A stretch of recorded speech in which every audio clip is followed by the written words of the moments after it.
When traveling to the end of the world, many people will awaken special powers or choose powerful weapons, but I chose a power bank. It all started when I was used as a test subject. When I suddenly woke up, I was abandoned in a hellish alien space. The air was filled with a pungent, poisonous gas, and every time I took a breath, my chest felt like it was on fire.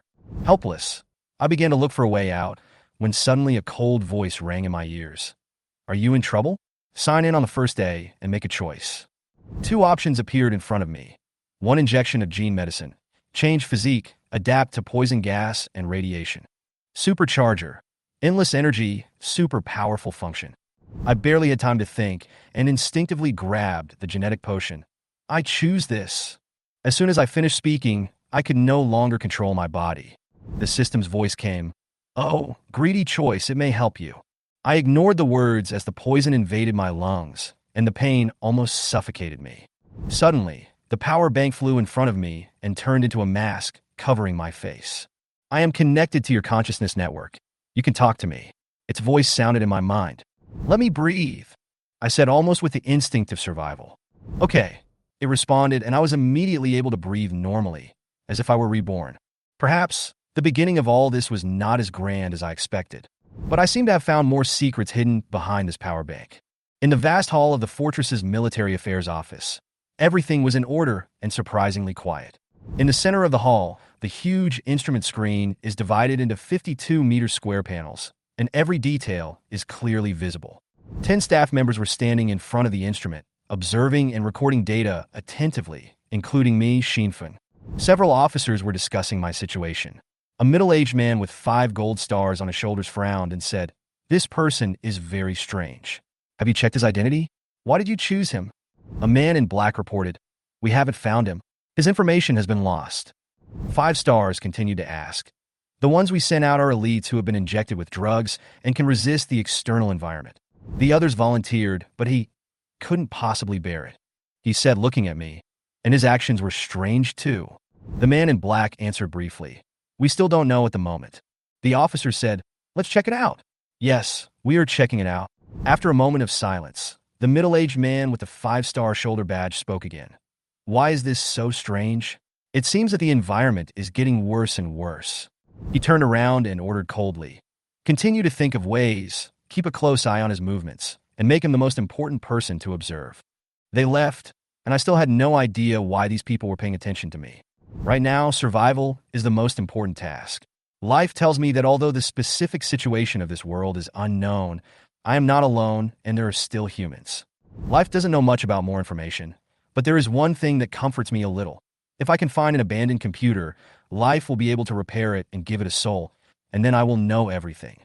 Looking around, my power bank looks like a source of fire and a powerful helper. But in this desolate world, it is almost impossible to find a complete electronic device. Finding a car and rebuilding a transformer is obviously an unrealistic dream. My eyes moved to my right hand, and the blue light flashed again, reminding me of this unstable existence. It even looked like it had a self-destruct function, and the flashes kept coming, and my heart sank. Is this going to explode? Suddenly, I remembered something and asked hurriedly, "Life, is this thing considered an electronic device?" Life came back and said, "Yes, Chief." I was delighted. "Then can you turn them into robots?" Life said, "Yes, I can give them souls." I said, "Let's do it." Life said, "But Chief, this device itself is a communication device." "Never mind," I interrupted him. "It's dangerous in itself. Don't waste your time." Life was silent for a moment, as if he agreed with my point of view. Then he responded, "I understand, Chief. Let's get started." I took a deep breath, ready to hold it. Then, Life flew gently to my bracelet. A milky white light flashed, and several small collars quickly fell to the ground. Then, 5 small and flexible robots jumped in front of me, about 10 centimeters tall, and moving quickly. They all bowed together. "Master, thank you for giving us life." I was stunned for a moment and responded, "You don't have to call me Master, call me Leader." "Yes, Leader." The 5 little robots answered together. Looking at these 5 little robots, I nodded slightly. "You don't have a name, right? From now on, you will be called Stalkers. As for you," I pointed at the still blinking robot, "you are called Stalker 1, and the others are called Stalker 2 to Stalker 5. "Yes, Leader," the 5 little robots answered together. The light on Stalker 1 was still flickering. I looked at it and asked, "Can you still contact the outside world? Can they control you?" "Leader, I have regained control, but my neural network is still connected to the outside world." Stalker number 1 replied. I asked, "Can you control it yourself?" Stalker number 1 said, "Yes." "Then turn it off." I gave a brief order. "Yes." I finally breathed a sigh of relief after all 5 stalkers completed their mission. People are always the least trustworthy and cannot let the outside world know their position. Stalker number 1 pointed his finger into the air. "This is a monitor. It has been invisible. It was originally connected to my predecessor, but now we can't seem to interfere with it." I asked, "Can it pinpoint our location?" Stalker 1 said, "No, it is under my control. It only has the function of image transmission." "Then forget it. Let it go." I didn't realize that my every move had put the Military Affairs Department of Fort 269 in trouble. "General, don't worry. We will definitely be able to contact him, and he will check his bracelet sooner or later." The staff member was full of confidence.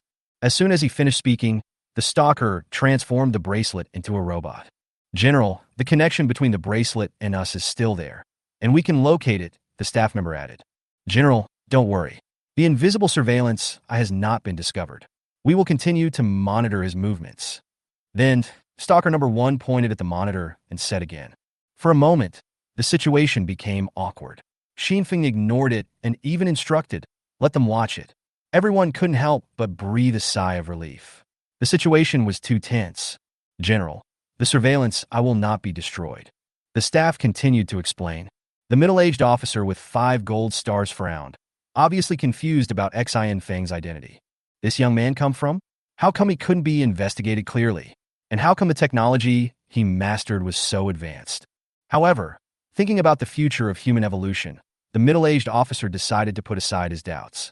Restore normal surveillance and let the public see his appearance directly. He waved his hand. "It's no big deal. Failure proves the importance of genetic evolution." He thought to himself that this mysterious young man might be able to create such advanced artificial intelligence, but it would ultimately be difficult to break the limitations of the human body. Eventually, he might contact the military, and we would get him back and find out the secret from him. Taking a deep breath, he regained his stern expression and prepared to leave. Under his instructions, the surveillance footage returned to normal. At this time, the live broadcast of the program, 10 Warriors Exploration and Survival, was finally restarted, and the audience had been waiting impatiently. Because of me, the show's start time was significantly delayed, and everyone was speculating about what unknown secrets were behind the live broadcast. There were even rumors that one of the contestants was an alien. It's definitely not simple. There must be some explosive news in this live broadcast. Someone said, "There's definitely something special," echoed another. The moderator tried to maintain order by blocking accounts and silencing people, but it was ineffective. Life in the post-apocalyptic fortress is monotonous. The audience no longer cares about life or death, but regards these programs as a source of entertainment. Any abnormality becomes the focus of their pursuit. When the live broadcast returned to normal, the host introduced the first contestant as usual, but she was stunned. "All my identity information was blank. There was no data at all. It seemed like it was deliberately concealed." She hesitated and said, "This contestant's identity is very special. Maybe for confidentiality reasons, the official did not provide relevant information." She paused, then added, "He seemed to be in the dark with a device on his face that filtered the air, and there were robots around him which seemed very advanced." "Has this person undergone body modification? He doesn't look good," an audience member joked. The live broadcast room was suddenly filled with laughter, and no one discussed it seriously, as if it was just a game. "I tell you, technology is useless. Life transformation is the way to go. Look at this man. No matter how advanced the robot is, it is useless. The final failure must prove that life transformation is the future of mankind." An audience member seemed to be analyzing, but in fact it was just groundless speculation. What the above person said is right. The truth is revealed. Another audience member nodded.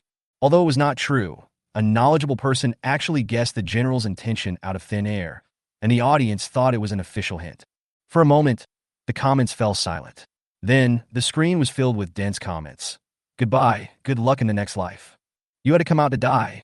Who can you blame?" I dodged from the ruins, and in the blink of an eye, the huge, lizard-like mutant creature pounced on me. In less than half a second, it was already in front of me. If it were my own reaction speed, I would have been dead long ago. Fortunately, I have the stalker's eyes. When it captures the image, the information is transmitted to my brain almost simultaneously.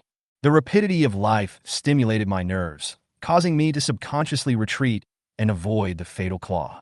The monster was over 2 meters long and made a roar when it landed. Without stopping, it swept its tail towards me with incredible speed. I have never fought head-on with this giant beast, and its ferocious aura almost made me lose the courage to resist.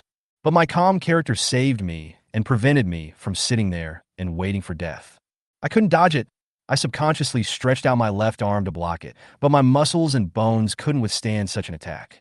But at this moment, 5 stalker robots quickly climbed up my left arm, transformed into thin armor, and covered my arm. Bang! There was a loud bang. Surprisingly, I was not blown away. Apart from a slight shake of my body, I was hardly injured. I was also a little surprised. At that moment, I felt that my left arm was extremely powerful. Time was running out, so I didn't think much and took advantage of the moment the monster paused to quickly retreat and create some distance between me and the monster. My left arm was tingling. It turned out that the stalker had connected it to my nerves and exerted force through my movements. I became a strong man in a short period of time. I analyzed the next move. The monster opposite was obviously slow to react, not realizing that its previous attack had failed, and quickly pounced on me again. I put out my left arm again. Now, this hand was the only weapon I had to fight it. Chief, we don't have the ability to fight, but we can self-destruct, the stalker said, seeming ready to self-destruct for me. Stop! Don't go to your deaths. I hurried to stop them. I just created these companions. How could I let them die so easily? They are also intelligent beings, and they are willing to die for me without hesitation. I am deeply moved. I asked, how fast can the armor you transform into shift from your left arm to your right arm? Stalker said soon. That's good. Remember to protect me. I growled, took a step forward, and this time I stretched out my right hand. The stalkers quickly disintegrated into tiny parts, which quickly flowed through my body and covered my right arm. The whole process took less than half a second. At this moment, the mutant lizard swung its claws at me. Bang! I blocked its attack, stepped back slightly, and then swung out with my left fist. This punch finally made me fight back. The mutant lizard was stunned for a moment, as if it didn't expect me to dare to fight back. At the moment it was stunned, the stalkers wrapped my left hand with another layer of armor to increase my strength. The audience far away in Fortress 269 was still discussing heatedly. I bet he can only last 5 minutes at most. For a monster like this, 1 minute at most. Is there any chance he can escape? Are you kidding me? Almost no one believed that I could survive. Until I punched the monster, all the noises were instantly quiet. I didn't expect that I still had some strength. Faced with a life-and-death crisis, I was completely focused and ignored outside comments. I alternated between punches and kicks, blocking and counterattacking, and the monster and I were actually somewhat evenly matched. The stalkers are like mechanical elves, surrounding me, resisting attacks, and enhancing my counterattack power. Although they were less powerful, they managed to fight the giant beast to a draw. But my strength was running out, and the mutant lizard was angry. It jumped up suddenly, ready to give me the final blow. Chief, hold your breath. Life reminded me. I took a breath and tacitly and held it. Hit! The moment I swung my right fist, life condensed into a boxing glove and wrapped around my right hand. Boom! A huge explosion sounded. The mutant lizard was blown away dozens of meters and flew straight into the sky. I looked at the mutant lizard in front of me, flying in the air, with flesh and keratin fragments floating in the air like armor. Snap! It fell heavily, completely lifeless. The lower part of the neck was pierced, the body was bent, and the bones were broken. It was dead. The mask of life flew back to my face. Its voice was deep and clear. Don't worry, leader. I have purified myself, and my blood will not be contaminated. I stood there, stunned for a moment, unable to believe what I was seeing. Is this my power? Is this the power I possess? Looking at the mecha in front of me, a burning fire ignited in my heart. Just as I was immersed in this excitement, the outside world was shaken by this scene. The program team's live broadcast room was flooded with comments again, and this time the words were no longer ridicule, but shock and admiration. Didn't they say that only life transformation is the future? How come the mecha is so powerful? I'm going to break apart. They were shocked, but this was just the reaction of ordinary viewers. The military was the one that really made people anxious. Inside the military affairs office, all the professionals were busy and tense. The man in black stood aside and responded to the middle-aged officer's question. Have you collected all the data? Hand it over to a dedicated person. Analyze the monster's life level, the middle-aged officer ordered loudly. They haven't had access to first-hand information about life outside of the outside world for a long time, and this information is extremely important. In the video, my movements were magnified and analyzed over and over again. The middle-aged officer frowned as he watched me knock the lizard away.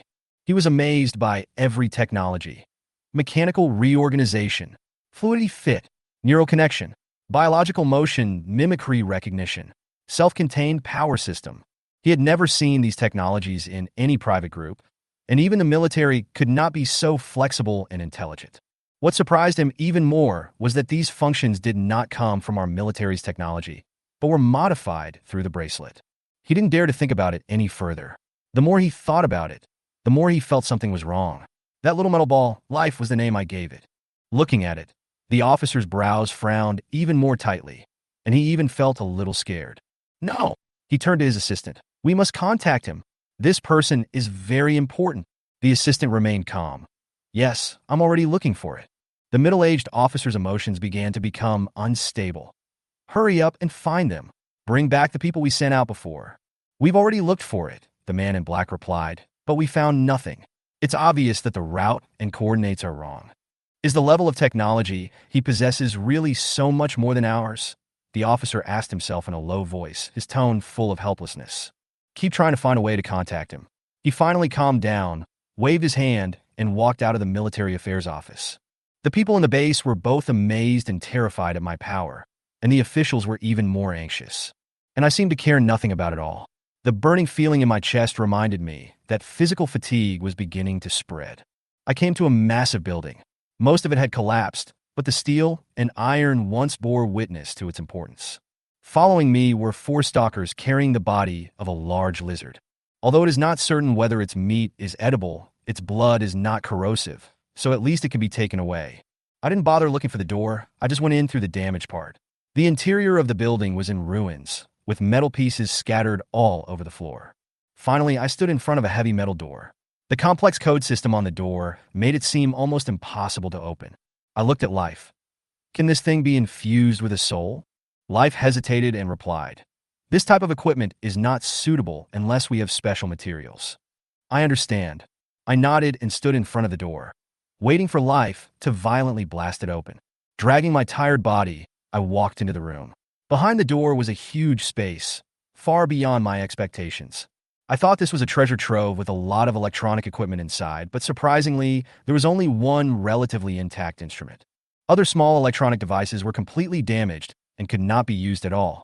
This instrument is shockingly large, and the most eye-catching feature is a huge screen covering hundreds of square meters. There were cracks running across it, exposing circuits, and the metal casing was deformed, and it looked like it had suffered a severe impact. I touched the metal on the surface of the instrument and found it was very hard, obviously a special alloy. Even this kind of material can be distorted. It seems that this place has experienced an extremely strong shock. What on earth has happened to this place? I whispered to myself. His eyes fell on the instrument, and a strong desire surged in his heart. Life, can this be restored? Leader, hold your breath. The Life responded and flew around the instrument a few times, and finally came back and replied, if there are enough materials, it should be possible to restore it. But now the damage is too severe. It is almost impossible to succeed. But Life also said, the mechanical properties are still there. If you want, I can disassemble it and build a small version. No. Wait a minute. There are not enough materials. Let's find some first. I hurriedly stopped him. If the instrument in front of us can be restored, it will definitely be a top-notch supercomputer and may even become a think tank of the future. The stalker robot next to it also made a few low, buzzing sounds, as if it was also looking forward to the birth of this future partner. I have seen and explored as much as I could in this building. Although the environment is harsh, I can still feel the changes around me. This was once an important place, and the scattered scraps may be exactly the materials I need for the future. After some collecting, I picked up various metals, aged circuit boards, and discarded cables. Whenever I found something, I had the stalkers drag it with me. Back in that room, I sat on the floor exhausted. A day of fighting and exploring had left me barely able to stand up. Life, Do you have enough materials? After the life was confirmed, I nodded and instructed it to start injecting soul. Soon after, a robot much larger than the stalker appeared on the ground, about 30 to 40 centimeters tall. Master, thank you for giving me life, said the robot respectfully. Call me Chief. From today on, your name is Hawkeye. I nodded slightly, bowed politely. Can you fly? I asked. Yes, Chief, it replied. Then you will be on guard tonight. Keep warning at high altitude, and wake me up at any time if anything happens. I ordered. Yes, Chief. Hawkeye replied. After instructing Hawkeye, I simply lay on the ground and ignored everything. I'm really tired today. After a whole day of exploration, although I want to rest, I know I can't sleep. When you sleep, your body functions become overly relaxed, and once your damaged body enters a resting state, you may feel worse when you wake up the next day. So, I can only wait for an opportunity, wait for tomorrow's sign-in system. This sign-in system has been silent since it gave me life. I asked life, but it also said it didn't know. I asked this question silently many times in my heart, but still no response. I can only wait and see if any useful options will appear tomorrow. What I hope most, of course, is to be given another dose of genetic medicine to alleviate the damage to my body. Just as I was about to wait, Hawkeye and Stalker began to play with each other. They chattered and communicated with each other as if they had found their relatives. I couldn't help but chuckle at their appearance. They were not alone after all. Time passed, and finally, the system's light screen appeared in front of me again. I thought to myself, sign in. Sure enough, the light screen reappeared.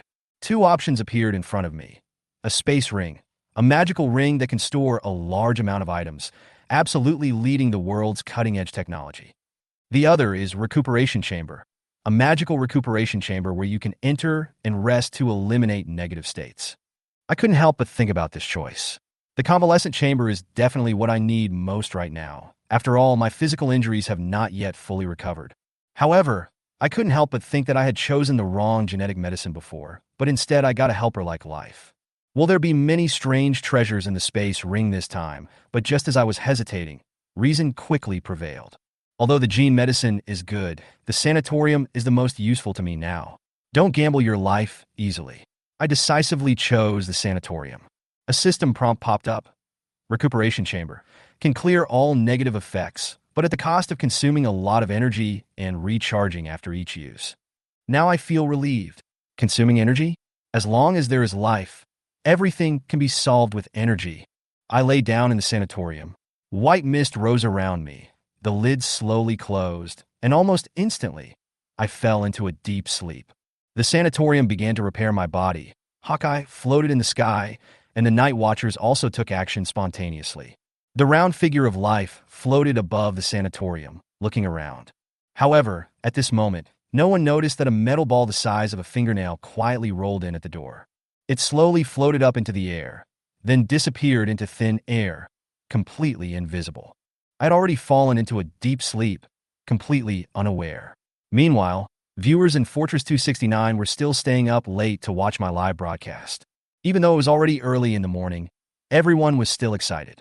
Some people are amazed at the ability of life to turn an object into a super artificial intelligence that can even be used to control an entire room. The military had known about these incredible things for a long time, but the people were completely unprepared to receive such news. During the live broadcast, everyone discussed and questioned what kind of person this mysterious mecha leader was. What did I just see? How did that robot suddenly appear? What's that thing that looks like a big capsule? The analysts in the military affairs office were also busy. Even though it was late at night, they were still analyzing Xin Feng's actions. One question caught their attention. The huge instrument in the room where Xin Feng was looked like a processor in their military affairs department. The black-clad assistant was staring at a photo with a stern expression and a frown on his face. He observed the shadow in the lower left corner of the picture, and the shape of the shadow actually looked like a person. He took a deep breath and ordered, "Send us the images from all angles, and we'll analyze them carefully when we get back." But he secretly hoped that he was mistaken. At this time, I was still sleeping soundly in the sanatorium and had no idea what was happening outside. It was not until noon that I slowly woke up. The air pressure in the sanatorium returned to normal, the white mist dispersed, and with a hiss, the lid opened automatically. I came out of the sanatorium and felt more relaxed than ever before.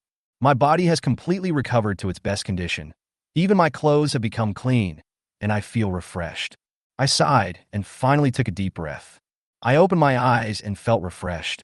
The hunger, fatigue, and all the negative feelings seemed to have disappeared. It turns out that clearing negative states not only eliminates pain but also eliminates physical discomfort. I couldn't help but exclaim, "This thing is really a magical tool." Then I turned to the life next to me and said, "Charge this." The air here is relatively fresh, and the impact of the poisonous gas does not seem to be so serious anymore.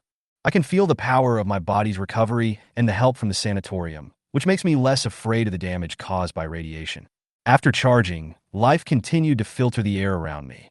I have already decided in my mind that I will continue to explore this building and the surrounding base. There may be more valuable things hidden here. I walked out of the room. Although I did not choose to carry the space ring, my movements were not so flexible now. The sanatorium and the corpse of the mutant lizard cannot be taken away and can only stay here temporarily. The lizard's corpse is fine, but the sanatorium is really a treasure. It would be a big loss if it was lost. I left Stalkers 2 to 5 behind and walked out of the room with Stalker 1, Hawkeye, and Life. As soon as I walked outside, the live broadcast screen immediately turned to me and the audience's attention was attracted to me again. I heard that voice and my heartbeat quickened. "Tank? Impossible?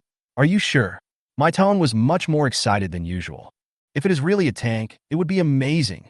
This is the first combat-capable armor I have encountered in this apocalypse. Dig it out and take a look at the damage. I was a little impatient, but soon realized that the power in front of me was not enough. Even if the stalkers were here, it might not be easy to dig out this giant. The only thing left was to rely on Life. "Life needs your help." I said no more and held my breath silently. Life didn't waste any time. It quickly flew onto the metal and stuck tightly. Boom! The ground near the metal shook, cracks spread, and even the sound was enough to make your teeth ache. I was surprised to find that such a small body of life hides such powerful power. There is no skill involved, just pulling hard like pulling a carrot. "Chief, step back a little. Don't let me hurt you." I nodded and took a few steps back, but I was a little worried in my heart. "Don't break it," Stalker number 1 muttered in a low voice. "Why can't you take care of my life or death?" But Life ignored it. Crack. The ground kept cracking, and with a roar, a giant steel beast rushed out of the soil.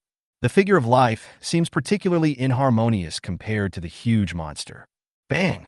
The giant beast landed heavily on the ground, with some gravel and moss attached to its body, which was surprising. This is the first time I have seen plants since I came into this world. Sure enough, the power of Life should not be underestimated.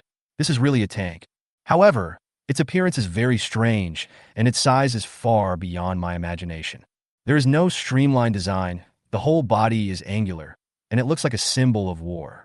Its material must be extraordinary, a special alloy that I have never seen before, hard and cold.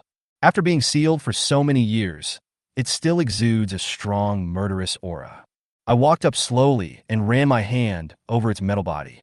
The touch had a violent texture that sent shivers through my entire body. Not only me, but everyone around me also felt the shock. Most people in the fortress live in peace and have no idea what real war is.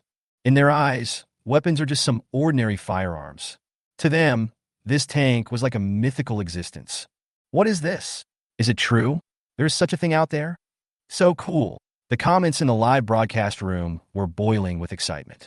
But the Military Affairs Council seemed unusually calm. A researcher pointed at the tank on the screen and turned to look at the man in black. "I know." The man in black frowned, his eyes serious. "Go on. I'll report the situation." This tank looks somewhat familiar, not like a product of the old world. I was vaguely confused. Why did it appear here? "Chief, we may have more warriors like this serving you in the future." Life saw that I was too focused and reminded me. I was slightly stunned, then came to my senses. "Is this true? You can inject soul into it now." Life was silent for a moment. At this moment, Hawkeye flew over from the sky. "Chief, something is wrong." I immediately became alert. "What's going on?" The Hawkeye's vision was shared directly with me. I looked around, and the more than 400-degree field of view allowed me to see many anomalies. Under the ruins, masonry, damaged metal parts, all with an abnormal leather feel. An ominous premonition rose from the bottom of my heart.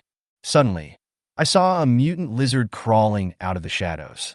Its eyes were huge and red, and although the sunlight made it look extremely painful, it did not retreat. Instead, it crawled towards me step by step. Soon after, more and more lizards crawled out from the darkness, their eyes filled with violent hatred, as if they had identified me. What's going on? Why do these lizards seem to have a grudge against me? I didn't have time to think about it, and immediately shouted, "Life?" Life said without hesitation, "We can't inject soul directly now, but the materials we collected before, plus the door, should be able to bring it back to life." Oops, this is not going well. There are too many of these giant lizards, and I can't escape. Although the power of life is strong, it is impossible for it to take care of so many mutated creatures. Life, can you go get the materials? How long will it take? Life answered quickly. I can fly back at full speed, but there are a lot of materials to identify and things to collect, so it will probably take some time. It's obviously too late. By the time it comes back, I will probably have turned into ashes. I suddenly had an idea. Life, can I get in? It should be possible. After agreeing, Life flew to the tank and opened the lid for people to enter and exit. A suffocating smell hit me in the face. But I didn't care about that anymore and jumped into the tank without hesitation. Life immediately activated the respiratory system and allowed me to breathe normally again. They can't get in here. Go get the materials.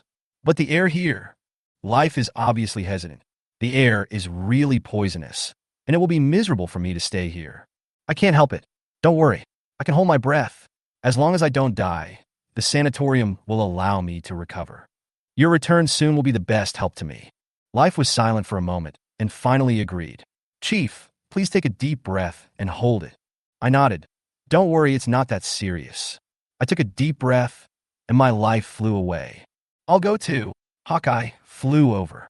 If there are a lot of things, I can help you carry them. After all, I'm relatively small. Life said, okay, you come with me, and the stalker will stay here to protect the leader. After the division of labor was clear, Life and Hawkeye took off quickly and left the tank. I closed the tank's lid. Don't worry, I will protect you.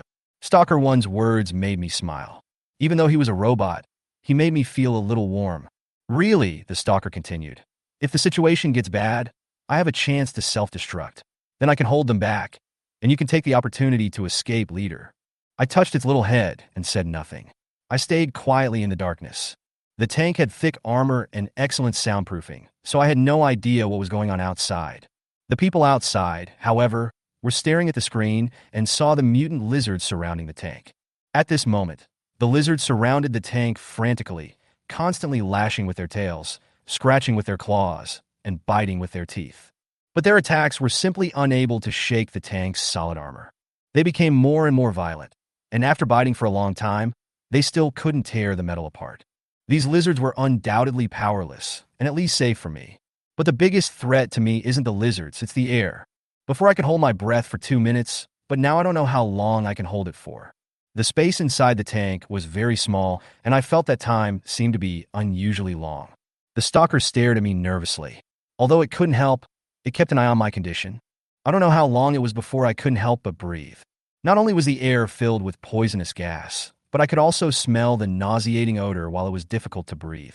The burning sensation in my lungs became increasingly intense, almost unbearable.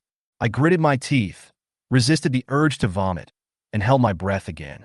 Wait! In the distance, Life and Hawkeye finally found all the materials and were coming quickly. Life is the fastest and the strongest, carrying a huge door panel.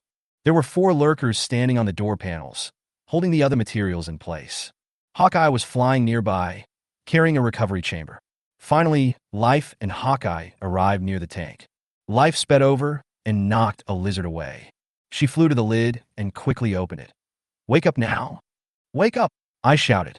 This time, I inhaled another breath of poisonous gas. The light flickered, and this time it moved faster than before.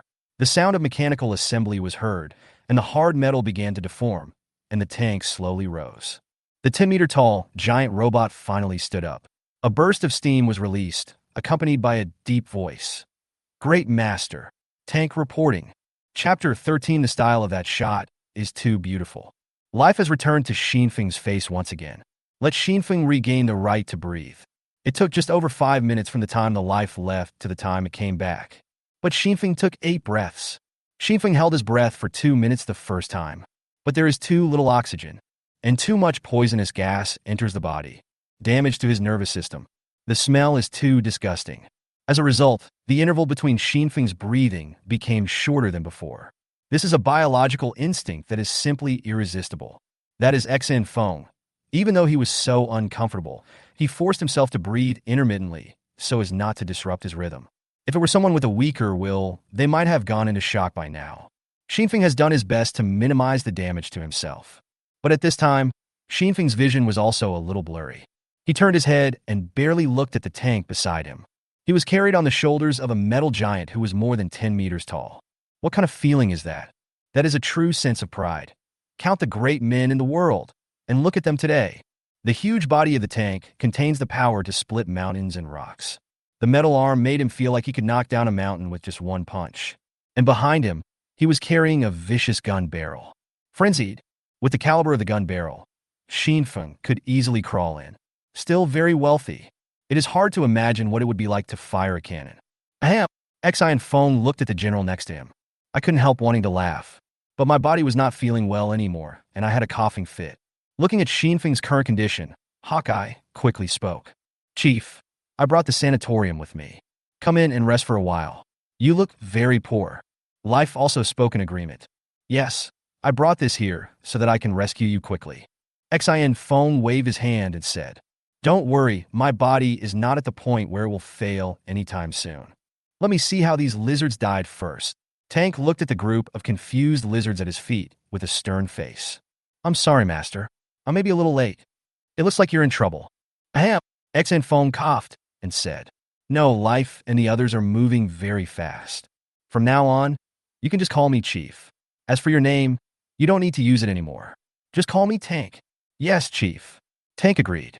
One hand steadied Xinfeng, and the other reached behind him. Pick up his crazy cannon. Give the order, Chief. Tank spoke in a muffled voice. Kill them, Xinfeng shouted excitedly. Yes, Tank roared. The instinct of war and killing immediately appeared in his mind.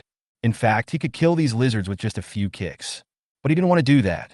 Just gain spiritual wisdom. He also wanted to vent his violence. By the way, show your fighting ability to your leader. Hold on tight. Tank's knees were slightly bent. Jump high. Boom. The ground was crushed by the recoil force of his kick. This full-strength jump was more than 20 meters high. Xinfeng felt like he was riding a bungee jumping machine. Very cool.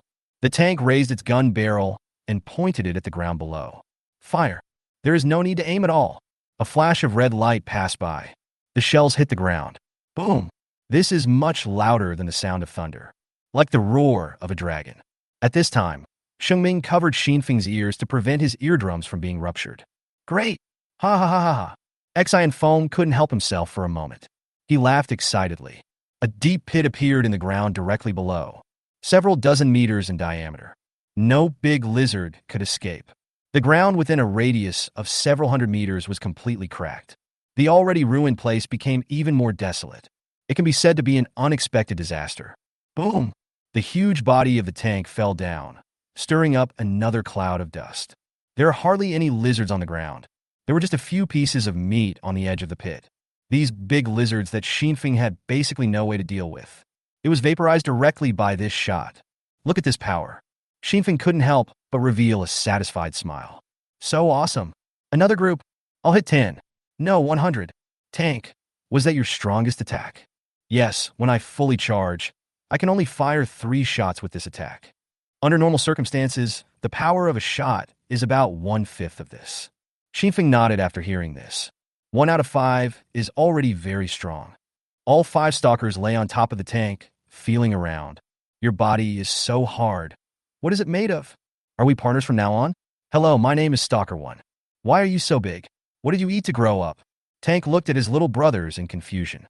It seems that except for himself, these brothers are all a little small. My body is made of metal specially made to resist missiles, so it's hard. I don't eat. I'm so big because I'm a tank. Hello, nice to meet you. The appearance of the tank looks very violent, but he is still very friendly to his friends.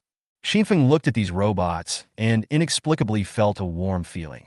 It seems that I will be in this deserted place in the future. I won't be alone anymore. Thinking of this, Xinfeng's eyes became a little blurry. Don't think too much, I'm not crying. He's almost dead by now. My eyes are really blurry. Leader, the voice of life came again, this time with some anxiety. You must get into the recovery room immediately. Oh, okay. Shifeng agreed this time. My body feels so uncomfortable. The key issue is, even he wasn't feeling so bad now. I guess there's something wrong with his consciousness. That was 8 breaths in total. The force of the air is too strong. Click. No. The lid of the capsule is closed. Shifeng lay inside and began to recover his body. Eliminate all negative effects. It's getting a little late in the day, although I can't see where the sun is. However, judging from where the light gathered, it was still possible to tell that the sun had probably already set. Tank did not transform into his original form and remained as a robot. Holding a large capsule in the left hand, there are 5 small robots lying on the right arm. Hawkeye and Life were flying over the tank's head. Under the light, a long shadow was cast. Walk towards the room where Shifeng was originally. This scene was later made into a picture and widely circulated in various fortresses. Of course, that's a story for later. And now, in the live broadcast room of 269 Fortress Warrior. It exploded a long time ago. Chapter 14, the live broadcast that was boiling, but suddenly cut off. People were excited as they watched this scene, which they had never seen in the real world.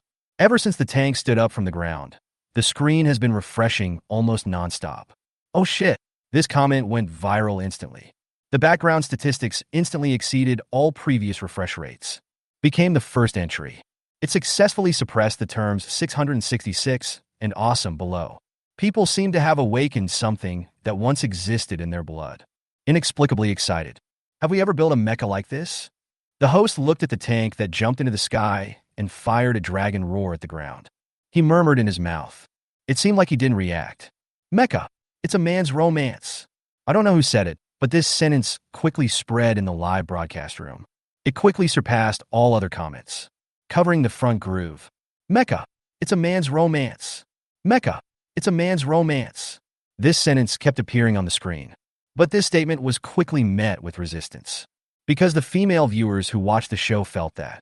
Women also find this thing romantic. The host stared at the screen blankly for a long time. Because I was so engrossed, I forgot to explain the rest. Suddenly, the hostess' body trembled. It turned out to be a reminder sound coming from the headset. Ahem. The female host finally came to her senses. He said, "We can see that this man, known as the mecha leader, has once again surprised people. This huge robot is really a shocking feeling. And we watched it transform from a tank into an artificial intelligence right before our eyes. This is indeed remarkable, but I believe our military must also have such means." Military. Don't talk nonsense, we don't have it. The female host cleared her throat and continued. But it's obvious that this player has gone astray. He shouldn't be researching mechas. We can see that his body is obviously that of an ordinary person and has obviously not been transformed by life. So even though he's very popular now, I still hope everyone will pay more attention to other contestants. After all, that is the future of our human race. The female host said this at this time. In fact, it is already a bit like pouring cold water on someone. But this is what the program team asked of her. To correct the red line. The number of barges really decreased a lot in an instant. Everyone is still marveling at the power of tanks. But no one objected to the female host. Researching mechas is a wrong path. Everyone was surprised to see this statement. Surprisingly consistent. Very strange. And when the popularity of this show reached an unprecedented height, an accident happened. The live broadcast was suddenly interrupted. The screen that was originally playing turned black. Only people's comments remained. What's going on? Why is there no picture? Is the device malfunctioning? Could it be that there are too many comments and it's stuck? The female host was also stunned and began to ask relevant personnel. Military Aircraft Department. Pinch it off. Are you sure? This will be hard to explain to the public. The general also requested that it be played continuously. I said pinch it off. The black-clad assistant yelled. Yes. Again. The man in black once again had that serious expression on his face. There was no way he was wrong this time. Watching the last frame of the video that was cut off, the black-clad assistant believed it. There was no way I was wrong. I have searched for the footage of yesterday's situation many times, but there is no relevant evidence. But this time it's different. Just as Shifeng and others were on their way back. A very far away place, underneath some discarded iron sheets. A picture that shouldn't have happened was revealed. That is a human face. Although this human face looks a bit like a lizard. But that's also human. Even the black-clad assistants could see his body hidden under the rubble. And that person was looking at the direction where Xinfeng left. Over the years, as far as he could remember, he had never been afraid of the assistant in black. But this time he was scared. Why does this person appear in the outside world? Every time a human is sent out to seek genetic mutations. If he's alive, I want to see him in person. If he's dead, I want to see his body. There could be no other humans out there. Who is this? The man in black took out his cell phone and called the general. This was the first time he took the initiative to call the general. General, humans who have adapted to the environment have appeared in the outside world. The live broadcast was interrupted for a full 10 minutes. The people are outraged. Everyone is guessing what happened. But the military did not give any explanation. Everyone discovered a strange pattern. Ever since Xi Feng appeared, it seems like this show is always plagued by disasters. This wave of black screens gave many people the opportunity to create topics. I don't know what kind of rumors will come out in the future. Tank carried Xinfeng Sanatorium and followed Life and others to the huge building. Although the tank is already big enough. But faced with such a large building, it still feels a bit not enough. At least he could get in at all. When he first entered, Xinfeng didn't need such a large space. So now there is only a small gap left for the entrance of the tank. But these are irrelevant. Tank stretched out his hands and grabbed the walls on both sides. Used slight force. Then there was a sound that made one's teeth ache. The wall that seemed extremely solid was torn apart just like that. Yes, it was torn apart. This description is very accurate. Metal bricks and stones are like tofu. It is so vulnerable. Come to the door of the room.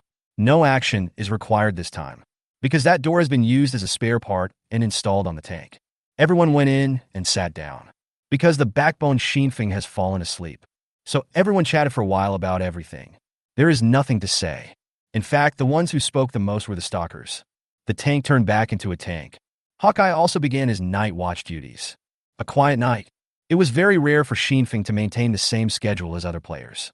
But now, the discussion enthusiasm of people in the live broadcast room of the show has not cooled down. One of the discussions was why the screen was black at that time. Of course, with the constant suppression and censorship by the authorities, such discussions have become much less successful. Another major discussion is, judging from what Xinfeng had shown before, his condition might not be good and he looked like he was in critical condition. But why aren't his robots worried? What effect does that convalescent chamber have? What kind of condition is that mecha leader in? Isn't he already dead? Chapter 15 Experts' Pessimism. There is light again on this barren land. As the sky turned dark red again. It was the next day. All the contestants woke up from their sleep. Now most of them have begun to feel physical discomfort. After all, this is the lowest level of genetic medicine. There is no way for their bodies to fully adapt to the environment. So after 2 days of exposure to poison gas and radiation, they have gradually begun to feel uncomfortable.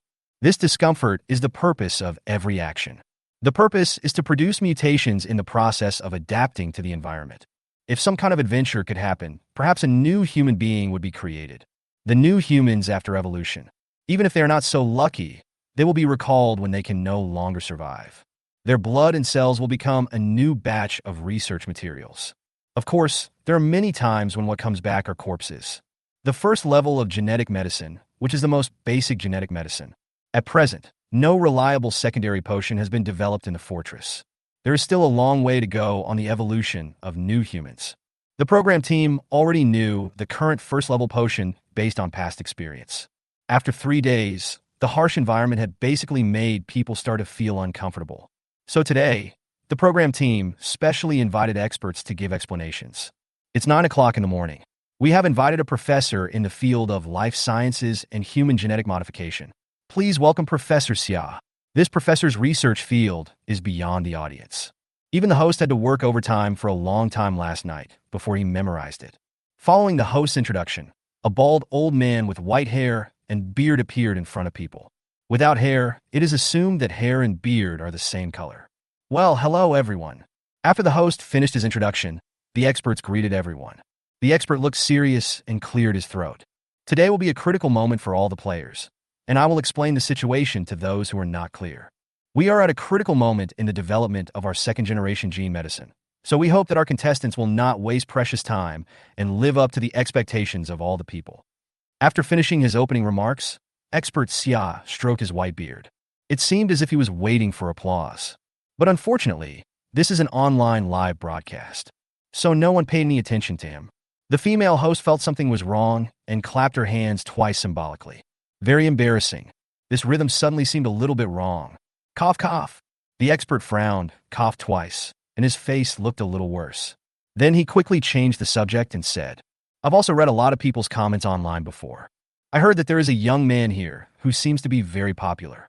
But the body has not actually undergone a round-of-body transformation. Yesterday, we suffered a fatal attack. How about we start with him? The female host also realized that the atmosphere just now seemed a little awkward. When I saw the other person talking, I quickly said yes. Then the camera turned to Xinfeng from the first scene. 5 electronic eyes were floating in the sky. Include all the Xinfeng and his group from all angles. But even though it was already 9 o'clock in the morning, Xinfeng, however, had no intention of waking up. The other robots didn't make any moves either. There was a huge tank parked on the ground. When the expert saw this scene, he couldn't help but stroke his beard again. Seeing how often he strokes his beard, people even think that he might have always touched his head in the past. That's why it's like. You said before that he was injured before, but after staying in that capsule-like box for a while, he recovered, right? After pondering for a while, expert Xia asked. Yes, we roughly calculated it at the time, and it should be 8 hours of sleep. 8 hours. It seems that it is not as magical as we thought. If this thing really has the ability to heal the body, the time should be fixed. As the expert spoke, he continued stroking his beard. So, there may be something in it that can paralyze people's nerves or stimulate their potential. That's why you had the illusion that you were in better condition after coming out of that thing. But there is a problem that these things often have side effects. I think if he hasn't been out for such a long time, his health might be a little bit bad. After saying these words, the expert fell silent. Everyone in the live broadcast room also fell silent. Everyone jokingly calls Xian Feng the mecha leader.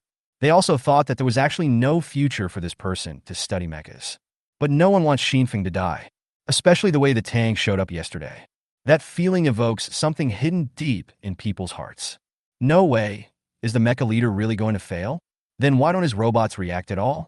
No, I don't want the mecha leader to die. What are the officials doing? Why don't they contact him? Actually, when I saw the mecha leader yesterday, I felt something was wrong. Even the experts are not optimistic about it. Most of the comments are relatively sad, although they often view this serious program as entertainment. But someone that I finally found interesting is about to die. They are still very sad. Looking at everyone's comments on the screen, the experts became unfathomable again, as if he was proud of himself. So, we say, we must remember that sentence. The transformation of life is the only future. This is the guiding principle for all of us humans. We must remember this sentence. We can actually use that young man as a negative example. The expert suddenly became talkative and was interrupted by the host in the middle of his speech. Expert Xia, the mecha leader seems to have come out of that big capsule. The expert looked a little embarrassed and started paying attention to the screen. I secretly hope that the condition is not too good. As a result, Xinfeng sat up from the convalescent chamber, full of energy, dressed neatly, radiant. No. Is this what the expert said is going to fail? Expert Xia, I don't think there's much problem with my boyfriend. What do you think? Does this feel like it's getting cold? Ahem. Seeing everyone's doubts, expert Xia quickly stroked his beard. He opened his mouth and explained. Look, everyone, what I said is actually right. This instrument must have stimulated or paralyzed his nerves. This is actually very taxing on his body. I even suspect that he may have had a comeback, expert Xia said nervously. They're all a little bit tongue-tied. Chapter 16, A Bumper Harvest for the Capable Big Man. Sorry for the late post. Xinfeng didn't know about the curse coming from afar.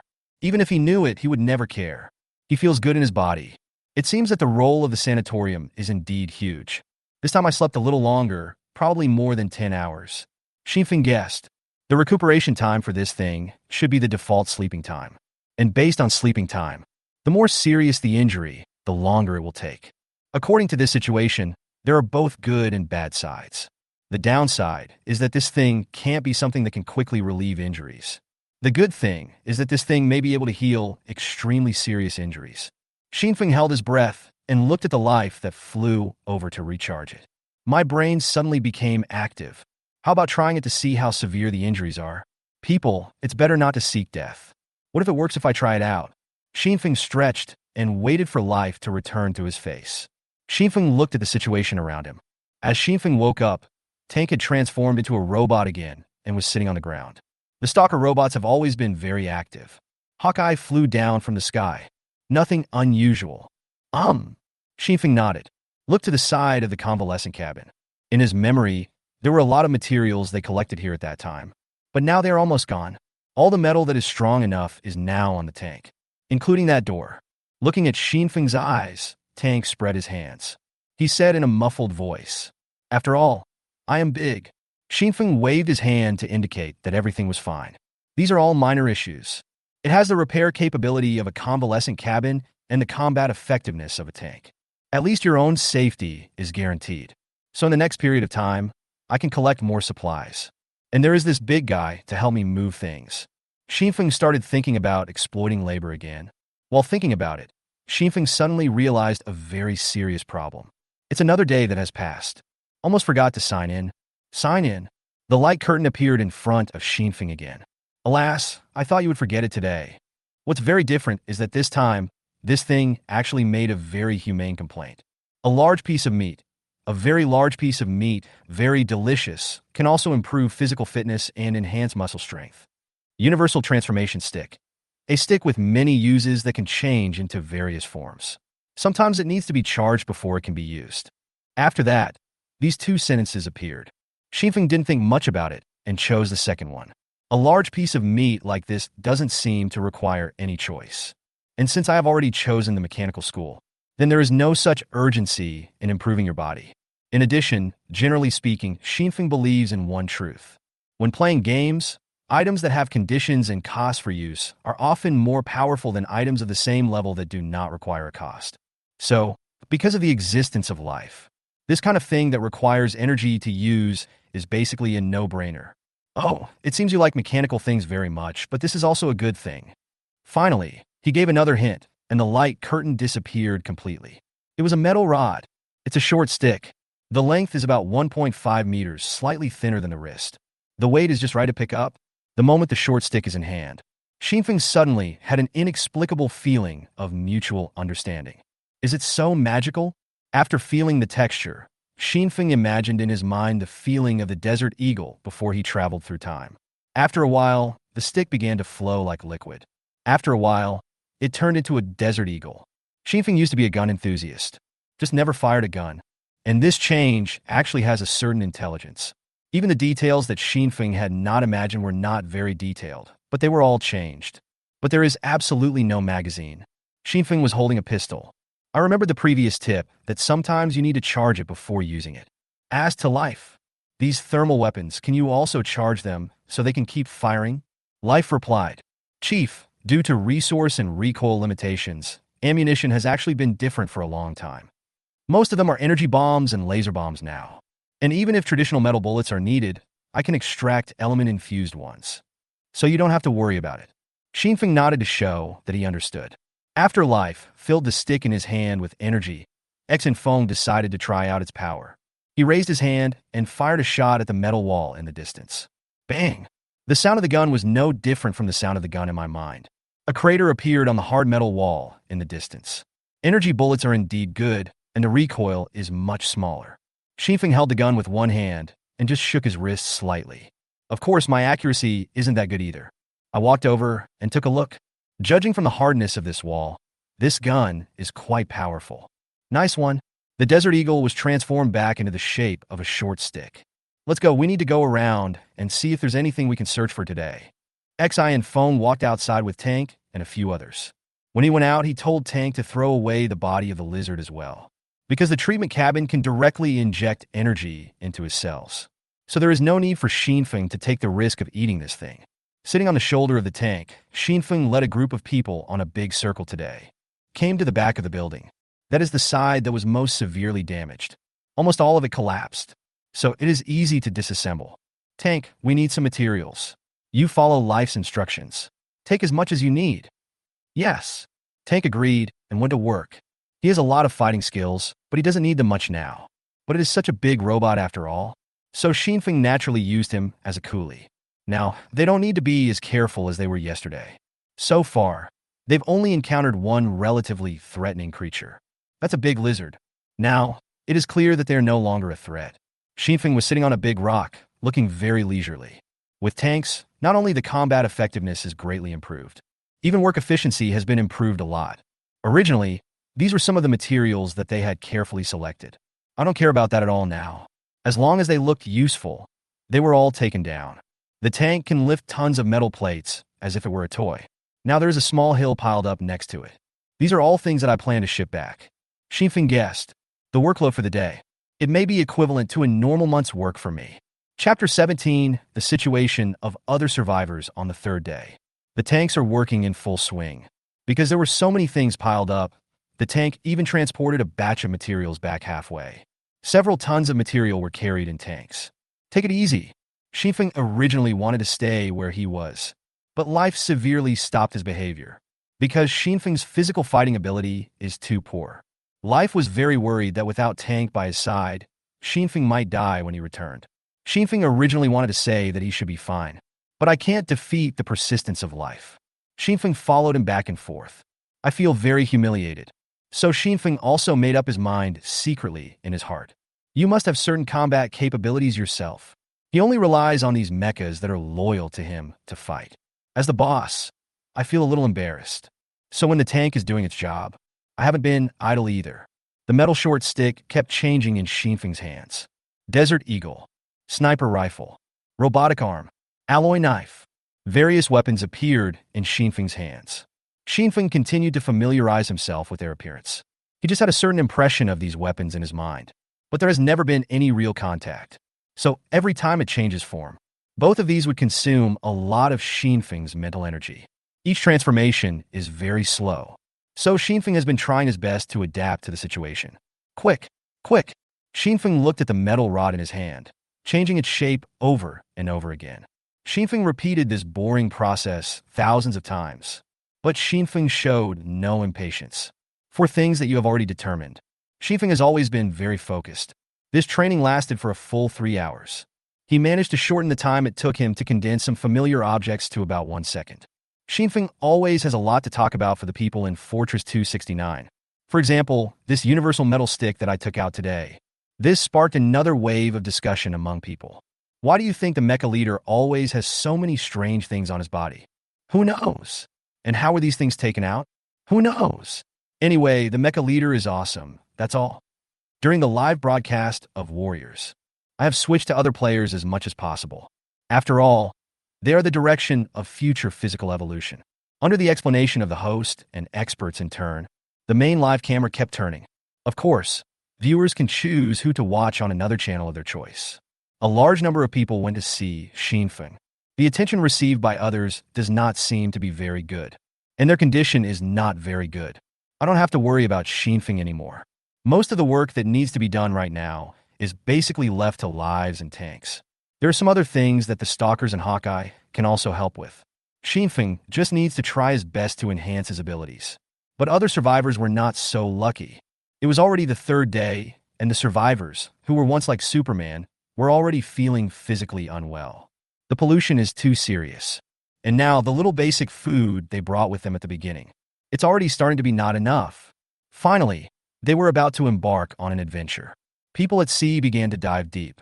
The modified body can withstand water pressure that ordinary people can hardly imagine. Dive 100 meters deep to catch any possible fish there. A man on the grassland was standing in front of a mutated hyena. His strong physique made him not afraid. He thought he could beat his opponent. This is the charm of life transformation.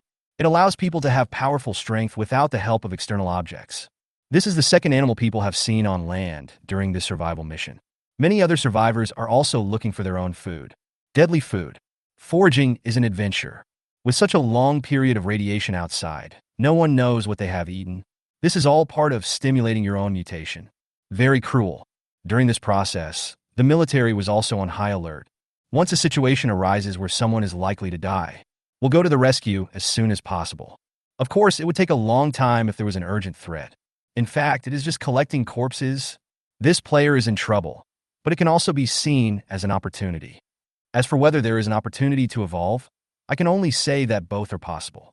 In the live broadcast room, Professor Xia performed Tai Chi very well. It's called analysis, but it's not serious at all. It means to say something from two sides. He was a little absent-minded at this time, because the comments were full of mockery of him. Expert Xia, why is the mecha leader still fine? Expert Xia, the mecha leader is now full of energy and doesn't seem to have any problems at all. Expert Xia, do you want to analyze it again? The air was filled with a cheerful air. Expert Xia suppressed the anger in his heart, said to the hostess, why don't we go on and take a look at the original young man situation? After getting consent, the shot changes. Xinfeng's figure appeared in front of people again. It certainly doesn't look like he's in poor health at all. Expert Xia had already thought of his wording. I was absent-minded when I was explaining before, but in fact I was just thinking all the time. He certainly couldn't change his tune. The dignity of experts is questioned. He started to speak more and more outrageously, and even started to make personal attacks on Xinfeng. Of course, he held on to one point. Life transformation is the future of mankind. On this point, he continued to output his remarks, since there is no way to refute this argument. So the audience was unhappy, but there was nothing they could do. I tell you, he is a failure case sent out by the military. I know very well that this is to educate you young people. You must remember firmly, life transformation is the first goal. I know. I have connections with the military. I really don't think highly of him. The expert spoke eloquently. It actually seems to be more than the evaluation of all other players. In the military affairs office, the man in black and the 5-star general are discussing the matter of Xinfeng. The main reason was that the figure that the black-clad assistant saw that day made him very uneasy. This matter is indeed very serious. If later, the general was speaking when he suddenly saw a female staff member next to him hesitating. She wanted to say something, but didn't dare to interrupt. What? What's the matter? Upon hearing this, the female staff member took out a mobile phone and showed the general a video. General, do you think this expert is from our military? Is what he said true? 18. The military is confused and Xinfeng is cruel to himself. The female employee held her cell phone in front of the two men. The black-clad assistant and the middle-aged general carefully watched the contents of the video for a long time. The bald man with white beard in the video speaks very logically. I also have information from within the military. The technology that this young man has mastered is actually mastered by the military. The reason why people don't know it is because there is no need to do so. These are actually just minor details. They just seem magical, but they are no longer the mainstream of today's era. The key now is life transformation.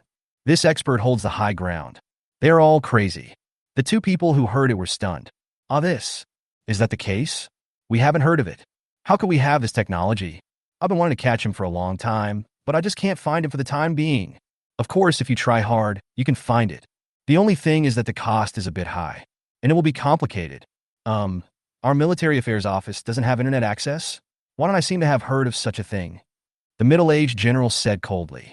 He turned to look at the man in black, who was also a little confused at this time. Do you know this man? The man in black glanced at him. I thought this was because you had some special personnel we didn't know about. Is that so? The middle-aged general thought for a while, then turned back to the female researcher and said, Go ask the people below if they're the relatives of certain people, and ask them not to spread rumors. The female researcher replied helplessly. We have already asked all the questions before. Indeed, there is no such person. I don't know where this person came from. Forehead. In other words, this person is just spreading rumors, right? What kind of expert? Why do I have no impression of this person? The middle-aged general shook his head speechlessly. What kind of person is this? Why would you come out and talk nonsense about something like this? This is a very important matter, okay? There was a gleam of ferocity in the black-clad assistant's eyes. What? Do you need me to do anything? No, not to the extent that it is. The middle-aged general hurriedly stopped him. And for a moment, he even forgot the relationship between superiors and subordinates. My speech is a bit confusing. The middle-aged officer knew it better than anyone else. This young man with a poker face. How cruel is it? Since you don't have any plans, then I'll just dispel the rumor online. Let's not bother with such minor characters anymore. Let's continue with the previous topic. The man in black actually began to get impatient. He was actually impatient with his boss. It can be said to be very brave. The middle-aged officer said helplessly, Don't be so obsessed. Maybe it's an illusion. The picture is also blurry. What if it's some other mutated lizard that looks like a human face? It's hard to say. No, that's not the point. The man in black interrupted again. This was already the second time he had committed an offense against his superiors. which showed how restless he was. Whether they are human or not, the point is if other intelligent creatures similar to humans have emerged during this catastrophe of several hundred years. Humans are helpless in this catastrophe and have no ability to fight against the environment. Our only advantage over other creatures is technology and intelligence. Technology can't save humanity now.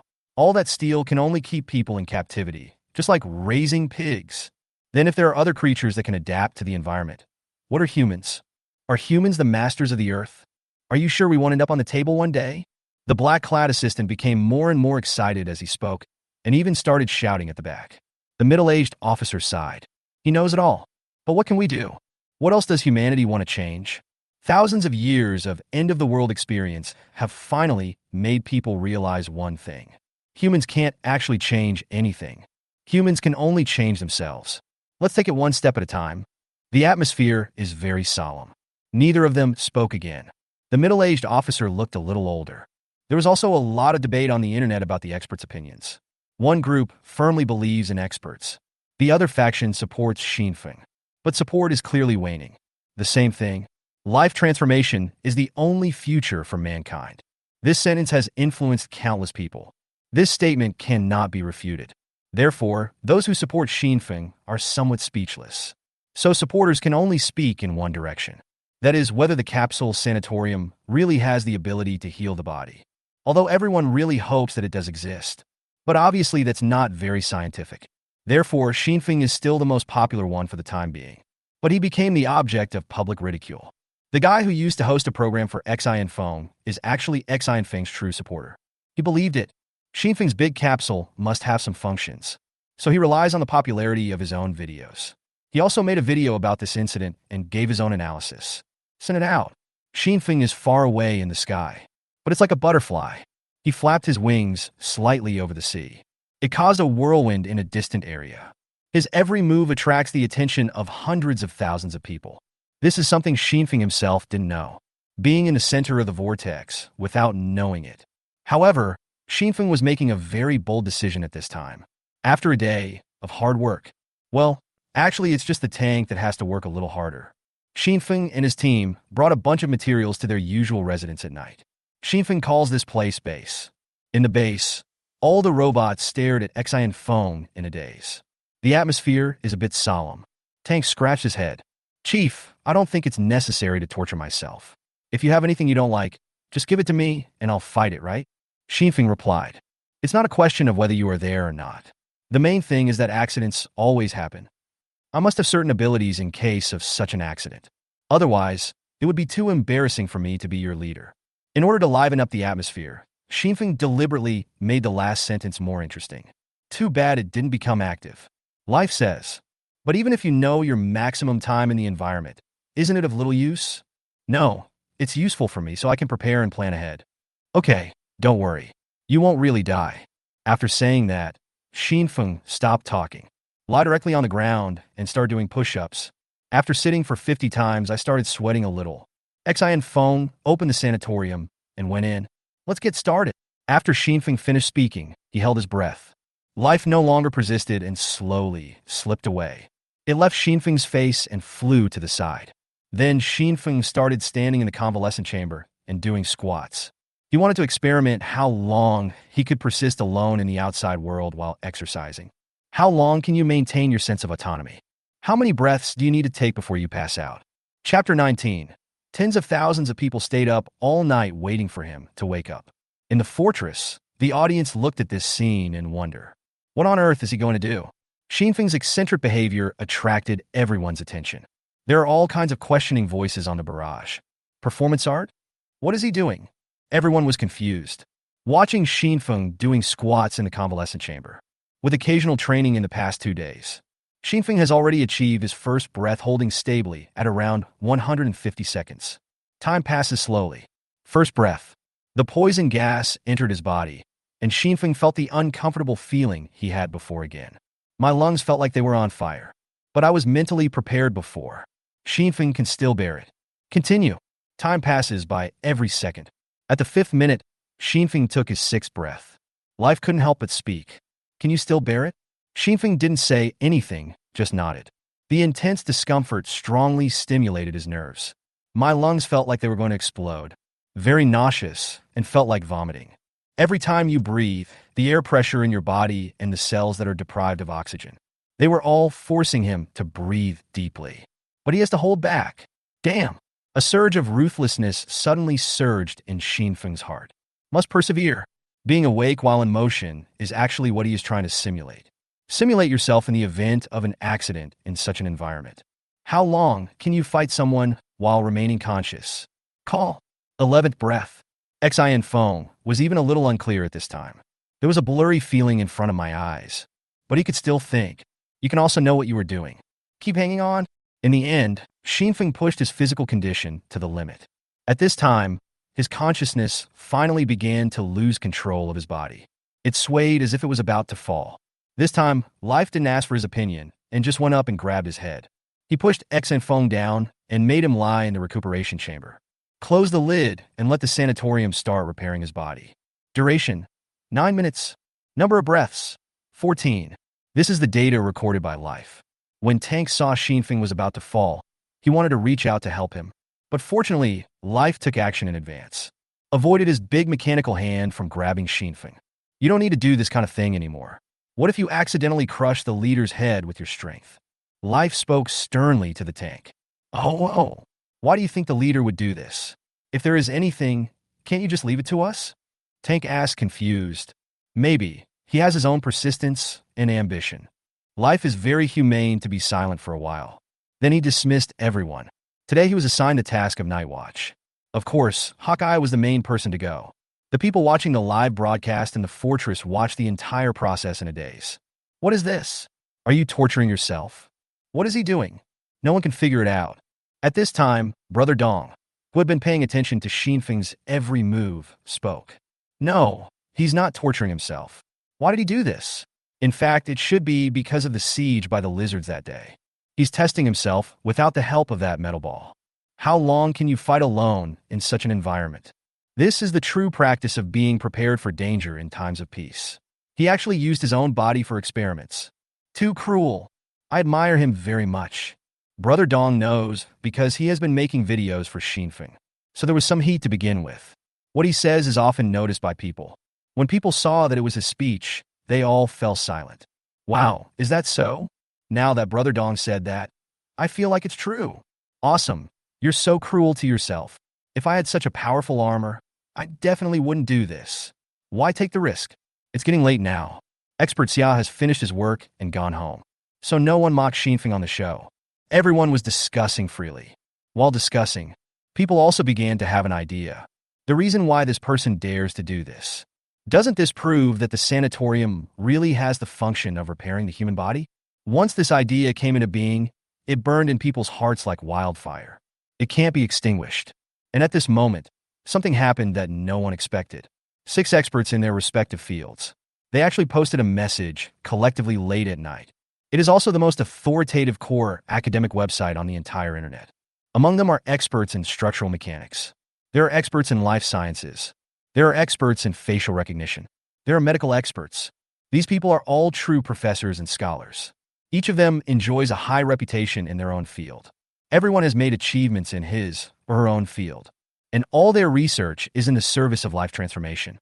This is how all scientific research works now. But all in all, they are all great. It's not something that expert Xia can compare to. They jointly express their own and other people's views. That was Xinfeng's behavior, not at all like the result of being stimulated or paralyzed. But they are not quite sure yet. But after his suicidal behavior tonight, basically they reached a consensus. That is, if he is still safe and sound tomorrow and can act normally like today, then it is basically certain that convalescent chamber must have the ability to help people recover. Originally, academic websites were very unpopular. But Xinfeng is so popular. As soon as this message was sent out, in an instant, one stone stirs up 1,000 waves. People who stay up late feel like it's New Year's Day. These are the real big guys. What the hell? The boss has spoken. That's why I always feel like that expert Xia is talking nonsense. I checked online, and that expert Xia doesn't even have the qualifications to be a professor. Shit, he keeps taunting the mecha leader. It pissed me off. People seem to have no need to sleep, and were discussing crazily. It was technically late at night now. The live broadcast room should have been the least popular at this time. But this time, the popularity has increased instead of decreased. It seemed as if tens of thousands of people had no intention of sleeping, staring at Xinfeng's channel. In the base where Xinfeng is located, Xinfeng slept quietly in the big capsule. Life floats on the capsule. A tank just sat there quietly. There are several small robots on it. Hawkeye was on alert high in the sky. There is nothing worth observing. But none of the audience left. Just look here. Just wait here. Wait for that man to wake up. Chapter 20. Can the young man be cured and brought back? During this process, some people couldn't hold back and went to sleep. But most people don't choose to sleep. They are all very dedicated in the live broadcast room of the program, watching Xinfeng sleeping. Time passed slowly, and soon it was morning. But Xinfeng was still lying in the big capsule. There was no sign of movement.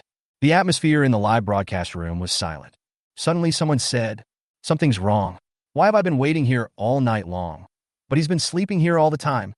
After he said this, the audience gradually reacted. Yes. Is it so unfair? The number of comments suddenly increased. Yeah, isn't this a bit wrong? My goodness. I'm not so humble even when I'm queuing up to buy my idol's merchandise. Is there something wrong? The laughter and joy at that moment broke the fatigue of the group of people. After complaining to each other for a while, everyone started looking at the screen happily again. Look at that man sleeping. But upon first glance, something seemed a little off. Time flies, the years pass by. It seems that this time span has not yet arrived. Anyway, a long period of time passed. It was almost noon. My eye sockets are dark from staying up late. Xinfeng hasn't woken up yet. No. A feeling of panic gradually arose in people's hearts. Something is wrong. Has something happened to him? Could it be that what expert Xia said was true? Is it really just a stimulation to your own nerves? Is it really just a flash in the pan? No way. I've been counting on you these past few days. I hope you don't die. You, a man, left without a word, leaving us alone and a widow. Are you still going to play tricks on me at this time upstairs? Fortunately, they didn't panic for too long. Xinfeng finally woke up at noon. Laugh. Steam is discharged from the treatment cabin. At this moment, the mist looked like fairy air in everyone's eyes. Shit, it's coming out. You're so lucky. You're not dead yet. Everyone was as excited as if their favorite team had won. It's a pity that the human population, which is already small, is divided into 1,000 fortresses. It's hard to get together. It has become difficult to hold large-scale entertainment events in people's lives, such as ball games. But what people didn't expect was, they weren't the only ones staying up late. And the 6 experts before. The 6 experts have been sitting together since last night. Old Lu, you are really capable of enduring. Nonsense, when I was young, I never went to bed before 5 in the morning. The elderly people, whose combined age is over 350 years old, spent the whole night like this. They don't have the energy of young people. But the enthusiasm is not inferior to that of young people. They know very well that this is for humanity. If that sanatorium really had such miraculous recovery capabilities, that would be a major breakthrough in life sciences. Perhaps only then can humanity have further possibilities. And it's a big step. One of the old men looked up at the sky.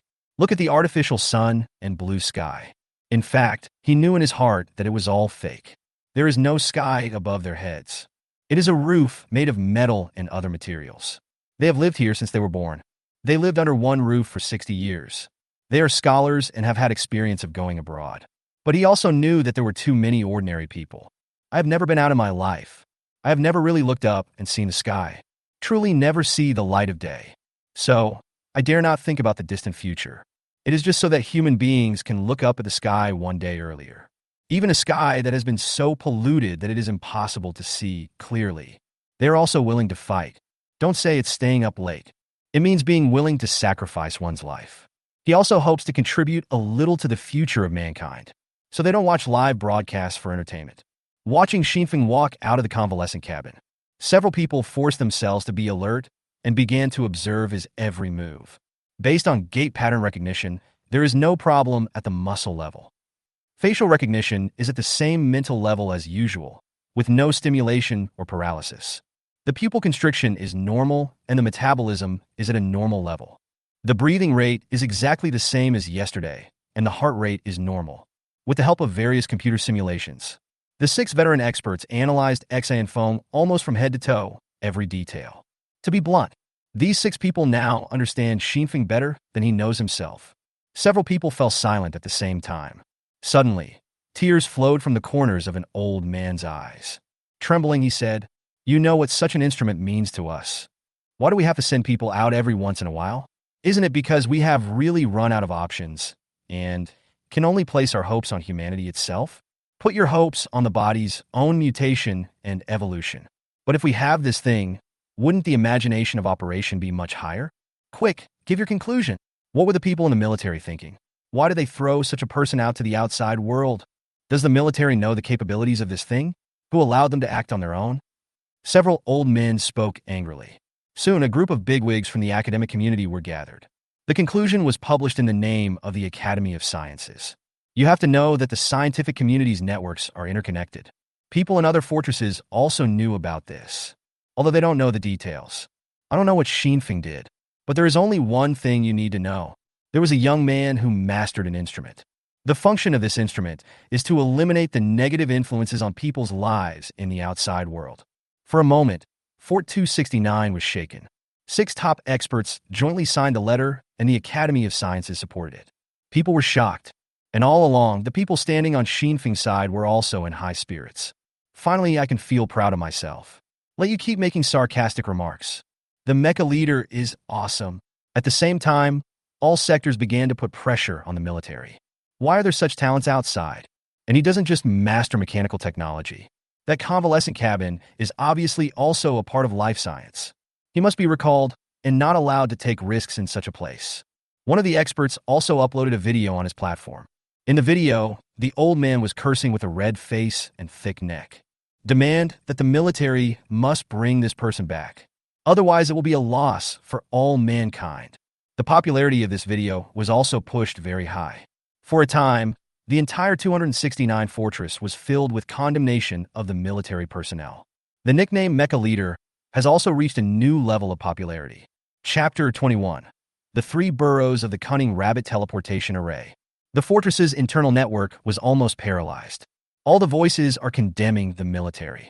Others in the fortress academic community were not sure what the situation was. But there is also a consensus, knowing that such good things are needed by all mankind. So get all organized. Remote support. Now, those who are denouncing and demanding the recall of Xi and Phone are not just people from the academic community. There are many other people from all walks of life, including various tycoons in the business world. After all, this kind of thing is almost life-saving. Who doesn't want to live longer? Who doesn't want an extra chance to survive a disease? All the wealthy people came out together. Also put pressure together. Also includes various celebrities. Their reasons are quite sci-fi. Since this thing has such a great repair function, does that also help with beauty? Anyway, people from all walks of life have very consistent opinions. Bring that young man back.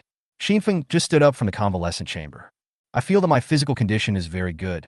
It seems that the healing limit of this thing is really high. Yesterday, he was in a coma.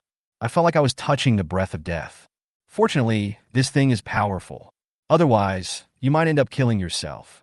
Thinking about it here, Xinfeng suddenly sneezed twice. It was quite unexpected. It's not cold, is it? Is there someone who keeps talking about me? Forget it, who cares? Let anyone complain if they want. Signing in is still important. Sign in. That page appeared in front of Xinfeng again. That kind of awkward feeling where you can't tell the distance. He had gotten used to it by now. After all, it has been so many days. A rabbit should have 3 homes. I think you should too. Super realistic silicone doll. Why do I need to explain this thing? Xinfeng rubbed his eyes to make sure he was not seeing things. Is this reasonable? What is this?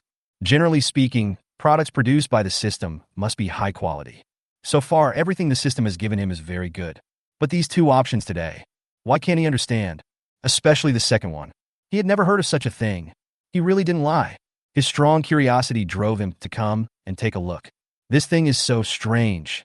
What if it is some super powerful prop? But in the end, Xinfeng did not choose the second one. It's not because of anything else. I just feel that there is a different kind of power in the dark, driving him not to choose. Finally, I chose the teleportation array with 3 burrows. A regular hexagonal token appeared out of thin air in his hand. There are 3 rabbit-shaped marks on the token, although there is no serious introduction to this thing. But it is also a teleportation array after all. For this kind of thing, Xifeng felt that it was still necessary to save up some money. A teleportation array with 3 burrows.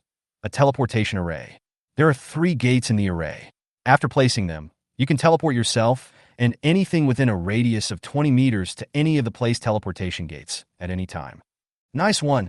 Although it is not useful now, Xifeng knows it very well. This thing will definitely be useful in the future. The system is getting worse and worse. There was no hint of the options given to him each time. Only after he has made his choice will we tell him what it should be. There is a serious tendency to mislead. It's because of my cleverness that I can always choose the good one, especially at the beginning. If I hadn't chosen the power bank, wouldn't I have nothing of my own after this?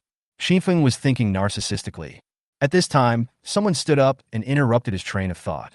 Chief, are we still going to collect materials today? Xifeng's narcissism was interrupted. Back to reality. Oh, we still need to collect them, but we'll go a little further today.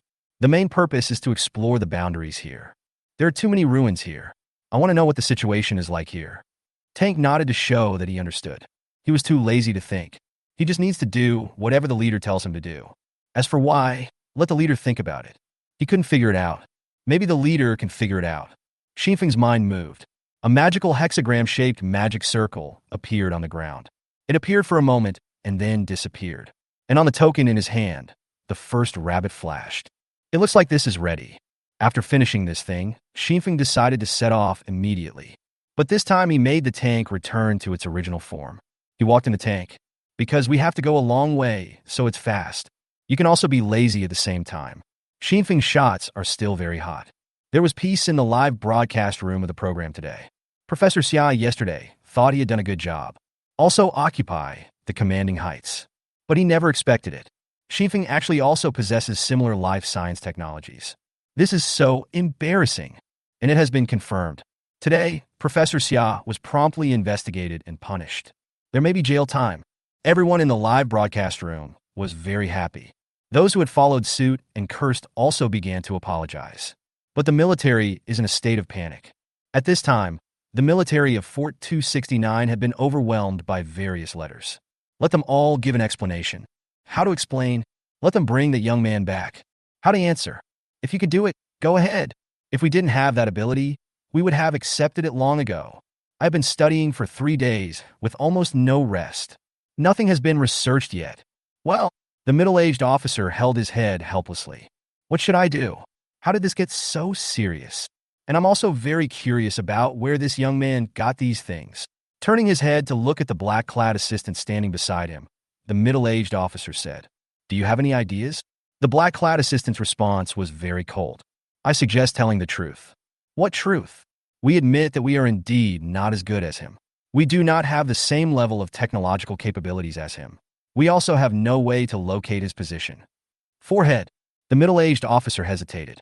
"Doesn't that mean we don't know his identity, and we got the situation wrong at the beginning and didn't know how to send him out?" "Yes. Tell the whole truth and admit your mistakes." The black-clad assistant had a poker face and spoke directly without any room for tact. "What about the dignity of the military?" As soon as the officer said this, he realized that what he was saying to this guy was basically nonsense. Finally, he sighed. He really had no choice. "Then let you handle it. Tell the people below to do it, and don't take the blame yourself. Thank you for your hard work. Let me rest for a while." "No need. I can do it myself." Chapter 22 Crisis in the Truck. The middle-aged officer looked at the back of his assistant in black and gradually felt helpless. This child, too vigorous and swift. "Just do it." I made arrangements through the military and the program crew. The young man in black took a special car directly to the building where the program crew was located. Very efficient. There was no delay at all. This is also his character. Amidst the ruins, Xifeng continued his exploration. There are ruins everywhere. The border is almost invisible at a glance. It looks like this is a complex of buildings. Xifeng stood inside the tank, looking at the devastated ruins. Xifeng felt a sense of desolation again. The buildings here are so dense. It was probably once a very prosperous place, but it was destroyed just like that. This is where. What happened to the people here? Although I can't see the original situation at all. It's also deserted here. But Xifeng is still imaginable. How desperate people were when these things happened. Oh, that's right. He has no idea what is happening to human beings today. I hope they are doing well. While moving forward quickly, while looking at the surrounding scene with eagle vision. There are ruins of all kinds everywhere. As the distance from the base becomes farther, Xinfeng gradually discovered that the buildings here didn't seem so sci-fi. The building materials are not so exotic and solid anymore. It seems that this is a place similar to a residential area. Xinfeng analyzed quickly. In fact, after discovering this, Xinfeng realized one thing. That is, it may not be that easy to find materials here. After all, the texture of the materials here doesn't look as high-end as those near their base. To fix that big computer in the future, the material here still doesn't look very good. But after all, Xinfeng also wants to explore the boundaries of these buildings today. So I didn't stop. Keep driving towards the distance. This journey really demonstrated the strength of tanks. Because the ruins are so dense, there is basically no flat area on the ground. There is always a big piece of stone or damaged walls. But the tank had no intention of stopping or taking a detour. Directly hit, rushing straight in the direction Xinfeng was commanding. All the walls encountered along the way were simply smashed and then rushed over. If it encounters something metal, it will even fire directly. A very real man. The audience of the program watched such shots. It was also very enjoyable. This is real footage. Although today's movie special effects technology is very advanced. But nothing can compare to this feeling. Wow, that looks so cool. Please show me the first-person view. This is so cool. This is the life a real man should experience. But unfortunately, we can't experience it. Alas, if I could have a mecha like this, it would be worth it even if I died. People have been held in the fortress for too long. So much so that seeing such a scene makes people yearn for it. Of course, after yearning, there is desolation. After all, there is almost no possibility for them to survive in this life. Xinfeng felt very refreshed standing inside the tank. Although it was fun, the gravel would always splash on him from time to time. It hurts quite a lot when you get hit. Fortunately, Xinfeng had the universal metal rod that he signed in yesterday. The metal rod now turned into an umbrella, blocked the head of Xinfeng and exposed it to the outside world, to avoid being hit on the head by the gravel. Wait a minute. The tank itself may also be venting its own energy, rushing very fast. Xinfeng suddenly saw something and spoke quickly. This is the vision of an eagle eye. The tank braked quickly. The tracks left another long brake mark on the ground. A lot of gravel was crushed along the way. Xinfeng looked at the distant place and observed it carefully. He asked Hawkeye uncertainly, "Do you think that thing over there is a car?" Hawkeye hesitated and said, "We share vision. What I see is what you see. I think it's a bit similar." Xinfeng was pleasantly surprised. "I hope so." Then he said to the tank under him, "Go in that direction. Tanks, if we're lucky. You might soon have a companion who's about your own size." Upon hearing this, Tank turned around, rushed towards that place. In the live broadcast room. What? What are they talking about? Where is the car? Is there any car outside? Why can't the picture be a little more spiritual? I feel the same as Xinfeng. Many audiences were equally excited. How many days have passed? How could there be another robot as big as a tank? This time, everyone stared at the screen closely. Want to see what car it is. I also want to see how that big guy is transformed. The tank is very fast. It's so fast that it doesn't seem like a normal tank should be. But he himself is not a normal tank. As the distance got closer, Xinfeng could now be confirmed. That's a car, and it's a very big truck. It doesn't look smaller than a tank. Xinfeng suppressed the joy in his heart. I have secretly decided in my heart that I must wake up this big guy. Finally, Xinfeng arrived in front of the big truck. Good guy, he's a good candidate for someone like Optimus Prime. Xinfeng looked at the guy in front of him, who looked even bigger than he had imagined. I have already started imagining how big this guy will be after his transformation. This big truck is bigger than a tank. The tank is approximately 15 meters tall in robot form. It's already a giant. The big truck in front of us now is even bigger. It would probably be nearly 20 meters if standing up. It's really a behemoth. Life, look at how much material is needed to awaken it. Xinfeng gave an order and walked quickly towards the truck. He now couldn't wait to go in and take a look at the internal structure. Xinfeng held his breath. The universal metal rod now turned into a layer of metal armor, covering his right arm. Normally, he felt that this form was the most energy-saving.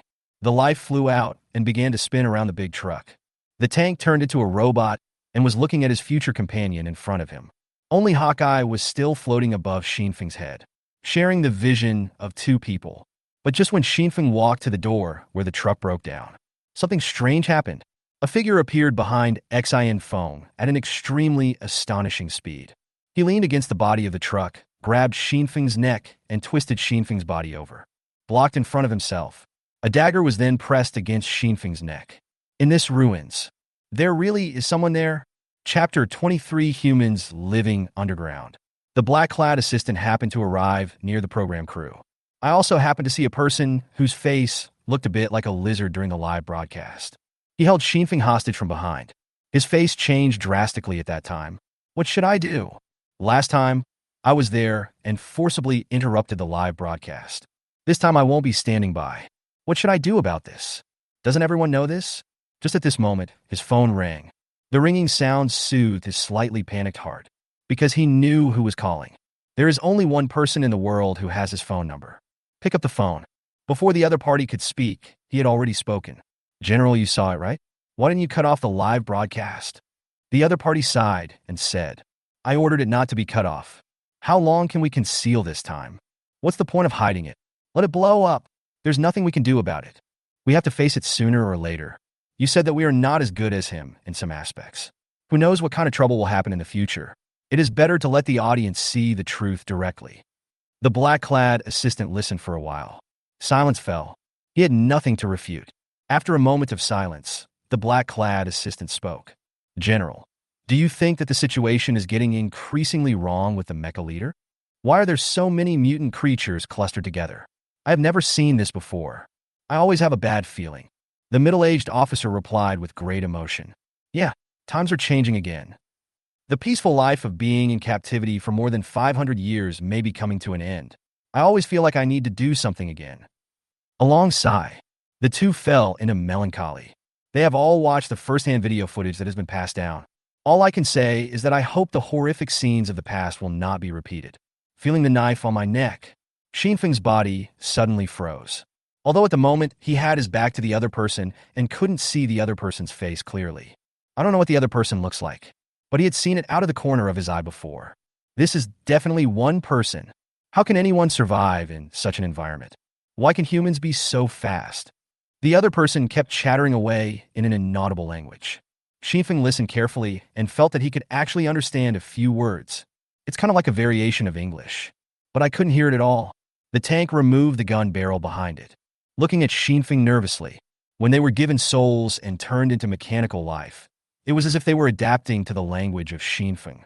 So I couldn't understand what the other person was saying at all. The other party's tone gradually became excited. From the way the other party pronounced his words, Xin Feng guessed that the other party might have already switched to several languages. But I couldn't understand any of it. The opponent's knife was getting closer and closer, and a blood mark appeared on Xinfeng's neck. Life wanted to help Xinfeng breathe again.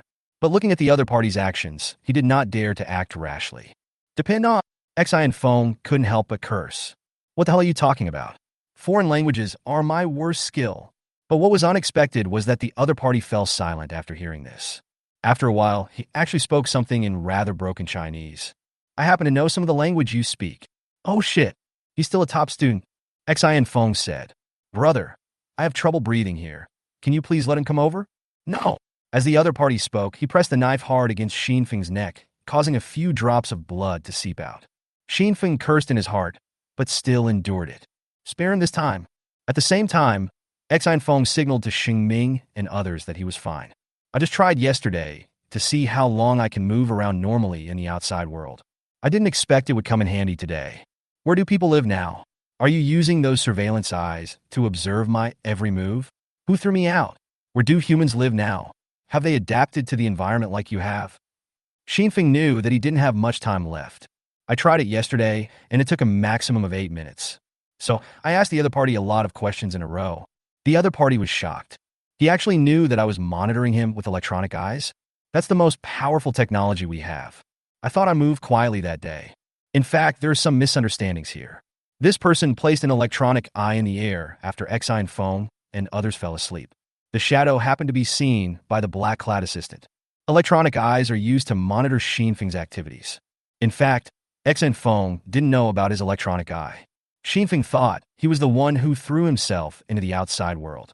The person holding Xin Feng hostage said, I didn't expect you to actually have some skills. When did you know we were spying on you? I knew it right away. Xi and Feng replied strangely. This person seems to not know yet. Shouldn't they have known it on the first day? I knew it the first time. The other person's emotions were surging, and he was speechless for a moment. I didn't expect this person to be so powerful. Scary, be careful. He continued, why do we throw you out? Aren't these things caused by you guys? And you did it voluntarily. Don't you know where humans live now? Why are you asking us who live underground? After hearing the other party's answer, Xinfeng was also confused. I originally thought that I could get some information out of someone I met this time. What a mess, the other party answered. So, where do you live? Underground? What happened here before? What was this place like before? Here? The other party was about to answer, but suddenly felt that something was wrong. That's not right. Am I not the one doing the hostage-taking? Why is this person always asking me? Don't you know your own identity? Behave yourself. I'm holding you hostage. As he said that, he punched Xinfeng in the ribs. The powerful force made Xinfeng unable to breathe for a while. He felt as if his bones were broken. Fuck, stop the fucking action. Can you please talk normally? A surge of anger rose in Xinfeng's heart. In fact, he felt that there was a way to get out of this situation. Just want to ask some questions first. As a result, this person took action directly. Stop talking nonsense. Unexpectedly, the opponent punched me again. This time, Xinfeng felt that his bones were definitely broken, and there was no way to control his breath holding, and he had already inhaled some poisonous gas. Let's get down to business. Now go back and take the thing you sleep on. Then hand over the way you control these robots. Follow me later, and you will suffer less. Good guy. Chapter 24. Escape from a broken arm. Wow, you are so brave. This is a serious robbery. I'm not telling you any of that empty stuff. Xinfeng coughed twice in pain. This guy is really strong. After these 2 punches, I couldn't hold on any longer. Ah, so where do you want me to go with you? Shut up. The other party may have realized something. We were already being very cautious at this time. Not a single unnecessary word. And he was about to raise his hand to punch Xinfeng again. Seeing this, Xi and Feng knew that he probably wouldn't be able to get any useful information out of him. The hostage-taker raised his fist. It seems like this time he's going to give Xinfeng a hard blow. It seems that this person is still a very irritable type. Xinfeng couldn't bear it anymore at this time. Depend on, I gave you face, didn't I? Xinfeng cursed fiercely in his heart. He raised his right hand and blocked the punch with his armor-wrapped arm. Then the metal on the arm quickly changed shape. Within a second, it turned into a liquid-like substance. Wrap the opponent's arm holding the knife. Keep the knife under control and do not let it press down. At least he was out of danger. Hawkeye was always above Xinfeng's head. Originally, the people who kidnapped Xinfeng wanted Xinfeng to drive Hawkeye away from him. But unexpectedly, Xinfeng didn't understand. So there is no operation. And after normal communication, another interruption. The other party mistakenly thought that Xinfeng already knew that he had put down the electronic eye on the first day. So I have always been on guard against Xinfeng. Then I forgot about Hawkeye and the connection between Xinfeng and Hawkeye. But it's a spiritual connection.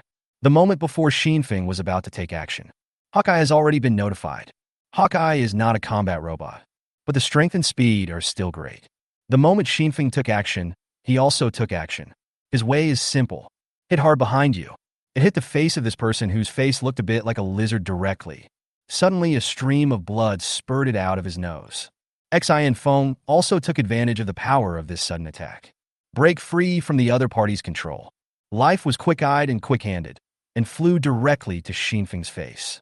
Help him filter the air. Finally, Xinfeng resumed his normal breathing. Whoosh, whoosh, whoosh. Xinfeng was breathing heavily. It's not because he held his breath for too long this time. This time it was mainly because of the pain. This guy is really strong. Xinfeng covered his ribs and said while enduring the pain. He was basically certain that his ribs were definitely broken, but it should not have penetrated into the lungs. It can be said that the other party's attack was somewhat measured. Maybe he also hoped that Xinfeng would not completely lose his ability to move. Of course, Xinfeng believes that the more likely scenario is that the opponent himself doesn't know how to fight. Probably luck. Every breath hurts. This is real physical damage. In other words, Xinfeng's nerves are still relatively strong. I also got some exercise these days. I could only hold on and stand. There was no need for Xi and Feng to give orders at this time. The tanks are already on board. He has never had a very good temper. He looks quite honest on weekdays. That was also facing our own people. As combat armor. How could he really have a good temper? The moment he saw Xinfeng escape, he was already on top. The huge body took a step forward and arrived in front of the opponent. Without using the gun barrel, he directly raised his right fist. That's equivalent to a huge metal hammer. Smashed down with a loud bang. This is the tank's angry attack. The gravel exploded. This punch directly created a deep hole in the ground. But unfortunately, it didn't hit. Although the tank is huge in size, its speed is not slow at all. However, the other party is more flexible because of his smaller body. Seeing Xinfeng break free, he started to retreat. He knew that it would be basically impossible to catch up with him at this time. It's basically suicide. It can be seen that he is also rich in combat experience. I saw the tank coming with a punch. He just rolled on the ground and rolled out of the opponent's attack range. But although he was not hit by this fatal blow, but he still felt bad. The power of the tank is really too great. The rubble that broke out from this punch also splashed everywhere. Due to the close distance, the gravel hit the hijacker and caused him pain all over his body. Blood was oozing out from some places. Seeing the pain, the other party knew that he would definitely return empty-handed this time. Escape. Must run quickly. After dodging the attack, he turned around and ran. But you have to know that Xinfeng's universal metal rod is still on his arm. An Xian foam can change the shape of the metal rod at any time. The hijacker was already preparing to escape. But suddenly a force grabbed my wrist. The thing that controlled his arm turned into a rope. He was tied firmly at one end. One end was connected to a large truck. Even though he is strong, but no matter how big it is impossible to pull this truck. This series of actions basically happens within 1 or 2 seconds. The tanks have caught up again. He grabbed the other person. The other party is also a ruthless person. Make a prompt decision. Switch the knife to your other hand. A brave man cuts off his arm. This person is also extremely cruel to himself. No hesitation at all. There was a flash of blood. A painful groan. Boom. Tank's fist just swung down. But once again it was missed. Just like a gecko cutting off its tail to survive. The opponent simply chopped off his entire forearm, thus restoring his ability to move freely. He rolled to the side and avoided the attack again. Then he dived straight into the ground. This is not ostrich behavior. But the ground here cannot be considered real ground. Instead, it was a pile of various rubble and destroyed building materials. He just slid through the gaps between these things as if he was swimming. Swimmed out from the ground. His body movements are very unique and magical. It can be said that it is almost a special ability. But he kept his left arm. The entire forearm starting from the elbow. At this time, it was hung in front of the truck, floating in the wind. Xian Feng looked at this scene and thought to himself how cruel it was. At the same time, I felt relieved. Fortunately, this guy had the intention of hijacking from the beginning. If you plan to kill someone from the beginning, then he might really be in danger. He is indeed capable. Xinfeng still cares about his life. When it comes to life and death, he will never be soft-hearted. He then said directly to the tank that was turning over the rubble, trying to find the other side. Don't look for it, just fire at that place. Yes. Upon hearing this, Tank retreated to Xinfeng's side. He raised the crazy gun barrel and fired without saying a word, right in front of the place where the man disappeared. Chapter 25: People's Doubts and Panic. Because the distance was too close, Tank was unable to use his most powerful shot. Only a single conventional shell can be used. But even so, the power is enormous. The extremely destructive shock wave crushed the original rubble even more. The air is surging. The wind is howling. Even the large truck next to it was shaken slightly by the aftermath of the impact. Xian Feng stood behind the tank and resisted the powerful shock wave and debris. The smoke and dust dissipated. At this point, it was completely unknown what the building was that was hit by the tank. Very flat. It was literally razed to the ground. At the instruction of Xinfeng, Tank gently picked up Xinfeng and placed him on his shoulder. Everyone was more careful this time. Prevent people who lack martial ethics from launching sneak attacks again. If you really get into trouble, it will be too late to cry. The tank searched for a long time on the ground where it had fired a shot. I found nothing. No bodies were found. I don't know whether he vaporized directly or ran away.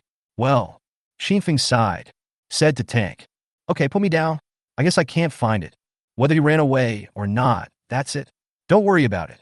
Tank put Xinfeng down and spoke. "What a pity, that guy was very agile. I didn't kill him directly at first." "Chief, it's too dangerous today." Xinfeng replied. "It's not that dangerous. In fact, I had a way to break free from his control from the beginning. I'm just worried that this extremely fast sneak attack could kill people directly, which would be troublesome. If he had come to cut my neck directly, today would have been a very dangerous day. I don't know if I could have reacted quickly enough to save myself. As Xinfeng spoke, he walked to the front of the truck. I feel very emotional inside. This end of the world really taught me a lesson. I thought I had a life with unlimited energy, with a tank with unparalleled combat power. There's a magical sanatorium that can heal the body. I can already rest easy. I didn't expect that danger would appear around me at any time in a form you could not imagine. There is a premise for everything in your future. I can't die. If a person is killed, he will die. This simple truth must never be forgotten. Came to the side of the big truck. He pinched the half arm hanging there. The muscles are very strong. As expected, he has such great strength. The skin is sallow all over. There's no luster at all, just like animal skin. I thought that the other person's face looked a bit like a lizard. Xinfeng felt more and more that the skin of this arm really felt a bit like lizard skin. My arms don't seem to have much moisture and feel very dry. Fortunately, the blood is still the normal human red color. Could it be that the humans here have also mutated? Feng turned his universal metal rod back into armor and attached it to his right arm. Holding that arm in his hand, he decided to take the arm back. Who knows what use it might be? Further research and analysis will be conducted later. At this time, Xinfeng was in so much pain that it was difficult for him to move. It's difficult to stand. After all, it should be a fracture. It is afternoon now, not evening yet. But there is no other way. I have to go back to the fountain to replenish my blood. You guys come closer, Xinfeng said to his robot.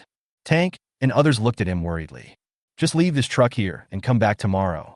Feng gave instructions and then held the hexagonal token in his hand. I mentally sketched out an area around me. A thought came to my mind. The group of people around him disappeared instantly. In the fortress, countless people stared at the live broadcast. Seeing this, everyone disappeared together. Screen conversion situation. Everyone was surprised again. This mecha leader once again brought a surprise. But this time things are different. According to the original rhythm, the screen should be full of wow at this moment. But not this time. I just watched such an exciting drama. Everyone was in a very confused state. Everyone's mind was filled with all kinds of things they wanted to say. I don't know where to start. The live broadcast room was unprecedentedly hot, but almost no one spoke. It seems as if even official programs have started to make up fake data. Even the host didn't know what to say at this time. The battle scene a few minutes before. This live broadcast was watched quietly in the room. The host was speechless. She had never seen such a scene before. It's so thrilling. After a while, someone finally started talking. It's too hard. These punches are really hard. The mecha leader can really endure it. He cut off his own arm. This guy is really cruel. Why does this person look so ugly? Is he another survivor? Is he from another fortress? Why would he attack and rob the mecha leader for no apparent reason? I have so many questions. The truth is revealed above. I haven't said anything because I have so many questions in my head that I don't know where to start. As this sentence appeared, a bunch of people started to flood the screen with comments. Yes, there are many things I want to ask. That's right. +1. +1. The barrage finally became active, but the female host still had nothing to say. At this time, she was sweating. What to say about this? I don't know anything myself, just when she was hesitating and at a loss. A young man in black walked in from the door. Normally, this place is not allowed to be entered casually, so the female host was stunned. But several staff members at the door gave a helpless expression. The man in black walked up to the female host. He stretched out his hand and placed it in front of her. Give me the headset and I'll talk. Although the female host didn't know what to say at this time. But this is obviously against the regulations. But the young man's tone was unquestionable. It's like stating a perfectly normal fact. It seems as if it is natural that others should do what he says. The hostess looked him in the eyes. There is a feeling of fear for no reason. Subconsciously, I handed my headset to the other person.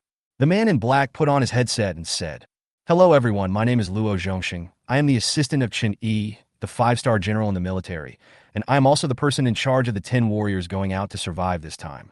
I have communicated with the production team and will be collecting questions from now on. Everyone can ask questions on their own within the next hour.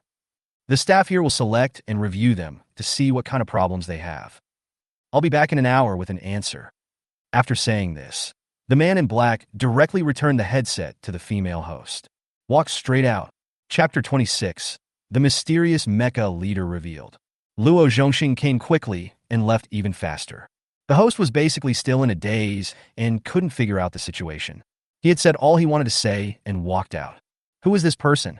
This is the first thought of all the viewers in the live broadcast room. Why is this person so arrogant? This was the second thought of all the viewers in the live broadcast room. But he was too fast. The audience didn't have time to ask any questions. He just finished speaking and left. And it was in an imperative tone. No room for rebuttal. It seems like everyone is holding back some anger. That was quite uncomfortable. It's like the keyboard warriors have just started typing. It's just as painful as the other party being disconnected.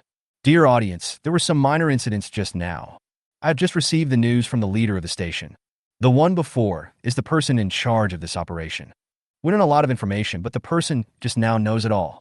If you have any questions now, please take this opportunity to ask them. Our backstage staff will do the statistics at this time. The host finally reacted at this time. After all, although this man in black made himself very confused about the situation, but it also helped her out to some extent. Otherwise, how could she, as a host, answer so many questions?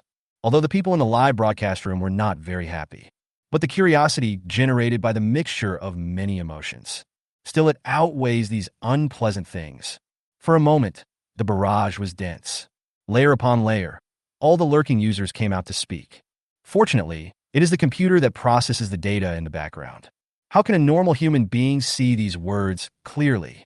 Backstage records later showed that among all the people online that day, the number of people asking questions accounted for more than 90%.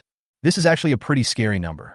Xinfeng himself was already lying in the convalescent chamber at this time. It's only afternoon, and I'm going to sleep. Very irregular. But it also gives the audience some time to buffer. If he hadn't already fallen asleep, the audience might not be in the mood to sort out what they wanted to know at this time. An hour later, Luo Zhongxing walked in again. This time the program team has prepared another pair of headphones, worn on the ears of the man in black. He also gave the hostess a piece of paper, recording all the questions the audience wants to ask. The program intends to conduct this question-answering session in the form of an interview. But Luo Zhongxing doesn't care about these. He doesn't do anything like program effects. Walk to the hostess. He reached out and took the paper. The movement was so smooth that the female host didn't even react. He said indifferently, "Okay, it's been an hour. I'm here to answer your questions." Faster. Faster. Luo Zhongxing's actions were too fast and too direct. Before the female host had time to explain, he had already started. First, the live broadcast was cut off for half an hour one day. It was my fault because I saw a man who looked like a lizard. I temporarily called him the Lizard Man. Second, the Lizard Man is indeed not one of the 10,000 warriors this time. He is a mutated human living in the outside world.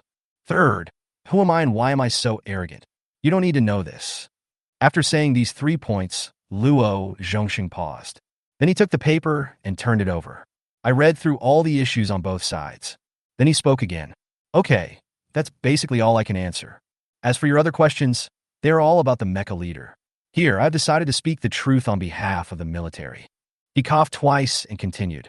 Regarding all questions related to the mecha leader, we can only answer, we don't know. His technological level is higher than ours. All the abilities he has demonstrated include the sanatorium, the highly intelligent robots, and the ability to teleport that he demonstrated today. These are things we don't have. As for contacting him, the military has no way to do that. On the first day he arrived there, he cut off all positioning systems and stopped contacting us. The current observation eye is the best we can do, and we do not rule out the possibility that he has the ability to exclude the observation eye from seeing him. We don't know his name, and we don't have any information about him. All the soldiers responsible for the transportation seem to have lost their memory and were unaware of the existence of this person. He is very mysterious, and in many ways, we are inferior to him. After saying these words, Luo Zhongxing breathed a sigh of relief, as if he had completed his mission. Everyone in the live broadcast room was already a little numb from the shock. I thought I would get a lot of inside information. I thought my questions would be answered. But unexpectedly, the authorities were also powerless. We are not as good as him. The official said this directly. Luo Zhongxing spoke again. Don't think too much. There's nothing you can do. Many things and behaviors of the mecha leader are indeed worthy of study. Just watch normally. We will also try our best to find a way to get in touch with him. As for your analysis of him, you can also give it your own thoughts and brainstorm. Maybe you can actually get it right. After finishing speaking, Luo Zhongsheng took a deep breath. I take the main responsibility for this incident. If you have any dissatisfaction, you can scold me in the next half hour. After half an hour, I will leave. After saying that, Luo Zhongxing stood there straight and stopped talking. The host finally spoke at this time. It turns out there are so many secrets in this matter, but the military has clarified it to us. The mecha leader is indeed amazing, and his technological level is even higher than ours. This is a science fiction work living in reality. Mr. Luo, you don't have to be like this. Everyone can understand and won't blame you. The female host was very professional and gave the man a way out. But something very embarrassing happened. Luo Zhongxing ignored them. He stood there with his eyes straight ahead in standard military posture. However, no one in the barrage really scolded him at this time. Everyone was discussing the matter of the mecha leader enthusiastically. They didn't expect that this person was not only powerful, but also had such a mysterious identity. Mystery makes you curious. Half an hour later, Luo Zhongxing left. The timing was exact. The fort has a recorded population of 1,033,540. That night, whether you were paying attention to the show or not, everyone learned one thing through various different channels. The military has no information about the mysterious mecha leader. Chapter 27. Wake up the big truck. After being divided into 1,000 fortresses, the administrative hierarchy was not so strict. Each fortress was once equivalent to a city, but now it is completely autonomous. Judiciary, military, and economy are divided into 3 modules, each with its own responsibilities. Economic management of money. Let everyone in this captive place have a job and live a normal life. The judiciary handles all kinds of illegal and disciplinary violations. Basically, in such a small enclosed place, no criminal can escape. As for the military department, there are basically no foreign wars. They only have 2 functions. One is to ensure the mandatory enforcement of judicial decisions. The other is everything related to the outside world, including the deployment and rescue of every warrior seeking evolution outside, or other exploratory activities, or escorting some important scientific personnel out and into another fortress. Anyway, in a nutshell, all matters related to external conditions are under the management of the military. The highest rank in the military is 5-star general. What the assistants of 5-star generals say basically represents the wishes of the entire military. The military said so. We are not as good as him. This sentence is very thought-provoking. This is a question of dignity for a sector, and a violent one at that. Under normal circumstances, people believe that even if a department is determined to do something, it is impossible for it to admit it so quickly. There must be a reason why he admitted it so readily. There were all kinds of guesses at once. But no matter how we guess, everyone has become curious. I also hope to see what world-leading technologies I can see. In fact, the reason is not that complicated. It's just that General Chun Yi from the military thinks so. The world may be changing. Xinfeng is like the eye of this storm. More people should pay attention to it. I just told the truth directly. And those people in the Academy of Sciences were completely stunned. When they were watching the live broadcast, they really cursed when Luo Zhongxing apologized. Damn you, Rem. Such an important talent. Just lost like that? What do you eat? Unfortunately, they are powerless and furious. Although he holds a high position in the academic world, he still cannot influence the people of Luozhong. After being furious for a while, several people started to think of a solution. The military said they had no information about the young man. It's such a waste to have such a good talent studying mechas all day long. If only I could use my abilities to study life transformation. That would be great. No matter what, we have to find a way to contact this person. There is always a way. Xin Feng, who was believed to be at the center of the storm, was not aware of this at the time. He does have ambitions. He has a grand ambition in his heart. But now he doesn't care about that. When you can't take care of everything at once, just focus on the present. This is the only truth Xinfeng has learned from his short life experience. After returning to the base, I fell asleep directly, commonly known as blood tonic. At this time, he had already woken up. I'm in good physical condition. He stood up, shook his arms, and stretched his body. It's all right now. Trauma can also be healed. He was very satisfied with his physical condition. But for some reason, he had a dream today. I dreamed about my life before I traveled through time. I dreamed of the blue sky that I could often see even when the air quality was bad. Dreamed of a crowded crowd. Something is wrong. Xifeng felt very confused. If you are having a normal and ideal rest, you shouldn't be dreaming. Dreaming is a kind of mental exhaustion. What's going on with the sanatorium? He had never felt this way before. Life. Did you feel anything unusual when you were charging it before? No. Life's answer is also concise and to the point. It has a bit of a luohua meaning. Xifeng no longer thought about this little problem. It is more serious to sign in. Sign in. The reward for the day also appeared in front of Xifeng. One chance to draw a lottery. If you don't want to choose the other one, you can also choose this one, but it may result in something bad. A sophisticated radar. It cannot be used alone, but can be displayed as a figurine. When Xifeng saw the second thing, he was about to drop it. But when I saw the first thing, it turned out to be an unreliable lottery. In the end, I gave in. What a joke. It's okay to just open up garbage. There are actually side effects? After what happened yesterday, Xifeng felt that he should be more cautious in his daily life. If this thing directly fires a big Ivan, wouldn't it be a disaster? In the end, Xifeng chose radar. A radar appeared in front of Xifeng. The radar looks pretty weird. It's not quite the same as what Xifeng remembered. The diameter is nearly 10 meters. It doesn't look small. I don't know what effect it will have. Life. Can this thing be awakened to become mechanical life? Life thought for a few seconds and then said, in theory, it is possible, but I don't recommend it. Because it is more suitable as a component, and this computer that has not yet assembled all the components probably needs this thing. When Xifeng heard this, it was a pleasant surprise. Then there is no need to wake it up. Just put it together with this big guy when the time comes. Oh yes, Chief. Life suddenly reminded. The parts for that big truck have been gathered and selected and are lying there. Xi and Feng nodded upon hearing this. All right, all of you come here. Today's stalker will follow us. Xifeng explained. Tank came over with the materials that he had agreed to with his life. As for the stalkers, due to the sharing of spirits, the main job now is to take care of the house. Xifeng always brings one with him every time he goes out. Under the strict requirements of life, Xifeng brought the sanatorium with him this time. Xifeng carefully considered whether to turn the sanatorium into a mechanical life. But I always feel like I sleep inside its body every night. It is like sleeping in the arms of another person. It feels like hitting a sword. It is unbearable. And he always felt that the nature of this sanatorium was somewhat suitable as a material like radar. If he were a mechanical object, it wouldn't matter. But if he is turned into a mechanical life, he will be used as material in the future. Xifeng felt that he could not do such a thing. When he came back yesterday, Xi and Feng specially set up a teleportation point next to the big truck. Anyway, the teleportation points can be changed, so there is no need to save them. He sketched out the size of the space he wanted to teleport to in his mind, and with a flash of light and shadow, he disappeared from the spot. A group of people came to the front of the big truck. Tank stepped forward and placed the materials next to the truck. Then he stood aside, rubbed his hands naively, and looked at his future friend expectantly. No, big buddy.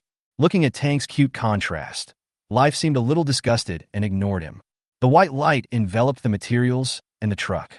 After a while, the light faded. A huge mechanical figure slowly stood up, like a pillar supporting the sky. Chapter 28. Tank sheds tears. Finally, I don't have to do the moving work anymore. Wow, bro, you're so big. Bigger than me. Tank stared blankly at his teammates behind him, feeling very relieved. After all, everyone around him, whether it is the leader or other mechanical partners, in the eyes of Tank, they are all little ones. I have to keep my head down and talk almost every day. And this time, someone bigger than himself finally came out.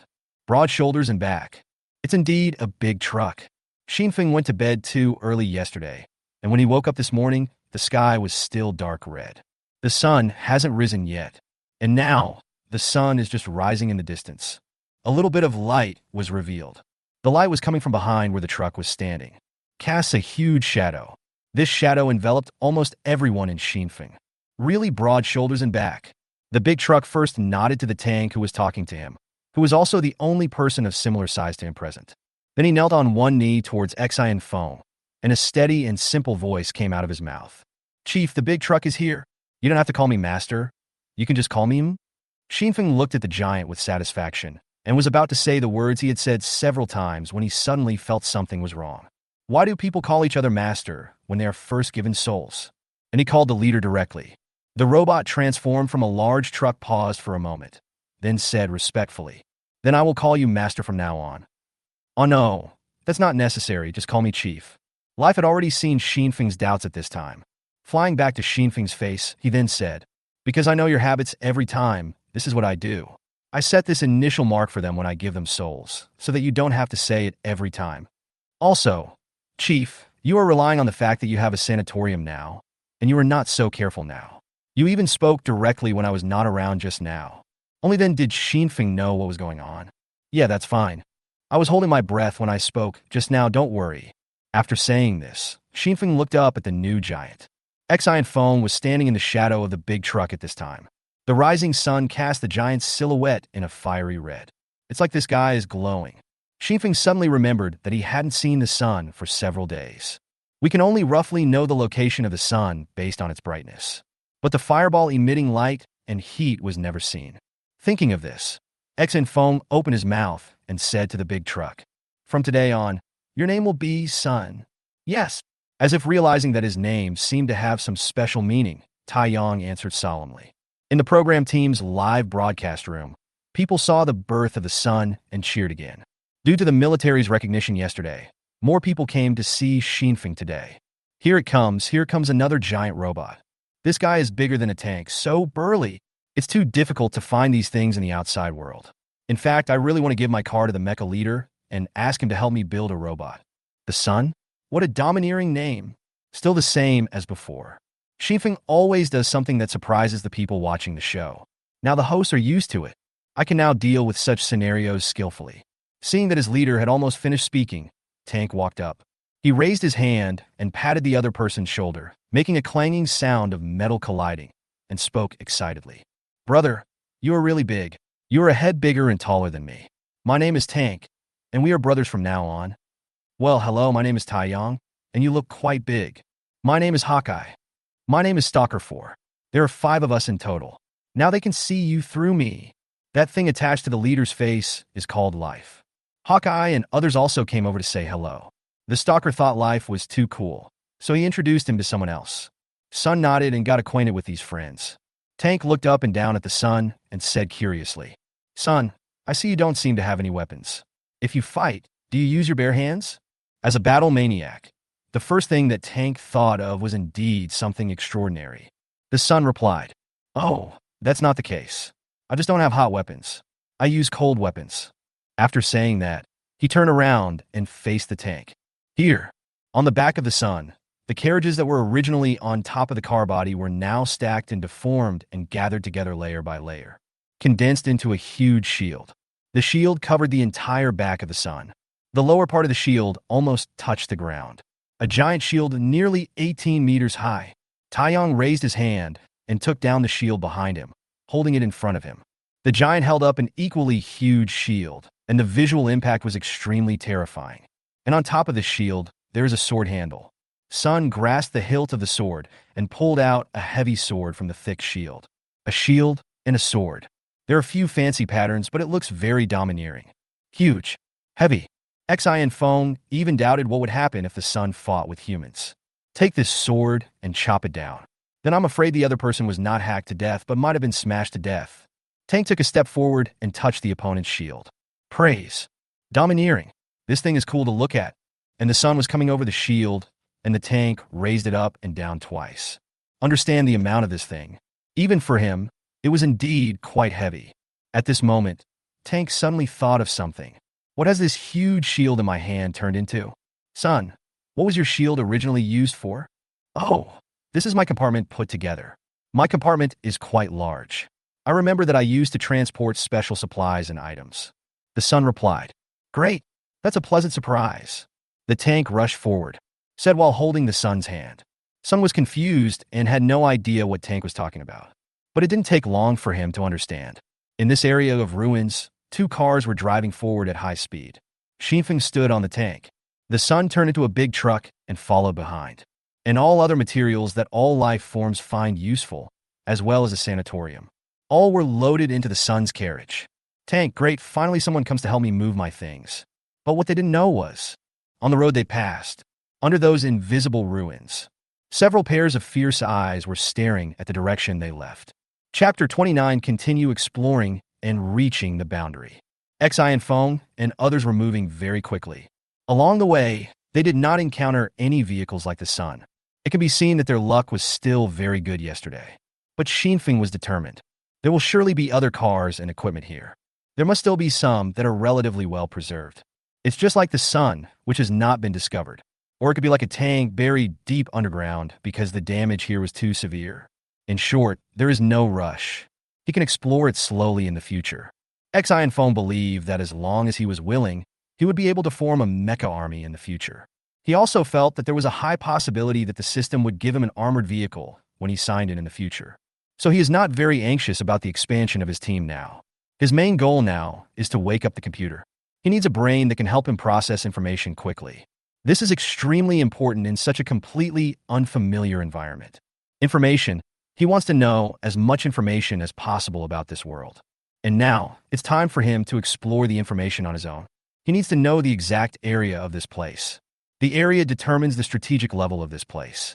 As for the room he was in now, he didn't think it was something that could be found in an ordinary place. It must have been difficult here before. Only by becoming familiar with the situation can we speculate on the civilization and technology that once existed here. After all, this world must be at least hundreds or thousands of years away from the world that we are familiar with. Apart from knowing that there are people in this world, Xinfeng knows nothing. How is humanity now? Is it near extinction? A return to the Stone Age? Or will they rely on powerful technology to survive in a corner, build a new society, and create a new social system? Or maybe he's already like the person he met that day. All mutated? Xinfeng knew nothing about this news. At this time, Xinfeng was very reluctant to come into contact with humans. No matter what the situation, humans are the most dangerous factor. Others are hell. The lizard man from yesterday didn't seem to be that strong. But Xinfeng felt that he was much more troublesome than some terrifyingly lethal beasts. Especially yesterday, I failed to kill the opponent and let him run away. Thinking of this, Xinfeng felt a little troubled. All the way here, he always had a feeling that he was being watched. I don't know if I'm being too cautious. Along the way, Xi Feng and others did not stop at all. Opened straight outward. During this process, Xinfeng still felt that the area of this place was indeed large. We started at full speed as soon as the sun rose. It's already noon, and there are still a lot of ruins around. But now, Xinfeng can be seen. In the distance, there seemed to be a flat surface. We must be approaching the border. Inside the fortress, Luo Zhongxing still had a poker face. At this time, he was also quietly observing Xi Feng. Like everyone else in the fortress, he was not very clear about Xinfeng's purpose in heading out like this. It's just that he had some guesses in his mind. It is indeed not easy to guess what this mecha leader is thinking. It feels like every step is following a certain trajectory. But at this time, Luo Zhongxing always felt that something was wrong. Xinfeng walked along the way and saw ruins all along the way. I can't see anything. But Luo Zhongxing had a strange illusion. He always felt that the situation around here was inexplicably familiar. This familiarity made him feel very wrong. There were clearly no buildings of any recognizable shape around, but it just felt familiar to him. He frowned and looked carefully at the image sent back by the electronic eye. What's the problem? And because of the military's admission yesterday, people who were watching Xi Feng at this time had already begun to speculate about Xi Feng's behavior. When the sun was awakened before, there was only a flash of white light. People know nothing and have no way of guessing anything. After all, this is a real blind spot in knowledge. But now there are all kinds of things. I guess the mecha leader must have seen something good in the distance and is rushing over now. Maybe we will see another mecha soon. No. How many hours have passed? Why haven't you made it there yet? Do you think the mecha leader has clairvoyance? How do you know he's not? I thought he might have clairvoyance. After all, what can he do? That's true. The audience's discussion became increasingly outrageous. There are even rumors that Xi Feng might be a person with superpowers. Luo Zhongxing would occasionally check out the comments on the show Warriors. By brainstorming, perhaps some people's unintentional words can give him some ideas. But after watching it, I basically gained nothing. It's better not to watch it. After turning off his phone, Luo Zhongxing continued to look at the image of Xi Feng in front of him. This familiar feeling is very strong. When he saw the abandoned large computer in the Xinfeng base, he felt equally familiar with it. This feeling made him feel a little uneasy. The palpitations made him very irritable. He didn't know what was wrong with him. Finally, Xinfeng arrived at the border of this place. In the distance, there were no more remains of buildings, only ruins. But Xinfeng finally discovered something wrong. signaling the tanks and the sun to slow down. The group gradually slowed down. Looking at the current situation on the ground, Xinfeng felt his scalp tingling. Large chunks of metal. If a person has claustrophobia, he or she may feel a little scared at this time. These metals have defined what big means. Huge metal plates tens or even hundreds of meters in length lay on the ground. Even its thickness is much higher than that of Xinfeng, as much as 5 meters or even more. If you didn't have eagle eyesight, you would be able to look down from the sky. Xinfeng couldn't see the entire appearance of these metals. And the signal peak can basically be determined through the arrangement and cross-section of these things. These things may have been a hole before. What a huge building this is. What were they used for before? Xi and Feng let Hawkeye hover high in the sky, looking at the huge debris on the ground. His eyes were filled with shock. This is much larger than a dam. And such fragments are everywhere here. Looking to either side, there was almost no end in sight. What kind of buildings used to be here?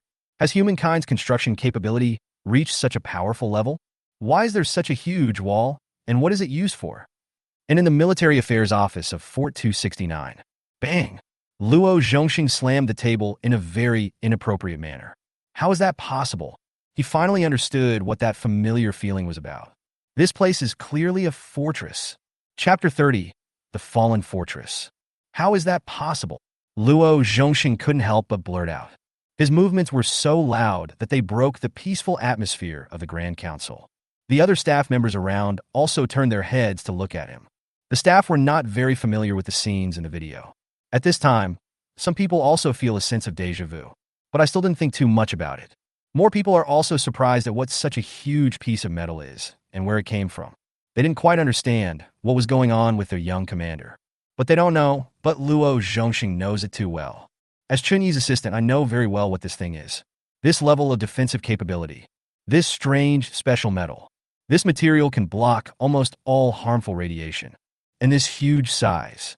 Isn't this the last protective barrier for mankind at present? It is called the barrier separating hell and heaven. The fortress's rampart. This is something that Luo Zhongxing is very familiar with. He used to look up at the towering wall in a daze almost every day. He had been in the outside world and had seen this wall countless times, going through wind, frost, rain, and snow. Later, he was mainly responsible for some upgrades and thickening of the walls. He was sure that the debris around Xinfeng was the wall of the fortress. How did this happen? How could the fortress be destroyed like this? Which fortress is this? Has one of the 1,000 fortresses collapsed? How is it possible? Why didn't I get such news? Luo Zhongxing said as he took out the phone in his hand. Called General Chunyi. He wanted to ask about this matter. The call is connected. General, have you noticed the movements of the mecha leader? Wherever he is, it must be a fortress. The other party was silent for a long time, as if there was something he didn't want to say. There was a long silence. I see. After more than 10 seconds, Chunyi sighed and spoke. When did this happen? We haven't received any news about the fortress collapsing. And what kind of attack could destroy a fortress like this? Was it a meteorite? Luo Zhongxing's tone was urgent, and he spoke quickly. It seemed that he sensed the changes in Luo Zhongxing. You are impatient, kid.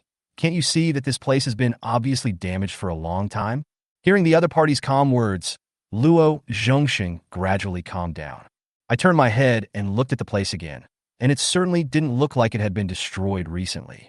So, what's going on? Chunyi paused for a while, and finally spoke as if he had made up his mind. He said a lot this time. It's like there's something wrong with his mind.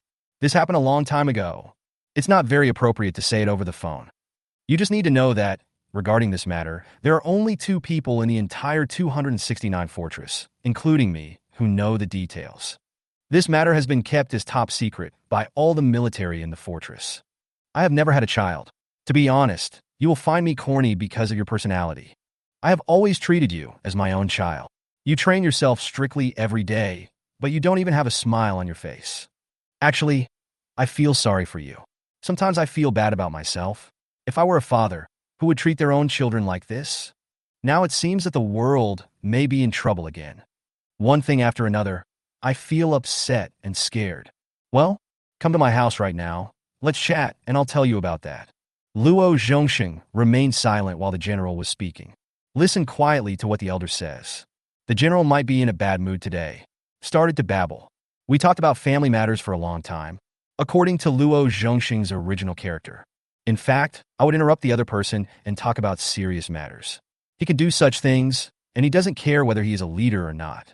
But this time, although I wanted to open my mouth several times, I finally held back. His lips trembled slightly, but in the end he didn't speak. Listening to this old man in his 50s chattering.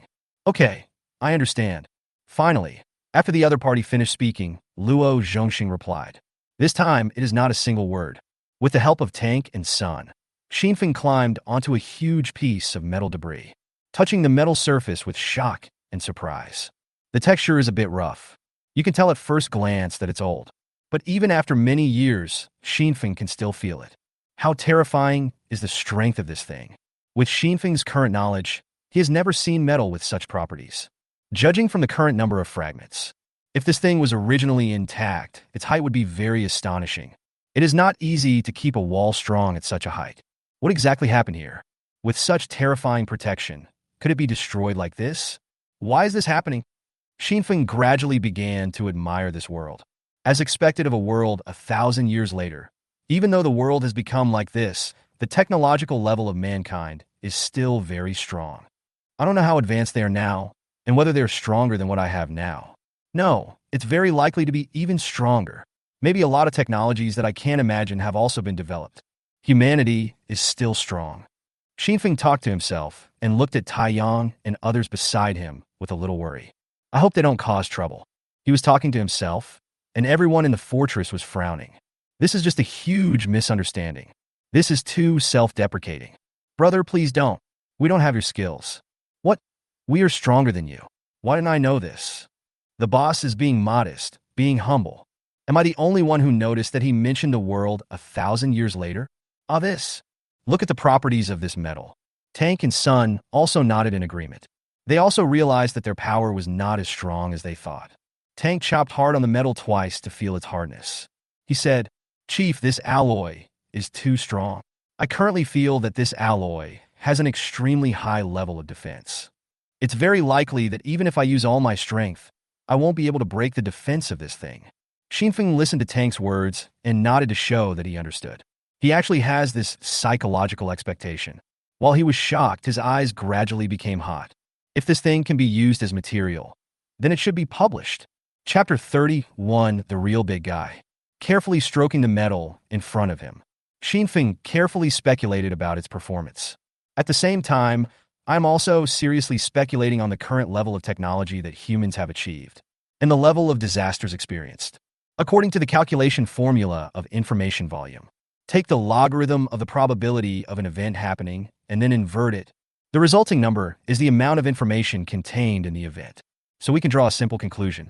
When a low probability event occurs, the amount of information it contains is enormous. So this is why Xinfeng has been paying attention to the special situations around him. Those things don't happen easily. They don't happen easily. Can provide him with more information. Just like the fragments here now. He was basically certain that this was a wall used to defend against the outside world. Because this is the border. If you extend further out from here, there is nothing outside. The ruins of the buildings were inside these large pieces of metal, and the metal fragments on both sides, spreading thousands of miles. Everywhere, you can vaguely feel that it should be formed into a circle. It encloses all the buildings inside. Thinking of this, Xinfeng felt even more astonished by her beauty. Humans actually protect themselves in the end times. Such a simple and crude method was used.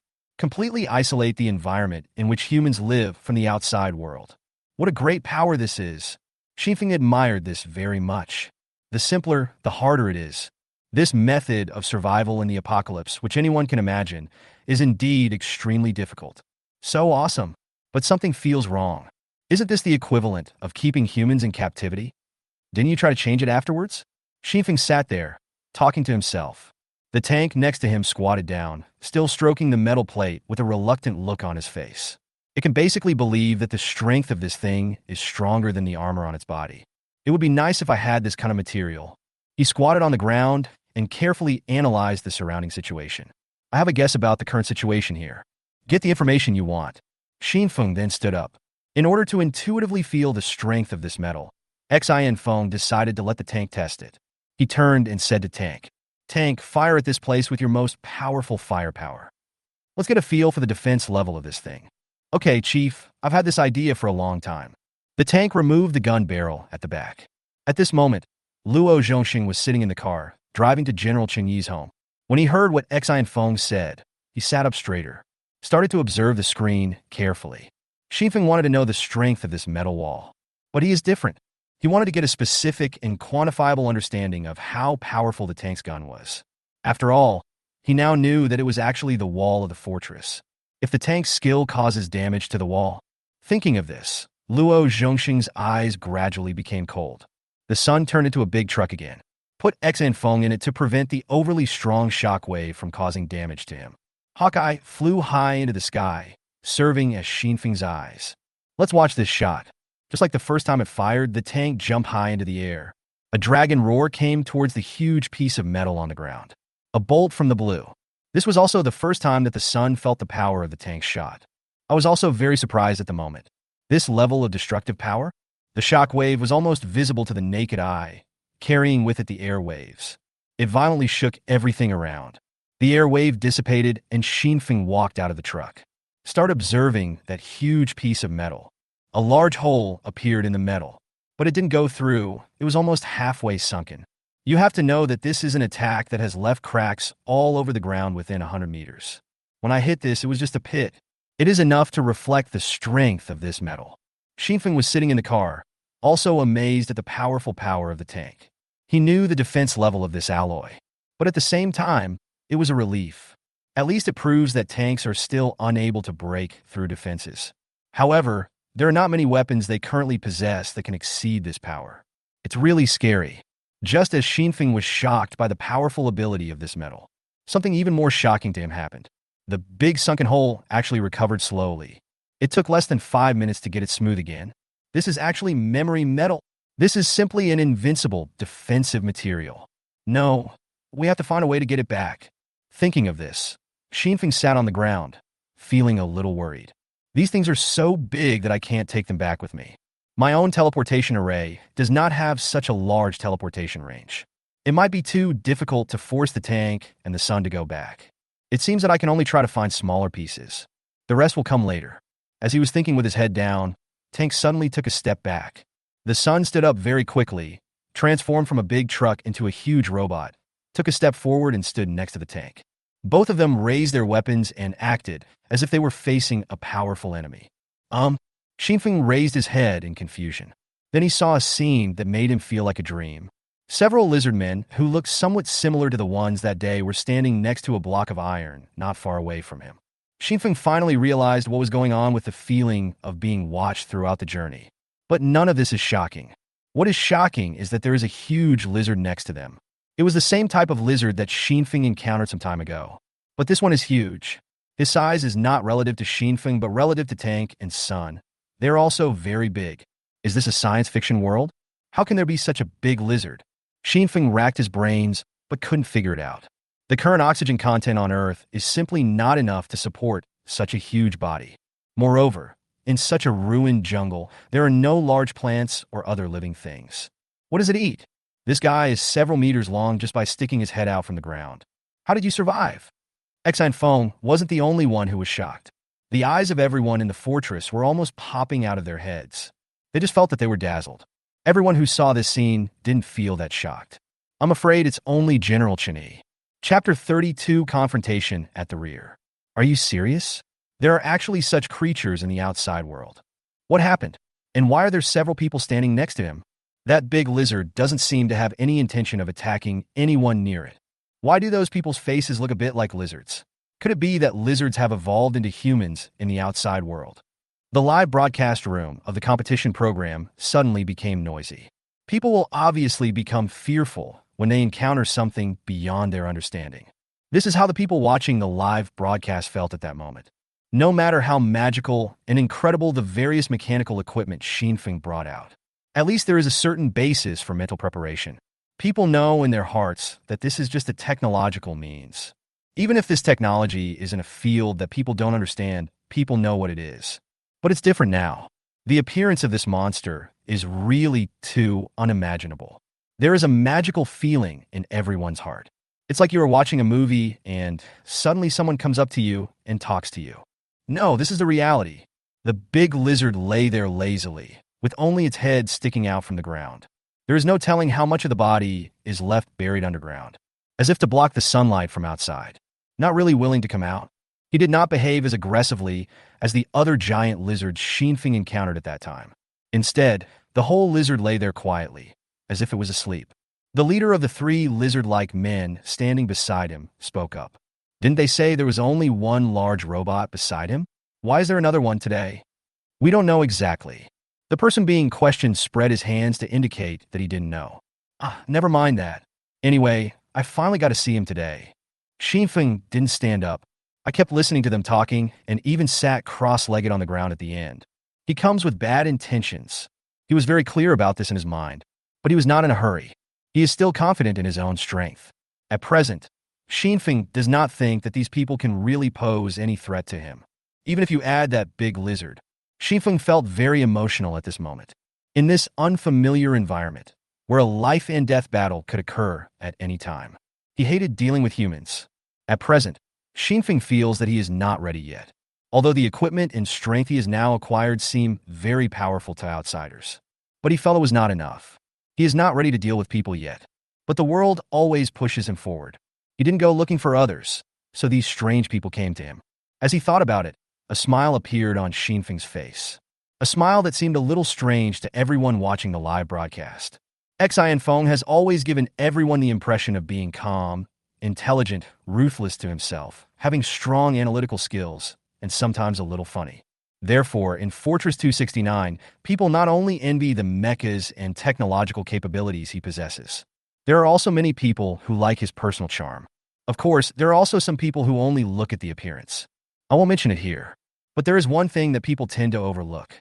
That is why people who are calm, rational, and intellectual tend to be conceited and arrogant. Shinfeng is such a person.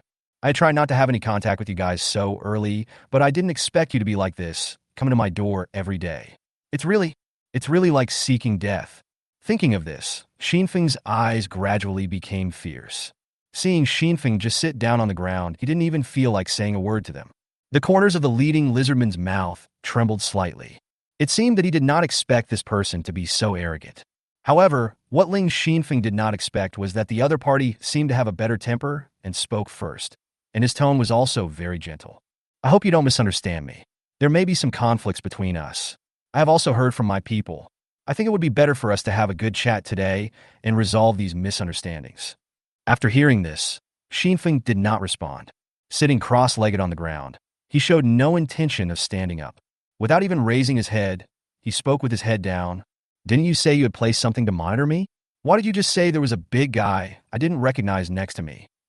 Shinfeng started to use his usual cliches again. After encountering the attacker that day and fighting with him, Shinfeng went back and thought about it carefully. I always feel that what that person said that day was a bit irrelevant. Judging from what he meant, the stealth operator originally had a built-in surveillance eye. It doesn't look like he put it there. There's nothing we can do. The higher-ups told us there's a delay. The other side's leader hadn't spoken yet and was still thinking, but his companion next to him spoke out. "Shut up, you idiot." The leader standing in the middle glared at him fiercely and cursed in a low voice. Shinfeng was amused by what the other person said. How could there be such a brainless person? This was something Shinfeng had not expected. But at the same time, Unveiling also got the news unexpectedly and easily. That is, there is a delay in these people's surveillance of themselves. It is very likely that they are the kind of errand runners, while the ones who are actually responsible for the surveillance are another group of people. Simply put, these people are the younger brothers. But what was unexpected was that the other party did not turn against him because of this. The leader's expression changed several times, but he finally suppressed his anger and said calmly, "I hope we can have a calm and peaceful talk. Can you ask your men to put down their weapons first?" As he said this, his eyes were fixed on the tank next to him. After all, the tank was holding the very thick gun barrel and pointing it at them. It made them feel quite uneasy. Unveiling said calmly, "They are not my subordinates. They are more like my companions. If they want to take it, they can take it. Goddamn, partner. Then why do they call you leader every day?" The other party was thinking very annoyedly, but did not show it on the surface. Shinfeng knew in his heart that these people definitely had bad intentions, so he would not treat them very well. Seeing how patient they were at this moment, he couldn't help but feel that something was wrong. He He always had a bad feeling, and this feeling was getting worse. Very uneasy. At this moment, Stalker number 4 suddenly squatted down with a look of great pain, and after a while he quickly ran to Xi and Feng's side. Boss, something bad has happened at the base. We have been attacked, and the other 4 stalkers seem to be in a bad state. Chapter 33. Rushing back to base, Stalker Crisis. Hearing this, Xi and Feng's expression changed immediately. There was a flash of anger in his eyes, and he became murderous. Careless. These people know exactly where they live. I overlooked this at the time. The main reason is that there doesn't seem to be a place suitable for human habitation nearby, and Xinfeng didn't think at first that these people were a group. And so organized. It seems that since such a huge lizard ignored them, they might have the ability to control this big lizard. Moreover, many of their facial features also have a lizard-like feel. Xinfeng always feels that their mutation is somewhat related to lizards. Those giant lizards from a while ago were probably also controlled by these people. Stalker number 4's voice did not conceal anything, nor did it transmit information to Xinfeng through the spirit. Instead, he said it directly. As he said it, the expressions of the 3 people on the other side changed at the same time.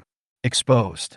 They originally wanted to hold Xinfeng here for a while, so that someone can go into the base and steal his sanatorium and other possible good things.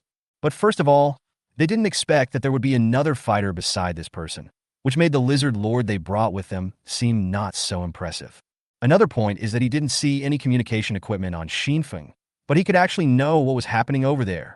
It seems that although this person is very arrogant and annoying, the skills he possesses are indeed very powerful. Not to be underestimated. But even though he knew it now, it was too late. He must be too late. Hearing what Stalker number 4 said, Tank angrily pointed the gun barrel at the opponent. Now, as long as Xinfeng gave the order, he could fire at the first moment. The opponent's leader also moved aside. Then the 2 people around him quickly came to the sides of the big lizard's head. I put my hand on it, and the lizard became inexplicably irritable. The lazy look was gone, and one of its eyes turned blood red. The lizard man leader sneered and said, I didn't expect you to be so well-informed. You seem pretty good. I underestimated you. But what can you do? It's too late now, isn't it? It's too late for you to get there, right? It looks like your so-called companions are still there. Then your mechanical companions are probably dying now. It will probably break into pieces all over the ground. At this time, the lizard man leader revealed his hideous face. He licked his lips and said cruelly. Xinfeng was indeed very angry in his heart. At this moment, his face turned very cold, and there was murderous intent in his eyes. You are looking for death. Xi and Foam cursed fiercely, but didn't want to say anything more to the other party. After all, my house was robbed. It's still very urgent. But you said I couldn't get back. It seems that your message delay is indeed quite serious. After Xi and Foam finished speaking, he took out the hexagonal token. Fortunately, I got this teleportation array. Otherwise, I might have been tricked today, although his own sanatorium cabin is still with him. But that very valuable huge computer is still there. And there are those stalkers. Nothing will happen to them. While thinking worriedly, he activated the teleportation array. After setting up a formation point under his feet, Xinfeng called the other people around to his side. Come here quickly. Then the first rabbit's mark lit up. Xinfeng's spirit enveloped the space where several people were. Tank's fire. Tank couldn't bear it anymore. There was an angry roar, and a dragon roar came from the muzzle of the cannon. The lizard men on the opposite side, after seeing Xinfeng's series of operations, still didn't know what he was trying to do. But they heard the gunshot clearly. He immediately dodged. The 3 of them instantly drilled into the ground, digging holes and running through the cracks in the ground. It really is like a lizard. They didn't know how powerful the tank shot was. All they knew from their intelligence was what a normal tank attack looked like. But just now, Xi and Feng asked Tank to use his strongest blow to test the hardness of this metal. They were all dumbfounded.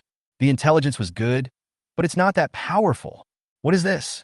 It was Xinfeng's attempt that made them become cautious and careful, and this time they hit very timely. This indirectly saved their lives. This is also why their tone was relatively mild when they first confronted Xi and Feng. Simply put, it's just one word. They're a little scared. A dragon roar was heard. Xi and Feng and others disappeared from the spot almost at the same time. Since there was no aiming, the shot was almost fired randomly. But everyone also knows that it doesn't matter whether you aim or not. The lizard, which was becoming increasingly irritable due to the 2 people's stimulation, had just crawled half of its body out of the ground. He took the blow head on. Its huge body left it no time to dodge. He was able to avoid the vital parts a little, so the shot didn't hit him directly on the head. Xian Feng no longer knew what specific injuries had occurred. In a flash, another scene appeared before his eyes. The sight before him made him furious. A mess on the ground. There was nothing in the room originally, but all the parts and fragments were thrown everywhere. It's obvious that it has been searched. It was like the Japanese invaders had entered the village. Many lizardmen were moving around in this large room at this moment. He took a quick glance and counted the number of people. There were 8 of them. It seems that this is really not a small organization. At this time, the other party may have discovered that there was nothing good around. At this time, they all gathered around the supercomputer, as if they wanted to violently demolish it. And the stalkers are doing their best to protect this big computer. But Xinfeng now only saw 2 stalkers. Where did the others go? There is no time to think about these things. At this moment, Xinfeng happened to see a stalker being caught by a lizard man. No, it could also be that the stalker is holding that person. The lizard man held the stalker tightly in his palm. The power of the stalker is not small. After all, he is a mechanical creature. Although small in size, it is likely to be stronger than the average person. But that's just ordinary people. This lizard man has undergone a physical mutation and is extremely powerful. A small stalker is clearly not enough. At this moment, light was emanating from his body, and Xian Feng could feel that he seemed to be about to self-destruct. He immediately spoke out to stop it and shouted, "Stop, I'm back!" After that, there was no more nonsense. The multifunctional metal rod in his right hand instantly turned into a desert eagle. Just raise your hand and shoot. Chapter 34. Bullying and Angry Xian Feng. The lizard men were shocked by the stalker's fearlessness, and they had never expected that this little robot could have such powerful power. The lizard man who was holding Stalker 1 kept trying to throw him out, but the other party kept holding on. At this moment, the space twisted and a group of people appeared out of nowhere. 2 of the huge mechanical life forms are particularly eye-catching.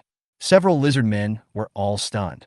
They didn't know how this group of people appeared, but I didn't expect that the person on the other side would not show any intention of reasoning after he came out.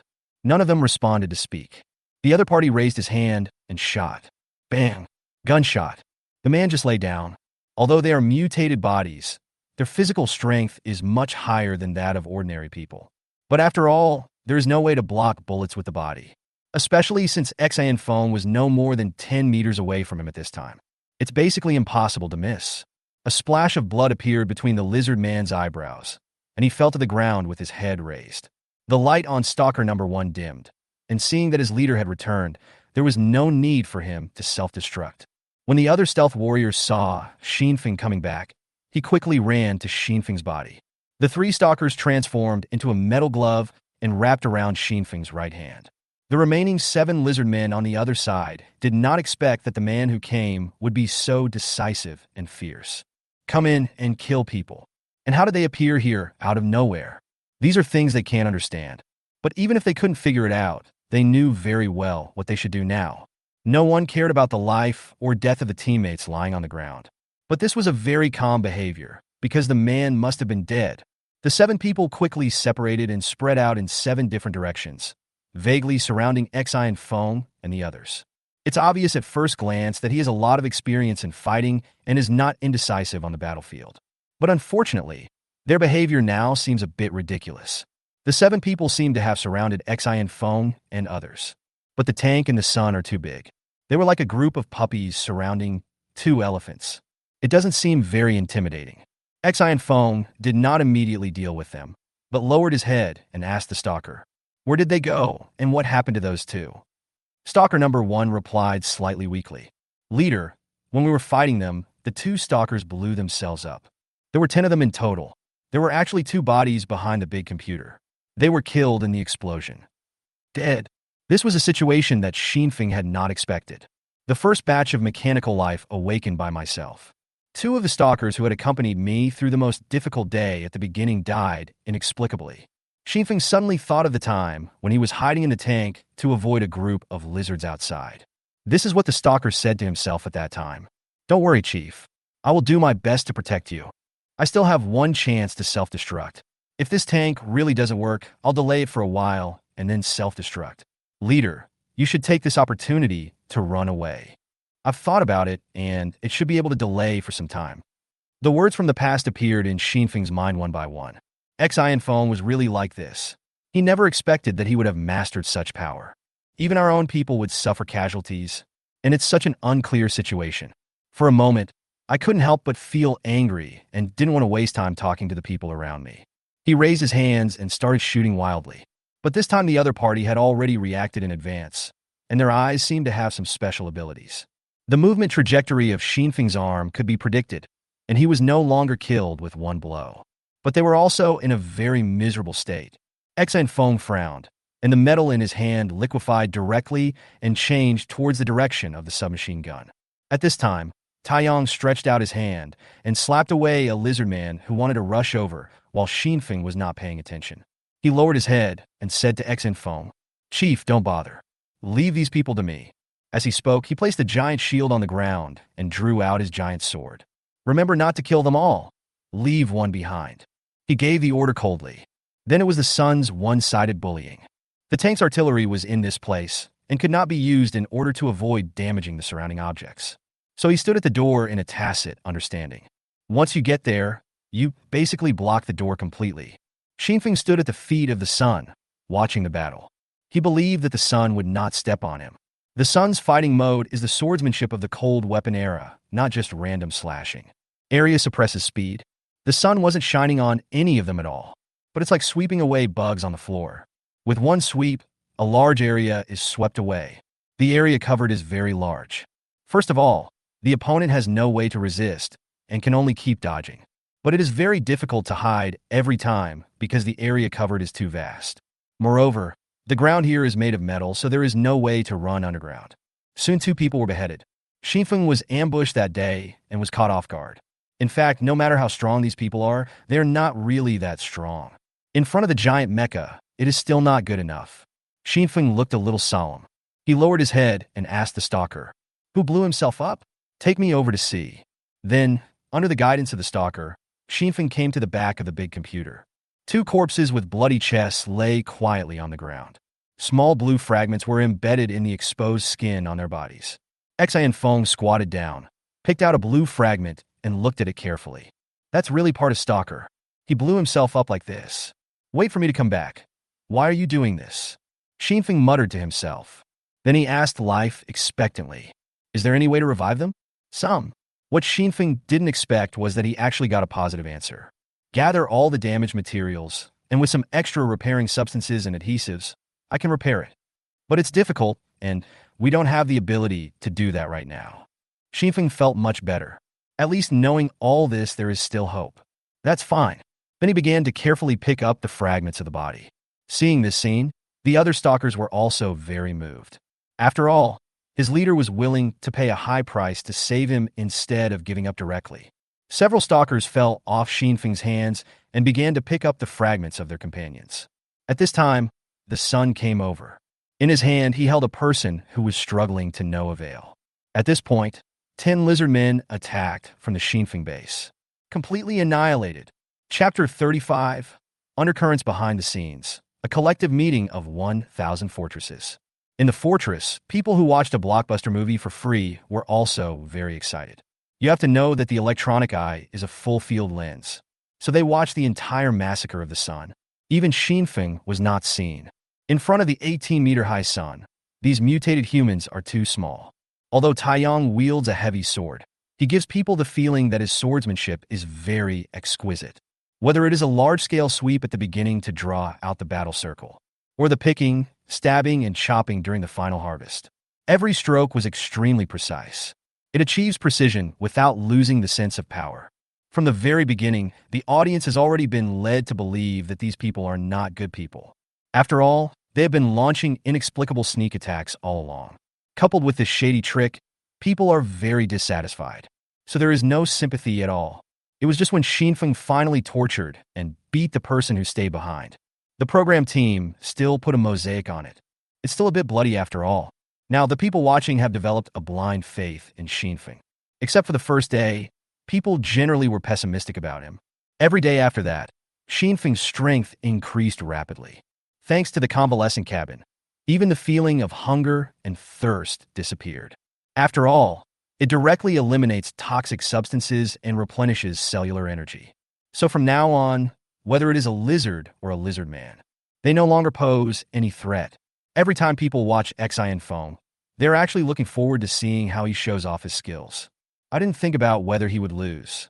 The screen is now filled with all kinds of crazy praise for the mecha leader. The sun has finally taken action.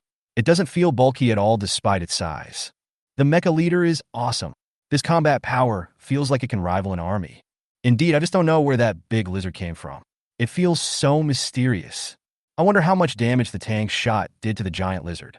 The outside world is really too scary.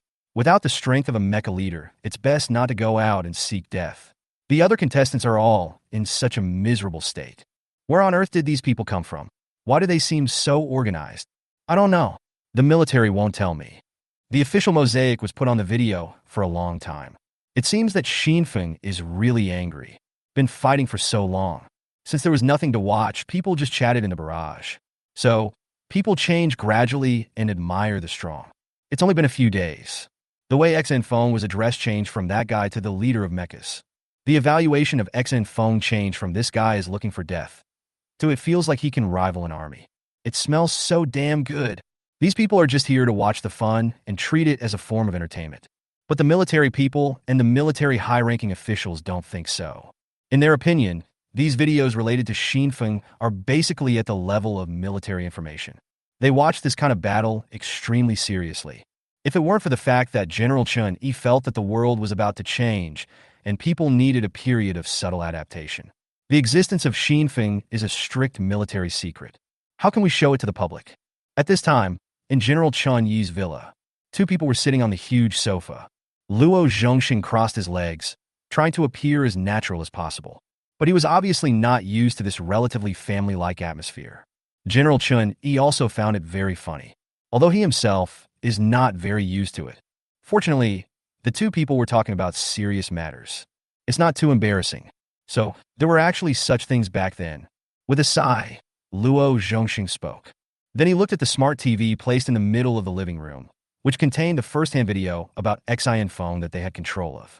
You said they haven't appeared for so many years, so why are these mutants now active? Chun-Yi picked up the teacup on the table. He took a sip and replied, I don't know either. I thought they were all dead. I didn't expect they could pass down their civilization. I don't know what they want to do. It seems obvious that the world is about to start to become unstable and uneasy. Although Chun-Yi said that he was not at peace, he sat very steadily and did not look worried at all. I have decided to hold a group meeting. Collective meeting? Don't I need to organize it now? What should I do? Luo Zhongxing asked doubtfully. No. Chun-Yi waved his hand. That's not what I'm talking about. I'm talking about a collective meeting of 1,000 fortresses. What? Luo Zhongxing was startled. You know, not everyone is qualified to convene a collective meeting of the fortress. Only the highest person in charge of each fortress military department is qualified. And once a meeting is held, the final vote may be considered a waste of time. The person in charge will be fired directly. He may even be imprisoned. What's so urgent? Is it necessary? Luo Zhongxing asked with a frown. I have a feeling that something big is going to happen in the future. At this time, we should stop hiding things and make public what should be made public about this mecha leader. Chun-Yi said this and stood up. I told you if you really want to find him, you can find him. It's just a little troublesome. This is where the trouble begins. We need the cooperation of all military personnel and the use of satellites controlled by every fortress to conduct a global carpet search. Xinfeng stood up from the ground and wiped the blood off the universal metal rod. Using the teleportation array, Xinfeng cleared all the corpses outside. He then spent the rest of the time forcing a confession through violence. In fact, he was also venting his anger. These people always come to cause trouble for no apparent reason, and it is obvious that they are here to steal money and kill people. Xinfeng was sure that if he did not have such strength, he would not be able to summon powerful weapons such as tanks and the sun. There is no way these people would let me go. So he was very ruthless in his actions. After asking the questions I wanted to know, I just shot him. Xinfeng then realized that these people on the other side were indeed a very large organization. While Xinfeng was taking action, he was still threatening and yelling. It seems that his IQ is indeed not high. Second, they did put up surveillance cameras, but the surveillance cameras they had were not what I initially thought. In other words, the people who threw him out, and these people were not from the same wave. Xinfeng frowned and thought, these people will definitely not give up. As for that big lizard, if it really comes to me, I'm not afraid of it. It's just that this big computer is a little dangerous. We have to find a way to fight back. Chapter 36, The Suit Thug. It's getting late. Xian Feng was already a little tired at this time, although it was a one-sided beating. But beating people is also very hard work. Still very tired. Xinfeng plans to think about the specific plan after signing in tomorrow. It's more important to rest now. But, after thinking about it, Xinfeng picked up a handful of light blue fragments. These are Stalker 2 and 3. He was also a soldier who died in this battle. Yes, Xinfeng thought they were sacrificed. From the day, they became mechanical life. They are mechanical humans with thoughts and personalities. It is not just a simple machine or tool. These parts must not be lost. You know, Xinfeng has put a lot of effort into these two loyal robots. It took a long time to search the two bloody corpses. It can even be said to be manual dissection. That scene can be said to be very appetizing. This was because Xian Feng was so angry at the time that he did not regard the other person as a human being at all. Otherwise, that scene is really not something that most people can accept psychologically. These parts must not be thrown away, but after looking around, I really don't see a good place to store them. Up to now, the system sign-in has not given him something like a space ring. Oh no, it has been given to him, but unfortunately he didn't choose it. This can be said to be a fatal flaw and is really troublesome. There is also Xinfeng's own physical condition, which is another major issue. Now when encountering the enemy, Xinfeng still acts as the commander and lets his mechanical life fight. Although being the boss feels very easy. But after all, there is no such feeling of a real fist-to-flesh blow. For example, today, Xinfeng was already very angry. At that time, he actually really wanted to go up and fight the opponent himself. But in the end, I chose not to do that. In fact, I'm not very happy inside. After looking around, I felt unsure about who to entrust these small parts to. Finally, he saw a place.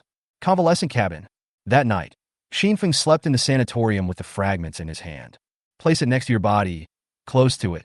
After all, there is still space in the convalescent chamber. You can put down this pile of things. No words were spoken that night. However, what was different this time was that the sun took the initiative to take on the responsibility of keeping watch. The huge shield standing there is basically like a door. It is even safer than a front door. The sun just stood there guarding like a door god. The next day, Xinfeng got up earlier than usual this time. This was also the first time after he got the convalescent chamber that he did not fall asleep with injuries. I didn't sleep for long this time. Xinfeng woke up almost as soon as the sun rose. He looked up at the sun standing at the door and asked, "You don't get a night's rest?" The sun replied, "As long as we have energy, we will keep the energy. Even if we don't have extra energy, we won't have the behavior of sleeping. Even if we don't have energy, changing back to our original form can be considered a kind of rest." I see. Only then did Xinfeng understand why Tank was often unwilling to remain in robot form when he had nothing to do. It turns out he was just lazing around and sleeping. However, stalkers rarely change their forms. Maybe they have more energy. Thinking of this, Xian Feng looked at the fragments around him. These fragments emit a dazzling metallic luster. It looks a little better. I don't know if the sanatorium repaired these as well. The broken pieces were carefully moved aside and left in the recovery chamber. He walked out, muttering to himself, "Sign it. It's a new day again, and I don't know what good things will come." A familiar light screen flashed. Ancient martial arts secret book. After learning and practicing to perfection, one can use the body to split gold and stone, prolong life, and even ascend to heaven. No one has done this yet. Suit thug. It's just a suit, but the material is unusual. My goodness. Why is the direction given by this hint always so obvious? Just one of them introduces so much. The other one had almost nothing. It feels like they are determined to make people choose according to the routine. But Xinfeng still felt something was wrong. First of all, he may not have time to practice martial arts every day now. In addition, this suit, why is it a suit thug? And it says the material is special. Do you want to gamble? Let's bet. After all, the other option was just an ancient martial art that Xinfeng was not very interested in. Besides, it doesn't feel right for me to wear a short-sleeved shirt every day. It looks a little shabby. With a thought, a set of clothes suddenly appeared in his hands. Not a suit, though, but it was the entire set of clothes that he was originally wearing. All the clothes, pants, and even underwear were stripped off. Xinfeng subconsciously squeezed his legs together. Holy shit, this is exposed? Fortunately, he realized the next second that he was not really naked. Instead, he was wearing a suit. A complete set. A complete set from the inside out. Otherwise, I wouldn't have changed his underwear. It fits perfectly. I don't know what fabric it is made of, but it feels very comfortable to wear. Then, a line of explanation appeared in front of him. I didn't expect you to actually choose this thing. It seems you made the right choice. This is actually a set of armor. Click the two buttons at the bottom, top in this order, and then concentrate, and it will become a set of close-fitting armor. If you press the up and down buttons in the opposite order, you will get a more powerful set of armor, but be careful, it will erode your sanity and turn you into a thug. You need to understand the specific operations by yourself. I wish you good luck. Then the light curtain disappeared. Xinfeng reacted briefly, and then was as surprised as if he had won the lottery. I just analyzed my two biggest weaknesses yesterday. This actually solved one problem. Direct personal wearable mecha is coming soon. But I have to say that this system is really a dog. So many hints, yet he didn't say a word. If it's hard, people will make blind choices. If it weren't for Xinfeng's experience after choosing a power bank for the first time, he would have been willing to take a gamble. Besides, he is not very interested in ancient martial arts. Maybe I really missed it. He packed up his original clothes and placed them next to the sanatorium. Xinfeng said, I'm going out for a while. He plans to try out this suit thug armor. Upon hearing this, Tank and a few others also came out, although the leader suddenly changed his clothes. But they didn't ask any more questions. In their view, this phenomenon is very normal. After all, good things appear out of nowhere almost every day. Chapter 37 Takeoff's own combat weakness is supplemented. Of course, everyone in the live broadcast room also saw this scene at this time. After all, there are people in Xinfeng's live broadcast room basically 24 hours a day. After all, it's the top stream. There's no way the popularity is just too high now.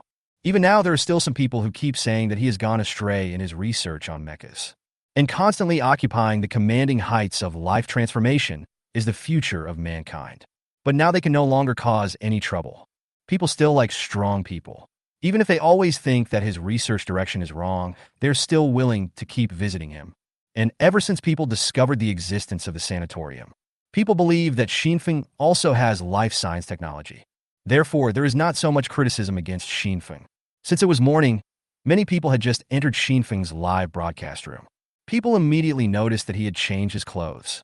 The mecha leader in front of him seemed different from usual. The well-tailored suit looks much better than the usual short-sleeve shirt. It also makes people look more handsome. Of course, it was at this time that Shoer discovered the blind spot. Fuck, guys, the mecha leader finally decided to change his clothes. Yes, now he is obviously more handsome than before. No, brother, this is not the point of the question. The point is, when did he take it off? I just got here. Didn't I see any of you recording it? Fuck, really? I haven't realized this problem yet. Is there any brother who knows what happened?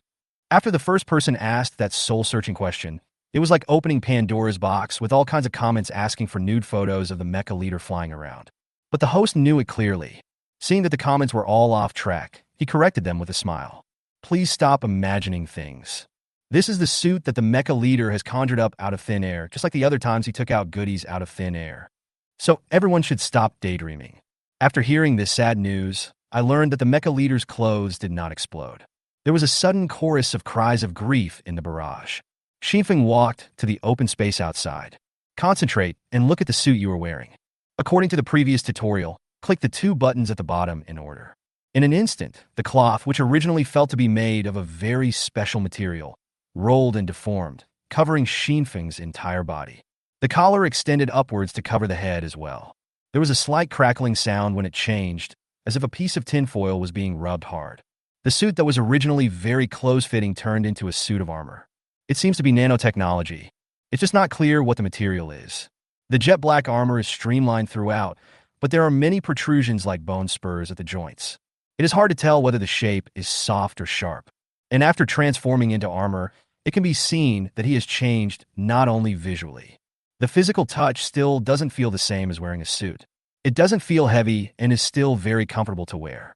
Xinfeng raised his head and looked at the power bank that flew to the side. This phenomenon can explain two situations. One is that although this armor fully covers him, it allows him to have clear vision. And under the control of his mind, It can even transform into infrared vision. Another point is that this armor seems to automatically help him filter the air. He can now breathe on his own without needing life support. The basic capabilities of this set of armor have already given him a big surprise, and they are clearly weapons of an offensive nature. The light in his hand gathered, and he fired a shot at a huge rock in the distance. The energy bomb blew the rocks into pieces in an instant. Get a feel for the weapon setup. There are 3 attack modes in total. One is an air cannon, one is an energy bomb, and one is a laser. The power of each one is quite considerable. Although compared with heavy weapons like tanks, it is still somewhat a lot inferior. However, they all need to be recharged. Charging is basically not a condition for Xinfeng. It can even be said to be a welfare. I experimented with each one and spent half a day getting familiar with the operations. But since the function is so comprehensive, Unveiling thought about it and focused his attention on every corner of the armor. Then he moved his knees and wrists. Then a powerful airflow was spurted out directly, and Unveiling was knocked down before he could even stand firmly. He fell directly to the ground and hit his head heavily. Fortunately, there is armor protection. There was a crisp sound. Does it sound good? If it sounds good, it's a good start. However, this accident also indirectly let Xinfeng know the shock-absorbing properties of this armor. Such a huge impact did not cause any pain to Xinfeng. I felt a touch on my head, but it seems that this armor does have the function of flying. To avoid flying too high and being noticed by the lizard people, Xinfeng returned to the room. After all, he was planning to take advantage of this information gap to fish, so as to kill all the enemy's lizards. Then, in the empty and huge room, there were clanging and dinging sounds. Because Xinfeng was very unskilled in the operation at the beginning, he had no way of flying at all. It's basically just banging on the metal wall. It took me a long time of trial and error before I finally got familiar with this operation. Woohoo takes off. Although it is just one room, the space is still very large. There is no problem in letting Xinfeng fly inside. It was an amazing feeling to fly for the first time under my own power. It's much more comfortable than taking a plane, compared to summoning a giant mecha that is more than 10 meters high. In fact, this experience can make people feel more powerful. I had a great time satisfying my flying addiction in the room. The audience finally knew what the suit was. Another black technology, and it's extremely dark technology. Amidst a chorus of sighs, Xinfeng also satisfied his addiction. He fell back to the ground and turned his armor into a suit again. It's still the same as before, fitting well and straight. The previous collision did not make the suit dirty. Xinfeng already had a rough plan in mind. Fishing plan? My biggest problem is that my pure physical combat power is too low, and I might fail if I'm not careful. This problem has now been solved. This set of armor actually directly gave his own combat power a leap forward. Directly turned into a superhuman existence. Isn't this much faster than practicing some ancient martial arts? It turns out that science and technology are the primary productive forces. Then Xinfeng called several of his robots to his side. Start making plans for the future. He knew that the other party's information was delayed a lot, so there is nothing to worry about. Conspire out loud. Chapter 38, Fishing 7 Steps Away, Gun. Xinfeng is a person who holds grudges. He remembered the ferocious expression of the leader who spoke to him that day, and the fact that he himself was forced to self-destruct as a stalker. Xinfeng will remember them. It's too late for Xinfeng to take revenge. Your ashes will be scattered within 3 days. Xinfeng talked to several of his mechas about the plan he had come up with. It wasn't a particularly elaborate plan. It's just a very simple fishing plan. After all, he really felt that the other party's intelligence was not very high. There is no need to respect it, and the benefits to them are very tempting. Now the other party seems to really want these good things in hand. From this perspective, they were willing to take risks. If the benefits exceed 100%, it would be enough to make people risk their lives, right? No need to be too precise. After the discussion, we took a short break. Xinfeng started this operation. In his expectation, it would be best if he could catch the other party in one fell swoop this time. Even if you can't beat them off, you have to hurt them so that they don't dare to mess with you. After I wake up the supercomputer, there is no need to be so passive. By then, they should start to move freely in this world. Hawkeye was not present at this time. He was floating outside. Although the other party's information was delayed, Xinfeng was still worried that someone might come over and eavesdrop. Although after what happened yesterday, they are unlikely to have the courage to do that in the future. Chief, isn't this a bit risky? After listening to Xinfeng's plan, Taiyang spoke with a little worry. Yes, Tank echoed. It will take time for us to get here. What if something happens to you by then? It's okay, Xian Feng replied. He is usually relatively cautious, but this time he is very confident. As he said this, he turned the multifunctional metal rod into a desert eagle. He reached out and clicked on the buttons a few times, turning the suit back into armor form. Then he raised his hand and shot himself in the chest. After the gunshot, only a very shallow mark was left on the black armor, and this trace soon disappeared again. Xinfeng himself didn't feel anything at all. This armor has a very high defensive capability, and it is made of memory metal. This gun is still very powerful. Even this can't cause the slightest damage, so nothing will happen. Tank spoke again. But what if we encounter the lizard we saw that day? Even if his teeth can't break through such armor, what if it swallows you directly? What are you worrying about? Xian Feng felt a little numb after hearing this, and waved his hand and said, Don't worry, I have this armor now, so I'm not that fragile. After all, I can still fly if I really can't do it, but lizards can't fly. After rejecting many objections, Xinfeng decided to proceed according to the plan. The token in his hand flashed, and a group of people appeared at the place where they met the giant lizard before. By the way, we also brought a sanatorium as the main bait. Xinfeng's team walked around, pretending to explore the terrain. In fact, it is to give others a chance to see themselves. Then Xinfeng began his performance. We didn't protect the base well yesterday. It seems that we can't act together. Taiyang, you go back first. After saying that, Xian Feng raised his hand and teleported the tall sun next to him back to the base. Xinfeng continued, Tank, take a look around here to see if there is anything relatively small that you can take back. Yes. Tank agreed, turned and left Xinfeng, but did not go too far. And the sanatorium was now placed directly next to Xian Feng. And on the bodies of Tank, Xinfeng and Sun, there is a stalker lying. It is equivalent to a mode in which 3 people can achieve remote communication under such circumstances. And just as Xinfeng expected, those lizard men were still there, just hiding in the dark, invisible.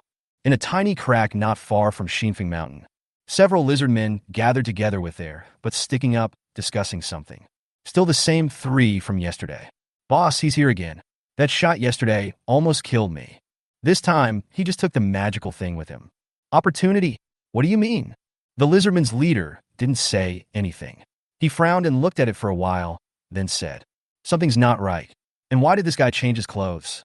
Is he still so conceited? And the guy carrying the cannon is still here. Let's wait a moment.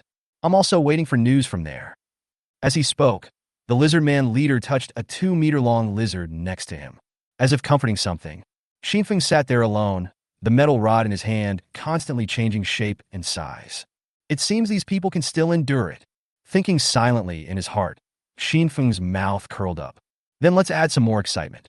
He raised his head and pointed at the tank, shouting, Tank, what's that over there? Go take a look. Of course, Tank knew what was going on and ran away. As he said this, I felt as if Xinfeng really treated me as a fool. This is too direct. Underground, a lizard man couldn't help it. Boss, what a great opportunity. What a great opportunity. This is such a huge problem. Is this person so desperate? I think he may think that he has the teleportation array, so he has nothing to fear. At this moment, Sun, who received the signal through the stalker, also knew what to do. Standing outside the base, he muttered to himself. Just found a random excuse and left. The blood-red eyes of the lizard next to the lizard man leader opened and lit up slightly. The lizard man was even more confused when he saw this scene. There's news coming in that the situation is very good over there, and they're planning to take action. Looking at Xinfeng sitting there, not looking at all defensive, he even started whistling. The lizard people thought it was a mountain of gold. Whatever. This guy was very arrogant the last time I saw him. Let's give it a try. The lizard man leader finally gritted his teeth and made a decision. Xian Feng was getting a little annoyed with waiting, and finally saw a familiar lizard man walking towards him. The other party smiled and spoke first. Seeing you've been playing with the gun, I guess you're confident in your shooting skills. Then I don't think you'd just run away, right? I am also very confident in my own strength. Which is faster, my fist or your gun? When Xinfeng heard this question, he pretended to think about it, and then said, 7 steps away, gun fast. What about within 7 steps? The lizard man asked as he moved closer. Within 7 steps, the gun is fast and accurate. Chapter 39. Fishing success completely one-sided beating. Within 7 steps, the gun is fast and accurate. Huh? The lizard man leader froze. Are you playing with me? That was after the lizard man leader made the decision. It was just a simple plan. To put it simply, he came out first. I believe that with Xinfeng's confidence and arrogance, he would not just teleport away, then just say a few provocative words to attract Xinfeng's attention. Then another person went around to the back, prepared for a sneak attack, and gave Xinfeng a fatal blow with a knife. But don't stab him to death. Just stick the knife inside the body and hold it, and just try your best to prevent the other person from leaving. Then another person will summon the group of lizards and the largest lizard leader. But the ideal was originally very beautiful, and things were going as he expected. But Xinfeng's words made him completely confused. I was embarrassed on the spot. Everyone in the fortress knew exactly what Xinfeng wanted to do. At this time, I was also staring at the screen, carefully wanting to see how the situation would develop next. As a result, this sentence directly triggered the barrage of comments in the live broadcast room. God damn fast and accurate. Is this human language? No, he still has this thought in this tense atmosphere. You just open your mouth and say it's so naughty, ha ha ha ha. The originally extremely tense atmosphere in the live broadcast room suddenly became relaxed. Everyone will not be nervous anymore. Yes, how could the mecha leader do something he is not sure about? Over there at Xinfeng, the air was silent for a few seconds, and the lizard man pulled the corners of his mouth stiffly. You are quite entertaining. No need to say, I know what you want to do. Why don't you just do it? Seeing that the other party had already come out, Xinfeng didn't want to waste any more time talking to him. He immediately interrupted the other person and stood up from the ground. But his hands were always placed on his suit, close to those two buttons. Get started. It seems there is no need to install it. The lizard man shouted immediately. As he opened his mouth, a piece of land behind Xinfeng exploded. A sinister figure rushed out from underneath. In the eyes of normal people, the speed is so fast that it is basically just an afterimage. The dagger in his hand stabbed towards Xinfeng's kidney. He stabbed someone in the kidney right away. How cruel! Just when the lizard people thought they had succeeded, the crisp sound of metal clashing was heard. When the suit rolled up and turned into a handsome black armor that covered Xinfeng's entire body. The lizard man stabbed Xinfeng's armor with a knife. It looked like a very vicious blow. But unfortunately, not even a mark was left. Surprise? Accident? Xinfeng turned around and said jokingly to the stunned lizard man. You. The lizard man was shocked, obviously having no idea how this set of armor came about. Suits actually have this function now? But he didn't have time to think too much at the moment. Instead of retreating, he reached forward and grabbed Xinfeng's wrist. It was as if he was afraid that Xinfeng would use the teleportation array and run away. Xinfeng also saw his intention and said, Where do you get the confidence to think I will run away? Don't worry, I won't leave until I kill all of you here today. After saying this, Xinfeng turned his wrist and grabbed the other person's wrist at the same time. The power of the mechanical armor is indeed strong. After gripping the opponent tightly, the opponent feels that his hand bones are about to be broken. It looks like you can't run away. After grabbing the opponent with your left hand, raise your right hand and punch him. The opponent was hit so hard that blood spurted out of his nose. That's the feeling. Xinfeng's character actually has a bit of vindictiveness. It was obvious that others were coming here to kill him. He doesn't have any psychological burden at all. How cruel you can be. So he didn't kill the opponent directly with a palm cannon. Driven by the power of the armor, his right hand threw 4 or 5 punches in 1 second. Like a piston, the lizard man behind him was stunned for a moment, then rushed over to help. Xinfeng didn't even look at him. He just raised his hand and fired an air cannon. The range of the air cannon is relatively large, and it fires mostly in the form of shockwaves. The lizard man leader was blown away by this shot. He spat out a mouthful of blood and lay on the ground. At this time, the last lizard man finally took action. He summoned the giant lizard leader. There were also a dozen ordinary big lizards and some other lizard men around. The lizard leader emerged from the ground in full force. The body length from head to tail is more than 40 meters, although the tail is nearly 20 meters long. But it was also a very terrifying body shape.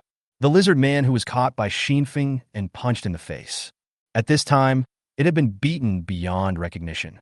But even so, he still held Xinfeng's arm tightly. I was just afraid that Xinfeng would run away. Xinfeng couldn't help but feel a little bit of admiration. Although, as an enemy, the other party's behavior is also despicable. But as a warrior, he still has a strong will. At this time, the lizard man leader stood up. A dozen large lizards slowly surrounded Xinfeng. The huge lizard leader also came over. It spewed out a puff of dusty gas and stared in the direction of Xinfeng with a huge blood-red eye. The leader said with a grin, "Dust holds on to him, and soon we'll have success." The man whom he called Dust was now in Xinfeng's hands, barely surviving. He held on to his last breath and pulled Xinfeng hard. Xinfeng lowered his head and spoke into his ear. "I don't know what made you willing to risk your life to do this. Although you want to kill me, I accept your bravery, but I can't possibly forgive you. I'll give you a glorious death. Take off." Xian Feng hugged the other person, and gas spurted out of the entire armor. With powerful force, he carried the two of them directly into the air. "Before, in order to avoid being seen by you people, I didn't dare to fly too high."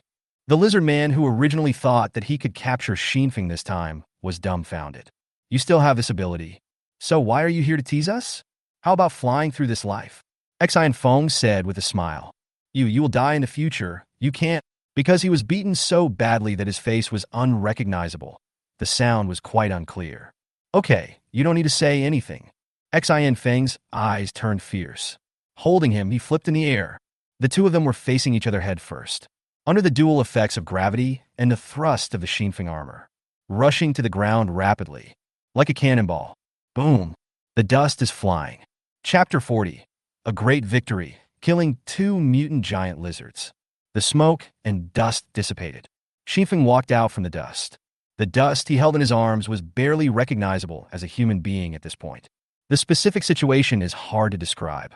All I can say is that there was a lot of blood on the ground. He is quite fearless, but unfortunately, he used his energy in the wrong place. Xian Feng shook his hands and said lightly, "I didn't expect you to have this ability. You can actually fly. Isn't this a set of clothes? Where are you from? Why do you have so many abilities? But what I didn't expect the most is that you don't want to leave quickly."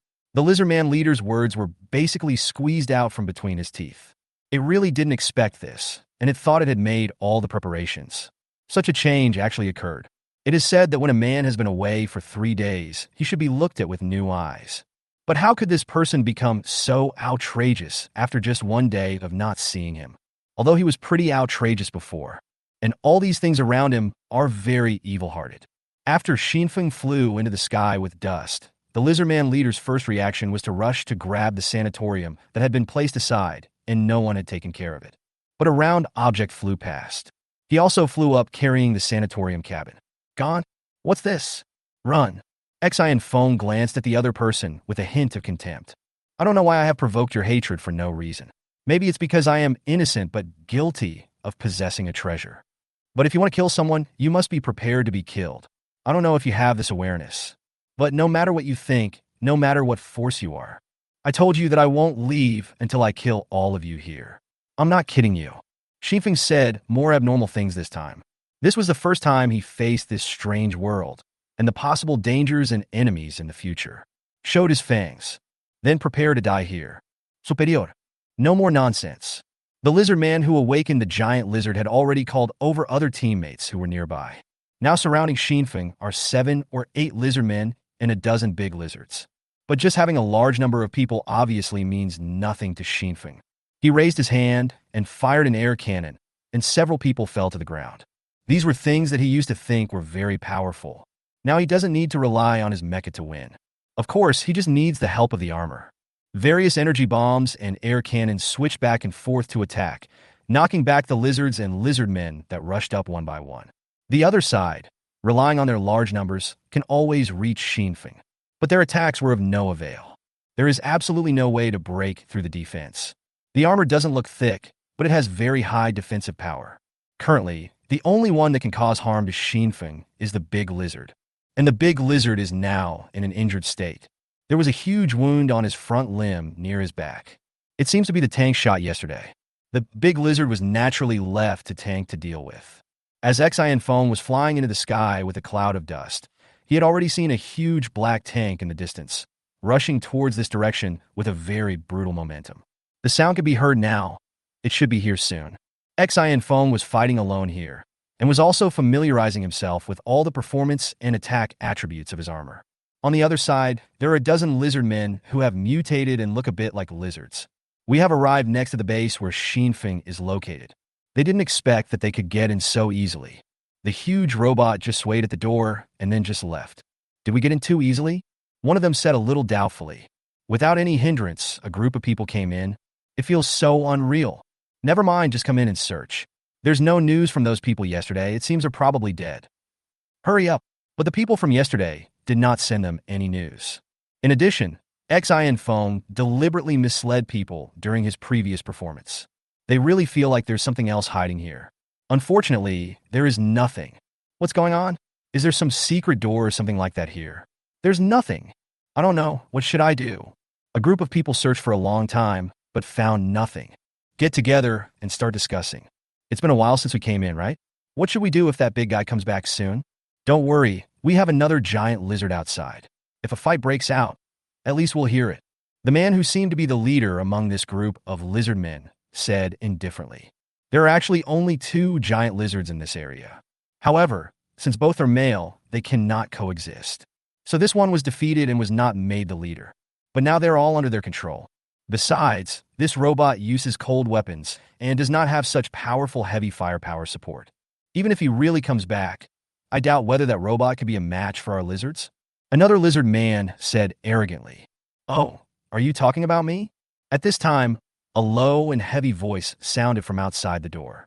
A huge metal hand held the door frame and walked in from outside. And the huge metal figure was holding a huge head in his right hand. It was a lizard head several meters long. At this time, blood was still dripping onto the ground. To be honest, I personally feel that my sword is quite powerful, no less powerful than a tank. Xinfeng's battle over there has also entered a fierce stage. It was already a life and death battle, so the other party no longer held back. One by one, they came up and tried to knock Xinfeng down. Looks very thirsty. A group of people grabbed Xinfeng and tried their best to prevent him from flying. At this moment, the lizard lord crawled behind Xinfeng. In front of him, Xinfeng's body was really small. He opened his mouth wide and was about to bite Xinfeng.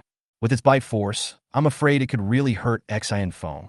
However, Xinfeng didn't even think of hiding, because he still trusts his teammates. The huge black tank rushed directly up a slope and flew into the air. With the sound of metal changing, it turned into a pitch-black giant. Taking the lead, he got perfectly stuck between Xinfeng and the big lizard. Kong! There was a loud bang, and the bite force of this lizard was indeed quite terrifying. But it didn't cause any serious damage to the tank. At this time, half of Tank's body was stuck in the opponent's mouth, and he said, "You are really strong, but it's a pity that I can't feel any pain." While being bitten, the tank's cannon barrel was also stuffed into the lizard's mouth. Boom! The 40-meter-long body exploded directly. Chapter 41, the first one-sided call with the fortress. After the 2 giant lizards were dealt with, the remaining people faced the 2 powerful weapons, the tank and the sun. There is basically no way to fight back. After a process like chopping melons and vegetables, the battle ended without any suspense. "You have a thick skin, don't you? I'll give you a shot inside and see if you can handle it," Tank said proudly as he threw the lizard's mouth, which had been split in 2, off his body. Then he began to wipe the broken flesh and blood off his body in annoyance. "Why can't you wipe off this blood?" After much trouble, Tank said a little complainingly, "Who told you to blow it up with a cannon? Besides, there's no water in a place like this, so I'm afraid you can't wash it." Xinfeng was also wiping the blood off his body. However, the armor on his body was relatively smooth, and he moved at high speed and fired a few air cannons with the lowest power on himself. It's all cleaned. Most of it was splashed out after the big lizard exploded. The scene was horrific. After the only threat, the giant lizard, was directly killed, Xinfeng didn't waste any more time on the others. It can be considered as leaving them with an intact body. Xinfeng didn't know whether he was naturally cold-hearted or he just didn't regard these people as human beings. So many people were killed by his own hands. There wasn't much emotion in his heart. Isn't it said that this kind of thing will have a great impact on people's psychology? Or am I just a pervert? Xinfeng looked at the lizard man leader lying at his feet and pondered for a long time. Maybe I don't have much empathy with the people in this world. Xinfeng shook his head and decided not to think about it anymore. After all, the world has changed. There is no social relationship here. Without social connections, it is a lawless place. Then Xinfeng squatted down. From the pocket of the tattered clothes in the lizard man's hand, which seemed to be handed down from his ancestors. Took out a round button. Xan Feng held it up, looked at it under the light, and said with a bit of surprise, "What is this?" I don't think he has used it before. Just as he was looking at it over and over again while talking to himself, there was a sudden click, as if something had clamped it. A second later, a previously invisible bead slowly appeared on the button. "This is a surveillance I placed by the lizard man. So that's what it is." Xinfeng frowned and looked at it, feeling a little uncomfortable. Each of these lizard men is like a powerful primitive man. I didn't expect that this level of technology still exists. After cleaning up with Tank, the two used the Three Burrows teleportation array again. Returned to the base. They are not worried about the sun. Although the sun has not sent any message yet, they believe that the sun can definitely handle it. This is indeed the case. Not far outside the building, there was a giant lizard without a head. I didn't expect there was one here too. Tank walked over and took a closer look at the lizard's death. This big lizard was beheaded directly, and the cross-section was very smooth and neat. You can tell at first glance that this was done by an experienced craftsman. Return to base and enter the room. What caught my eye was some bloodstains on the ground, and a body of armor that is almost uncontaminated by the sun. Tank said, looking around confused, "Isn't this place attacked by others?" "Some," Taiyang answered while wiping his giant sword. "I have already thrown the bodies out and cleaned them up." Looking at the sun, there was basically no blood on his body, only some bloodstains on the blade of the giant sword. Looking at himself again, it seemed that he was basically covered in blood from the lizard. Tank felt a sense of frustration. This fishing operation is basically over. Most of the other members were killed, and two large lizards that looked very unscientific were also killed. In the end, the surveillance side that had the most malicious intentions towards him was eliminated. It can be said to be a great victory. At this time, the audience in the fortress gradually calmed down. So cruel.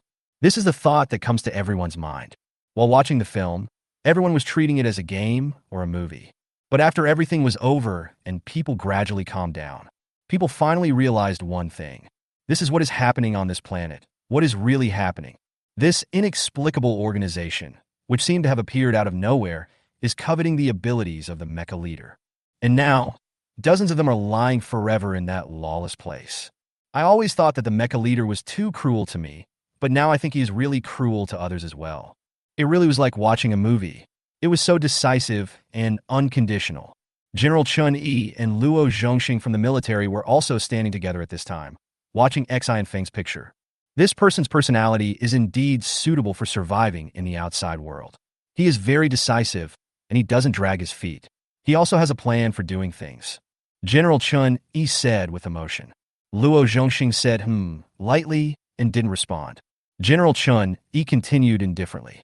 Alas, I just don't know how we should get along with such people if we really meet them in the future. It's not easy to do, and I'm afraid he doesn't have a very good impression of us now. Luo Zhongxing nodded again, indicating that he thought so too. And at this moment, Xinfeng did something that no one expected. He raised his head, looked up at the sky, and said without any warning, "Some of you should be watching. I roughly guess that you are not in the same group as those people just now. I don't know whether there is any relationship between you. I have some memory loss, and I don't remember what happened before. I don't know what your purpose is in monitoring me, nor do I know what you want to do. Anyway, I will contact you in a few days, and then we can have a discussion." After Xinfeng finished speaking, he lowered his head again and said no more. He didn't care whether the other party heard it or not. "Anyway, that electronic I can't speak." "Quick!" General Chun, he was stunned for a moment, then quickly told the staff beside him. Sending him a message means we have no ill will, and he is willing to talk. Maybe he will take the initiative to read our messages. The staff responded and turned back to work. Start bombarding Xinfeng with text messages. In Xinfeng's eyes, the organization that was observing him should be similar to those of the lizard men, and a certain department should be responsible for observing him. However, Xinfeng could never have imagined what was happening. There are more than just a few people observing me. That's tens of millions of people. Chapter 42. Post-war calmness and undercurrents. Xian Feng's few short sentences directly froze the video in the live broadcast room. Why?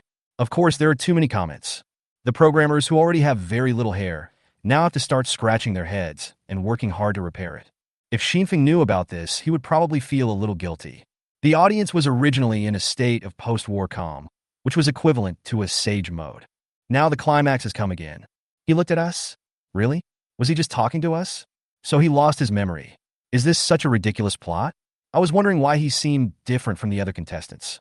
So, why do you have such technical means even though you have lost your memory? Is this the instinct of a top student? Didn't the military say they couldn't contact him? Now that he's willing to contact us, what does the military say? For a while, all kinds of comments were said in the comments. The female host had gradually adapted to Xin Feng's occasional sensations, and her on-the-spot reaction had made great progress. At this point, I was speechless again. Gone? Why is it so embarrassing? General Chun, he was pacing back and forth in the room, not knowing what to do. I had already planned to hold a meeting. We had already contacted each other yesterday and agreed to have a meeting tomorrow to discuss it. At this newly set time, they never expected that the mecha leader who had not contacted them for such a long time actually spoke. This is such a coincidence. This happened too compactly. This made General Chun, he start to doubt. If this was a script, it would take a very talented screenwriter to write such a fast-paced plot. No! Stop! I have to think carefully about what to say to him when the time comes. Thinking of this, Chun-Yi turned around and said to Luo Zhongxing, who was standing aside, "Just watch here. Report anything else anytime. I'll go back and think about it first." After saying this, he turned around and walked out without waiting for Luo Zhongxing's response. Anyway, even if Luo Zhongxing answered, it would just be a nothing to look forward to. He got into his own stretched bulletproof car and drove away. Resist. Looking at the car driving away, Luo Zhongxing stood behind and said something indifferently. Then he turned around and went back to work. Xinfeng didn't know yet how much of an impact he had brought to people far away. The so-called endless distance and countless people are all related to him. It's a pity he didn't know. His original plan was to find a way to wake up the supercomputer next to him. After that, my own power basically took shape. You can basically start to move out of this novice village. Go check out what's going on outside. By that time, he should have some confidence in the strength he possesses. You can then communicate with the people who are monitoring you to seek subsequent development. Now that strange organization should not dare to mess with me for the time being. You can also develop yourself in peace. But he really didn't expect that he is now an internet celebrity. Call. He let out a long breath. I looked around the ground, and there were still some bloodstains that couldn't be removed. After all, there is no water here and no way to scrub. Fortunately, the smell of blood has faded a lot. Xinfeng has already forgotten how many days it has been since he came into this world. All he thinks about every day is what he needs to do at the moment, and at most he thinks about tomorrow's sign-in. I never thought about how long I have spent here, although he knew it would only be a few days. Walk outside the room and look at the world outside. Looking at the red color in the distance, one can probably guess that the sun is about to set again. In fact, if you ignore the harsh living environment here, the scenery here has a different feeling. He stretched out his body and looked up at the sky. In such a short period of time, everything and everyone has changed. Choose a power bank from the one under your feet. It's even difficult to breathe. I'm just staying here. The ordinary mutant lizard almost killed itself. Ultimately, it has achieved a double leap in strength and power to the present day. After coming to this world, Xinfeng could finally breathe a sigh of relief. These past few days have been really stressful. At first, I tried every possible way to survive. Later, he will have to fight against forces that he is completely unfamiliar with. It really is one thing after another. Well, I should probably take a little break in the next few days. I promise myself that the most difficult days are over. I have successfully passed the test that the world has put on me. Now it's time for me to observe the world carefully. Xinfeng stood there, thinking silently. A feeling of pride welled up in my heart. After standing outside for a while and watching the sky darken, Xinfeng returned to the room. He opened the capsule-like sanatorium cabin, crawled in, and fell asleep. After all, this day was quite tiring. In the north of the planet, a place once known as the Arctic Ocean, there is very little floating ice at this time. After all, due to the damage to the atmosphere, the sunlight is too fierce. However, there is one part of the sea that is still covered with thick ice. I don't know the reason. Beneath the ice is dark sea water, right? When you really want to look into the deep sea, you will find it. The sea is not actually blue. The sea is black. In the depths of this dark sea, a very unscientific building emitting a faint green light, floating there quietly, motionless. In a huge room emitting blue light inside the building, a man in a white coat was observing a vessel. He also held a pen in his hand and wrote and drew. Like observing something, a dark mass was twisting in the container, and it was impossible to tell what it was. Elder, something is wrong. Just as he was concentrating on the operation, a man wearing a mask ran in from the door, panting, and said, "We failed at the collapsed Fortress Number 4, and a large number of Lizard and his men died. The mecha guy was too powerful." The man in the white coat was a little dissatisfied as his train of thought was interrupted. "If you dare to barge in like this next time, you will die." "Yes." Realizing his own rudeness, the man with the hood replied in a trembling voice. "Then, Elder, should we send someone to support us? How should we deal with it?" The man in the white coat stopped writing. Then he lowered his head and thought for a while, then said with a dull look, "Don't worry about it. If it fails, it fails. I have important research to do recently. There are still people using mechas these days. Don't worry about it for now. It won't cause any trouble." Chapter 43, Collective Meeting. It's a new day. The sun still rises from the east. No matter how the world changes, this one thing will never change. The sun is no longer bright now, but it still has the power to drive away the darkness. Xinfeng also woke up at this time and stood up from the convalescent cabin. The convalescent cabin will naturally set the rest time that is most beneficial to his body. This is much more useful than his own biological clock being on time. Today is destined to be a very leisurely day. He walked out of the recovery cabin and patted the thug in the suit, making him straighten up again. It's time to battle wits and courage with the sign-in system once a day. Sign in. The familiar page appeared again, and Xinfeng took a closer look. After taking the powerful pill, you will become extremely strong, and the power of your right hand will be extremely huge. Special materials. A pack of special materials. This time the reward seems a bit hasty. There isn't much introduction to either. It gives people a feeling that they don't want to sell it. But Xinfeng thought that the powerful pill looked good at first glance. But now he has this suit thug look. It seems that having that thing is of no use. And the second one said nothing. But Xinfeng is already very familiar with the nature of this system. There must be something going on here. Since he didn't particularly need the first Xian phone, he had almost no hesitation this time and chose the second one. Special materials. After selecting, the system pops up a brief introduction. Special materials, a pack of special materials. Maybe you will need them in the future. Then an object the size of 1 cubic meter appeared in front of Xinfeng. It seems as if it is wrapped in a thin film on the outside. It was exactly 1 cubic meter, and inside it were all kinds of red, blue, and black things, and I didn't know what they were. That's it. Xinfeng walked forward with a look of disbelief. Just gave this thing? What is this? Overturned. It circled around the 1 cubic meter block twice. Xinfeng asked Life, "Do you know what this is? What is it used for?" Life thought for a moment and looked at the cube. It should be some special metals and alloys and some other materials. It should be something special, but we may not be able to use it now. Xinfeng felt that he was a little overwhelmed for a moment. It really like this. This time the system didn't play Riddler on me. I thought I could see some strange and wonderful things, but he just didn't tell me clearly.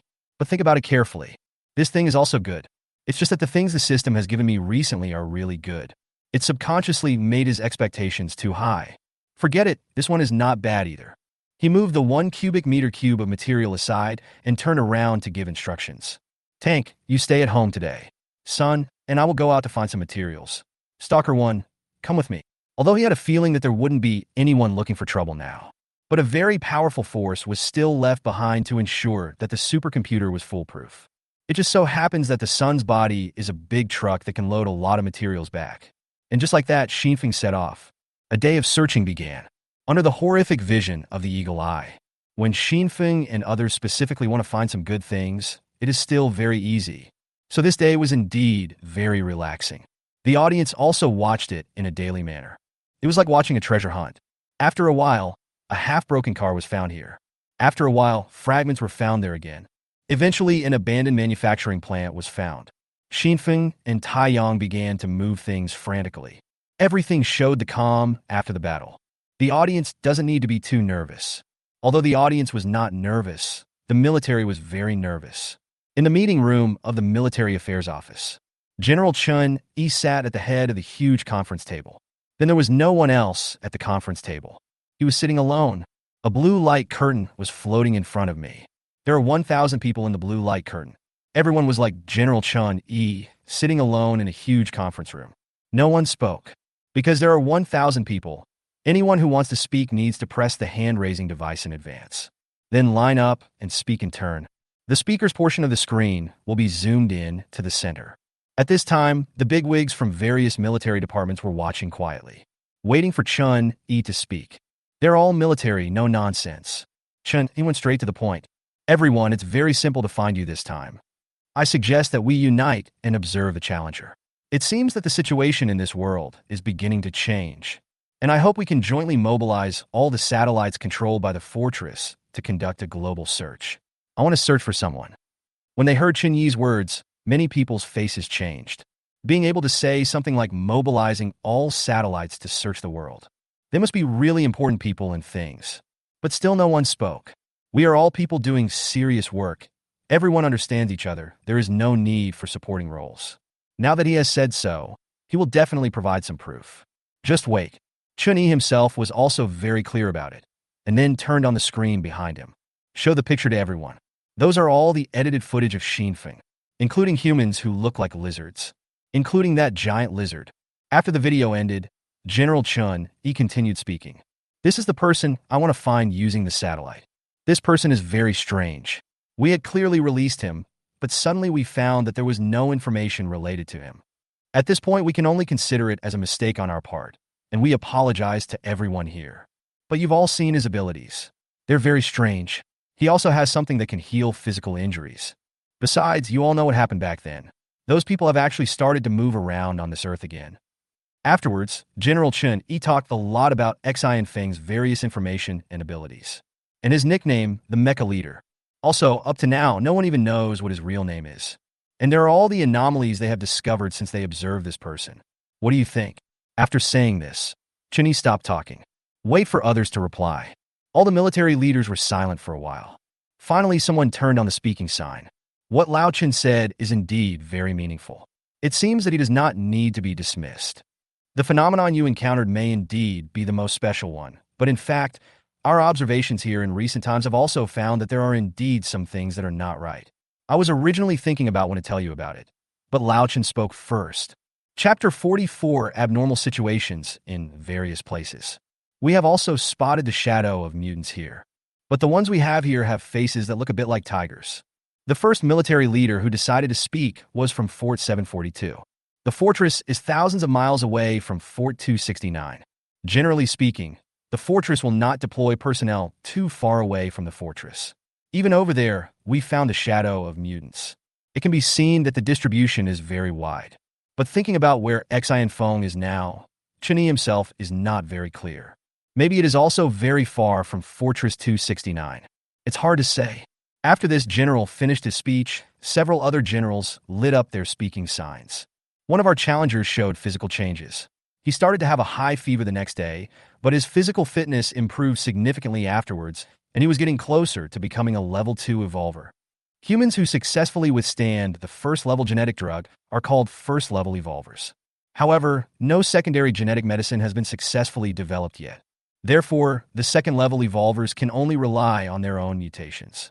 And before that, in all the fortresses, on the surface, there is only one person who has the potential to reach the strength and physical condition of a level 2 mutant or above.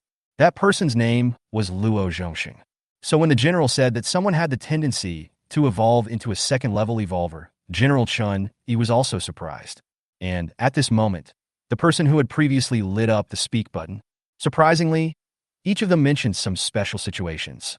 By the way, one of the evolvers I'm observing is about to evolve. I said before that I would keep this news secret for the time being, but I didn't expect that you guys would also have problems. A large sea monster appeared in the sea area around me. One of the evolvers we were observing died the day before yesterday. The size of that sea monster was extremely huge, something I have never seen in all these years. We have discovered an unusual radiation source. There is a place that is continuously emitting radiation. One of our evolvers can no longer bear it and is about to rot. We have some situations over there, and I was thinking about whether to tell you. I didn't expect Lao Chen to hold such a meeting in advance. You won't know unless you tell me. When everyone informed each other of the news, they discovered that many people had experienced some abnormal situations. It was just that General Chun-Yi brought it up first. After all, Chun-Yi's military rank is 5 stars, so he can speak with relative confidence. In a fortress with a working population of over 1 million, the highest commander of the military is a 5-star officer. Otherwise, it's 4 stars. After everyone had shared the anomalies they had encountered, people finally realized it. Chun-Yi was not talking nonsense. The world situation has indeed changed. Finally, another general with a 5-star rank spoke to Chun-Yi and said, "It seems that something is not right with everyone, so we should be able to reach a consensus. But it seems that your situation is the most special. There is also the matter of locating that mecha leader. I personally agree with the use of satellites. Tell me what you think, and we can vote on it together." Hearing this, Chun-Yi sat up straight. He knew the time had come. Start expressing your opinions and ideas right away. He began to discuss with the generals of various fortresses what to do next. Time flies. Xinfeng didn't encounter any trouble all day today. Under the guidance of life, poking around to see if there's anything that would work with that supercomputer. During this entire day, the sun loaded a truckload of cargo. Now back to the base. The goods were piled up to the height of a small hill. Xinfeng's work for the whole day today basically consisted of sitting in the truck. Always get used to operating his universal metal rod. It's like taking a day off. I just realized how good it feels to just mess around. With this thought in mind, Xinfeng went straight to sleep. Anyway, at this stage, I'm just looking for materials and taking a break. After the supercomputer is revived, we will consider subsequent developments. And such a life. But it lasted for several days. Xinfeng signed in for many days in the following days. All the items encountered are kind of useless. These are things that Xinfeng doesn't need much at the moment, including all kinds of strange objects or items that can gain some strange abilities after eating or drinking. At the same time, another option appears along with these rewards. They're all very simple. It's that special material. Xinfeng had no choice but to choose that special material. There are now 3 pieces piled up. When the third object was placed there, Xinfeng fell into deep thought. What's going on? If I don't go out and look for trouble and rest here for a while, will he stop giving me good things? Life reminds me, Chief, these things are not bad. There are many materials that are difficult for us to find on our own. Maybe they will be useful in the future. I know. Xinfeng continued to complain. But these things are not very useful now. They don't use equipment, nor do they give me some electronic equipment. I was always thinking about when he would give me a chariot or a spaceship, but now all I have are materials. Even if I could get a Gatling gun with unlimited bullets, it would be better than these things. Regarding this giving, who gives and where this person is, life did not go into it deeply. After complaining for a while, Xinfeng still went out with the sun. I have collected a lot of materials in the past few days, but there is still some to go. We still need to keep working hard. As for the tank, it has been arranged to guard the house here for several days. Every day, I was bored and turned into a tank, lying there motionless. I already feel very bored. And they were not the only ones who were bored, but also a bunch of spectators in Fortress 269. At first, people thought Xinfeng's behavior of picking up garbage was a kind of treasure hunt, looking forward to finding something. But it's not okay to just flip through it every day. Didn't he say he wanted to contact us some time ago? The military didn't say anything about it. Yeah, I'm still looking forward to it and wondering if there's anything I can collect questions for. Yeah, no response at all. That's so irresponsible. Without any topics, the audience can only make small talk. What they don't know is, the military, which they see as irresponsible, is very busy at this time. The top military leaders have been holding meetings for 3 consecutive days on this matter. Chapter 45, Fire Truck. Okay, let's make it like this. Let's speak with one voice. I will announce the news tomorrow. As for locating and tracking his position, let us handle it. We just need your satellite permissions. Thank you for your cooperation. Then let's end the meeting. Everyone, see you again if we are lucky enough. General Chun-Yi sat in a chair and said these 2 sentences with a slightly tired look.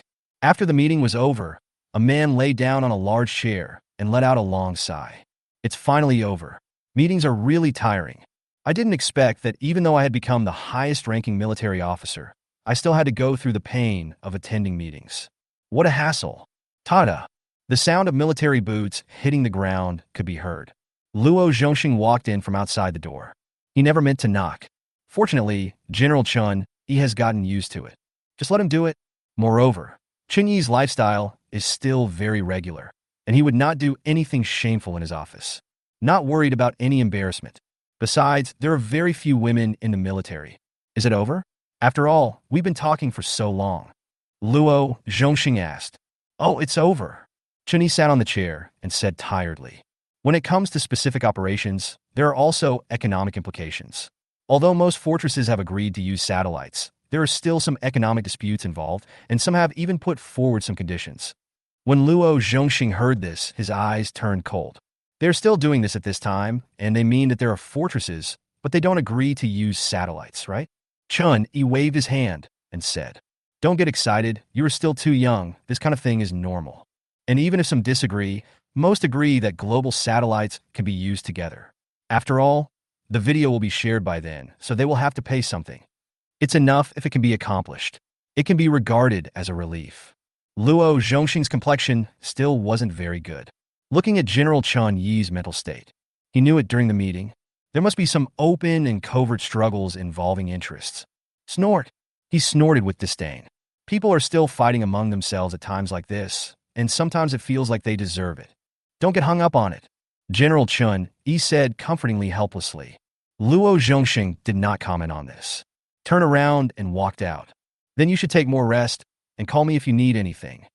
Chun-Yi shook his head helplessly. He has kept Luo Zhongxing by his side as his assistant for 45 years. He has no children of his own. This is the uniform law of the fortress. The top leaders of the three departments are not allowed to have children. If in this doomsday of humanity, the country ends up being passed down like a family empire, then there will really be no hope for humanity. Therefore, all regulations of this kind are almost all inhumane. There is no need to tell you so many reasons. You must obey. That's why General Chun-Yi has always treated Luo Zhongxing as his own child. In fact, he has always wanted to train Luo Zhongxing to be his successor. He has strong ability, strong execution, and stronger fighting power. Chun-Yi has always valued him. But looking at his character, he can't tolerate any grain of sand in his eyes. I'm afraid it will be difficult to hold a high position. After all, this kind of thing is actually an art of compromise in a sense. How could this child compromise? But if it was a time of war, he would have been a very decisive and good commander. General Chun-Yi thought secretly in his heart. I hope that day will never come. It was already getting late. Although it was just past noon, but he was too tired and decided to take a nap. The day passed quickly. Xinfeng is still short of the last bit of materials. He estimated that if he collected more tomorrow, it should be enough. As for today, I'd better go to bed first. No words were spoken that night. The next day, it's a new day again, time for the lottery. Xinfeng looked at the 3 cubes next to him and felt very hesitant. It won't be the sign-in reward in the future, and there will be nothing else, right? My novice protection period has expired, although what he has now is enough for his future development. But he still hoped he could get something more. After all, it is also an expectation. In fact, the people in Fort 269 also have the same expectation. Here it comes, it's about to begin. The mecha leader used to come up with something weird every day. I wonder what he'll do today. Maybe there's nothing left to take.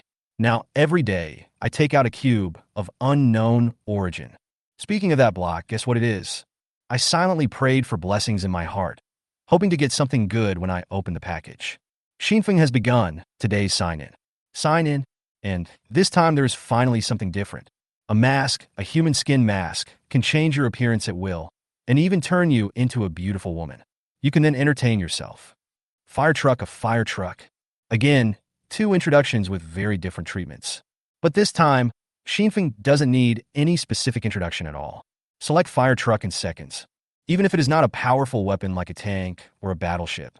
After all, this is a car. What do you mean I become a beauty in just a few days? I'm not that beautiful yet, Xinfeng said to himself. After the selection was made, a huge fire truck appeared out of nowhere in the open space in front of him. Red all over. It looks not much different from the fire truck Xinfeng has in mind. There are slight differences in the details. However, Xinfeng had never observed the fire truck seriously. The audience finally saw something different again. Finally, there's something new. And it's a car. Looks like another large mecha will appear. Take off. He finally took out some good stuff today. Xinfeng looked at the big red car and asked life. How about life? Can it be awakened? It can be woken up directly. There is no damage, no parts needed. It is a perfect car. Life this time, almost no need to observe, quickly said. Well, then let's give it a soul now. Xinfeng said as he stepped aside and clicked the buttons 3 times, turning his suit into a battle armor so that he could keep breathing even if his life left him. Life flew onto the fire truck, ready to awaken and inject souls. The sun and tank next to it also turned into robots, standing next to Shinfeng with anticipation. After all, they're unique life forms in this world. They were very happy to have an extra companion. Chapter 46: The Power of Water Dragon. The milky white light flickered. Life completed its awakening work in a short while. Amid the sound of metal friction, a huge red robot appeared in front of Xian Feng and others. He knelt on one knee and looked down at the little guy in black armor. Speak. Great Chief, fire truck reporting. Under the initial settings of life, these robots have now begun to directly call Shinfeng the leader. The fire truck is bright red all over, except for the blue face. Others have always had red and blue, but he just gathered them all on himself. Its color is very bright, and since it is a system-signed product, it is obviously a new car at first glance. So even though they are all robots, at first glance they seem to be more handsome than the sun and the tank. He carried a huge white water tank on his back. There are two thick white pipes next to the water tank, which seem to be the water pipes used for fire extinguishing. But obviously, unlike ordinary fire trucks, this water pipe is definitely not for human use. After all, the diameter of this water pipe is much thicker than a person. Xian Feng looked up and down at the red giant in front of him and nodded with satisfaction. Although he was squatting, one could still tell that he was very large. It should be at a level slightly higher than the tank and slightly lower than the sun. However, there was no sign of any weapons or equipment on his body. Maybe it's not a combat robot. Forget it. It doesn't matter whether you have fighting ability or not. Shinfeng was thinking about all sorts of things in his mind for a long time. But in fact, only 1 second had passed. After all, it's just imagination. Well, very good. You are welcome to join us. From today on, your name will be Shui Long. It's Chief Shui Long reporting in. Swery nodded in reply and then stood up. Tai Yang and the others stood aside and watched the water dragon for a long time. But when they saw that their leader had already greeted them, they also walked up. Hello, water dragon. My name is Sunday. My name is Tank. My name is Hawkeye. My name is... All of Shinfeng's robots stepped forward and greeted Shui Long at once. We got to know each other. The audience saw that after many days, a new robot finally appeared. This is also under discussion at this time. Is Shui Long a very domineering name? The mecha leader's naming skills have finally improved. It's really good. Another big guy, and his armor looks much brighter. Indeed, but it seems that he doesn't have much fighting ability. Yeah, I was wondering too. He seems to be the first mecha that doesn't have any weapons. This can also be seen from these evaluations. It seems that this is the most important observation point for people regarding this huge mecha. Or it's the requirement for his combat effectiveness. After they got to know each other, Tank spoke to Shui Long. Brother, your true form is a fire truck, right? Then can you spray water? Shui Long, after listening to these words, I felt like something was not right. But he still replied politely. Yes, I can. That's great. Tank stepped forward and grabbed Shui Long's hand, begging. Can you please let me wash it off? I killed a lizard the other day, and blood is all over me. As Tank said this, he pointed to the blood on his body and showed it to Shui Long. Oh, I see. That's easy. Shui Long agreed, pulled out a water pipe from his back, and spoke to Tank. Then I'll use the lightest stream of water to flush you. That should be enough to wash away the blood. Tank heard this and quickly stopped him. Oh, don't. Why use the lightest stream? Just give me the maximum water pressure. The blood on the tank had been dried for several days. Now I feel like it's not that easy to get through. So the tank asked for this. This? Shui Long seemed a little embarrassed at this time. If the water pressure is at maximum, I'm afraid I'll hurt you. Upon hearing this, Tank patted his chest generously.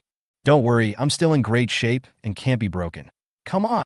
Shui Long hesitated for a moment, but finally nodded and said, Okay, let's go out now. When they got outside, Shui Long held up his thick water pipe and said to Tank, Are you ready? Stand still. I'm about to start. Don't worry, just come on, it's just water, it won't hurt me, my armor is still very thick. Tank responded nonchalantly. The water dragon shook its head helplessly and then began to spray. Tong! There was a loud bang. The powerful water pressure caused an extremely violent stream of water to gush out. When the pressure causes the water to spurt out of the pipe, it's like firing a cannon. Boom! There was another loud bang. This time it was the sound of high-speed water hitting the tank.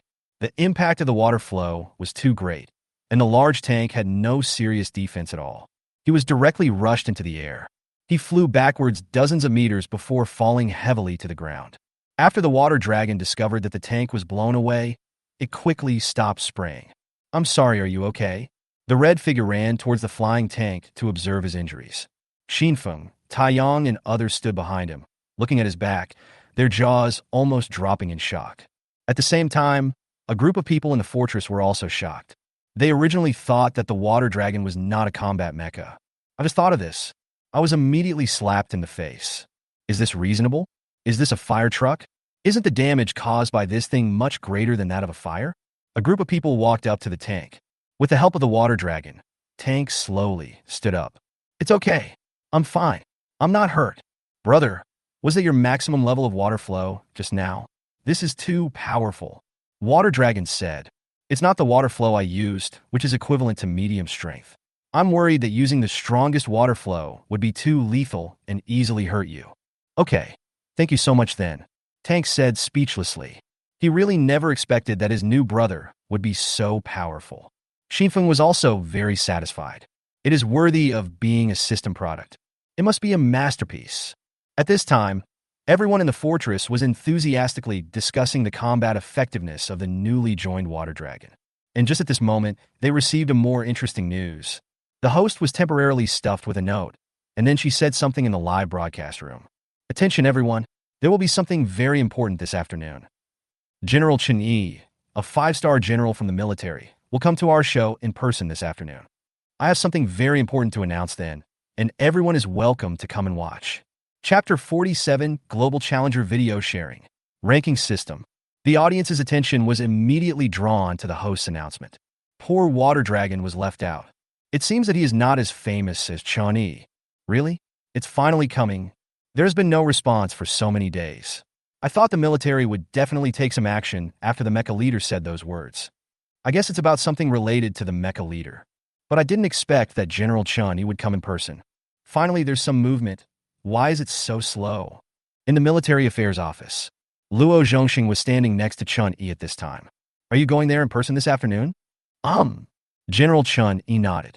It's still a very important matter after all. In a sense, it can be regarded as a kind of honesty on our part towards the public. Slowly, they should be able to realize how much the outside world has changed. Luo Zhongxing's expression seemed a little strange. Be honest, really? Are you going to tell the people and that mecha leader that we plan to use global satellites to track his location? Hearing this, Chen Yi coughed twice. You said that. Of course we did it ourselves. Not telling the public is to ensure as few people as possible know about it. As for not telling the mecha leader, what if he disagrees? Can we not find him? We'll do it first and ask for your permission later. We'll explain it to you when the time comes. After all, we don't have any bad intentions. After awakening the water dragon, Xinfeng did not take any additional actions, standing alone in the corner of the base, looking at that supercomputer of the future, looking forward to the day when I can wake him up. I believe that day is not far away. The water dragon had just been summoned, and Xinfeng asked these mechanical life forms to get familiar with each other's abilities. Because of the tank and the sun, they wanted to know what the water dragon's most powerful spray would look like. I also asked Shueilong to demonstrate it. Suddenly, there was a loud roar outside. The surrounding ruins once again experienced a baptism of pain that was unbearable for life. Because the observation, I will automatically follow the signal peak. And Xinfeng was not with Shueilong and the others at this time. So now the audience can only hear the roar from the water dragon, but cannot see the picture at all. There was a lot of complaints for a while. It's a pity that their dissatisfaction has no way of getting through the internet. It did not have any impact on Xinfeng. Time often passes quickly when there is nothing to do. Finally, the audience of the 269 Fortress Warriors program finally waited for that person. At 3 o'clock in the afternoon, General Chen Yi appeared on time outside the building where the program crew was located. Luo Zhongxing followed closely behind him. For Chen Yi, Luo Zhongxing has many roles. It's an assistant. He's a bodyguard. He is a capable person. Even now, I sometimes have to fulfill the responsibilities of a son. Of course, Luo Zhongxing himself does not admit this. The two walked together into the program building. The relevant staff have been prepared for a long time. He led the two of them in. Seeing the highest leader of the military come in, the host stood up from his chair while applauding. Hello, General Chen. You are here. General Chen Yi smiled amiably and extended his hand to shake hands with the female host as a courtesy. Then he took the headset handed to him by the staff and put it on his head. Here I am. It seems I'm still on time. General Chun-Yi, wearing a headset, greeted the audience of the program with a smile. In front of the public, Chun-Yi has always been relatively amiable. They rarely show their serious and majestic side. After all, there is no need for the current military to maintain the image of a completely violent organization. This way people won't feel scared or resentful. But Luo Zhongxing is different. He doesn't care about that. With a cold face, he stood aside. He didn't move at all, like a wooden man. Don't give face to anyone. Just standing there. If you don't know, you might think he's a high-ranking official. Chun-Yi still maintained his military style. After greeting the audience and telling a joke to liven up the atmosphere, he got straight to the point. Okay, I won't say any more. Let's get straight to business. I believe everyone has been getting impatient these past few days, wondering why the military hasn't come out and said a few words yet. Isn't there a lot of people scolding me in the comments? Chun-Yi said with a smile. At this time, the people in the barrage began to perform. He curses a lot on a normal day. At this time, everyone became very polite. All of them are, it's okay. It's okay. How can that be possible? How could that be? You should take more rest. Such similar words.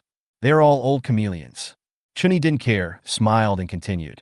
The reason why I haven't spoken is because I have been meeting with people from other fortresses during this period. Because of the various strange things that the mecha leader has encountered during this period. I think the world may be changing. So after 3 days of unanimous discussion, we reached a decision. That is, all videos are shared around the world. Each fortress will upload the videos of the 10 challengers it observes to the cloud. For all to see. Then, Chun-Yi turned around and nodded to Luo Zhongxing. Luo Zhongxing picked up a walkie-talkie. Send the video. After a while, the program team's video changed. Originally, there were only 10 pages in total, allowing the host to freely choose the interpretation. Now there are more than 9,000 pages below. Each page is a different challenger situation.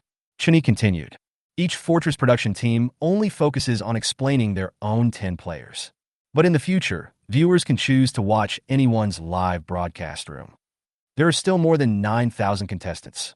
When the time comes, we will also come up with a voting mechanism.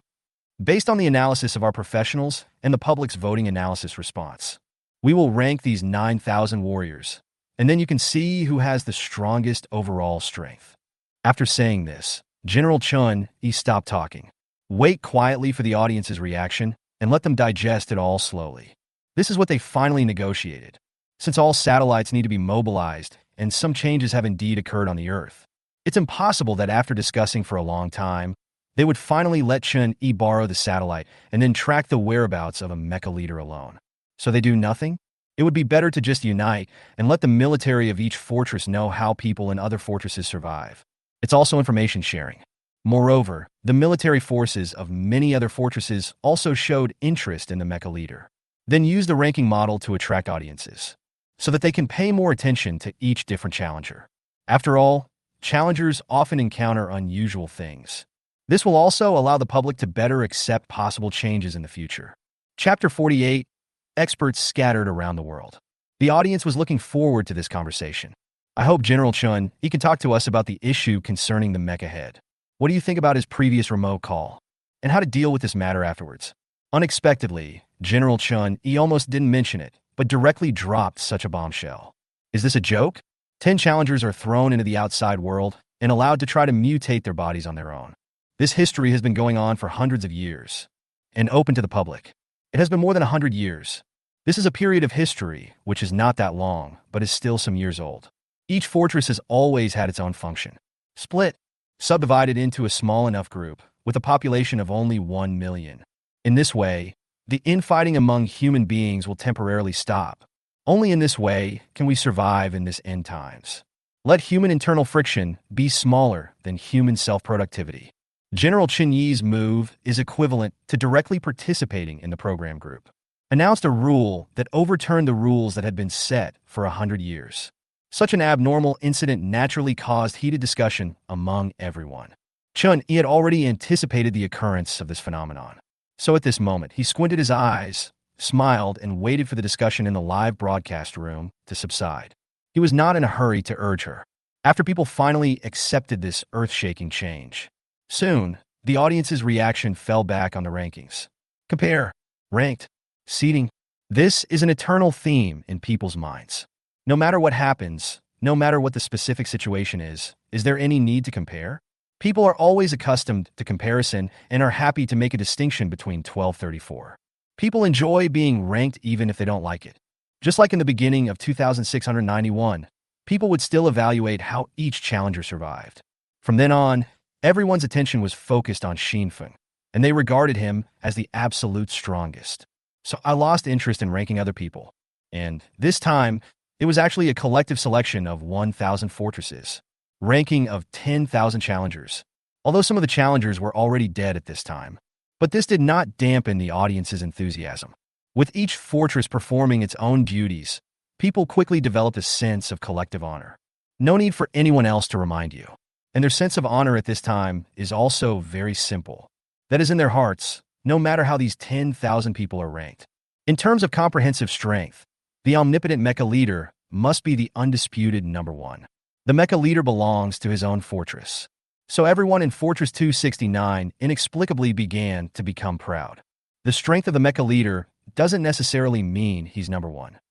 The absolute mecha leader is the strongest. I don't even look at the others. Mecha head. The mecha captain has brought honor to our fortress. Originally, most of the comments were in praise of the mecha leader. However, some remarks like bringing glory to the fortress really confused Luo Zhongxing. What does this have to do with competing for glory with the fortress? Can the mecha leader recognize you? Looking at everyone's discussion at this time, General Chinny knew that these people should have almost digested the news. So just give your palms a couple of pats. Continue to speak. Okay, it seems that everyone can now accept this result. But I just found out that everyone generally thinks that the mecha leader is the strongest one. I admit that he is indeed very powerful. He has a variety of abilities and also has a very powerful mecha. But I still hope that everyone can take a closer look at the performances of others. This challenge is different from the past and there may be surprises. Then he turned around and looked at Luo Zhongxing and said, "Okay, let's show you all the videos we found before." Luo Zhongxing nodded when he heard this and took out a hard drive from his shirt pocket. Walked to the backstage studio. He handed the things to the relevant staff and gave a few instructions. After a while, the original live broadcast screen changed. The more than 9,000 pages of videos that had temporarily appeared before are temporarily gone. Instead, there are more than a dozen videos that have been edited. Equatorial rainforest. This is one of the only 3 large land biological gathering places previously identified on Earth. Of course, most of the creatures here are mutated plants, small insects, and microorganisms. After the end of the world, this is the only flora that is even expanding. Because of the damage done to him by the environment, it can't keep up with the speed of its own growth. The mutated giant plants are growing wildly here. They are able to survive in the soil that has become severely acidic. Very sci-fi. In the video, a towering tree is shaking wildly. The thick tree trunk, which was so thick that it took 5 people to hug it together, was now making a constant, teeth-grinding crackling sound. The whole tree was shaking wildly and was about to collapse. The camera moves down. Under the tree, there was a giant man who was definitely over 2 meters tall, holding a huge rock. If the boulder had normal density, it would definitely weigh several tons. The giant man actually carried a huge rock and hit the giant tree madly. The visual impact is terrifying. Snap! In the end, the giant tree could not withstand such horrific destruction. Finally, it collapsed.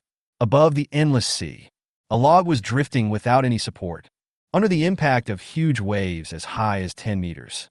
It seemed like it could fall apart at any moment. But there was a figure standing on top of that log. Appears very calm. His body didn't even shake. Suddenly, the figure on the log fixed his eyes on a dark shadow below the sea. The next second, it pierced him like an arrow. Puff! 10 minutes passed without him showing up. Just when people thought this guy was mentally ill and committed suicide. The sea was surging. A huge cutlass fish, like a dragon, floated up, or fish, the orange center of the desert. A beautiful barefoot girl stood there quietly. The girl has a slender figure and is about 1.7 meters tall. She has a very good figure, with plenty of what she needs and not too much of what she doesn't need. Despite being exposed to the sun in the desert, my skin still feels very white, tender, and smooth. There were no shoes on her feet, and her pink little feet were exposed. At this moment, she was dressed in green and looked somewhat heroic. With his arms folded across his chest, he waited quietly. Suddenly, The sand surged up like waves, and groups of black scorpions emerged from the ground. Like a black ocean, the girl's expression remained unchanged, and she did not run away. He walked forward and suddenly kicked. Even the observation, I could not catch the flickering afterimage. The scorpions in front of him exploded one after another. Chapter 49. Gathering materials to awaken the supercomputer. View from high above. Like a huge circle, the scorpions surrounded the girl. The girl is like a small red dot in the center of a huge target. But she held on to her left leg. The right leg stabbed out wildly like a trigger. Within 1 meter around the body, no scorpion could crawl in. The footage has been edited down to only 5 minutes. But the staff has marked the time in the upper right corner. The girl continued this boring, monotonous, yet extremely fast action for 2 full hours. The big toe of her right foot turned into a bullet that could constantly change direction, quickly harvesting the lives of scorpions. When the girl finally walked out stepping on the scorpion corpses on the ground, the audience was numb at this point. This is really numb. Watching such a beautiful woman do such an incredible and amazing thing. It was really shocking. The contrast is really too huge. In the dozen or so videos provided by Luo Zhongxing, every one of the people above is no longer human. The strength is so powerful that it is beyond the comprehension of all the audience. Human variation. Has it evolved to this extent? This is a power that people have never imagined. More than a dozen videos were played one by one. Let the audience understand who are the most powerful challengers now. Looking at the words of surprise and disbelief in his eyes. A look of satisfaction flashed in General Chen Yi's eyes. This is the feeling he wants. He wants to make the audience curious and let the audience see more powerful candidates. Let the audience realize that there are many powerful people present this time. These are the charms of life transformation. Seeing that people's emotions had almost settled, Chen Yi continued to speak. The effect this time is indeed better than in the past. There are some challengers that we haven't seen in normal times. Their evolution is very strange and powerful. I have just shown you. So, I hope everyone can pay more attention to them.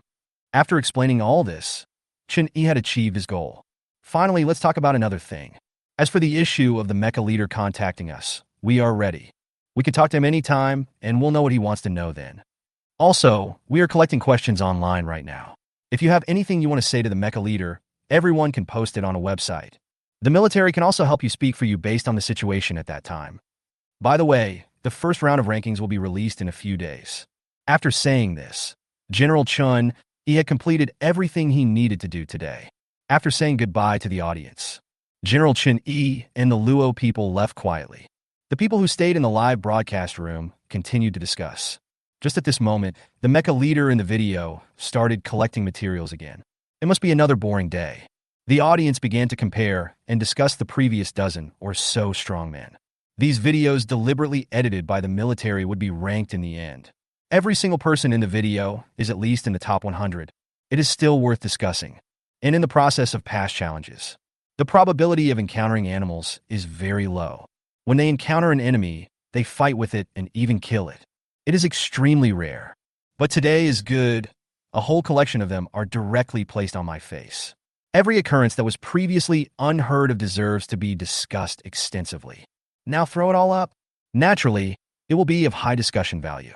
In the next few days, Xinfeng took 2 mechas out to look for materials every day according to a rotation system. Of course, the hardworking son is the one that must be visited every time. It's a big truck, so it has lots of space. Among the people in the fortress, some are discussing the masters from other channels that they are observing every day. Some people even spontaneously made a simple ranking for them. The other part discusses in the live broadcast room every day what they want to say to the mecha leader. Words like husband, please come back soon. I want to give birth to a baby for you, etc. are meaningless. Everyone is just joking. After all, these things were collected by the military. How could I possibly be selected if I submitted something like this? Therefore, when it comes to the issue of the mecha leader, everyone's comments are relatively serious. Most of them are about asking questions. Like, what are the capabilities of your mechas? How did they come from? And so on. Anyway, these are questions that Xinfeng himself probably can't answer. Mainly because the internal principle may not be very clear to the author. It's morning again. Today, Xinfeng stood up from the convalescent cabin later than usual. Because this was an unusual day for him. Yesterday, it started just as the sun was about to set. Xinfeng began to ask how much life material was still missing. The answer given by life is that it is not much worse. So Xinfeng decided not to go back. I have collected all the materials outside, and I will fulfill my wish today. Then continue collecting. Then in the many long hours that followed. This has been repeated in Xinfeng's dialogue with life. Are you okay now? Not even close. Are you okay now? Not quite there yet. Now. Almost. This little bit of time lasted until midnight, and Xinfeng felt that the sun was about to come out. Life finally said that enough is enough. Xinfeng then went back and fell asleep. And then came today. Life, wake him up, Xinfeng said to Life a little excitedly. The display screen of this instrument is huge. But obviously, a supercomputer cannot be just an enlarged computer. Its main body is the unusually huge black box at the back. A black box contains a bunch of other black boxes. Basically, the supercomputer at that time was a collection of the supercomputer things that Xinfeng had in mind, and then a giant display screen was connected to the outside. Look at this big guy. Xinfeng thought about what it was like when he first came here. He met this guy on the second day after coming into this world. I didn't expect that it would be possible to meet him until today. Looking at the two piles of various materials formed into small hills nearby, there is a feeling that things and people have changed. Life also knows what Xinfeng has been expecting. No nonsense, just flew over. The milky white light flashed for a very long time this time. The whole room was filled with bright light, as if there was a little sun. After a while, the light faded away. A huge robot sat cross-legged on the ground. Because it is a large rectangular block as a whole, the height is only about 30 meters. After transforming into human form, it should be very tall. But if that happens, there might not be enough room in the room. Just by sitting cross-legged like this, his height had already risen to more than 50 meters. A very scary body shape. Hello, Chief. I'm here to report. What should I be called? The supercomputer transformed into a human form said with a smile. Chapter 50 Knowledge is Power. The reason why I say he is smiling is because his face is a little different from other mechanical life forms. His face is made up of a bunch of display screens. Such a large display screen was broken into pieces and reassembled, folding into an extremely delicate face. This face is very vivid. The face composed of small display screens can be moved at any time and transformed into various shapes. It forms a very human expression. Unlike Xuelong and Taiyong, their facial expressions are a little stiff. That's why he has this smiling expression. Although they are mechanical life forms, they are not human beings after all. This vivid and lifelike expression even makes people feel a little weird and scary. And what he said to Xinfeng was also different.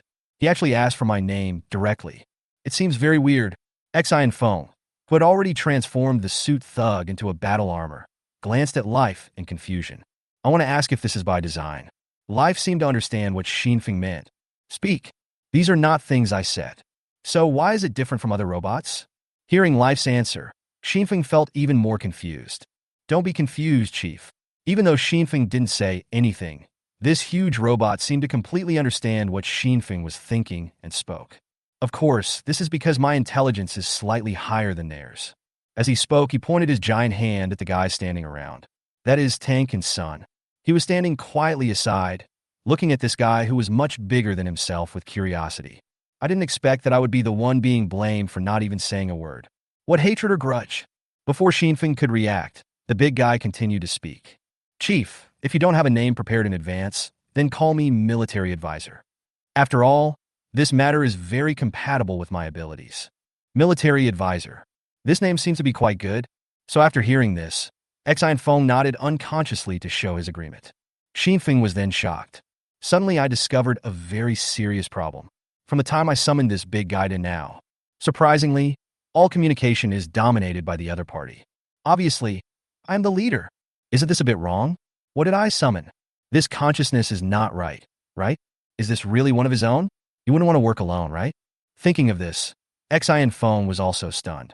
Yes, I seem to have never thought that the mechanical life I summoned might turn against me. Don't worry, Chief. As soon as Xinfeng had an idea in his mind, the military advisor spoke. It's like he can read minds. I'm different from those before me, purely because of my high IQ.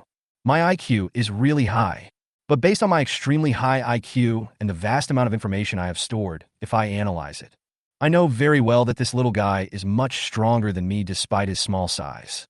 As the military advisor said this, he pointed at the life floating in the air. When he gave us souls and awakened us to become mechanical life, there was a setting. All of us are 100% loyal to you, Chief, so you don't have to worry about something that doesn't exist. Xi and Feng listened to what the military advisor said and felt that the hairs on his neck were almost standing up. How does he know everything? This is too scary. Life was standing aside, and this time it took the initiative to speak. He's right, that's exactly what he said. All mechanical life is loyal to you. The military advisor also nodded. The military advisor seemed to have some kind of reverence for life, and his expression was rather serious. Calm down my inner feelings. Xn Feng then spoke again. So, advisor, what are your current abilities? Do you have abilities like mind reading? The military advisor spread his hands and said helplessly, how is that possible? It's just because I have a high intelligence and high computing power. As long as I receive enough information, I can basically analyze it. And I myself have stored a huge amount of information. So it just looks like mind reading. What about my abilities? The space here is too small. Chief, can we talk outside? I can't even stand up here. Xinfeng suddenly felt embarrassed. In fact, he had considered this issue. He also wanted to transport the supercomputer to the outside world and then wake it up. But the problem is I can't get it out. This thing is too big. Its main body is very huge. And because he was originally in the shape of a rectangular block, he would definitely grow much taller after transforming into a human form. Just like now. Although his 3 burrows teleportation array has no limit on the teleportation distance, it does have a teleportation range that is more than 20 meters in diameter.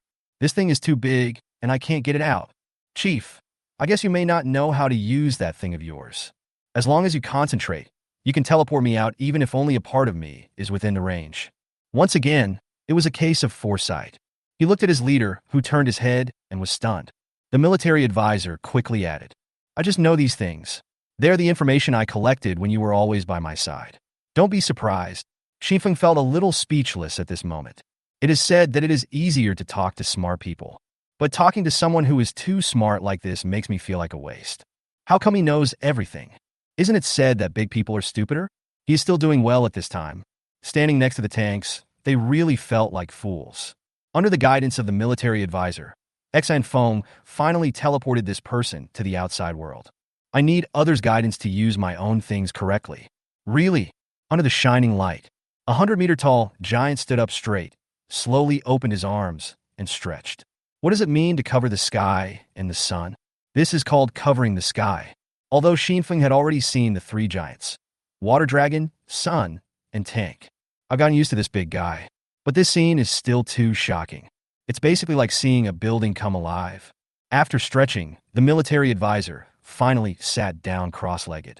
After all, these companions of mine are all little guys. The highest sun is about the height of my knees. Standing too high makes it difficult to speak. What are my abilities? It's simple. Knowledge is power. Chapter 51, Upgrading the Formation. Knowledge is power. Xinfeng felt a moment of trance before his eyes. How long has it been since someone said this to me? I still feel a little nostalgic. Only, thinking of this, Xinfeng looked up at this guy, who looked oppressive even when he was sitting cross-legged. There's something wrong with these words coming from a big guy like you. Why do you, the military advisor, look so violent? It seemed that he noticed Xinfeng's confusion again. The military advisor smiled and took the initiative to speak. Don't be surprised. My main ability must be analyzing and processing information. Even this little guy is not as good as me in this regard.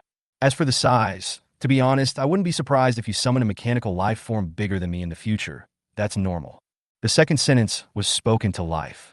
Do you need energy to process information? Life said very calmly and coldly. Forehead. Then of course I still need your help. Ha ha ha ha. The military advisor was choked for a moment, then quickly responded with a smile. This chubby little guy is the real dad. I can't afford to offend you. I can't afford to offend you. Tank spoke up at this time. As soon as this big guy's companion came up, he started to mock himself and others. Says he has a low IQ. The key problem is that there is no way to refute it. He had been annoyed with this person for a long time, and he spoke up immediately. What is knowledge is power? Do you have any weapons? How do you fight? The military advisor turned his head and looked at the other little guy beside his knee. He looked at me as if I were a fool. I won't fight like you think. This is where I fight. As the military advisor spoke, he nodded his head. What is the most important thing in this world? It's information. I know a lot. and I can help you avoid many detours in the future. You will gradually experience this kind of thing in the future. I won't fight with anyone. I'm a civilized person. This last sentence, coming out of his mouth, seemed very incongruous. After all, he is a giant who is 100 meters tall. No matter how you look at its body shape and appearance, it looks like a powerful battlefield weapon. If you just pick up a mallet, you can probably sweep away a large area. The result is that there is no fight. I'm not kidding. The military advisor, who seemed a bit cynical, spoke very seriously. I really don't intend to do anything. I am a civilized person. And I, the leader, probably won't leave here. Just let me stay here for now. Xan Feng didn't understand what he meant for a moment and looked up at him in confusion. I know you're supposed to explore around, but my body isn't suitable for mobility, and it would be a burden to you. Besides, I am too lazy to run around. When the time comes, I will program it and give each of you a communication device. We can communicate remotely. I can always watch your every move and help you with strategies. Just like these 5 little eyes now. When he spoke of the military advisor, he randomly pointed to 5 places in the air. There's nothing there. But everyone in the live broadcast room watching the 269 game knew it. This giant refers to the observation eye. So scary. It feels like nothing in this world can be hidden from this wise giant. By the way, what is this? It seems like you gave me an extra one. I might need to get a little familiar with this thing. It looks very powerful. The military advisor seemed to suddenly remember something and pointed to a radar on his left shoulder.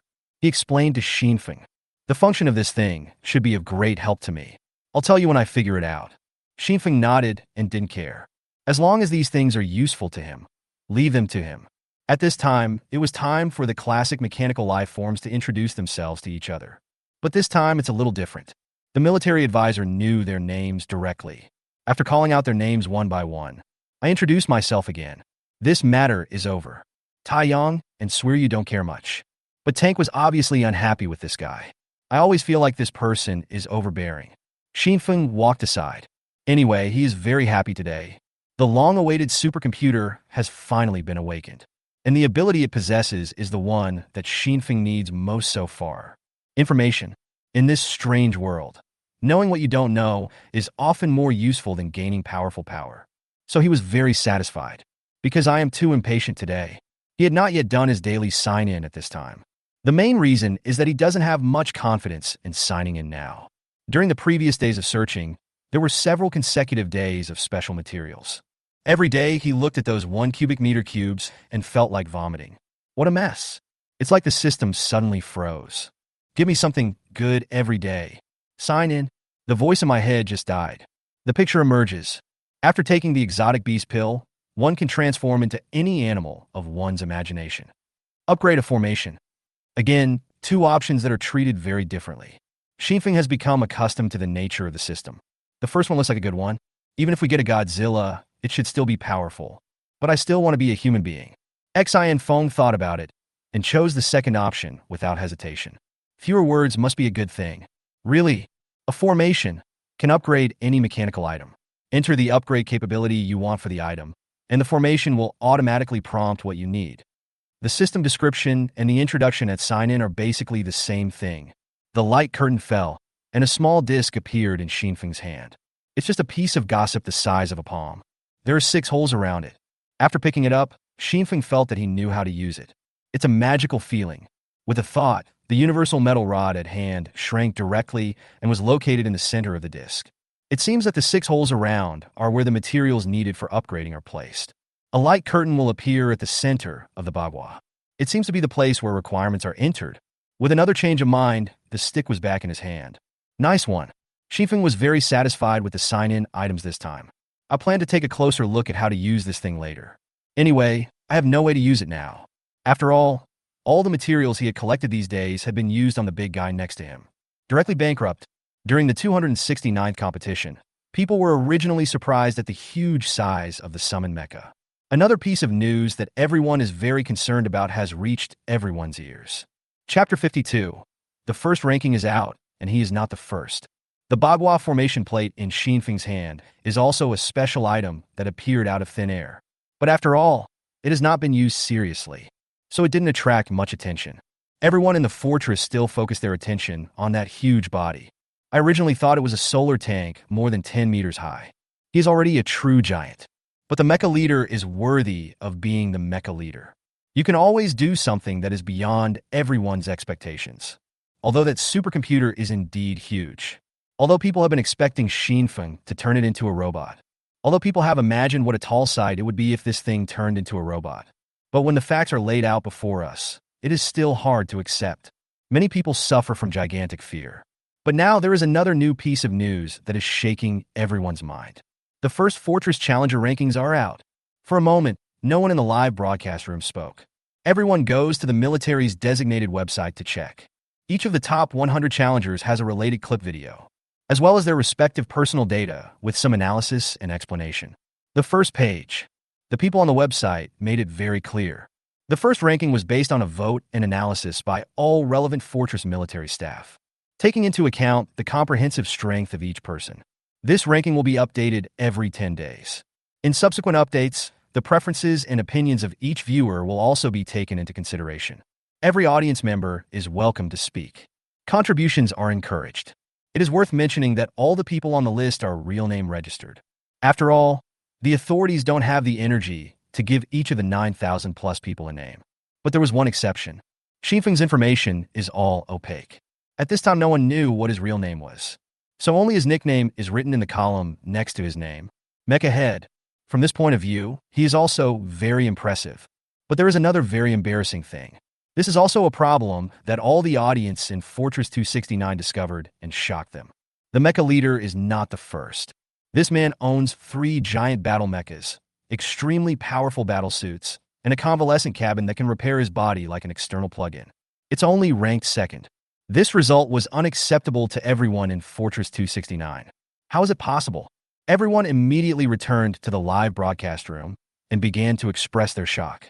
Now many viewers of 269 Fortress have already regarded the live broadcast room of the program as their own chat room. Have you looked at that ranking? How is that possible? It must be fake. I also find it strange. Even the mecha leader can't be ranked first. Yes, if he is not number 1, then is the one who is number 1 a god? Although I have seen the video before. But the people in Fortress 269 still don't think anyone can surpass the mecha leader. It's the black lump on the tank that is more than 10 meters high. Who can win in a one-on-one fight? Basically, it takes off with one shot. Almost everyone was speaking up for the mecha leader. This ranking was made recently, right? Come to the official website and take a look at this 100-meter tall robot. Think carefully about how you ranked it. This ranking must have been made in the past few days. The official must not be aware of the existence of this military advisor yet. No, even if no one knows about the existence of this big guy, based on my previous strength, don't I, the mecha leader, deserve to be the first? While everyone was arguing, they also clicked on the video and information of the first person. Thanks, crap. A very strange name. When more people click on this person's information and watch the video, the voices on the barrage became less and less because they found out who was number 1. She's the female warrior who killed tens of thousands of black scorpions with 1 foot in the previous video. An extremely outrageous existence. The combat power can be said to be extremely exaggerated, basically not like a human. And the battle that day showed that she was very strong, but it was obviously not able to fully demonstrate her strength. However, these are not reasons for the audience to be more tolerant of her. The only reason to be more lenient with her is that she is a woman. And she is a beauty. Stunning beauty. When you describe a beautiful person, the words that come to your mind are so beautiful as to make fish sink to the bottom of the water and geese fall to the ground. So beautiful as to shame the moon and flowers, bright eyes and white teeth. A beauty beyond compare, and so on. That means she's just average looking. When you actually see that kind of unacceptable looking woman, no matter how educated you are, you can't say anything. The most reasonable thing is a very simple sentence. Fuck, it's so fucking beautiful. This is what the audience thought at this time. When I saw her stepping on a scorpion, it was so scary that I didn't realize how beautiful she was. Well, after all, the mecha leader's military advisor was not counted, so it's not shameful to lose to such a beauty for the time being. Yeah. It's only right for us to give way to this young lady. The host who had been watching the barrage was now stunned. There are still such unscrupulous viewers. The other female audience members were also speechless at this time. It's really embarrassing. What Xinfeng himself didn't know was, my fans only got to know a little bit about this beautiful woman because of her first day. It's so easy to sell yourself. At the same time, all fortresses will send this ranking to the audience of each fortress. It was also sent to all challengers simultaneously. You have to know that there are other challengers besides XIN foam. Everyone wears a bracelet and a collar. One of the most important functions of this thing is communication. It's just that it's basically never used. Some challengers showed great strength when they went out. Some of them negotiated with the fortress and asked them not to bring too many of these things because they didn't like them. But you still need to bring at least one to maintain necessary contact at critical moments. Even the woman who is currently ranked first is such a powerful existence. There's also a light blue bracelet on the left wrist. This bracelet does not have the ability to end life. In other words, there is no way to solve her pain. These are things that only true masters are qualified to carry. And at this moment, everyone's bracelets flashed a few times. There is news. More than 10 days have passed since they started the challenge. This is the first time I've received a message. What's wrong? Something happened. Chapter 53. The magical use of radar maps. Ranking. What the hell is this? When did you start doing this kind of thing? This is the first question that comes to all challengers' minds. Originally, they thought that the message sent by the fortress was about something important. If there is any danger nearby, I will be in trouble. When I opened it, I found that it was news I had never heard of. Over a huge waterfall. The drop of several dozen meters created a terrifying water flow. Make a thunderous sound. And on the steep rock wall of the waterfall, there was a person hanging there at this time, enduring the horrific wash of the waterfall. And his right index finger, it was stuck in a small hole on the cliff. The weight of the whole body is supported by this one finger. This man was sleeping. The collar around his neck vibrated slightly. The man woke up immediately. He was sleeping with the weight of his entire body hanging on one finger amidst the roaring waterfall, and he had no intention of waking up. The collar around his neck vibrated slightly, and he woke up. Very unreasonable. But he could do it. He clicked the collar, and a light screen appeared in front of him. What is this ranking?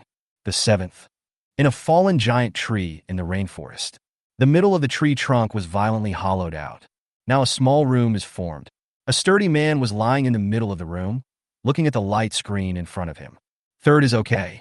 A man sits on a log on the sea, surfing on his log. He was holding a large piece of raw meat in his hand and was chewing it. He didn't care whether it was poisonous or not, or whether he could eat it. He just ate it. Very courageous. The 4th one, similar things are happening all over the world. Everyone sees their own ranking. Most of those who rank high are arrogant and often refuse to accept the result. The 10th, there are actually 9 people in this world who are stronger than me. Number 97, are you kidding me? Am I ranked so low? Number 9421 is okay. It's okay as long as it's not at the bottom. The others behind it are dead. In short, most of the people who rank high are not particularly satisfied with their rankings. That's how people are. Obviously, this ranking is given by other people, and it does not necessarily have any special credibility or value. But people do care. As long as it exists, I want to fight for it. Rolled into the brain. However, there are 2 exceptions among these top-ranked people. One of them was the very beautiful girl. In the desert, while moving forward, he glanced at the light curtain of the bracelet. Rankings are boring. First is first. After taking a look, he turned off the light curtain. I didn't look at other people's situations. And the other person who doesn't care about this matter. At this time, he was sitting on the stones of the ruins. He was lost in thought, thinking about the future. Now the supercomputer strategist has awakened. What should I do? The only ones who don't care about their ranking are the 1st and 2nd. The first one doesn't matter. The 2nd is simply not knowing. And when everyone began to secretly think about the 2nd ranking refreshed 10 days later. Finally, I began to discover things that were wrong. This guy who's in 2nd place. That's not your real name, right? Is there anyone named G? Mecha leader, is this a human name? Why everyone else uses real name? This person will be a nickname. Relationship. Everyone was confused about this. In fact, except for the people in Fort 269. The audience in other fortresses were also confused. But when they clicked on the video of the mecha leader and wanted to see what was unique about him, I was shocked to find out. This is really unique. Why are other players cultivating immortality with their bodies? While you were playing with mecha, aren't you missing the point? And isn't your mecha a bit exaggerated? Is it that strong? For a time, the name of the mecha leader also caused a wave of enthusiasm in other fortresses. Just like in the beginning in Fortress 269, although he didn't come first. But he is so special, different from others in every aspect. So, although he is not ranked first in the comprehensive strength list now. But now if we talk about popularity, he is still number one. The so-called top fortress is truly worthy of its reputation. And what they like most now is to compare the difference between him and the first one. Many people are operating on two fronts like crazy. Observe the actions of two people at the same time. But they were disappointed. The girl is now walking in the desert with nothing to do. And the mecha leader Xin Foam. At this time, I am still thinking about what I should do next. Explore. How to explore? Are you just walking around blindly? How about continuing to stay here and develop? Just when Xinfeng was feeling extremely worried and considering what to do next, the military advisor came over again. He took a small step and came to Xinfeng's side. He teased several people, including Tank, Sun, and Water Dragon. The military advisor now began to talk business with Xinfeng. Chief, I guess you were confused about what to do next, right? Xin Feng's thoughts were guessed once again, and he said helplessly, "Don't even think about guessing. You always know everything anyway." But by this time he was used to it. The military advisor continued to smile, not caring, and then pointed to the radar on his shoulder and said, "I want to tell you that I already know how to use this radar." Xin Feng looked up at his giant military advisor in confusion. "Didn't you say that it would take some time to study? It's only been a few minutes. Don't be confused. For me, these few minutes are long enough to get familiar with how to use something. Well, you shouldn't let your mind wander to other things." This guy noticed it again. The military advisor continued with a smile. "I won't go into detail about the specific operation methods and processes. This thing can explore the surrounding area. And the scope is not small. It's like having a big map. And there are certain infrared devices with extremely high precision. It can detect living things and abnormal energy sources. Not to mention the detection of electronic devices, which is the most basic.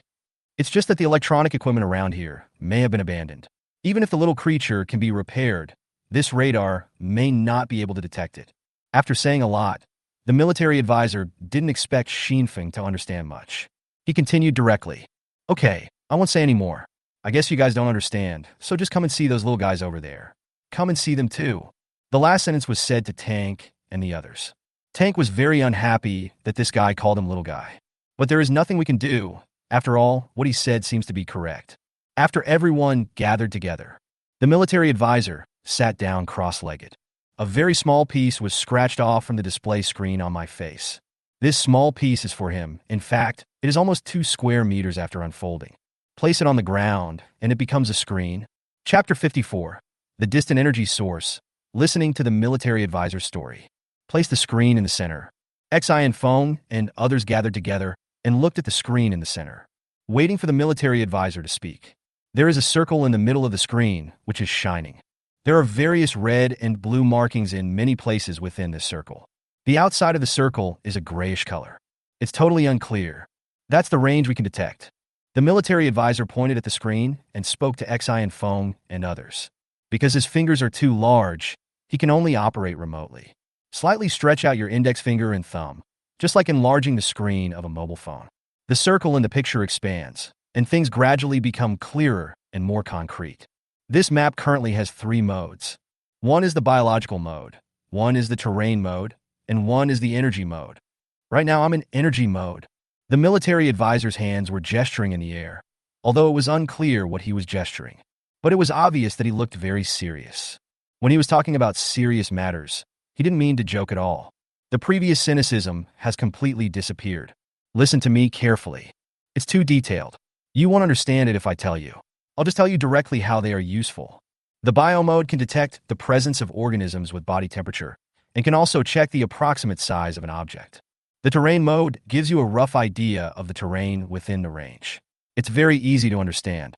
The most important thing is this energy pattern, which is the pattern I am showing you now. The military advisor pointed at the screen as he spoke. The colored dots on it represent the intensity of energy radiation. There are 3 colors on the screen. Generally speaking, green represents operating electronic devices, and blue represents large electronic devices or some special energy sources, and red represents a very powerful source of energy. The military advisor pointed at a few shining spots and analyzed what they were. Then he paused and looked at Xin Feng with a serious expression.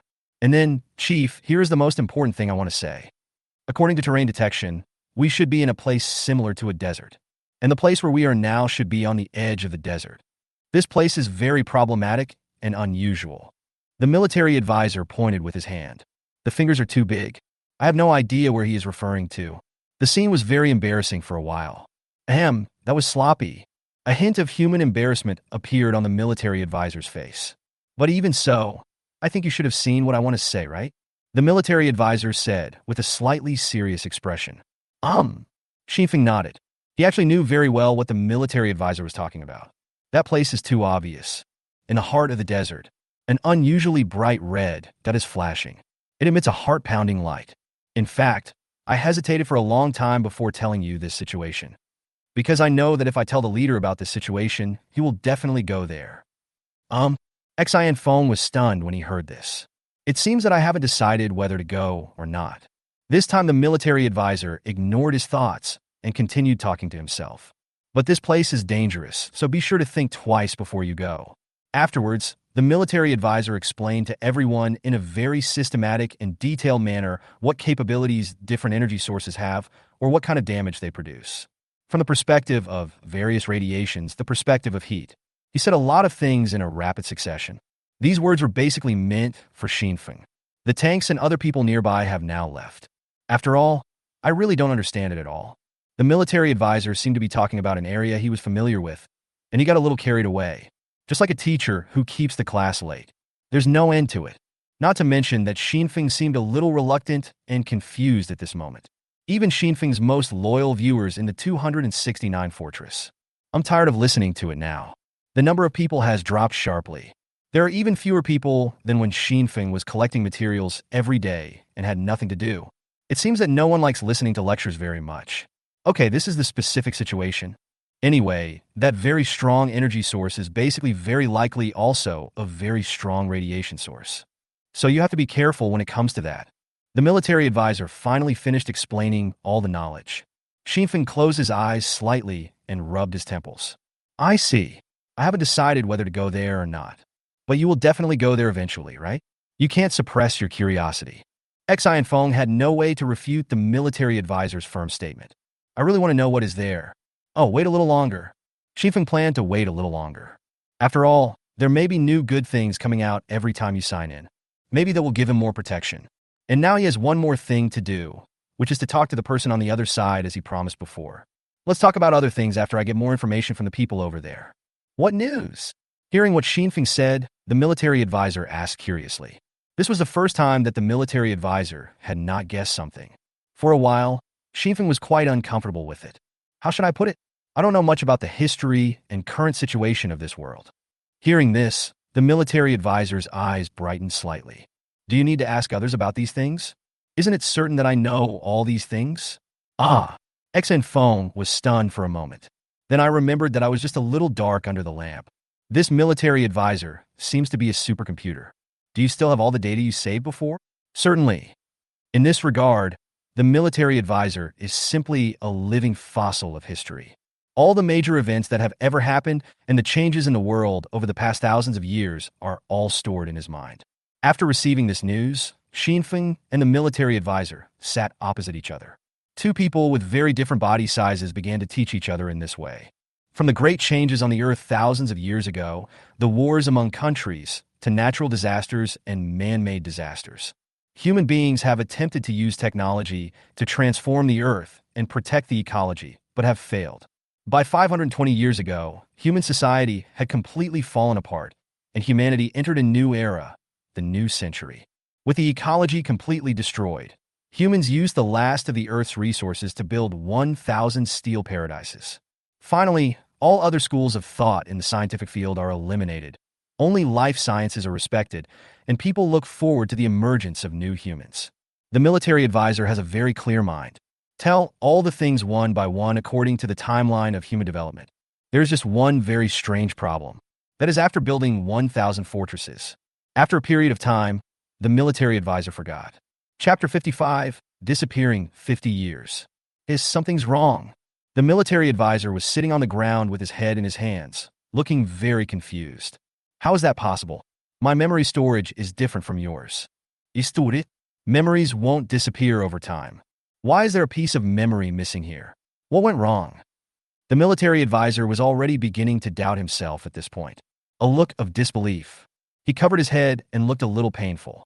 Xinfeng frowned and looked at his current appearance, feeling that something was amiss. This is data lost. He comforted her. It's okay. Maybe something went wrong. You've told me enough information.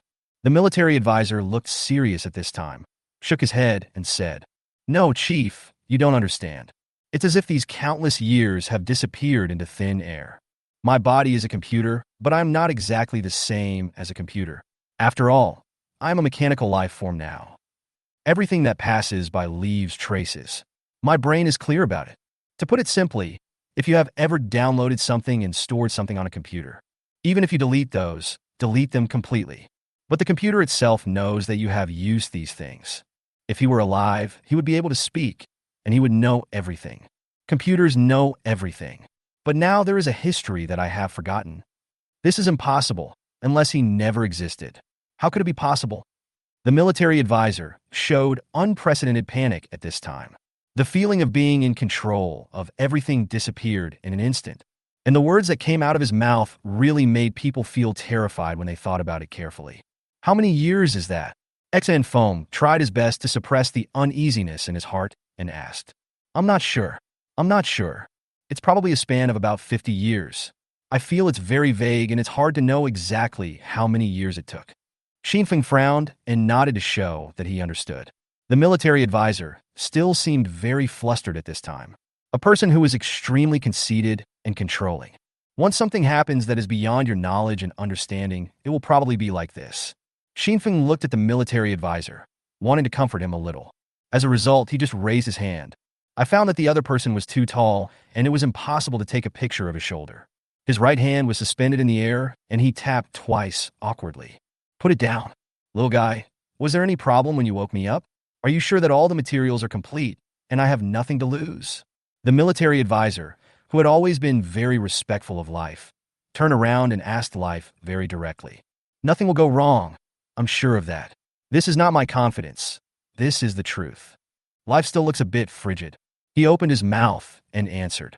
Then the military advisor continued to fall into a state of confusion. It's okay, advisor. Maybe something happened in this world that we cannot understand. So don't get too hung up on it or question yourself. It's okay. We can explore what happened together in the future. Well, the military advisor sighed and nodded to show that he understood. Seeing that it was getting late, Xinfeng began to worry about where the military advisor would live. If this big guy was in his original room, that means you have to sit down and keep your head down. The room was very large for Xinfeng. It's still a bit not enough for him. Military advisor, where do you plan to stay today? In the end, Foam asked the military advisor for his opinion. Just take me back. I will just maintain my original form. After a while, Xinfeng brought everyone back. Everyone basically returned to their original form. A supercomputer and 3 cars parked there quietly. Xinfeng also entered the convalescent cabin. But at this time, the audience in Fortress 269 seemed worried. Before this, it seemed that this mecha leader was planning to contact his fortress. But that big military advisor seemed to have answered all the questions that needed to be answered. He won't stop contacting me, will he? But now the mecha leader has fallen asleep. The audience had no choice but to wait and see what would happen the next day. Laugh. The sanatorium cabin opened and Xinfeng walked out. Sign in. Without saying anything, I'll take advantage of the system. Root bone quenching liquid. Take 10 milliliters and drop it into warm water. Bath in it for 3 hours. It can improve the root bone of cultivation and enhance talent. In the future, cultivation will be more effective. Resistance crystal. A crystal that does not exist on Earth. Xinfeng no longer even looks at the first option. The main reason is that it is incompatible with all his current developments. There is no great use in choosing it. A thought came to my mind. A black stone the size of a basketball appeared in his hand. In the next second, the arm sank. The black stone fell to the ground. Too heavy. Because Xinfeng has not yet transformed the suit thug into armor form. There is no way my own strength could bear such a weight. Fortunately, I reacted quickly and let go in time. Otherwise, my arm would be broken. Xinfeng asked Life with a look of palpitation. Life, what is this? A resistance crystal. Life's answer is very simple and plain. The only downside is that this answer is no different from no answer. Oh, forget it. Let's keep it for now. It's not that special material. It's already very good. Why do you need a bicycle? He reached out and clicked on the buttons of the suit a few times, turning the suit into armor.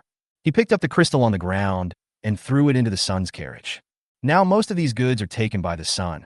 Xinfeng is now struggling over whether or not to contact the people over there. After all, it seems that I already know most of the things I want to know. Even the military advisors had no way of understanding those decades of lost history. I'm afraid something big must have happened. If I were to ask someone that kind of question, I'm afraid I wouldn't get any sincere answer. Forget it. After thinking for a long time, Xinfeng decided to fulfill what he said. After all, it's still possible to ask a few questions about one's identity in this world. Can you hear me? Is anyone watching me? Xinfeng looked up and spoke to the air. I don't know if you have time now, so I'll tell you in advance. I will contact you in half an hour. I hope you will be there by then. Xian Feng said this. The audience in the fortress finally felt relieved that they had been hanging in their hearts. Finally getting in touch. Then, the whole fortress became lively. Chapter 56. The successful communication event recorded in history. General Chen Yi, the military leader, please get ready. He spoke, damn. I thought he wasn't going to contact us anymore. The audience in the live broadcast room were discussing the matter. In just half an hour, the news that Xinfeng wanted to contact the fortress spread throughout Fortress 269, through various media channels or by word of mouth. The speed of transmission can be said to be very fast. Everyone is looking forward to it. I hope that the problematic document I submitted to the military can be adopted. If the time comes, I can use it to ask the mecha leader. It's exciting to think about. The staff of the Military Affairs Office have also taken action. In fact, although General Chen Yi said on the surface that he didn't care much, when the other people in the fortress made the announcement, they also spent most of their time on ranking the challengers. But in fact, he has always been very concerned about the affairs of the mecha leader. We have already assigned someone to monitor the video every day, waiting to see when this person can get in touch. Let's get ready. Have you compiled the questions from the public? General Chen Yi sat on a chair and asked Luo Zhongxing, who was sitting next to him. Well, I've always been prepared and can contact him at any time. I've been waiting all this time. Luo Zhongxing replied calmly. General, wait a minute. When his contact information comes, will you talk to him, or should I? Hearing this question, Chen Yi quickly said, let me do it. You don't have to do this for me. Luo Zhongxing goes to talk. That's it. This guy has a cold face every day. Even good words don't sound good when they come out of his mouth. Through observation of the mecha leader over this period of time, he must have some misunderstanding about the fortress. I don't know what the emotions are here. This is what would happen if Luo Zhongxing went to communicate. I'm afraid there won't be any good results. Well, then you can do it yourself. Luo Zhongxing didn't say much after hearing this. He just nodded in response and nothing else happened. Xinfeng was also very conflicted at this time. What is their attitude towards themselves? Is there someone over there who is keeping an eye on me? What if the call is unsuccessful? What is my original identity? I hope it's not some bloody plot. In my previous life, I hated bloody plots the most when reading novels. At the same time, he also has a certain amount of self-doubt. He knows his own strength, which is not strong enough now. A few mechas and a few cannons, that's all there is to it. Are you really ready to face a large force? So Xinfeng's expression was very serious at this time. He felt very nervous. While he was nervous, the people in the fortress were even more nervous. Why does he look so serious? What is he thinking about us? General Chen Yi was sitting in the conference room, watching the video in front of him carefully. Luo Zhongxing stood aside, not to mention the audience. Almost every move of this mecha leader affects their mood. In this way, the three groups of people were worried and nervous in their respective places. It's half an hour. Three people said this at the same time. These three people are Luo Zhongxing, Life, and the host of the program group. Hearing this, Chen Yi and Xian Feng both raised their heads seriously. The audience also looked at the screen expectantly. Let's get in touch with them. Xian Feng said to stalker number 1, who had been standing on his left arm. The stalker raised his hand and pressed it on his head. A light blue screen appeared in front of him. Is anyone there? This was the first sentence Xinfeng said to the screen. After waiting for several seconds, there was no response from the other side and no images were transmitted. Oh, why is no one talking? Xinfeng frowned, feeling a little lost but also a little relieved. No need to face such troublesome things. Meanwhile, the military headquarters had already exploded. What's going on? Adjust the equipment. Is there a problem with the signal transmission? What happened? Reconnect quickly. After a lot of chaos, this inexplicable fault was finally fixed. Mecha leader, don't hang up, don't hang up. General Chun, he was so anxious that he even called out the other party's nickname. Finally, the video connection was successful. Chun-Yi and Xin Feng's faces finally appeared in front of each other. What the hell? What mecha captain? Is that the name you gave me? Unexpectedly, Xin Feng heard this sentence, and General Chun-Yi's expression was a little embarrassed at this time. Just like that, more than 10 days later, Xinfeng came to this strange world. Finally, I have successfully contacted the humans on this earth who may have a connection with me.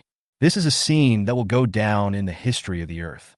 After many years, this is even considered one of the 10 most memorable moments on earth. Just in this present moment, the two parties facing each other seemed very awkward. I didn't know what to say for a moment.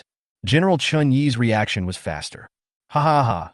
Hello, this is the nickname our audience gave you, expressing their recognition of the mecha abilities you possess.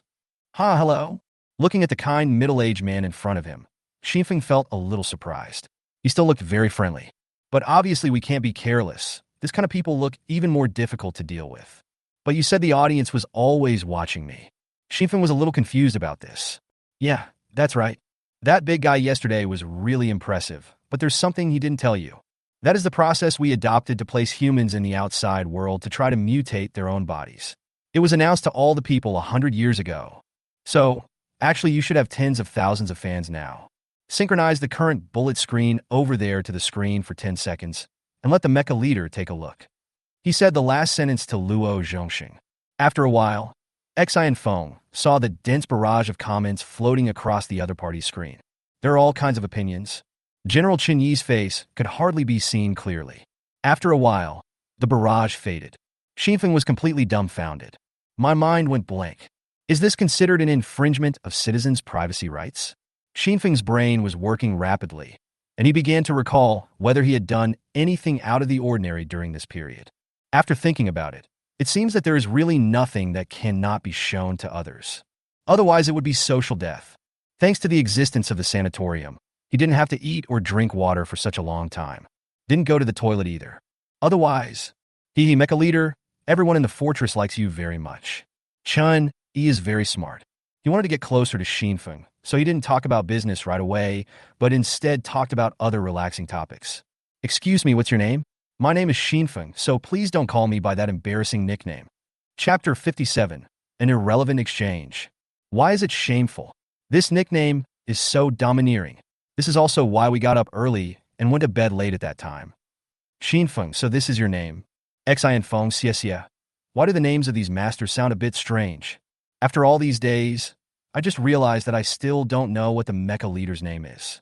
Xinfeng's name is nothing. But this is the first time that everyone in the fortress knows about it. It is said that people just discovered it. It's been so long. All the mechanical life forms summoned by Xinfeng are directly addressed as leaders. There is actually no way to reveal the real name of the mecha leader. Xin Feng's conversation with Chun, he was still going on normally. Chun, he wanted to build more relationships at first. But Xinfeng is also a smart guy. If he hadn't been smart enough, he wouldn't have been able to adapt to the environment quickly and develop himself at the beginning. So Xinfeng quickly brought the topic back to the serious path. Start to seriously understand the information. It's clear that people's trust in each other is limited right now, so don't try to get close to them casually. This kind of character made Chun-Yi look at this young man with a higher opinion of him. It seems that we can't treat him with the same attitude as we treat young people. Chun-Yi thought secretly in his heart. Then the two sides asked each other some questions during the chat. Mostly it's about transporting people to the outside world. Thanks to his military advisor, Xin Feng already understood the general background of this world. So there is nothing to ask at this time. They were all about some detailed issues. But it's about my own abilities. Xinfeng started practicing Tai Chi and talked about other things. It's not that he deliberately wanted to hide something. It's mainly because he himself didn't know how to say it. After all, many things are given directly upon signing in. And the fact that he can have a mecha with life attributes is basically due to his life. How to explain these things? Am I hung? This is not a joke. On his side, Chun-Yi was also practicing Tai Chi on a problem. That was the news Xinfeng had just received from the military advisor yesterday. The lost 50 years. The other party also avoided the question. But this performance also allowed Xinfeng to basically be certain of one thing. He must know. But there is one question that both parties want to know. That is Xinfeng's life experience. Xinfeng wants to know the identity of this body before he traveled through time. As for the fact that I came from a world that was unknown how many years ago, of course Xinfeng didn't say anything. But Chunyi also wanted to know. Neither of them actually knew what Xi and Feng's situation was like before. This made the two people guess in their hearts, wondering what the secret was. The two of them communicated in this tacit understanding. Don't touch upon information that the other party doesn't want to reveal. Maintaining a delicate harmony. From time to time, Chunyi would also talk about some questions from other viewers in the fortress. He even asked whether Xinfeng had a girlfriend. After all, a considerable number of the audience suggested calling her husband. It's really hard for a 50-year-old man like him to ask this question without changing his expression or heart beating. In short, the communication between the two people seems very harmonious. Luo Zhongxing stood aside and frowned. He looked at the two men with disgust. I always feel like these two people are so fake. Huh. Okay, that's about it for the topic. Seeing that he had almost finished talking, Chunyi temporarily ended the topic. But we just recently opened a new program. That is to rank the 10,000 challengers according to their comprehensive strength. You should have it there. We sent it to you a long time ago. Would you like to take a look? Xian Feng was stunned when he heard this. Such a serious survival challenge actually has to be ranked? What to play? But you can also take a look. After all, he also wanted to know what his overall personal strength was. Open that list. Xian Feng instructed Stalker number 1. Yes. The pale blue light curtain opened. In Xinfeng's original imagination, this comprehensive strength did not include his own mecha, because in his concept, those are his comrades in arms, or at least they are subordinates. With this person's comprehensive strength, how could they be counted? At most, I can give myself the power of that set of armor. If that's the case, among every 10,000 people, there will always be an evolved and extremely powerful superhuman. I should be able to rank myself in the upper middle level. Second, after seeing the list, Xian Feng blurted out in surprise. No way? So high? So what have you learned from studying evolution over these hundreds of years? I'm second just because I'm wearing armor? Is it so lame? Chun-Yi and the audience at Fortress 269 also saw his surprised expression. They all looked as if they had expected it. Look, the mecha leader is shocked. Yeah, who would have thought that I'm not even number 1? The mecha leader must be stunned by his own ranking. How could someone be ranked above him? This is the general feeling of the audience. This is also what Chunyi thinks of Xian Feng. They all felt that the mecha leader felt that he was inferior. But in fact, he felt that he was taller. Why? Are you surprised to see your ranking? Chun-Yi asked with a smile. Yeah, I'm surprised. Xian Feng replied. Why? Are you surprised? Yes, it was indeed unexpected. The two of them were communicating in a completely irrelevant manner. Our ranking rotates every 10 days, so there should be some changes in the ranking. Chun-Yi said with a smile. You can pay more attention to it then. You mean I won't be ranked second then? Xian Feng asked doubtfully. Very likely. Are you so rude? Does this mean that I might fall to second place? That's fine. Afterwards, Xian Feng and Chun-Yi chatted casually about something. That ended the call. The two negotiated and reached a certain consensus. That is the connection between Xinfeng opening and the fortress. But the fortress can also ensure that no one will bother him unless it is something particularly important. Another thing about surveillance. This surveillance will continue. Xinfeng can contact the fortress at any time and ask for some privacy issues to be concealed and surveillance to be temporarily suspended. Of course, this is just talk. What to do in the end depends on the conscience of the fortress. The call was disconnected. This cross-era communication has finally come to an end. Well, this young man is not simple.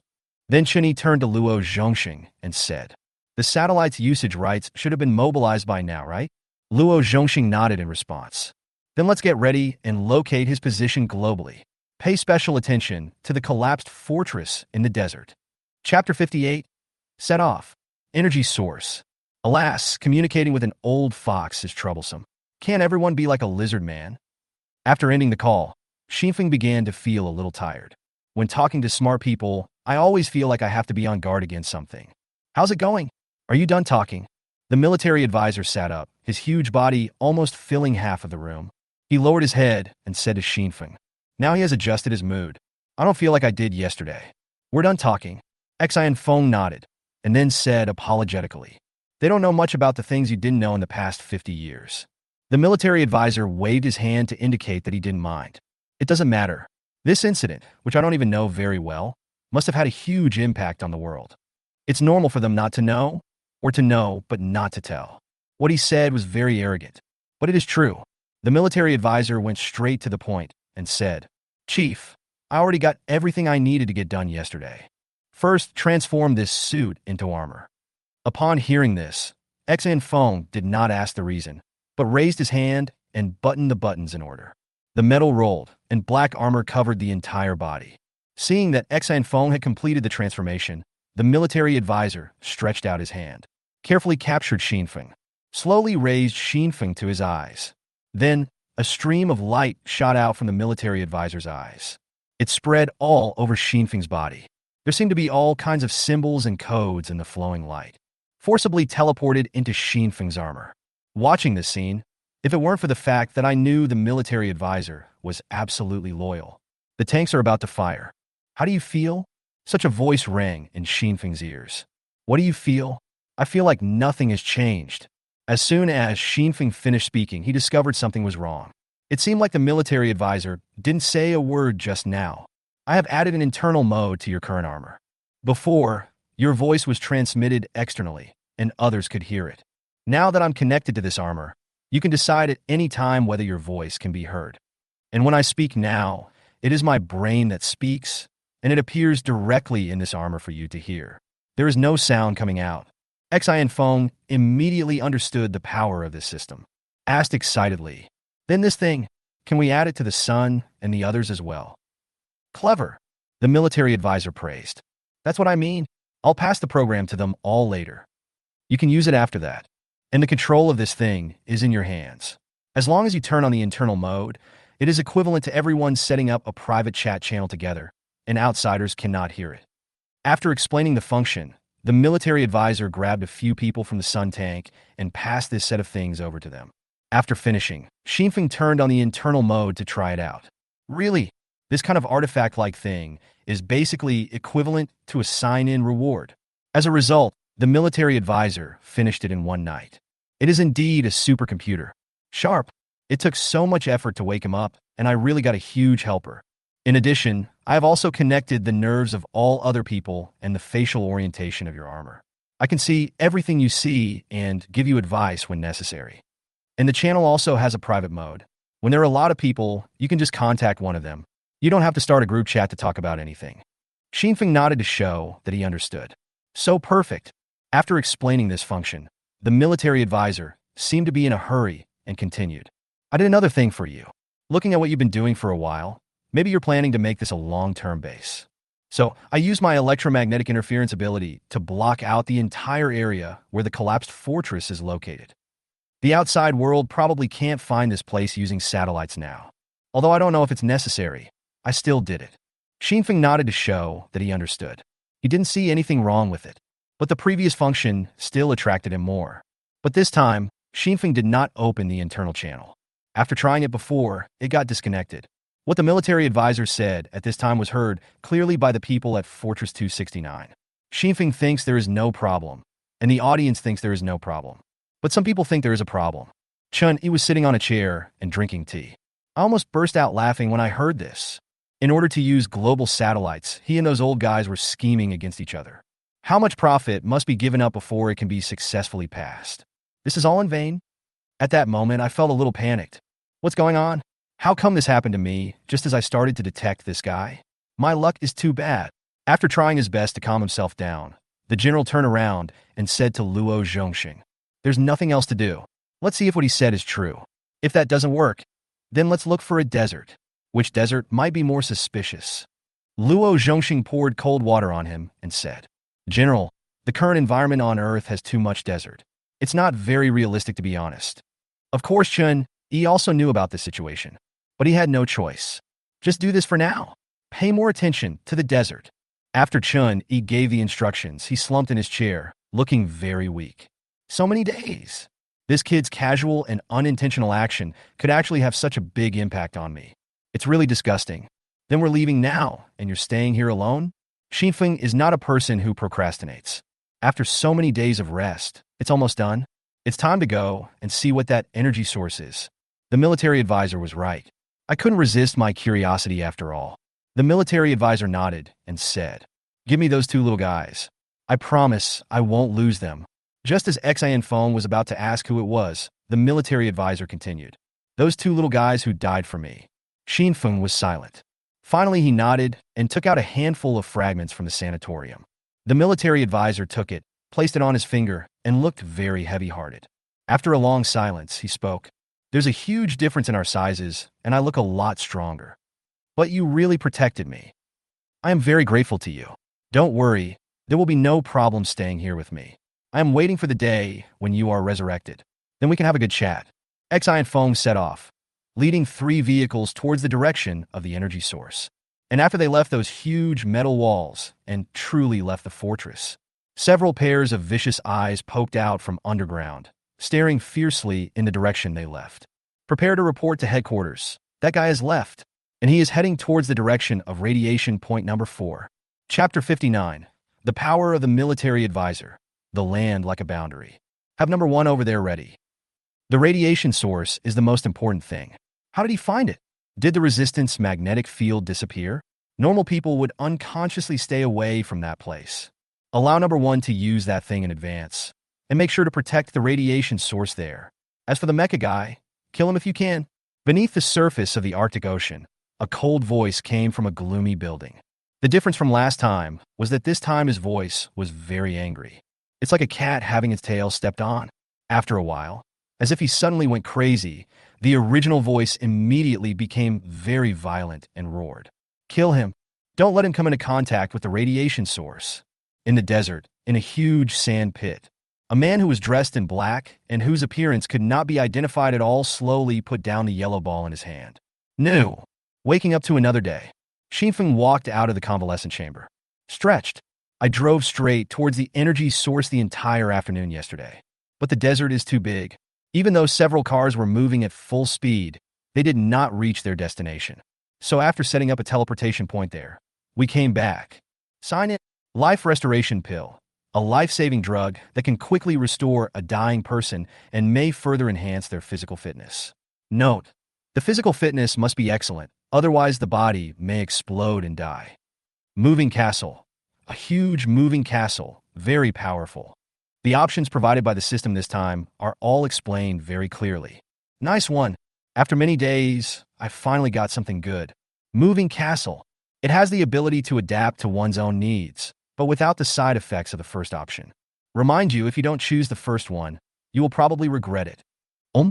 Just when Xinfeng was about to choose the moving castle, the system unexpectedly gave a hint. Is it so direct? Now it's not hinted anymore? Just when Xinfeng was about to ignore it, the prompt appeared again. Again, if you don't choose the first one, you may lose something very important. This situation is very abnormal. But, I believe Feng will not be afraid of your meaningless threats. I'm a little scared. In the end, Xian Feng somehow chose the life-restoring pill. Looking at a small bottle in his hand, Xinfeng fell into deep thought. Is there something wrong with my brain? Why did I choose this kind of thing for some unknown reason? With my physical condition, wouldn't I explode if I eat it? Xinfeng shook his head and stopped thinking about it. There must be God's will in all things. He gathered a few people around him. A teleportation returned to the last place I was yesterday. It appeared, and several of them teleported away. A black figure emerged from the ground. After seeing Xian Feng and others appear out of nowhere and leave, he said while holding a yellow ball. At the same time, several lizard men near Xinfeng's base began to stir. It seemed like he wanted to head towards where Xinfeng was staying that night. But at this moment, a huge sound echoed in the air, like an air raid alarm. The sound was extremely loud and spread over a wide area, almost covering the entire destroyed fortress. The lizard men who were close to it even had their eardrums shaken to the point of bleeding. I advise you to stay as far away from where I am as possible. Although I don't want to fight, it would be a piece of cake to pin you brats to death. A few minutes later, all surviving lizard men retreated 1,000 meters. No one dared to stay near the room anymore. Xian Feng and others followed the map given by the military advisor and moved rapidly towards the source of radiation. It's just that they don't know. From time to time, a few dark figures would emerge from the ground. Watch the direction he's heading. Xinfeng's suit-wearing thugs are now always in armor. After a while, a ding sound was heard from the armor.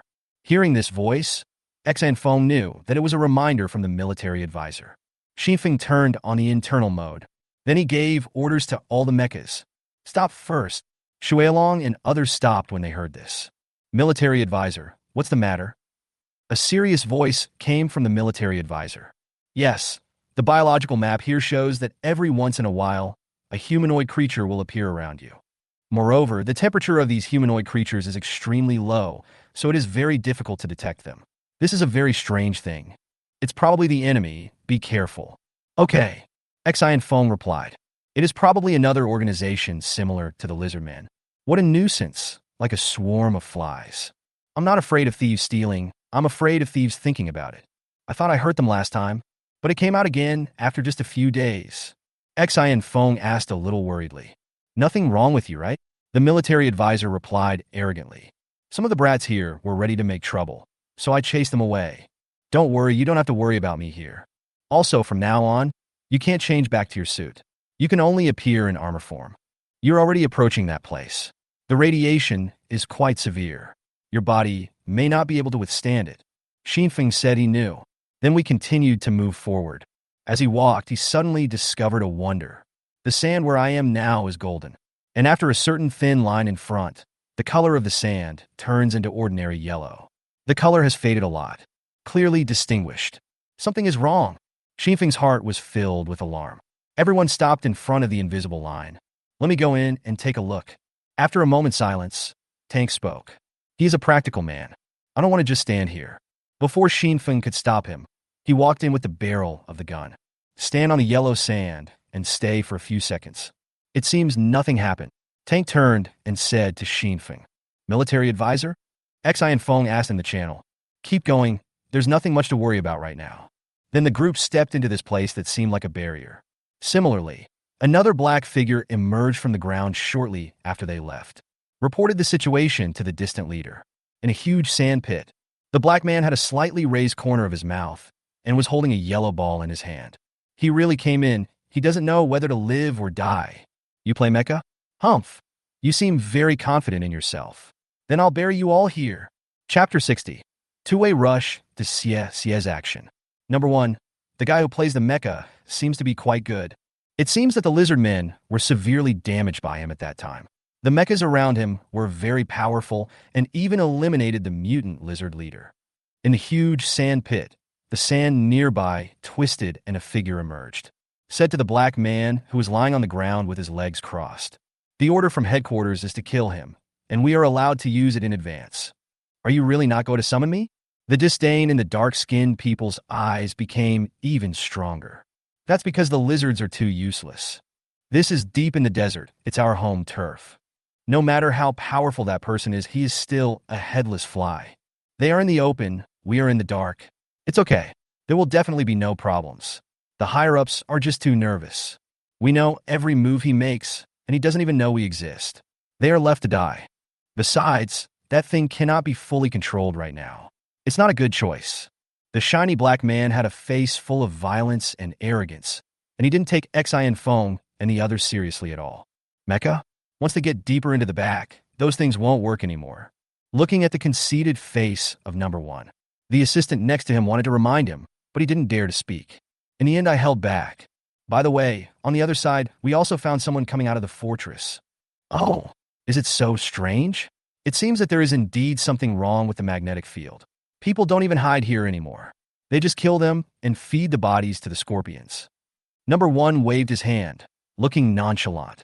The assistant next to him had a strange light in his eyes and said, But that was a woman whom we just discovered, so... Oh.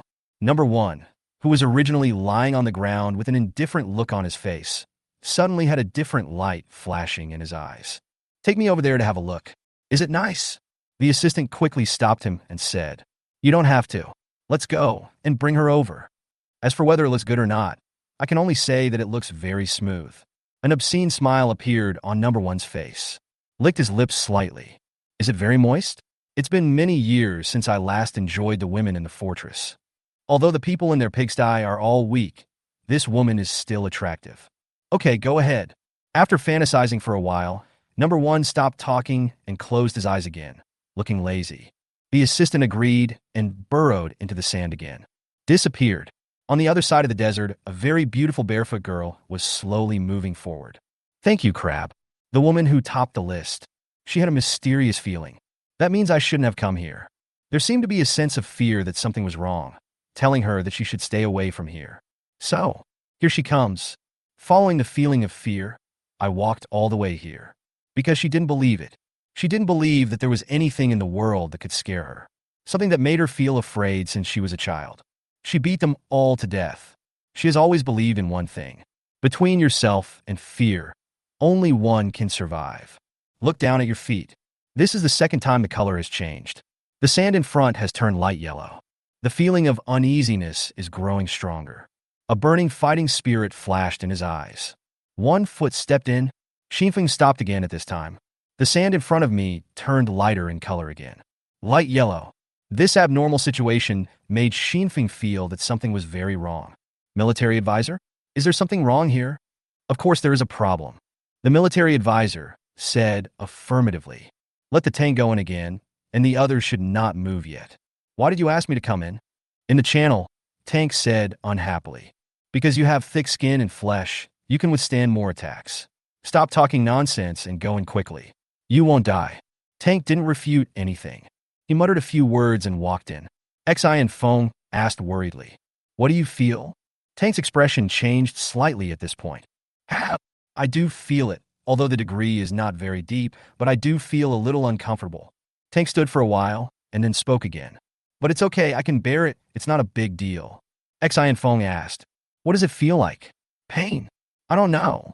Tank shook his head. I shouldn't feel any pain, but I just feel a very awkward sensation. The military advisor spoke at this time. It seems my guess was correct. This radiation does have unusual effects on machinery as well. Let Hawkeye and Stalker come back first.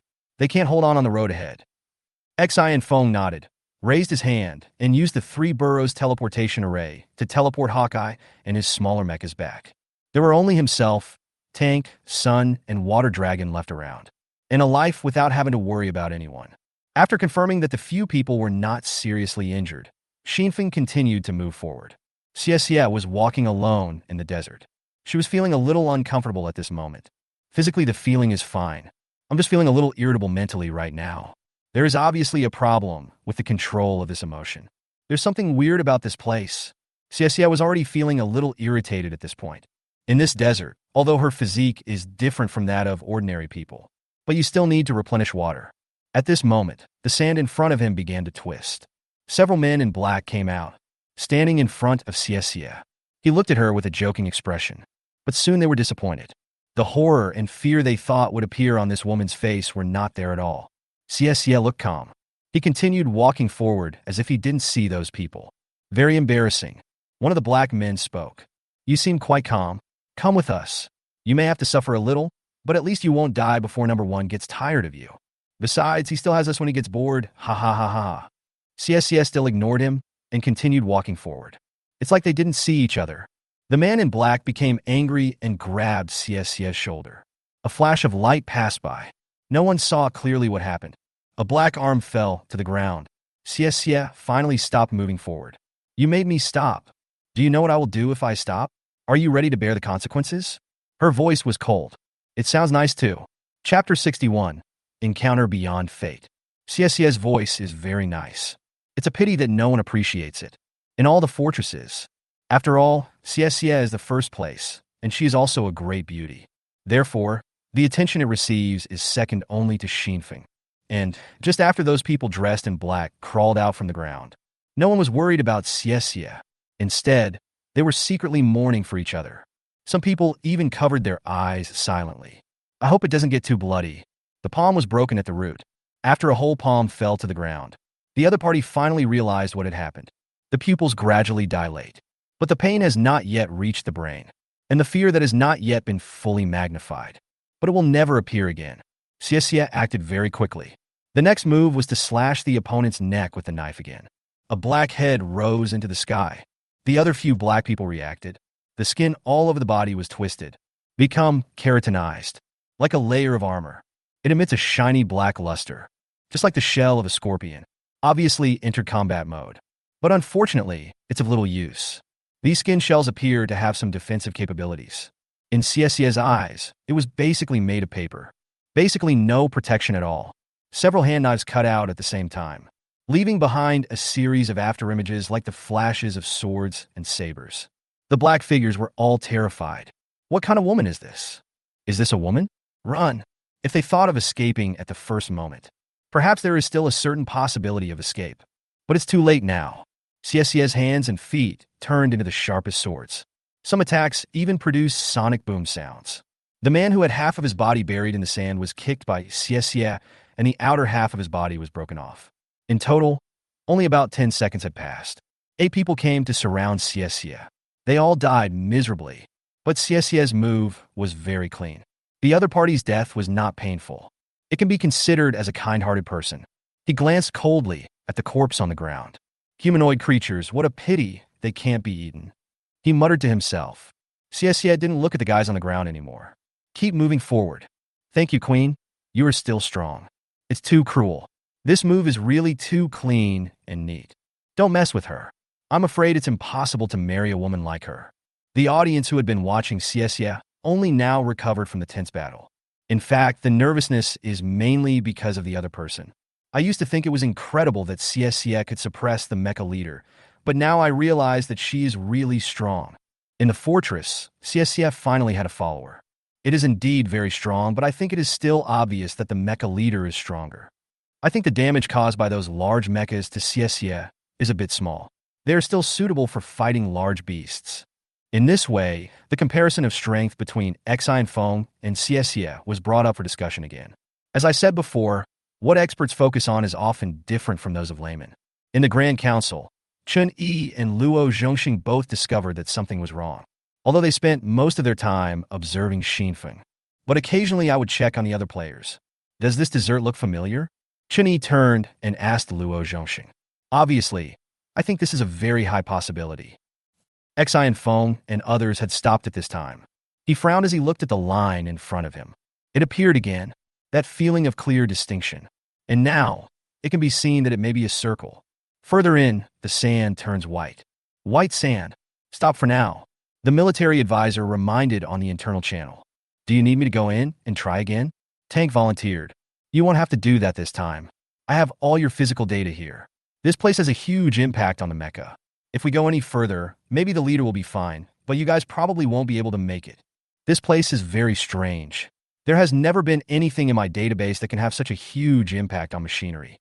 The leader's armor is relatively better, but it's actually not enough to support it. There is indeed a problem here. Xinfeng squatted down, picked up a handful of sand, looked at it, and sighed. Shall we just leave like this? As soon as Xinfeng finished speaking, Shui Long interrupted him. Chief, is there a person over there? Appeared? Aren't these things that track you very cautious? He's actually acting there so brazenly now. Because it was too far away and the visibility was not very good, Xinfeng couldn't see clearly what the other person looked like. Let's go and take a look first. Try to catch him. After the order was given, with the sound of metallic clicking, all of Taiyang and his men turned into vehicles, galloping towards the distance.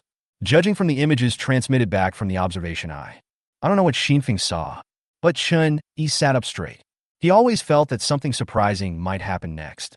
Really? They actually met. Quick, contact the fortress where Xiesia is. Ask to locate Xiesia's location. They met. They are in the same position. It is really true that after searching for a long time, you can finally find it without any effort. It is true that after many twists and turns, you may think there is no way out, but suddenly you see another village with willows and flowers. Such a long search. Such a long time designing. All failed. I didn't expect this guy to be found in this form. General Chun Yi threw his head back and laughed 3 times. Show joy on your face. Not long after, Xinfeng arrived in front of the figure. Xinfeng looked at the beauty in front of him with surprise. According to the information he has, the humans here don't quite look like humans. Each one looks just as he pleases. For example, those lizard people. I didn't expect to meet such a beauty in a place like this. Xiesia looked at the man in black armor flying towards him, and several giant robots standing behind him. For the first time, I stopped on my own initiative. The two looked at each other. Suddenly, they said in unison, "You are not one of those people here. Are you from the fortress?" As soon as the words fell, they were both stunned. How come we thought of the same thing? Then there was silence, and neither of them spoke. It seems like he is waiting for the other party to answer first. The awkward atmosphere lasted for many seconds. No one spoke. Eventually, both of them realized that the other seemed to be heading inside. So once again, they said in unison, "It should be very dangerous in here. You should leave." Chapter 62. One encounter, and he knelt. Silence. Silence is Cambridge tonight. The awkward atmosphere was so intense that one could dig a Mickey Mouse clubhouse out of the ground with their feet. Xie was too lazy to stay in the stalemate, so he broke the silence first. There's something strange about this. It makes me feel a certain degree of danger. There aren't many things that would make me feel threatened, and that would really be troublesome. You'd better not try it, but I won't give you any more advice. Just don't follow me. After saying that, Xie turned his head away, walked towards the white line. She doesn't look like an enemy. So, leader, should we still capture her? The tank next to him asked. This question ruined everything. He didn't say that in the internal channel. I told you that you are a fool, but you still don't believe it. In that channel, the military advisor sighed helplessly. Be careful, Chief. Try not to cause conflict. I just felt like something was wrong with her. Just now, I switched to energy mode and took a look. I discovered that she can actually barely serve as a source of energy. Although Xinfeng didn't know what it meant for humans to be a source of energy. But it must be very powerful. So the alarm bell sounded in my heart at that moment. The universal metal rod that had been attached to his right arm gradually changed into the shape of a desert eagle. Xie heard Tang's words completely. At this moment, she stepped on the boundary line between white and light yellow and felt the situation in the white sand. So she paused and stopped. Turn around. A thoughtful look on his face. Then he turned around. Why? You wanted to catch me in the first place? What did you want to do by catching me? You think too much. Xinfeng's expression gradually became nervous. His sixth sense told him that this woman was probably very powerful. And women are often unreasonable. I have no ill intentions. When I first saw you, I just thought you were an enemy. Xian Foam explained. The atmosphere between the two became a little subtle. Everyone in the live broadcast room became nervous. Before they saw the first and second place on the list meet, they all looked excited. I thought these two people would create some sparks. I didn't expect it to happen so quickly, but no sparks flew. A lot of tension was created. The audience doesn't want any conflict between the two. After all, many people are fans of both of them. The fortress has a clear rule that if challengers meet in the outside world, they must support each other. Fighting with each other is strictly prohibited. But this regulation, can these two people listen? The atmosphere seems a bit subtle. Are these two going to fight? If a fight breaks out, wouldn't that be bullying a girl? Before you bully girls, why don't you turn the video to the front and look at the dead black people on the ground and think again? Compared to the audience, the people in the military affairs office were more nervous. These two people can be said to be treasures of mankind. One who is suspected to have evolved to the second level. The other one is a mystery from head to toe, and no one knows what abilities he has hidden that he hasn't revealed yet. If there are casualties in the internal fighting between these two people, that's a really big deal. Xie was silent for a while. Speak out. Oh, is it a misunderstanding? Then why is your gun pointed at me? Xian Feng looked down and found that his right hand holding the gun had unconsciously raised slightly. The previous fights had already given him certain conditioned reflexes. Raise your weapon if you feel you are in danger. It was just his unconscious behavior. Now the gun is indeed pointed at Xie. Just when he was about to say something else, there was a loud bang. Xie moved first. The sand pit under his feet was instantly shaken open by the recoil force, creating a big hole. The strong wind waves made the sand look like the sea surface. The sand waves spread far away, a distance of several dozen meters. It's just a blink of an eye. Xinfeng only had time to raise the pistol in his hand. But at the moment of pulling the trigger, Xie's feet have arrived. He kicked Xinfeng on the wrist. The suit thug made a clicking sound. Bang! Gunshot. But Xinfeng's hand had been kicked up high. The shot hit empty space. You know, that's armor where a bullet can only leave a very small crater. Xie's kick had definitely cracked the armor. Only then did Xinfeng realize that it was like walking in such a desert. The girl was not wearing shoes. Thank you for the crab's feet in such an environment. It is still very pink. Very beautiful. If someone with some special hobbies saw it. I guess he's also very envious. But Xinfeng didn't have time to see whether the foot looked good or not. This looks like a very pink foot. but it can kill people. No time to react. CSC's battle was very smooth. Right after the first kick, the other foot twisted on the ground. Belt legs. Half turn a body. The foot that kicked away Xinfeng's right hand came up again. This time, it was imprinted on Xinfeng's chest. Xinfeng didn't have time to make an effective defense. Boom! Another roar. The thugs in suits were completely unable to withstand such terrifying power. There was a harsh clicking sound. Xinfeng felt like he was hit by a high-speed train. The whole person flew out. The speed at which he flew out was probably much faster than he could fly using his armor. This is all slow to describe. But in fact, CSC's actions were too fast. There is a rumbling sound when the foot steps on the ground when exerting force, and the roar of the kick that hits Xinfeng. The interval is about 2 seconds. Tank Sun and his men finally arrived at this time. The Sun was the first to react. When Xinfeng flew out, his giant sword had already arrived. With a strong wind whistling behind him, CSC had jumped in one direction without even turning his head. He dodged this powerful blow. Shuilong cooperated very well and fired when CSC had jumped into the air. Boom! There was a muffled sound from the water cannon. You have to know that this is a medium power shot. That was the shot that could knock down the tank before. They don't care who the other person is. Whoever attacks my leader, I will attack him. There was no way to gain leverage in the air, and CSC was blown away by the powerful water flow. Just landed. The tanks arrived. He knew that his cannon might not be very effective against this little guy. So he swung his fist and punched CSC on the ground. The dust is flying, but it missed. CSC stepped on his fist and used the force to jump nearly 10 meters high.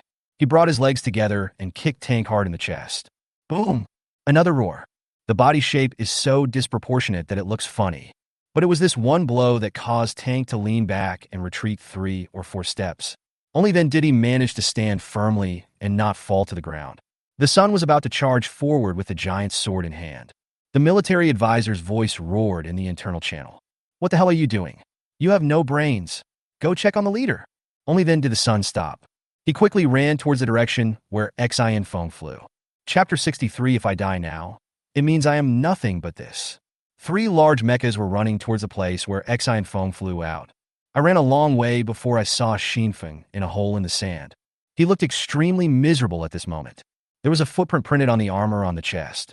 The footprints were very clear. There are cracks all around. It's hard to imagine those seemingly harmless feet. What a horrific kick that was. Xinfeng had no foothold in the air. This kick sent him flying 100 meters away. After falling to the ground, it rolled and slid forward for more than 10 meters. Finally, it stopped. I feel completely exhausted. It lay in the sand without any image. It's very difficult to move. Faint. Pain. These are the only 2 thoughts in Xinfeng's mind now. He felt like his body was falling apart. Unveiling still underestimated the opponent's strength, although he never wanted to judge people by appearance. He also gave the other party a very high evaluation in advance. But he still didn't expect such a beautiful girl. Such violence. Chief, are you okay? Chief, you're not dead? You can tell at first glance that the second sentence was asked by Tank. Xinfeng moved his head with difficulty and looked at the footprint on his chest. I couldn't help but gasp. Even with the memory metal ability of his armor, this damage doesn't look like it can repair itself in a short time. It's still okay. I won't die. Xinfeng's body was almost completely unable to move. Lying on the ground, he squeezed out these words from between his teeth. He felt it. My wrist is definitely broken. It's possible that several ribs in the chest were broken. As for the specific injuries, he himself was not sure about how serious they were. Didn't we agree that we are not enemies? This guy almost kicked me to pieces. This woman is too cruel. Shouldn't we say something about her? Xinfeng complained in his heart. Tank and others surrounded Xinfeng. It seemed that his leader was seriously injured. They were all very angry. But now they don't know what to do, nor dare to touch Xinfeng. With Xinfeng's current physical condition, they could easily grab him with these big metal hands. I'm afraid it will directly cause secondary damage. Come here, let's go first, Xinfeng said with difficulty. Then the 3 of them gathered around. Using the teleportation array, Unveiling left. CSC stood in front of the dividing line, looking at the few people in the distance suddenly disappearing from the spot. He raised his eyebrows slightly. It even has the ability to disappear suddenly. It's pretty good, with many tricks, which is quite impressive. I'm just a little weak. He twisted his ankle slightly. You should take action yourself, and you should know when to stop, right? Is it a bit heavy? Forget it. Anyway, judging from his strength, he can't die. After clearing his mind, Xie turned around, facing the vast white desert in front of us. Although she is domineering, she is actually not that petty. She didn't think it was a big deal that Tank had said something wrong. I was just going to ignore it. But just now, she had just stepped one foot onto the white sand. At that moment, she knew this was not a good place. It's a very uncomfortable feeling. The sandy ground ahead must be a huge strain on the human body, so she didn't want anyone else to come in with her. She is confident in her own abilities, and she has the right to be confident. If you feel it is dangerous, then this place is definitely not a good place to explore. So use this method. Persuaded Xinfeng to retreat. I opened my bracelet ranking list and looked at the second person on the list. Mecha leader? If I die in there, remember to warn the mecha leader and others not to come into this place. Sent this message to his fortress. Xie turned off the bracelet. Then he looked forward with a determined look. From birth, Xie, you have never understood what it means to seek benefits and avoid harm. We always face the harm and go against the current. Looking at the white sand in front of him, Xie smelled a hint of death, but she showed no sign of backing down. He murmured, disasters, accidents, powerful enemies, dangers. If these things can kill me, that only shows that I am just a person of this level. There was a gleam in his eyes. One foot stepped into the white sand, entered this place full of murderous intentions. Watching the first contact between the two sides come to an end, the audience all breathed a sigh of relief at this moment. Too cruel. He really did it as soon as he said it. The mecha leader didn't even react. He was really ruthless. Sure enough, I knew these two people would not listen to the fortress. They said they couldn't fight, but they just started fighting. It's not really a fight. It's clearly the mecha leader who got beaten. His mecha didn't have time to help, but Xie is really amazing. He was able to kick the tank back so many steps. The two top challengers met for the first time. It sparked a discussion among all the audience. The networks of many fortresses were directly paralyzed due to the crowding. You can imagine how much attention the two of them received. Laugh. The convalescent chamber is opened. It's a new day again. Xinfeng came out. He is now extremely grateful that he has a magical device like the sanatorium. Otherwise, after that kick yesterday, I don't know what to do with my injury. He touched his chest with a palpitating heart. Although the wound has been completely healed, it still hurts when I think about the trauma I suffered yesterday. Stalker number 1 was called in to pull up the list of challengers. He had never watched it much, but he believed that the woman from yesterday must be ranked high. Thank you, Xie. She is number 1. What a strange name. Crab, are you domineering? Yes, you are indeed domineering. We have to get back at each other next time we meet. He exited the bracelet's list and touched his armor. The suit thug has now been restored to its original state as all the parts are complete. But what happened yesterday reminded him that his armor was not strong enough. Got to upgrade. I don't know if there's enough material. While talking to himself, he took out the formation plate. Place your index finger at the center of the bagua. A light curtain popped up. It looks like he's going to write something. So where is the input keyboard? Do I need voice input? Don't you know there are many typos in voice input? Don't you know that there are many typos in voice input? Note, unable to recognize invalid request. The following line of words appeared on the light curtain. After trying it several times, Xinfeng found that all he needed to do was touch it lightly with his fingers and think silently in his mind. So that's it. Improve protection, improve resistance to radiation, and improve self-recovery speed. Xinfeng muttered to himself. Chapter 64 Upgrade Armor and Enter Alone. Defense level increased, radiation resistance increased, recovery speed increased. The array plate shone brightly. 6 required materials are given. Resistance crystal? Xinfeng saw the material at a glance. Isn't this the thing I got when I signed in before? It's actually used now? This is not something you can find on Earth. It seems that those sign-ins are still useful, but the other 5 materials were not so lucky. Of the 5 things, Xinfeng should not have any of them now. After all, there were 2 or 3 types that he had never heard of. These materials are not fixed. Each has multiple options and can be replaced. But obviously, the first option given should be the best choice. And even if there is a substitute, it seems that I don't have one. Is there really such a thing as vibranium? Black red rock, what is this? Xinfeng talked to himself, feeling helpless. Military advisor, do you know where to find vibranium, causal alloy, black red rock, and the like? In this situation, Xinfeng chose to ask the knowledgeable military advisor. And I got the expected reply. The military advisor has never heard of these things. Life reminds us at this time.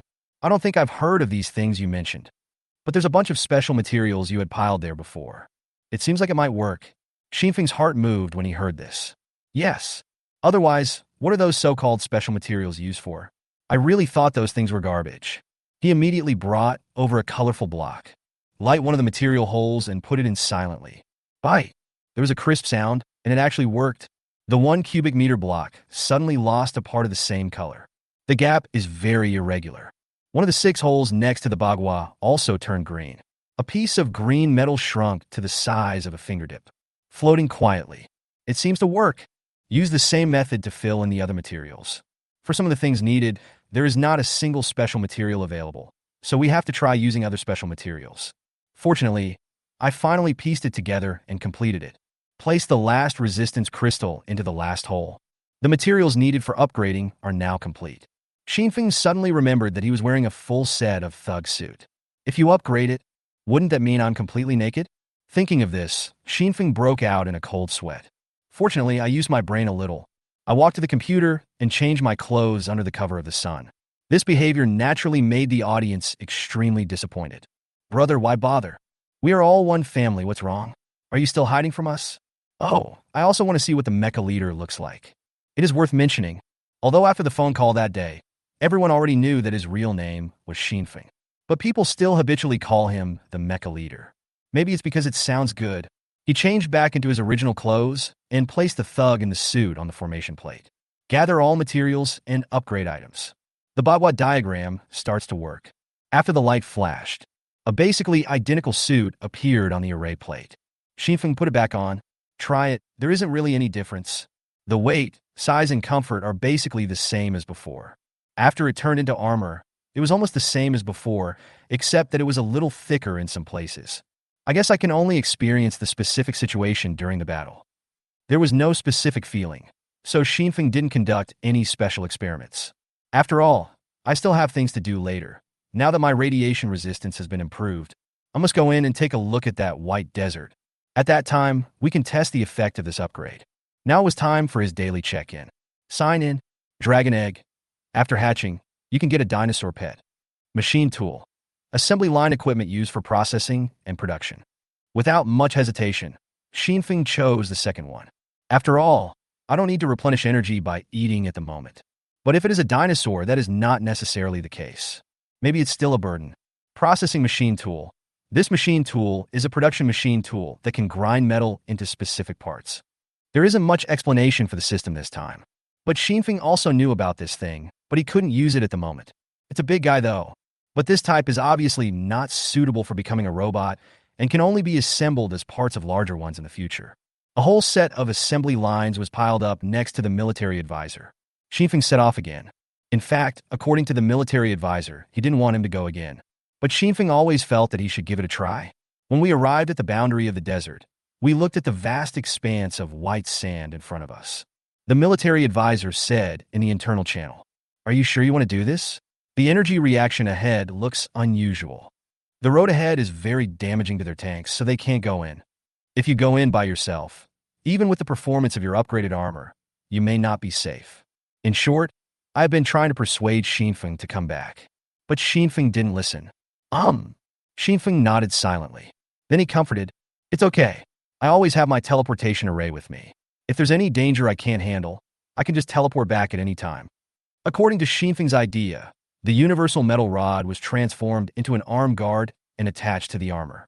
A groove on it just happened to hold the 3 burrows of the cunning rabbit teleportation array. The military advisor was silent for a while, then suddenly spoke.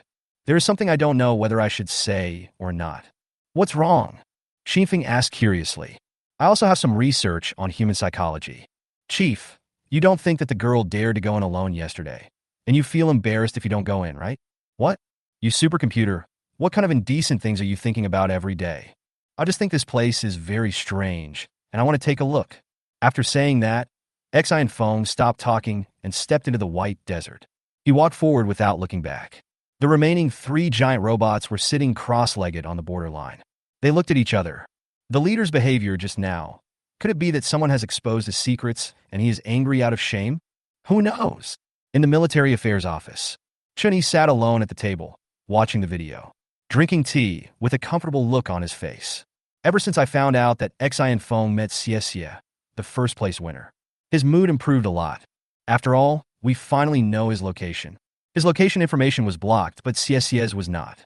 Isn't it enough to know where Xie is? But Chunyi always had a bad feeling today. I can't tell what's going on. At this time, Luo Zhongxing walked in from outside the door. He said, "General, the 522 fortress to which Xie belongs has sent a message, and it seems that something went wrong." Chapter 65. The Disappearance of Xie and the Strange White Sand. Bang! Chun-Yi slapped the table in the conference room hard.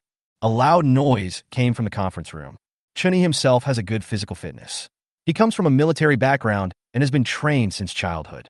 This palm strike made the huge table tremble. Luo Zhongxing didn't say anything about this. He quietly watched his leader become furious at his incompetence. "They can't locate anything you say." Luo Zhongxing nodded. He was too lazy to respond to this sentence, which seemed to be a question, but was actually just an exclamation. "Why? Is the equipment malfunctioning?" "Yes, there seems to be abnormal magnetic field interference." Luo Zhongxing then spoke. The current speculation is that there was something strange about the desert he entered before, which may have interfered with this aspect. Then why can the video still be transmitted normally? I don't know. Maybe it doesn't interfere with the transmission of the signal. It's just that I can't find the place. Chun-Yi rubbed his eyebrows, looking helpless. Why is it all about things? Can't there be something a little smoother? Chun-Yi continued to ask. What about the previous ones? Aren't there records of where he was before he entered the desert? The location must be extracted in real time, and there is no record of it all the time. After Xie was put down, his location was not extracted. Luo Zhongxing also sounded helpless when he spoke. What about the location? You should know where to put the Xie crab. The information was lost. Chun-Yi was completely stunned. Why is it so hard to find someone? God willing. God's will cannot be violated. He let out a long sigh, as if he had finally come to terms with it. Don't worry about it for now. Just wait and see. I hope Xie and the mecha leader are okay. I hope they don't die in the desert. Luo Zhongxing did not comment on this. That's right. It depends on your fate. In a deep pit in the desert, 2 black men were staying there. The one standing among them couldn't help but speak. Number 1, are we almost ready to start? The black figure's voice was very sharp, sounding like fingernails scratching a blackboard.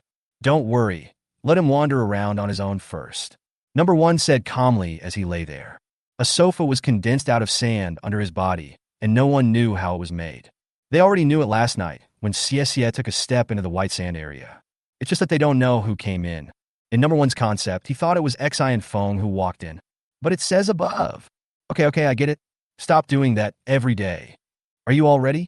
If you are, let's get started in a moment. Number 1 stood up from the sofa impatiently.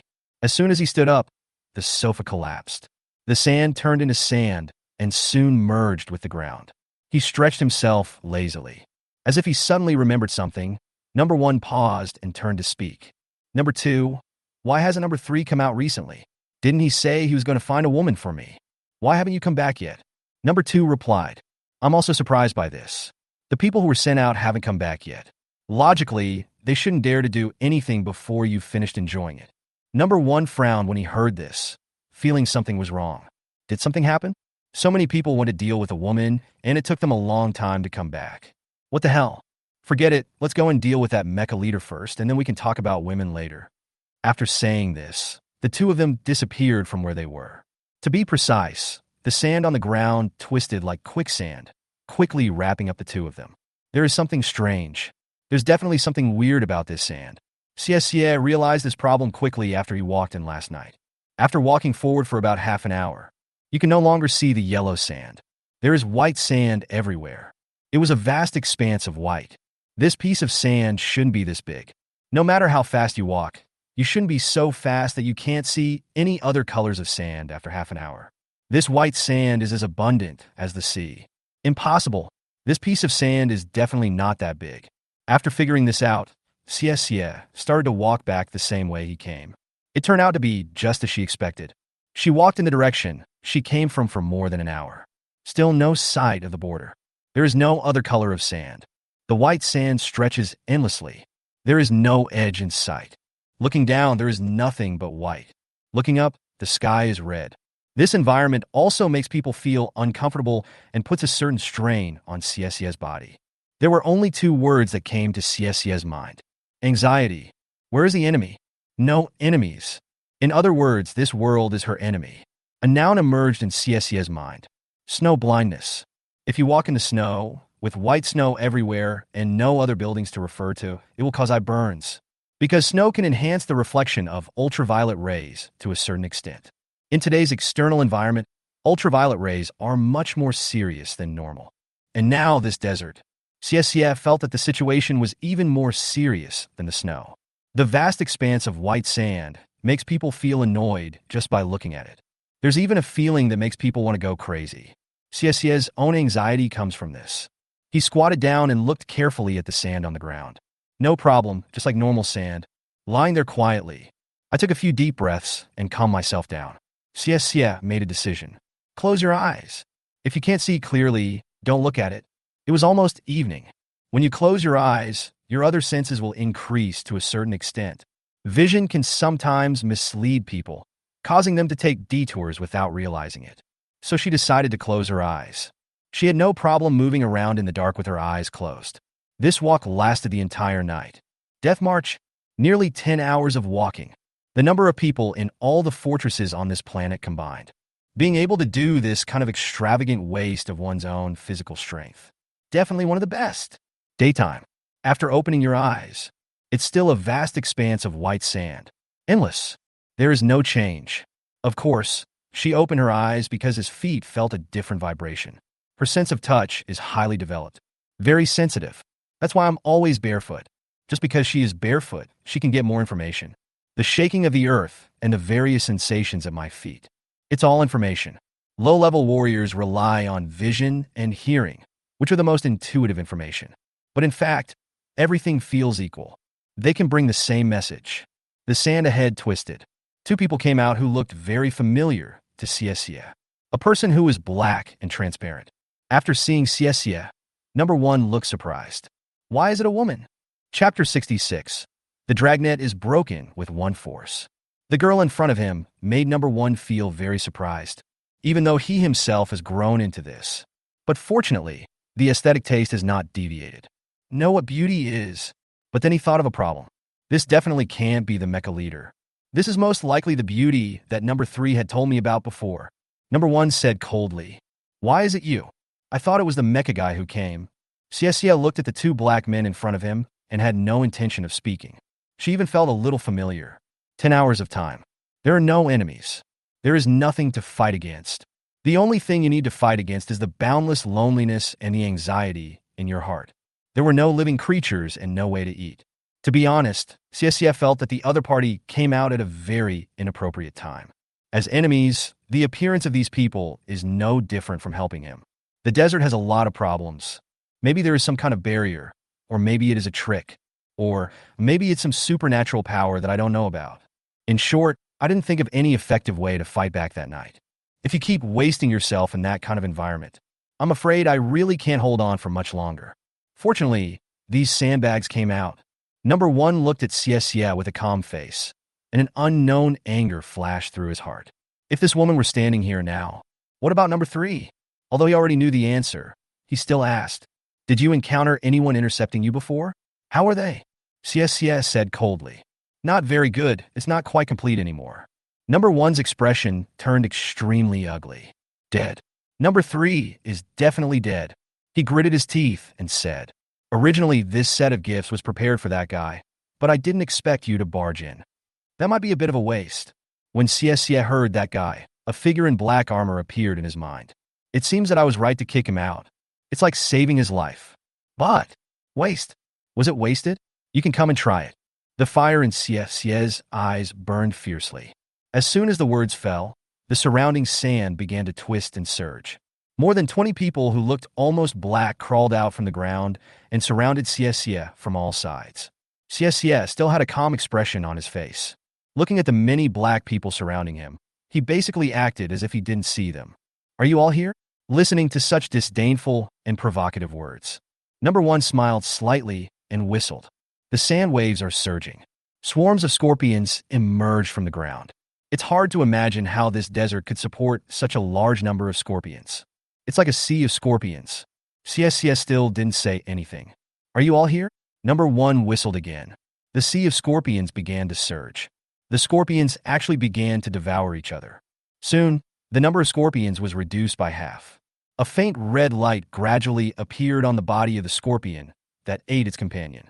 And more scorpions gathered from afar, devouring each other. This kind of scorpion has little food in this desert. Basically, it just keeps multiplying. After reproduction, the special energy here is used to increase the size of the body, then devour each other. After swallowing, the scorpion became very aggressive and looked at CSCA with a fierce look. Looking at the scorpion mountain and scorpion sea, CSCA's expression did not change. Are you all here now? Number 1's face turned livid. Another whistle. The surrounding sand began to fluctuate violently. Several giant scorpions also crawled out from the sand. 8 of them are 6 or 7 meters long. 4 giant scorpions that are more than 10 meters long, according to a certain position. They surrounded CSCA. The carapaces of the 4 largest scorpions are not black, but bright silver. The metallic gleam flickered in the light. This is when number 1 does not use it, the strongest fighting force that can be brought out. It is also the trump card that number 1 uses to deal with the large mechas around Xinfeng. If you look from the air, at this moment, CSCA was like a lone boat in the ocean, and the sea is made up of groups of enemies. Many ants can kill an elephant.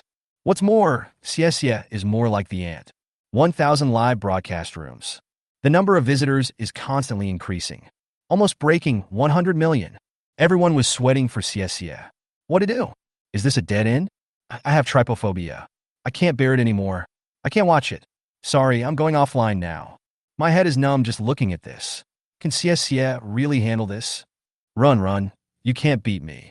How can we run? We can see enemies everywhere. Where can we run? Everyone was praying for CSCA, looking forward to a miracle happening. No one could imagine how CSCA would break the impasse facing such a large force. At this time, number 1 looked very proud as he looked at CSCA, but he was soon disappointed again. CSCA didn't even raise his eyebrows. This is not the case of facing a mountain collapse before your eyes and remaining calm. This is simply not taking them seriously. CSCA's arrogance is clearly visible. Do you have anything to say? Number 1 asked. CSCA looked around and saw the enemy's overwhelming force. So, are we all here now? When number 1 heard these irrefutable words, he was so angry that he burst into laughter. Good. Crazy enough. As expected of a woman who could bury number 3 without making a sound, she is quite courageous. But my brain is not very good. You can't survive a scene like this. It seems that he feels that he has completely won the victory. Goal number 1 was wide, open, and unguarded. Star the villain, standard words, multiple links. I admire you, even though your blind confidence makes me feel stupid. But I can sense that you also have strong fighting power. How about it? Why don't you marry me? Our offspring will inherit the advantages of both of our genes and may be able to go even further. It can be said that this black man's aesthetic taste is indeed not off the mark. Looking at Xiesia, I thought she was so beautiful that I actually had such thoughts. This batch of things was originally prepared for the person who plays Mecha. The saying lust can blind one's mind is true. Xiesia did not respond to such frivolous remarks. He said, "You say things like that." As he spoke, he stretched lazily. Under the reflection of the light, the curves are exquisite. The bright feeling made number 1 lose consciousness for a moment. There was a crackling sound from the bones all over her body, which didn't match her beautiful face at all. The muscles and bones are ringing. You've become more talkative. It seems everyone is here. Then I'll start. The sand exploded. If Xinfeng were here, he would definitely find him very familiar. Still the same action, still the same effect. Boom! Number 1 flew close to the ground, 200 meters away, leaving behind a pile of scorpion corpses crushed by his body. Chapter 67. Mobile Desert Space Return Module. Xinfeng walked alone in the desert. When he came in, he felt an invisible pressure. It seems that the gravity here is higher than other places. But other than that, there is no other feeling. It seems that it was the armor that helped him resist the terrible radiation here.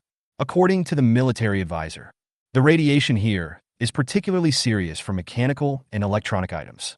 With the powerful physiques of tank, sun, and water dragon, I'm afraid they won't be able to support it. So he came in alone. To be precise, there was another person following him. Life. Life almost never requires anyone to worry. He can adapt to any environment. A man in armor and a round metal ball, just flying in this desert. Remember to stay connected. This is the sentence that military advisors remind us most often. Your desert problem is bigger than I thought. It was a huge energy source. The topographic survey is useless. I can't see the terrain where you are right now. I have no way of locating your exact location right now. Now I can only observe the surroundings based on your vision. I don't know if you have any other questions. Remember to contact me at any time, and send it out if you can't. Xinfeng had been flying in the desert for more than 10 minutes. There is sand everywhere. Nothing. The military advisor has been reminding Xinfeng on the internal channel. I was afraid that he would die without knowing why. At this time, the sound of tanks was heard from the internal channel. Chief, if there is any danger, remember to call us at any time. I don't believe that anything in there can really cause me much harm. Even if there is, I will definitely go in and save you. Your life is more important. Xinfeng smiled and said, the military advisor couldn't even locate me. How can you save me? Don't worry, just stay here. If anything goes wrong, I can teleport you out right away. Our lives are all important. We don't die for anyone. We all have to live. Having said that, Xinfeng continued to fly forward. Since life is endless energy, he can feel that the energy fluctuations in this place are strange. But he couldn't tell what was so strange about it. There's something wrong with this desert. Except for this thing that has already been known for a long time. No other news was received. Xinfeng now saw nothing in front of him. There are no tanks in sight either. What he is experiencing now is the same as what Xie encountered back then. It was white everywhere. Nothing else can be seen. Then fly up and see. As soon as this idea came to his mind, Xinfeng took action. Flames spewed out from the power ports in various parts of the armor. The powerful thrust sent him flying into the sky. So heavy. I don't know why, but it gets heavier the more I fly. The armor even made a hissing sound like a rocket passing through the atmosphere. Calm down. Don't fly. The military advisor's anxious voice rang out in the channel. Upon hearing this, Xinfeng landed directly on the ground without any hesitation. Or rather, it fell to the ground. Only then did things return to normal. He took a few deep breaths and asked in confusion, what's going on? The military advisor said, I don't know either, but your armor was seriously overloaded just now. I guess the radiation intensity at high altitude is even stronger. Xinfeng shook his head helplessly. It seems that this method doesn't work either. But the conversation between the two of them was conducted in the internal channel. The audience didn't hear it. Why don't you fly? Fly higher and take a look. Yeah, go find Xie quickly. Xie is being besieged by so many things. Isn't this the same desert? Why is it so quiet here? It seems like what's happening over there with Xie has nothing to do with this place. Go save Xie. There are too many things in there. How can we rescue them? The Mechas haven't even come in yet. The Mecha leader can't defeat them alone. Isn't there a teleportation array? The audience were shouting anxiously, but they had no way to contact Dao Xinfeng. Xinfeng also had no idea about the girl who kicked him yesterday. What a horrible battle we are going through now. In the military affairs office, Chunyi wanted to send relevant message to Xinfeng. However, the communication with Xinfeng was through a stalker. The stealth is due to insufficient resistance. He was not by Xinfeng's side at all at this time. Lost contact again. Oh shit. Chunyi cursed angrily. Every time a critical problem occurs, there is no way to get in touch. This feeling is indeed very powerless. Xinfeng had no choice. I can only continue flying at low altitude. Just when he didn't know which direction to fly. Suddenly, the voice of the sun came from the inner channel. Chief, I've been observing the white desert in front of me.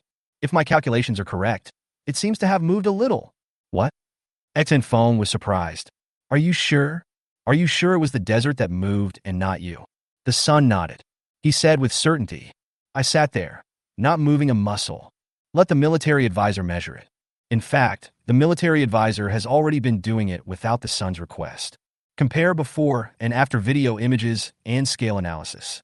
The conclusion was quickly reached. Indeed, Chief, the white desert has moved forward about 55 centimeters since you entered. Xinfeng was shocked. It's actually true? This desert moves? Then Xinfeng began to fly back. After flying for a long time, I contacted the military advisor again. Let the military advisor measure the distance. It's moving. The sand has retreated another 20 centimeters. 20 centimeters? Xifeng had flown for a long time in the opposite direction of where he came from. It should have flown 1,000 meters away. The sand only changed by 20 centimeters. This is not right. There is a problem with the scale. The military advisor quickly said in the channel. I'm analyzing the data and trying to guess possible causes. Chief, please continue searching and keep in touch. Xifeng nodded. In fact, what he didn't know was, due to the existence of Xie and the fierce battle with the opponent, the current environment and confusing nature of the sand are not as strong as when Xie first came in. Otherwise, it wouldn't be so easy for him to find the flaw in the sand far away where he couldn't see. At this moment, the combination is twisting wildly, like a crumpled dress. Xifeng discovered something with some confusion. An oval-shaped object was buried in the sand to his right front. Has this thing existed before? I didn't see it myself. With full of suspicion, Xifeng walked up to the thing that was half buried in the sand. When in doubt, asked the military advisor, "What is this thing?" It should be the return capsule of a rocket or spacecraft. Chapter 68. Shocking unsolved case. We are trapped on Earth. Landing pod. Xifeng was thinking about the impression he had of the landing capsule. Then look at the one in front of you. Something feels wrong. Is this a bit big? Maybe people in later generations want to do something bigger no matter what they do. Xifeng turned to Life and asked, "Is there any way to get in?" Life returns to, "There is a way, but it can only be done by violent entry." The degree of weathering on this thing indicates that it has probably never been opened since it fell from the sky. Xifeng nodded. He was prepared to see a dead person when he opened it. Open it. As soon as the words fell, Life flew to the door of the space capsule. This door doesn't have a handle. It's just something that looks like a door. There's barely a gap there. Life shines brightly. This time the light was exceptionally bright. It seems that this door is difficult to open. A teeth-grinding sound like electric welding was heard. After a while, the door fell down completely. A gust of wind blew out from inside.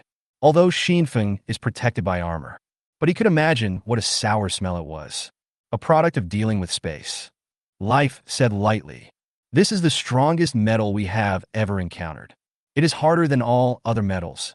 If it weren't for me, it would be impossible for outside forces to break it open." Yeah, Xifeng was surprised. What is the concept of the hardest? If you say so, this will be a powerful helper in the future. Still a meat shield type. Pure defense seems pretty good, and the performance of this thing seems to be able to withstand the environment here. After all, I don't know how long I've been lying here quietly. Xifeng was thinking about how powerful this thing would be in the future.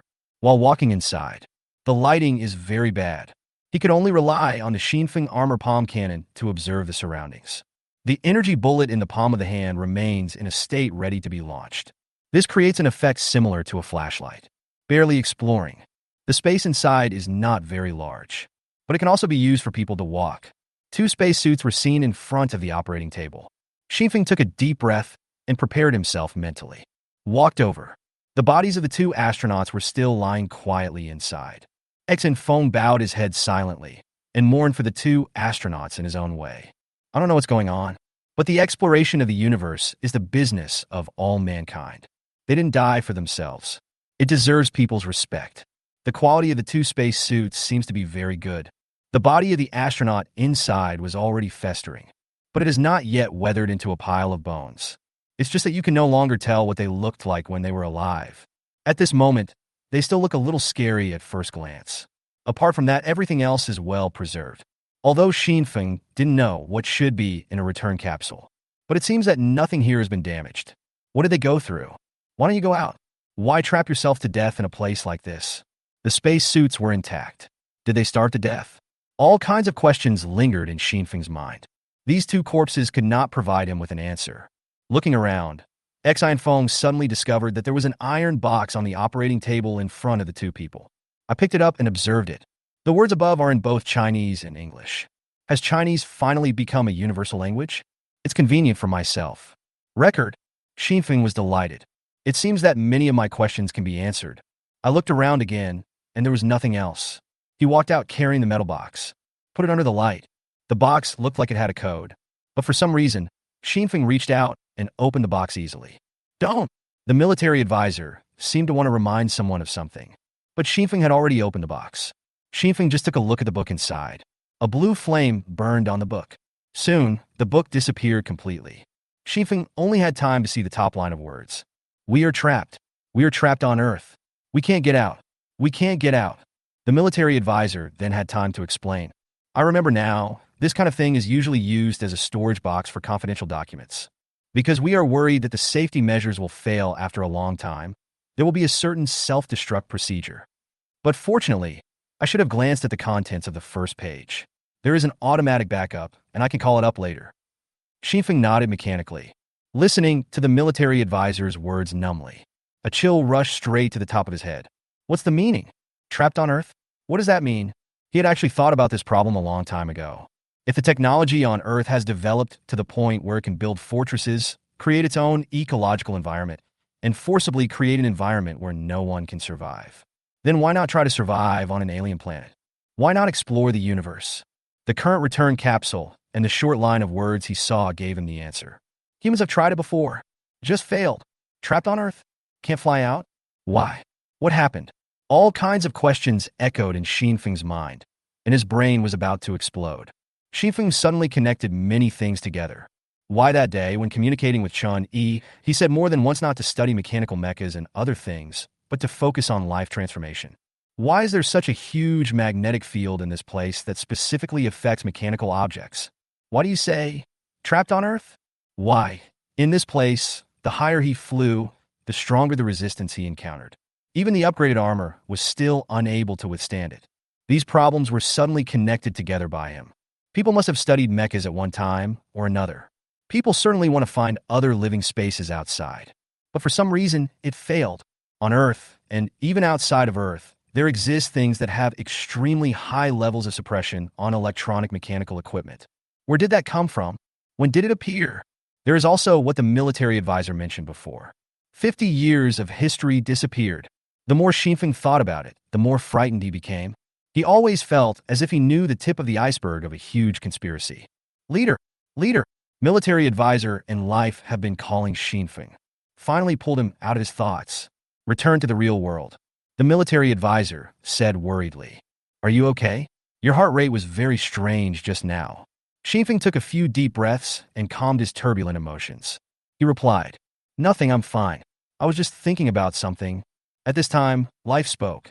Chief, you were too engrossed just now. In fact, something extraordinary seems to have happened just now. Do you want to look back? Xifeng didn't know what life meant. Follow his meaning and turn around. Where's the return capsule? Such a big return capsule. Disappeared out of thin air? Chapter 69.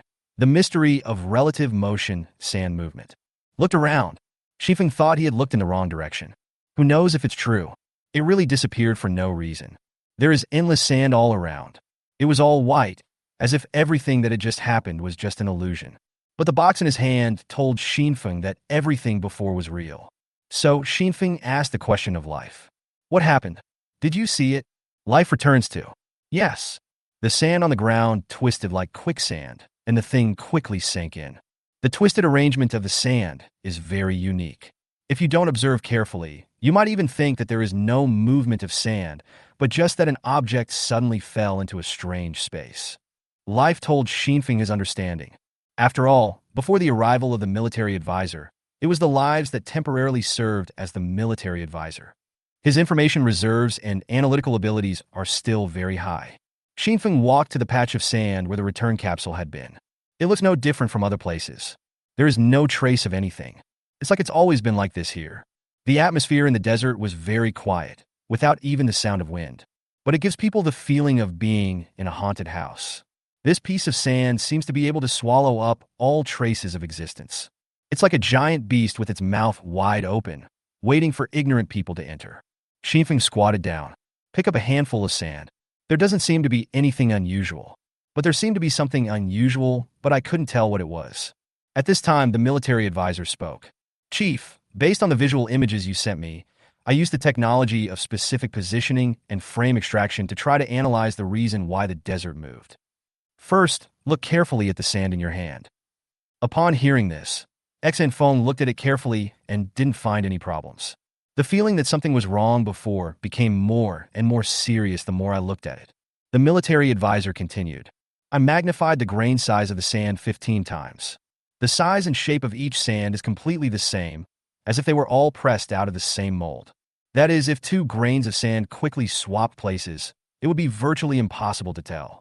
Xinfeng looked carefully at the sand in his hands. Finally, I know what that wrong feeling is. Too regular. How can there be such regular particles in nature? He frowned and asked.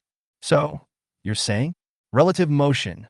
This time, the military advisor's tone was very affirmative. It's like the sand captures your movements. They will move in sync with you based on your actions. So it looks like the sand here is endless. But his own border must have a certain degree of restorability.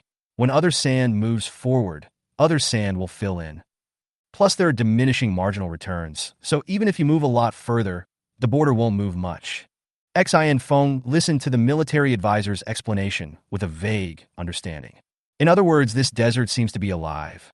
Is this why I've been wandering here for hours but still feel like I'm walking in the same place? And the most critical issue is, I have one in my hand. You can use the teleportation array to teleport out at any time. But other people enter the place. Is it possible that I will be trapped to death in here? For example, yesterday's siesta. Thinking of this, Xinfeng frowned slightly. If this desert is really as the military advisor said, then this is a forbidden zone for life. It can grind a person to death. No matter how strong your fighting ability is, you can survive even if you don't eat or drink water. This kind of place can definitely drive you crazy. It's like a life sentence in exile prison. As he thought about it, Xinfeng's brows gradually furrowed. The military advisor said, Chief, are you worried about that girl? Worry about the girl who kicked you half to death. Xinfeng suddenly woke up and tried to deny it immediately. But when he opened his mouth, nothing came out. Yes. Why am I worried about that woman? Is it because we are all human? Or when they first met, she reminded herself not to come in? Or is it that the other person is really too beautiful and you are attracted by her beauty? Xinfeng rubbed his brows, decided not to think about it for now. But he didn't want anyone to think for him. In that case, Chief, let me tell you something. I had the tank, the sun, and the water dragon stand in 3 different places. It is to observe the changes in the sand through their eyes. The changes in the sand in recent times have been very dramatic, with the edges often moving in and out. I guess, although you seem to be very calm here now. But somewhere in this desert, something big is probably happening. Xin Feng became serious when he heard the military advisor's words. What do you mean? What this means is that the girl you met once was very likely to have fought with someone in this desert. What? It has to be said that military advisors always have accurate predictions. This time he guessed right again. Xiaxia's current condition is not very good. After a long battle, his clothes were in disarray. There were wounds all over his body. The body was stung all over by the scorpion's tail sting. The poison enters the body. It has caused great paralysis to her nervous system. At this moment, the whole person was in a very embarrassing state. Xiaxia is not defeated. Her initial confidence in herself was justified. When she kicked Xinfeng before, she actually showed mercy. But this time, she showed no mercy in her opening kick and kicked with all her strength. Fortunately, these black people seem to have some connection with scorpions. The moment Xiaxia took action, a group of scorpions crawled onto number one's body, forming a set of scorpion armor. Very ugly. Very disgusting. But it works. Otherwise, with Xiaxia's terrifying strength. That opening kick, I'm afraid the other person is already a corpse. But in this way, the injury will only be more serious. Now, all the scorpions are crawling on the black man frantically. Climb one level after another. Formed a thick armor. Many black people's bodies were swollen. Now everyone's height is close to 2 meters and 5. More than 20 giants wearing thick armor. And this armor also gives people a spiritual shock. If it were another girl, she would probably be scared to death. It was Xiaxia who was able to continue fighting under such circumstances. Of course, this is not the reason why she is so embarrassed now. Her main disadvantage comes from those huge scorpions. From their backs. Chapter 70. Dead End. Asking Xinfeng for rescue. The fighting power of those giant scorpions is only one aspect. In the feeling of Xiaxia. It's not as powerful as the robot of the mecha leader yesterday. But the problem is they have back problems.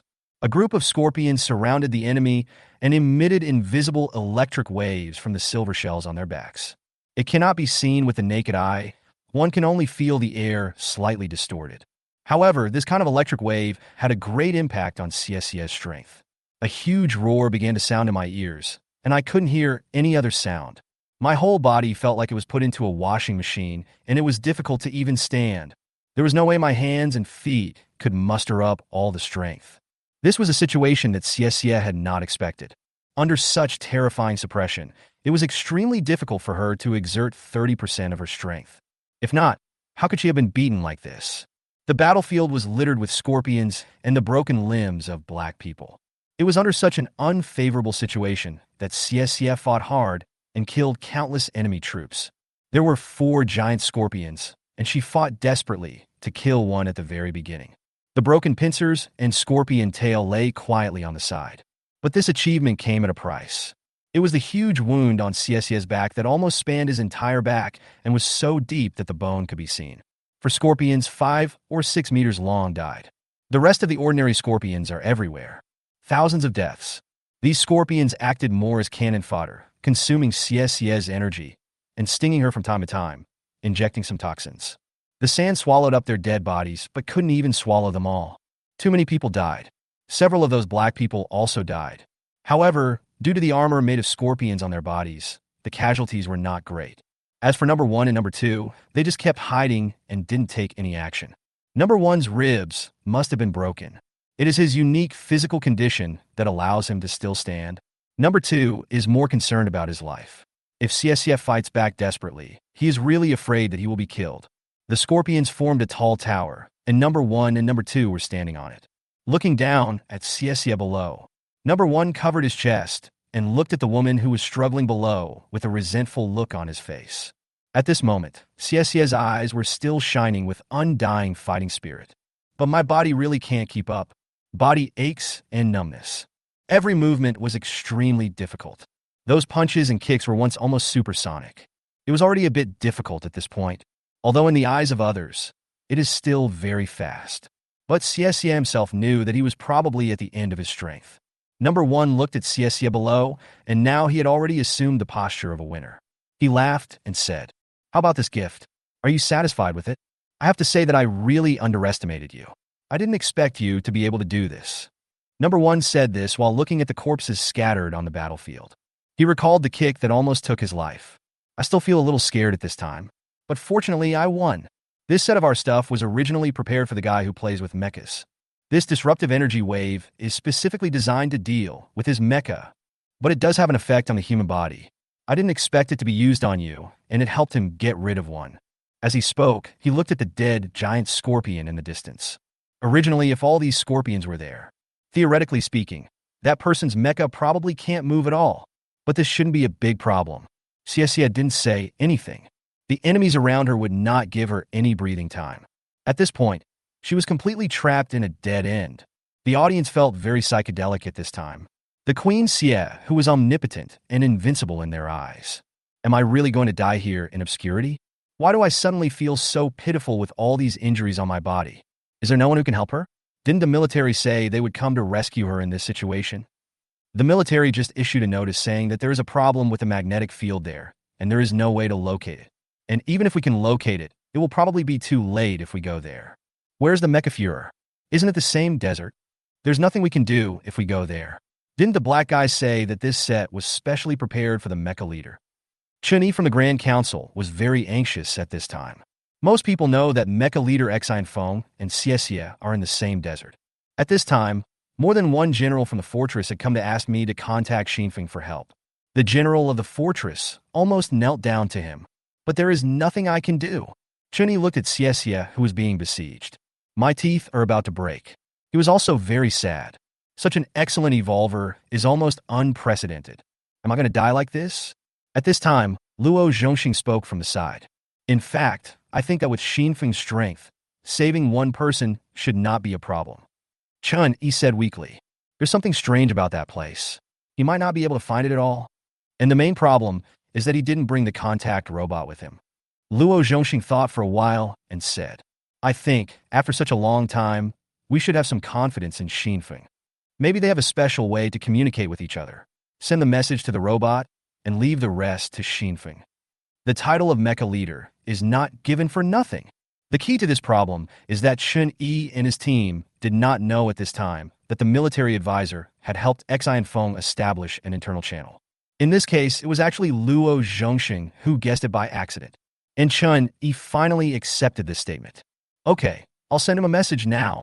Xifeng felt a little confused at this time. He had no idea what was going on in the desert. I don't know what I'm doing wandering around in this desert. Only through observation of life did he realize that the desert seemed to be constantly flowing. But he couldn't see it himself. He didn't know why it was flowing. The military advisor finally spoke again. There is something I don't know whether I should tell you or not, but I decided I should tell you. Xinfeng felt that the ominous premonition in his heart was growing more and more. He asked, "What's wrong?" The military advisor continued. Just now, General Chun Yi from the fortress sent a contact message to Stalker Number 1. The girl named Xie was attacked very fiercely and may be dying now. Thank you, Xie, for your presence. The fortress wants you to try to rescue them while ensuring your own safety. Chapter 71. How to find her. What's going on? Is he in danger of death? Xin Feng's voice sounded a little unbelievable. He knew clearly what the other party's strength was. A woman who can kick herself away and fight against a huge mecha with her own body. The person who ranks first on the leaderboard. How could he be in danger of death after just one day of absence? The military advisor replied. That's true. Chun-Yi also sent a video, but I can't show it to you here. The scene was indeed quite shocking. Her condition is indeed very bad. It seems that she has been seriously injured. Xinfeng frowned. Although he had thought that the strangeness of this desert might trap and kill someone like Xie, who had no positioning ability. But she really didn't expect that there would be an enemy capable of putting Xie in a life and death situation so quickly. It seems that this is no ordinary enemy. He asked, did we encounter an enemy? One of humanoid type, or an animal that lives in this desert? Both. It feels the same as the lizard people we encountered before. Those strange-looking humans seem to be able to control those creatures to a certain extent. This time it's scorpions. Scorpions are everywhere, and there are huge ones. After hearing this description, Xinfeng became even more confused. According to this description, if that's it, it doesn't seem like Xie would be pushed into a desperate situation so soon. Soon, the military advisor resolved his doubts. The main problem is that those big scorpions seem to have a lot of strange coatings on their bodies. It can emit a kind of ripple that has a great impact on people, greatly reducing their combat effectiveness. That's why she couldn't hold on. I see. Xinfeng then felt that it made sense. But there is one more thing. It is said that this kind of ripple seems to suppress the mecha to a higher degree. From what Chun-Yi said, it seems like this scene is designed to deal with you. Hearing this, Xin Feng was stunned. What's going on? To deal with me? That is to say, should I fight this battle by myself? Is this considered good luck? That being said, you don't need to feel any psychological pressure, Chief. Although those things are meant to deal with you, this matter actually has nothing to do with you. She was going to come in too. So there is no need to have too much psychological pressure whether to save him or not. Besides, you two don't have much friendship with each other. You can even say that you have an enmity. There is no need for Xinfeng to speak for himself. The military advisor has been analyzing the situation for him. In fact, it is not difficult to hear that the military advisor has some intention of persuading the opponent to retreat. He didn't really want Xinfeng to take this risk. Although he did not give his own opinion, his meaning was actually very clear. Xinfeng was silent for a while. After thinking for a long time, he waved his hand and said, Are you sure? Those things are coming for me. It seems so. Then go ahead. If those things come to deal with me, they will be beaten sooner or later. If you can save one person, save him. The military advisor sighed. Really? Based on the past few days of getting along with this leader. He also knew this man's temper. It is very likely that you will have to take the initiative to fight. But in fact, he felt that his chances of winning were not very certain. So at first he was thinking about whether he should not tell his leader the news. But in the end I felt I couldn't do that. The final decision must be made by the leader himself. If you have decided, I won't say much. But do you have any way to find her there? I don't have enough data processing here, and there is no way to locate her right now. Xinfeng was silent for a while, seemingly thinking. Any solution? I just had a preliminary idea, but I just didn't really want to use it. As he spoke, Xinfeng looked up at the sky. Xie is now really at the end of his rope. At this time, he had completely lost contact with his fortress. The bracelet had been broken and fallen off in the previous battle. Use the explosion to help her kill several ordinary scorpions. Unfortunately, it didn't help. The two most serious wounds on the abdomen and back looked horrific, although no one would regard Xie as an ordinary girl. But seeing such horrific injuries on a beautiful girl, I still feel very uncomfortable. Xie felt that it was very difficult to raise his hand now. The venom of those scorpions has begun to have a great impact on Xie. Number 1 and Number 2 stood on a tower made of scorpions. Look at Xie below. Number 1 raised his hand slightly, and his men and scorpions gradually retreated. There was no more siege. This is not a sign of mercy on his part, but he realized that it was no longer necessary. If the fight continues, we might suffer losses on our side. After all, the people he brought today can be considered elite. If the opponent launches a dying counterattack, that would be even more counterproductive. Might as well just leave her here alone. Just wait until the poison tortures her to death. The dose of poison that Xie was poisoned with was far above the limit. He could see that. The light in this girl's eyes is about to go out. Indeed, you are very powerful, so powerful that it is beyond my expectation. Your nerves are not comparable to those of ordinary people. Just 5 milliliters of scorpion venom is enough to kill an ordinary person. I'm afraid your dose is many times higher than that. But it's no use. You're still going to die. Xie's face was very pale. She herself is aware of her physical condition. Very bad. The key is that it hurts. In theory, toxins that paralyze human nerves should basically not make people feel pain. But this is abnormal. The paralysis of the nerves makes it difficult to raise one's hands. But at the same time, it is accompanied by severe pain all over the body. Xie was suffering unimaginable torture at this time. Only she could hold back and keep a calm expression. Looking at the slowly receding scorpion tide with a pale face, she still didn't want to give up. But now, it seems there is really no other way. An obscene smile suddenly appeared on Number 1's face. He said, "It hurts, right? You can scream out if you can't help it. Although you are dying, your body is still very strong. Even the gods can't save you now. It's too late for you to regret. If you had agreed to marry me before, you wouldn't have to suffer this. However, your body should have died quite intact. Even if you lose your vitality, your corpse should be able to give birth to a new life." As Number 1 spoke, the corners of his mouth rose wildly. His voice was very plain, but it gave people a chilling feeling. When Xie heard this, a strong murderous intent flashed in his eyes. But her body no longer obeyed her. Now, she really has the will, but not the ability. And the paralyzing effect of the scorpion would probably soon leave her with no alternative but to do nothing. Xie shook his head helplessly. It has been a long time since I lost so badly. Everyone in the fortress who heard what Number 1 said exploded with emotion. This guy is not even a human being. What is he talking about? What did he just say?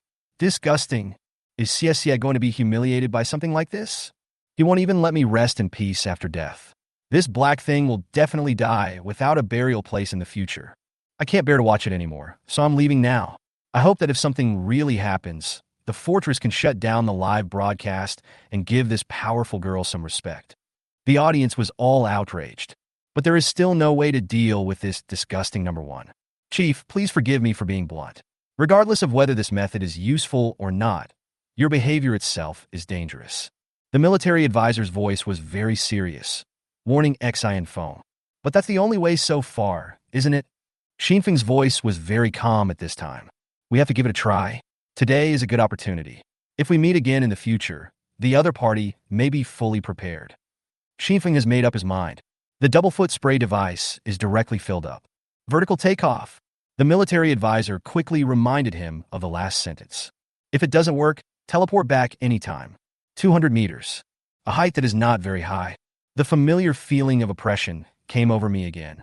Everything in front of me seemed to be covered with a layer of red light. Xinfeng felt like he was dragging several hundred kilograms of cargo.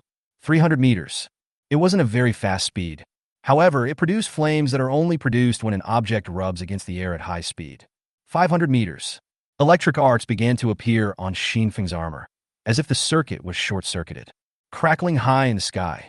At this time, Xinfeng felt that the burden on his body was a little unbearable. It felt like something was constantly squeezing him from all directions. 800 meters. The armor on his body began to break and peel off. The memory metal is repairing itself madly. The armor still barely maintains its shape. But the skin on Xinfeng's body that was exposed from time to time began to feel a burning sensation like flames. There was still white sand all around. Hang in there. Xinfeng actually thought very clearly in his mind. If the military advisor can't do it, this is the only possible method he can think of at the moment. Moreover, Xie has already finished a wave. Given her strength, the opponent should be in a weak state now. Hold on a little longer. The military advisor did not say anything to stop him. At this time, he chose to trust his leader's judgment, refreshing your map over and over again. I want to find a point where there may be energy anomalies. The fortress's surveillance, I stopped at an altitude of 500 meters. If it goes any higher, it might self-destruct. I can only look up at Xinfeng Peak above. The audience found that this flight seemed unusual. Something is wrong. No flying in this desert. People finally realized that the mecha leader's behavior this time was also dangerous. The higher you fly, the blurrier your vision becomes. It's not that there's something wrong with Xinfeng's eyes, but there was something wrong with his armor, and he couldn't see clearly. The only good news was that the burning pain in his body allowed Xinfeng to remain conscious. 1,000 meters. Finally, it seemed as if some kind of restriction had been broken. Suddenly, there was a sense of clarity in front of my eyes. In the corner of Xinfeng's eye, there was a place that was no longer a single white color, but black. Success, there it is. I see. Got it. Xin Feng and the military advisor shouted in unison. Chapter 72. Xie's life restoration pill on the brink of death.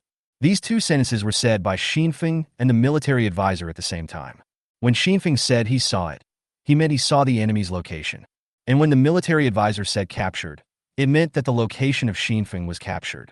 After all, the military advisors only care about Xinfeng. After the height of Xinfeng Peak exceeded 1,000 meters, it was like a completely sealed black box with a hole punctured.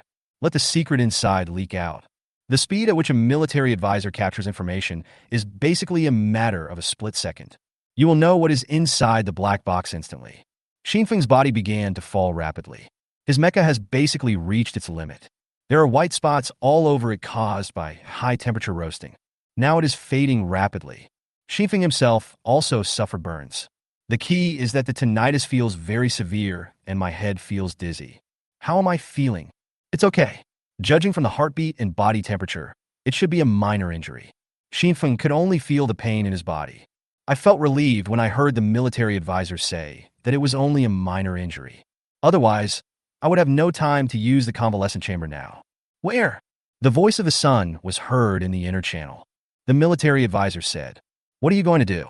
You'd better not come. Your abilities are very limited in a place like this." The sound of tanks talking was also heard on the other side of the desert. You have to go in, it would be fine at other times, but now it's obvious that there's going to be a fight. How can you not go in at this time? As he spoke, he picked up his extremely terrifying gun barrel and held it in front of him. Shuilong didn't say anything, but he also stood up directly from the ground. Show your determination through actions. The military advisor was about to say something. The tank stepped right in, walked into the white sand. In an instant, a huge pressure and feeling of weakness came over me. Tank's knees bent, and he almost fell to the ground. He managed to stand up by himself. That's all. As he spoke, his body turned into a tank. In this state, he will be less oppressed. The military advisor didn't say anything more. Xinfeng's real-time location was directly sent to the three members of Sun. Good luck to you. Almost at the same time, the three people turned back into their original forms. Turn on maximum horsepower. Rush towards where Xinfeng was. Xinfeng originally wanted to speak up to stop it, but life stopped me. Let them come. If they are not beside their leader during the battle, they will never be able to rest in peace. Besides, if it is really damaged, there is always a way to repair it. After hearing this, Xinfeng didn't think about anything else. Looks like we'll be fighting together again. There have been no fights these days, so they must be bored. Xin Feng cleared his mind and began to fly at full speed. Fly towards the place you saw before.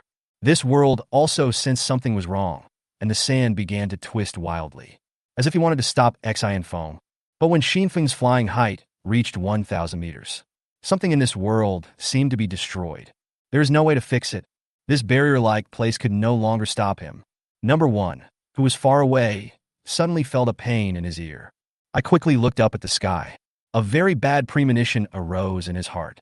Something is wrong. This world has a certain connection with him. He always felt that something seemed to have happened here. He looked at Xie, who was almost dying in the distance. He felt that there couldn't be any problem here. Am I thinking too much? Frowning, number one didn't know what was going on in this world. I have to say it at this time. Sometimes it really is God's will that cannot be violated. As it happens, it just happens.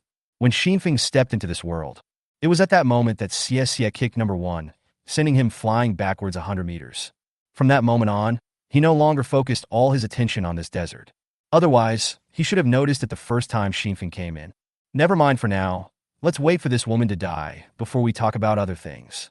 The battle was so intense that it may have had an impact on the ecology here. Although Xinfeng has been communicating on the internal channel during this period, people cannot hear him. But his actions were still seen by everyone. He suddenly flew in one direction. He must have found a clue. Please, it must be in time. Xie may really not be able to hold on any longer. Xinfeng was already diving at full speed at this time. The armor on his body has now returned to its normal state. I have to say that this level of armor upgrade is truly comprehensive. If it was before, it would not have been possible to have this level of recovery ability. If I were to come and take Xie's kick now, Xinfeng was confident that he would not be in such a mess again. We flew about several thousand meters. Slowly slowed down. Xi and foam fell to the ground. But there was still white sand all around. There was no sign of a scorpion. Xinfeng looked around curiously. This doesn't seem like the place I'm looking for. But it was calculated based on the military advisor's scale. It seems to be nearby. But look around. Although this sand has strong fluidity. But the flatness of this place doesn't look like it has ever experienced a brutal battle. Please believe me, there will be no problem with my calculations. It's nearby, but the range may be larger. After all, the battlefield covers a wide area. Xinfeng nodded without any doubt. But searching slowly in a place like this doesn't seem very realistic. And at this moment, over at the military affairs office, observing Xie's observation eyes, he has already seen Xin foam. Contact quickly. The fortress has never moved so fast before. So just when Xin foam was confused, the voice of the military advisor came. There's news from the fortress. Under the guidance of the military advisor, Xinfeng began to move in the right direction. Finally, after much effort from all parties, Xin foam finally saw Xie. The second time they met, Xie lay quietly on the ground, not moving at all. The lower body was buried in the sand. It can almost be said that he was covered with bruises. The blood on his body had dried, but one could still see how horrific the injuries were. Looking at Xie's current appearance, Xin Feng's pupils widened. Having experienced Xie's strength, he found it hard to believe what kind of battle could cause such damage to her body. This injury to the enemy is cruel enough. At this time, Xie still had his eyes half open. Seeing Xinfeng coming over, the light in his eyes flickered twice. His lips opened and closed, trying his best to say something. But damage to her vocal cords left her unable to utter a single sound. Fortunately, there is a military advisor. Based on her lip reading, she should have said 2 sentences. Hurry up and leave. Please blow my body to pieces. These last 2 silent words exhausted Xie's last breath. The light in his eyes faded. Hello, what are you doing? Don't let me kill you as soon as I come here. This scene is a bit troublesome. Don't have such a bloody plot where the person dies as soon as he arrives. Is this an injury that could be treated in the healing chamber? Just at this moment, Xinfeng remembered something. Eating something that could cause a body explosion. Life-restoring pill. Chapter 73, I'm not here for her. I'm here for you. Thinking of this, Xinfeng quickly changed the suit thug. He took out the small bottle containing the medicine from inside the armor. Held in his hands. Looking at this small bottle, Xinfeng felt speechless. The system previously asked me to choose the life-restoring pill over and over again. Moreover, if the physical strength is not good enough, the body will explode. It doesn't look like I can use it at all. He always felt puzzled. So, it is used in places like this. But the problem is that my relationship with Xie is limited. The only thing they were friends with was that Xie had reminded me not to come in because it was very dangerous. This kind of relationship doesn't seem to be justified. Or will it be important to thank the crab later? Xinfeng's mind was racing with thoughts. Forget it, don't think too much about it. In short, it is to protect yourself from disaster, and the person still needs to be saved. Anyway, I don't think I can eat this pill. He then looked at Xie. Although she was covered in wounds, it couldn't hide her beautiful face. It's just that he looks dead now. Sleeping Beauty. Don't play that game of beauty and ill-fated life with me. I found you. And it would be a waste if you just died right away. As Xin Feng spoke, he helped Xie sit up a little from the ground. although this will cause the wound to tear. But Xinfeng couldn't care less about these things at this moment. Saving lives is the most important thing, and judging from her strength, she can't be such a delicate person. He immediately poured the pill out of the bottle and held it in his hand. He held Xiexie's face and was about to feed her. But I found a very troublesome problem. Xiexie's mouth was tightly shut. My teeth are clenched so tightly that I can't open them. Xinfeng was also shocked. This man is about to die. How can his muscles be so strong? This bite force is a bit scary. But the good news is that Xiexie is definitely not completely forgotten. If the corpse was already completely cold, it would definitely not be possible to have this level of muscle activity. We have to move fast if we want to save it. There's something wrong with the sand around it. It's starting to roll. Something's not right. The military advisor reminded again in the internal channel. Having a military advisor around is basically like having a god's perspective. Xinfeng lowered his head and used the jet thrust of the armor on his arms. He pried Xiexie's mouth open with great force. This is a matter of life and death, and on a battlefield full of dangers. It is impossible for Xinfeng to create those beautiful plots like those in cheesy film and television works. Of course, do whatever is practical. After prying her mouth open, hold her tongue down to prevent it from blocking her throat. Then he put the pill in. Wei Wei helped Xiexie up a little and pressed her diaphragm. Although the area where the diaphragm is located seems a little sensitive, who cares about that at this time? With a strong push, the cartilage in Xiexie's throat opened, revealing his esophagus. There was no water on hand and no way to operate it. He lifted her head and pressed lightly on her neck and diaphragm. Let her swallow the pill in her mouth. Fortunately, the esophagus still has its own autonomous peristalsis ability. Proves that the nerves have not been completely extinguished. This proves that it is not completely cold yet. It's good that it's not completely cold. After all, this life-restoring pill also said that it can only save people who are not really dead yet. After doing all this, Xan Feng laid Xiexie flat on the ground. The audience was confused at this time. Their original idea was that they hoped Xan Feng could take Xiexie out, then use the power of the sanatorium to help Xiexie recover. But unexpectedly, the mecha leader took half a day's effort to feed him a pill. What is that? Everyone looked confused. Chen Yi from the military affairs office began to send messages to Stalker number 1 again. However, the messages at this time were all asking what the elixir was used for. In the words of the military advisor, it is some useless news with little information. After informing Xinfeng, he did not reply. Chen Yi felt resentful. This mecha leader. Ignore you when I'm done using it. Xinfeng stood up and said to himself, I think I have done my best. This pill is the best life-saving thing I have. I hope you won't waste it. Do your best and leave the rest to fate. This was the most Xinfeng could do, as a way of thanking her for helping him weaken the enemy's strength. If I really die, there is really nothing I can do. The best elixir? The audience was confused by this. It seems that I have never seen the mecha leader use this kind of thing. But since he said that one is the best, there shouldn't be any problem. The military advisor's previous reminder was indeed effective. Bursts of sharp laughter reached Xinfeng's ears. Xinfeng turned around. I saw 2 dark figures. Obviously, the audience is already familiar with it. But this was the first time Xinfeng had seen something like this. So fucking ugly. Suddenly, it seemed as if I remembered something. Xinfeng quickly turned around to look at Xiexie again. All I saw was the sand flowing and the ground slowly becoming flat. Xiexie was like the return capsule at that time, and no one knew where he was transferred to. This piece of sand cannot be taken lightly at all. Careless. Xinfeng sighed helplessly. It depends on her luck. I hope my medicine will be effective. Number 1 looked at Xan Feng and said, You're the one who plays with the mecha, right? I didn't expect you to actually find me here. To be honest, I'm still quite surprised. I don't know how you did it. I didn't expect you to play the hero saving the beauty trick in front of me. How childish. Number 1 kept mocking. He has a peculiar ability that allows him to roughly see a person's chi and blood capacity. From this, we can roughly infer what kind of strength the other party should have. And the previous Xiexie exceeded the standard. Simply put, at that time, he couldn't really tell what Xiexie's specific strength was because he was too strong. So at that time, although they kept talking big, the strength they deployed was still very strong. But now, he looked at the person in front of him. Compared to the previous woman, she is so weak. Battle armor? What is that? I've always looked down on such things. Xinfeng stood there, looking at number 1, without saying anything. Number 1 continued to taunt. It's really touching that you even came all this way just for her. But it's no use. She's going to die soon, no matter what you feed her. Her body is in such bad condition that even a god can't save you. Just as this black guy was talking endlessly, Xinfeng finally spoke. He looked up and stared at number one. I'm not here for her. I'm here for you. Chapter 74. I heard that you want to battle, so I'll take over. When number one heard this, he was stunned. I didn't react for a moment.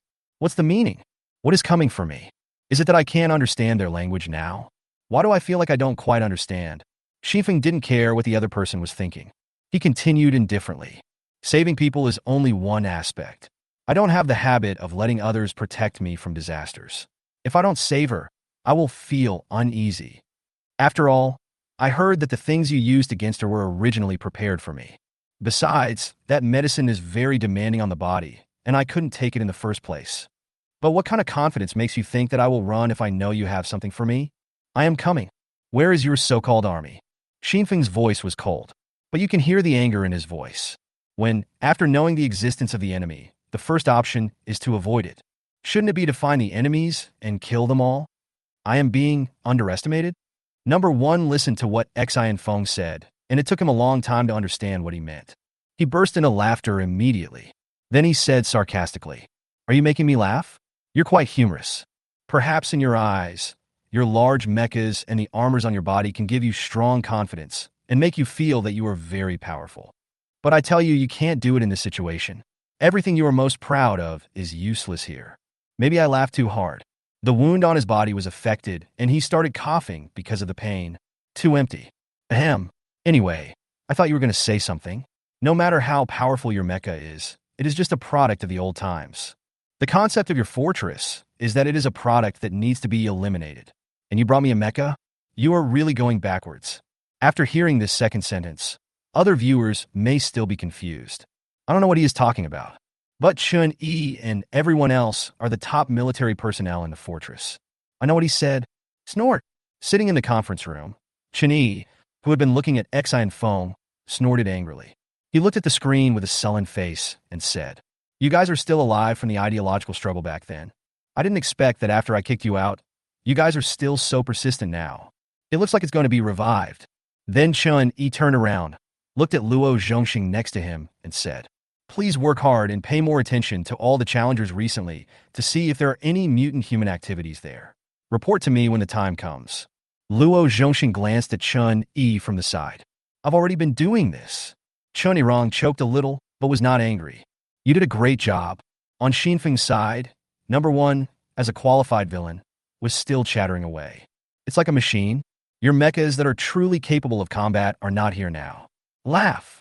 Number one was still speaking when he was interrupted by a sneer. The voice was full of ridicule and disdain.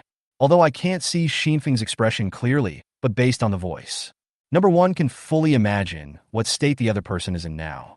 Xinfeng was silent for too long and finally spoke. I've been waiting for you here. I thought you were talking nonsense here, but you were actually gathering troops in secret. I didn't expect that after so long, there would be no response at all.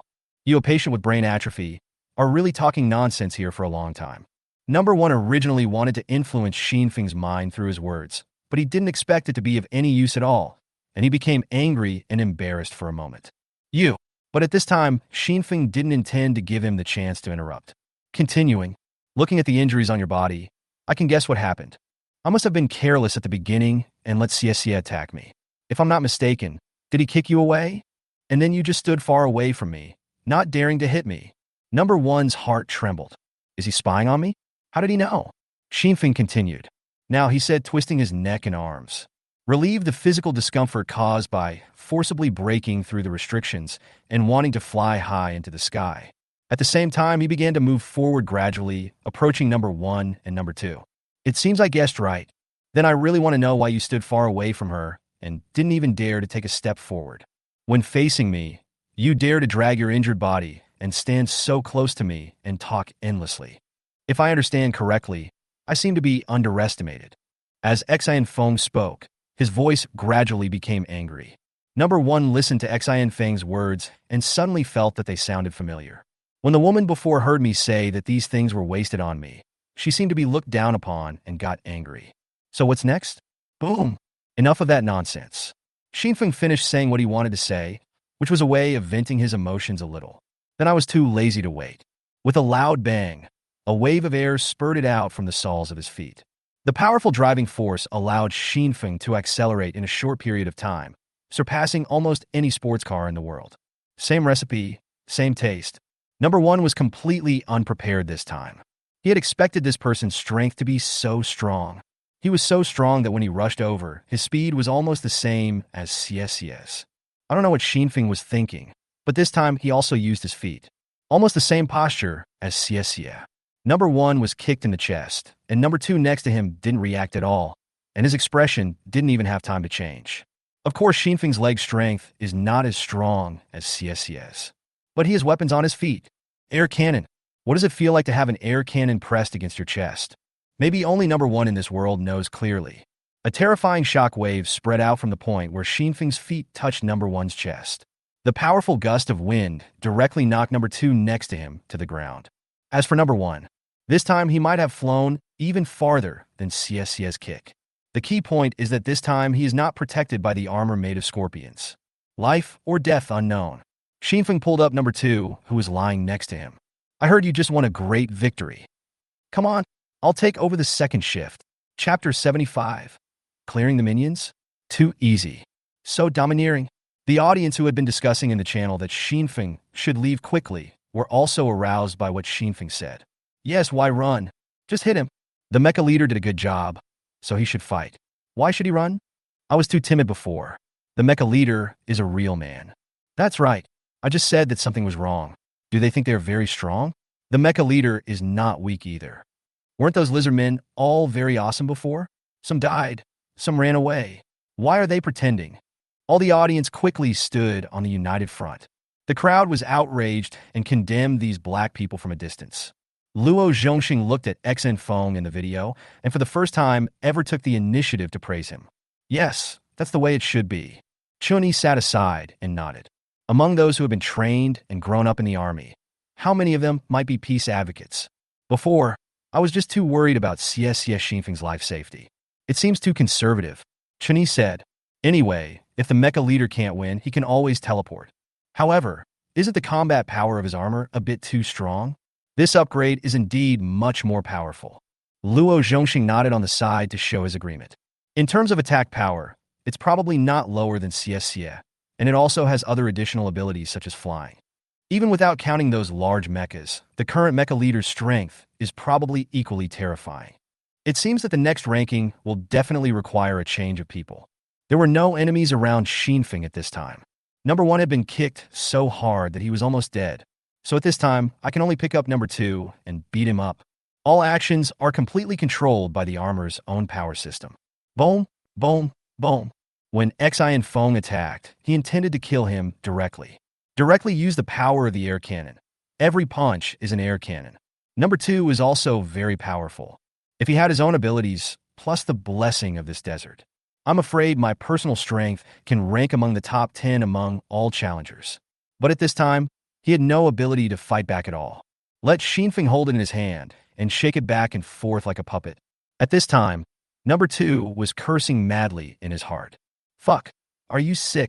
I didn't scold you. All the provocative words before were said by that guy number one. Why are you hitting me? But at this time, number two could not make any sound. The overly dense attacks bombarded him like raindrops. It left him completely speechless and also took his consciousness to a more distant world. Xian Feng's move at this time was very ruthless, and he simply did not use the maximum power of the artillery fire. It is designed to take away the opponent's life bit by bit. Beaten to death. I remember the last time someone received this kind of treatment was a lizard man named Dust. But last time, Xinfeng was more impressed by the other party's bravery. But this time, these black things only made Xinfeng feel despicable and disgusting. At this moment, the surrounding sand began to roll wildly. It's like a pot of boiling water. The situation that Xie encountered before happened again here at Xian Feng. Countless scorpions crawled out from the bottom. There are so many of them that it is hard to believe that these things can be hidden under the sand. The audience who had previously observed the entire process of Xie's battle felt even more horrified at this moment. In the previous battle with Xie, tens of thousands of scorpions died here, which is still a small number. But at this time, there was no sign that the scorpions were decreasing. It's as if these scorpions are truly endless. Xinfeng looked around and discovered the situation. He looked at his hand and saw number 2, who had been beaten so hard that he was fluttering in the wind like a plastic bag. Almost. Xinfeng looked at him and placed his right hand on his face. Blood was flowing out of the other person's mouth, as if he wanted to say something. No need. You don't need to leave a will. Boom! A high-powered energy cannon. Number 2's head vaporized instantly. No traces of debris were left. Just like that, he disappeared from this world. Throwing the headless corpse on the ground, Xinfeng began to observe the scorpions around him. A boundless ocean of scorpions. The number is simply too much. Xian Feng said indifferently. Is that what they are? Is it these things that are wearing you down bit by bit? But it is true. No matter how strong an individual is, he or she is likely to encounter such a situation. Sometimes, numbers can indeed make up for the difference in strength to a certain extent. Then Xinfeng stepped on a scorpion that crawled to his feet and killed it. Bang!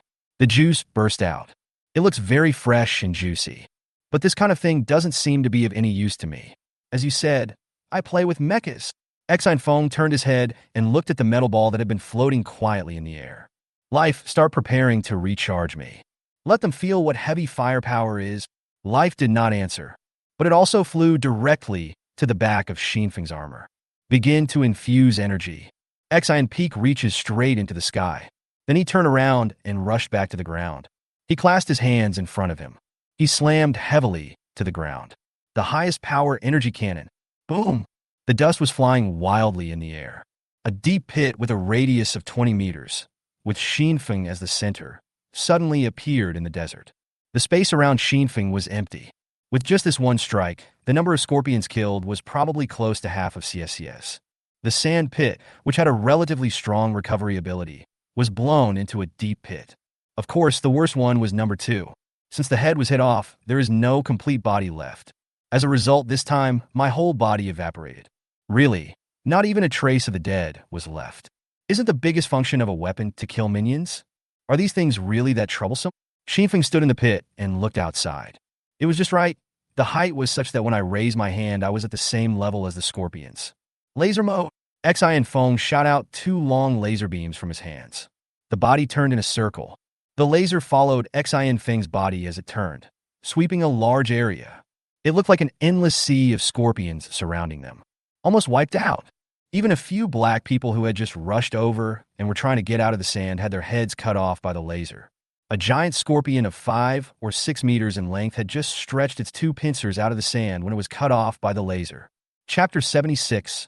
Fierce Battle. Crisis. Quiet. The battlefield can only be described as quiet. It's not just the battlefield that is quiet. And all the live broadcast viewers. That overwhelming army. Is it so useless? Could it be that the sea of scorpions that made people despair be solved so easily? I'm not dazzled. Are they all dead? When I first saw CSCA kick Xian Feng away with one kick, I thought that the mecha leader's personal ability was indeed a bit poor. But now, the mecha leader said he wanted to upgrade his armor. Is that an upgrade? That's cheating. I found that one thing that is better about technology than mutation is that it can be upgraded at any time. If you don't see each other for a day, you won't know what the other party's strength is like. The desert was surging madly, swallowing the scorpion corpse on the ground. This world is trying to maintain peace as much as possible. But there were too many corpses, and it was impossible to clear them all at once. A dozen black figures emerged from the ground. They all looked at Xian Feng from a distance and did not come forward. No one spoke or made any provocative remarks. They all stood quietly in the distance waiting. The scorpion in the distance is still moving in this direction, but it is no longer as large as the ocean before. One by one, they climbed onto their bodies, becoming part of their armor. No scorpion would rush towards Xinfeng fearlessly like before. They all hid far away. A vacuum zone formed around Xian Feng, and no one dared to approach him for a short period of time. Number 1 was lying on a large scorpion in the back. His chest had collapsed at this point, and he could only lie down. I was able to lie down because I was lucky, as Xinfeng's kick didn't hit my heart. Plus, he is in good health. If we really kick him to death, the battle is basically over. After all, Number 2 and Number 3 died tragically, and there would be no one to command after his death. Number 1 was looking at where Xian Feng was standing with a shocked expression. Is this all he can do? Does Warframe have such strength? Everything that happened before his eyes directly overturned the worldview that Number One had developed over such a long period of time. There was an eerily quiet atmosphere on the battlefield. In fact, it was a bit unethical for Xinfeng to cause such a shocking phenomenon. A gentleman can be deceived by tricks. Xie used to be too confident in himself. He had to wait until all the enemy's forces were assembled. Just started. Xie was too arrogant and disdainful of resorting to any sneak attack or the like. So it flipped over. If they had just started fighting as soon as they met, Number One would have died long ago. Maybe there will be no fight after that. Xianfeng observed the situation on the battlefield. There was no more rash, proactive attack. He himself is aware of his situation. Xianfeng knew very well that the main reason for his achievement was due to his combat mode. What he fears least is the human wave tactic, and his weapon is basically a battlefield soldier dematerialization device. Relatively speaking, it is more difficult for me to deal with those who are relatively strong individually, like Xie at the beginning. Your own attack cannot break through the defense, or you cannot resist the opponent's attack. For example, the 3 giant scorpions that are more than 10 meters long. Xianfeng thought about it while looking at the other side's men. The lineup is indeed terrifying. The main threat to him should be those giant scorpions. There are also a few black giants, each 2 meters and 5 meters tall, with scorpions crawling all over their bodies. He looked at Number One, who was hiding behind everyone and lying on a big scorpion. Xianfeng was the first to break the quiet atmosphere. You're pretty good at holding up. He said this without waiting for the other party to answer. Who will talk to you about benevolence, righteousness, propriety, wisdom, and trustworthiness on the battlefield? He raised his hand and fired a laser cannon. Number One was completely stunned. I subconsciously dodged to the side. The whole person fell to the ground. Direct secondary damage. He was in so much pain that he couldn't move. Finally, the sand rolled over and took him further away, to avoid dying without knowing the reason. But in fact, he was too nervous. Xinfeng's laser is very accurate. He walked through the crowd and arrived right in front of him. However, the laser was perfectly blocked by the giant scorpion. He raised the pliers and blocked Xinfeng's attack. Sure enough, it failed to break the defense. But it still worked, and a burst of white smoke came out where the laser hit. Although the huge claws did not pierce through, they left a deep mark. It seems that the attack capability of this armor is still very strong. Xinfeng thought silently in his heart, calculating his own fighting power. The second phase of the battle between the two sides officially began with this shot. The people in black also realized that they couldn't use a large number of people to deal with Xinfeng. So it's after the body is already covered with scorpions. Rush forward like an elite squad. It's really not easy to deal with. But they don't seem to have any means of long-range attack. The key is I can fly. Xianfeng quickly figured out a combat strategy and flew up immediately. Taking advantage of the high altitude, they planned to bombard the people below with energy bombs. But obviously, the problem cannot be that simple. Those things that were used against him before started to become useful. Xianfeng had just flown into the sky and fired several energy shells at the people below. The giant scorpions around moved. The coating behind him once again emitted that strange air ripple. It fell accurately on Xinfeng. This thing was the culprit that caused Xie's combat power to drop sharply. And this kind of thing exists specifically to deal with Xianfeng. The effect is even stronger than that on Xie. Xianfeng fell directly from the sky, fell to the ground. Blue arcs of electricity flashed all over his body. Even moving is very difficult. Fortunately, he had improved the performance of his armor in advance. In addition, Xie had helped him get rid of a giant scorpion before, so it can still move a little. Otherwise, he would probably be lying on the ground, unable to move. Now he felt the same as when he was flying in the sky before. Huge pressure. The burden on his body made it impossible for him to mount any effective defense. The whole person was suppressed and half-nailed on the ground. The situation reversed again, and this time, Xinfeng was at a disadvantage. The coating behind the scorpion pinned Xianfeng to the ground. The black giants around rushed up. Begin the siege. However, their attacks can only cause Xianfeng to feel vibrations at the moment. There is no way to break the defense yet. But if there are too many attacks, I'm afraid I won't be able to hold on. Grab his arm and take that thing off his hand. Don't let him leave. At this critical moment, Number One shouted desperately from behind. What he was referring to was Xianfeng's teleportation array disk. Chapter 77. The leap of faith of the mecha reaching the sun. The best option for Xinfeng at this time is, of course, to run away. But running? How is that possible? Xinfeng has always regarded this teleportation array as a tool to save travel time. How could he just run away? There are actually power ports in many places and joints of the armor. Xinfeng controlled the armor and sprayed gas from the sides of his body. The powerful force caused Xinfeng's body to move sideways, pushing his body out of the range of the ripples. After all, armor is different from the human body. This automatic driving force does not become weak due to interference, although the ripples of several giant scorpions covered a large area. However, Xinfeng's body rolled on the ground for dozens of meters, temporarily get rid of the other party's control. Xinfeng's armor has a very high-strength internal buffer. Otherwise, how could his own body possibly withstand the armor's starting acceleration? But after staying in that kind of ripple for a while, he already felt dizzy. After escaping from the range of the ripples, he had no time to take care of his physical condition. Stand up quickly. The highest-powered energy cannon. He directly attacked the giant scorpion that was relatively closest to him. A powerful energy bomb exploded. Logically speaking, this powerful energy cannon, if it were to face the big lizard like before, it would definitely cause some damage. But it had no obvious effect on the big scorpion. It was just a powerful impact that caused it to roll several times on the ground. That silver coating on its back. Not only does it give it the ability to emit suppressing ripples, but it also gives it very strong defensive capabilities at the same time. I saw that the ripples were about to come over again. Unveiling quickly fired a maximum power energy cannon at those people in black.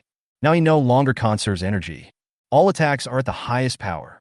Anyway, we have life as a logistical guarantee. A little sun exploded among the crowd. The attack on the giant scorpion was of no help and was almost doomsday for these people. With a loud roar, the scorpion armor on his body was directly shattered, and the man was blown far away by the huge shock wave. The black skin on his body was burned by the high temperature, revealing terrible wounds. But underground, there are still many scorpions crawling on their bodies and covering them like armor. It also supports their bodies. Unveiling didn't have time to care about the power of his shot, because the next moment, that devilish ripple swept over again. Once again, he was pinned to the ground. This feeling is not good. Even when I flew into the sky before, I already had a certain feeling. But now it's even more painful. It's like the body is subjected to a high-intensity load, then quickly recovers, and then is subjected to a high-intensity load again. It's like a normal human being who quickly sits down after running several thousand meters. After taking a few breaths, I was forced to run quickly again. This is how Xinfeng feels now. My stomach was churning. Once again, an extremely powerful force came from the side, pushing him out of the range. Xinfeng now has no time and energy to observe his physical condition. There is not much time to escape from this ripple range each time. He needed to attack quickly. All kinds of energy bombs in his hands were output crazily, as if they were free of charge. More than a dozen shells were fired in a few seconds. With life charging, Unveiling's firepower alone is almost equivalent to that of an army. While trying his best to output, he called Sun and others on the internal channel. Don't come over when you see me. This thing is too strong for you. Even Unveiling's own armor, which was specially designed to increase resistance, found it difficult to support. I think the Suns definitely won't be able to withstand it. They were so big that there was no way to hide from them. Attack from a distance as much as possible, stand farther away, and fight. The sun is on its way, rushing forward at a rapid speed. I was stunned when I heard this. So what was I going to do? Am I still useful? At this time, the opponent's attack was also very powerful. The giant scorpion was mainly responsible for suppression and did not come up and attack directly. But to Xinfeng's surprise, they also had long-range output capabilities. Their behavior is simple. Just use the long tail needle to pierce the small scorpion next to it and pierce it. Then throw. A very simple action. But the giant scorpion's power is too great. Even a scorpion this small feels like a cannonball when thrown. It hit Xinfeng's armor, making a crisp metal collision sound. And now, those big scorpions that are 5 or 6 meters long have also joined the battlefield. Under normal circumstances, Xinfeng could have avoided their attacks. But when he was suppressed, there was nothing he could do. Can only be slaughtered. The huge pincers hit him madly, and Xinfeng's armor couldn't withstand it. The armor on his body was now full of cracks and dents from all kinds of attacks. The suppression of the ripples slowed down the armor's self-repair a lot. The strong impact also caused him serious internal injuries. Unveiling was also suppressing his physical discomfort at this time. He rolled around on the ground in a very embarrassed manner. By moving back and forth sideways, he escaped from the opponent's ripple coverage. Output firepower crazily during the few seconds when you were able to move freely. Although it was a group of scorpions besieging a man in armor. But the fighting scenes had a Star Wars feel to them. Unveiling held on as best he could amid the roar of artillery fire. I don't know how much time passed. Unveiling was being suppressed by the ripples at this time. His body was no longer able to bear it, and according to the military advisor, he must have internal bleeding. Just at this moment, a loud thunder exploded. Unveiling suddenly felt the pressure relieved. He was very familiar with this voice. Isn't this the dragon roar of the tank? The tank bombardment has never disappointed anyone. This shot directly blasted a giant scorpion into the air, and after spinning more than 10 times in the air, it fell to the ground. Bang! The scorpion's condition was extremely dire. The claws and legs on his body were basically blown off. But it didn't die. The plating on the back was cracked a bit, but it still shone brightly. Very tenacious. At the same time, the sky darkened. A huge figure fell from the sky. That's right, it fell. And the location is right above a giant scorpion. The sun jumped high in the sky. At this moment, he was just as Shinfeng had said, feeling powerless all over. But he has the weight and is tall enough. The whole body was flashing with violent arcs of electricity caused by the interference. Using the last bit of his strength, he grasped the giant sword firmly with both hands. It hit the giant scorpion under it. Chapter 78, 2 Concepts of Life Transformation. The water dragon on the side, seeing that the sun had successfully risen, lowered its water cannon. Just now, it was actually he who sent the sun up. The reason why the sword is held with both hands is because the shield is used as a surfboard. After jumping high, Sun placed the shield under his feet. Then the water dragon turned on the most powerful water flow, pushing the sun directly into the sky. This is how the scene of the sun, a giant with huge weight, falling from a height of hundreds of meters appeared. This is true justice from heaven. Now, the shield has just fallen to the ground. It just happened to hit a few black people on the heads. It simply covered up the few people like the five-finger mountain. I don't know if I can survive. Click, click, click. The two-handed sword was like God's judgment, smashing heavily into the opponent's body. The plated armor on the back ultimately couldn't withstand such terrifying power. After tenaciously holding on for a few seconds, it was finally pierced. Base. The heavy sword was inserted into the ground. The whole scorpion was pierced and nailed to the ground. A mournful cry came from the giant scorpion's mouth. The whole body began to struggle violently on the ground. It's like a dumpling thrown into a frying pan. The back began to glow with silver light. It's like something can't be closed. Streaming light. The sun is now completely on the back of the giant scorpion, unable to move at all. Parts of the body had even begun to peel off, and some metal fragments fell to the ground. If we look at it according to human standards, the sun should have been seriously injured at this time. Taiyang, can you still move? Get out of there! The military advisor shouted urgently in the inner channel. But the sun no longer has any ability to move at this time. Sparks and electric arcs were flying outwards all over his body. It was like an electronic device being poured with water and then forcibly powered on. It seems that the problem is not very simple. The suns are completely unable to move, but fortunately, he still has teammates. The water dragon was quick-eyed and quick-handed, and immediately fired a water cannon. It fell precisely on the sun. The sun, which now had no ability to resist, was blasted away to an unknown distance. Although this is definitely harmful to the sun, but no matter how high the damage is, it will not be higher than being close to the scorpion that is about to explode. Finally, the scorpion exploded. It's like the energy in the body is disordered. There was no way of knowing what was working. The scorpion's behavior at this moment didn't seem like that of a living creature at all. Boom! The scorpion's exploded pieces were scattered everywhere. The silver light wave quickly swept across the entire place, affecting every living creature. In the military affairs office of every fortress, all the military personnel were watching this scene with tightly frowned brows. Because if this light wave erupted in the fortress, the consequences could be simple. All large electronic equipment failed. Only some special equipment can withstand it. For example, the surveillance cameras on the scene can still barely hold up. Just at this moment, hiss. All the videos about Unveiling and CSCA are black. Well, it seems that even the surveillance I can't withstand this level of impact. What kind of creature is this scorpion? This is beyond the scope of biology. Should there be such a thing inside living things? Chunyi looked at the blackened video, frowning and thinking while sitting in a chair. What on earth have they been doing all these years?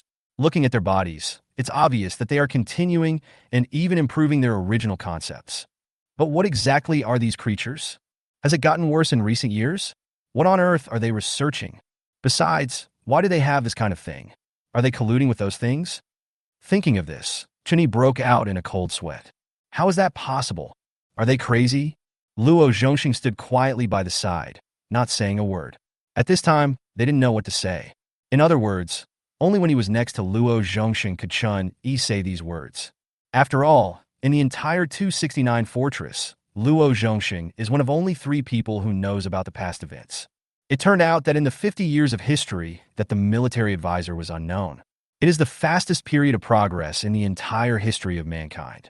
If we follow the trend of history, those 50 years were actually equivalent to the distance that people would normally have walked for 200 years. A lot of things happened during those 50 years. One of the things is that there are 2 different ideas about the evolutionary transformation of life. After mechanical technology was deemed unsuccessful, people began to focus on life sciences, believe that humans need a powerful evolution. This is something that people agree on. However, there are some differences on this matter. Chun-Yi and his group believe that no matter what, people are still human beings. We have to evolve on our own, or perhaps use our own technology to help the human body evolve. Maybe some medical treatment. Perhaps it is a mutation of human beings themselves. In short, people must first ensure that they are human beings before talking about other things. Their group is called the evolutionary group. But there is another group of people who don't think so. In their concept, the concept of human is just a name given to itself by an intelligent creature after it took control of the earth. If birds had awakened their wisdom and ruled the earth. Now, maybe those birds can also call themselves humans. In fact, it is not that important at all. The most important thing is actually as a living being, a kind of existence. This school is called the Fusion School. And now, the world has changed into this. Human beings should have let go of their meaningless pride long ago.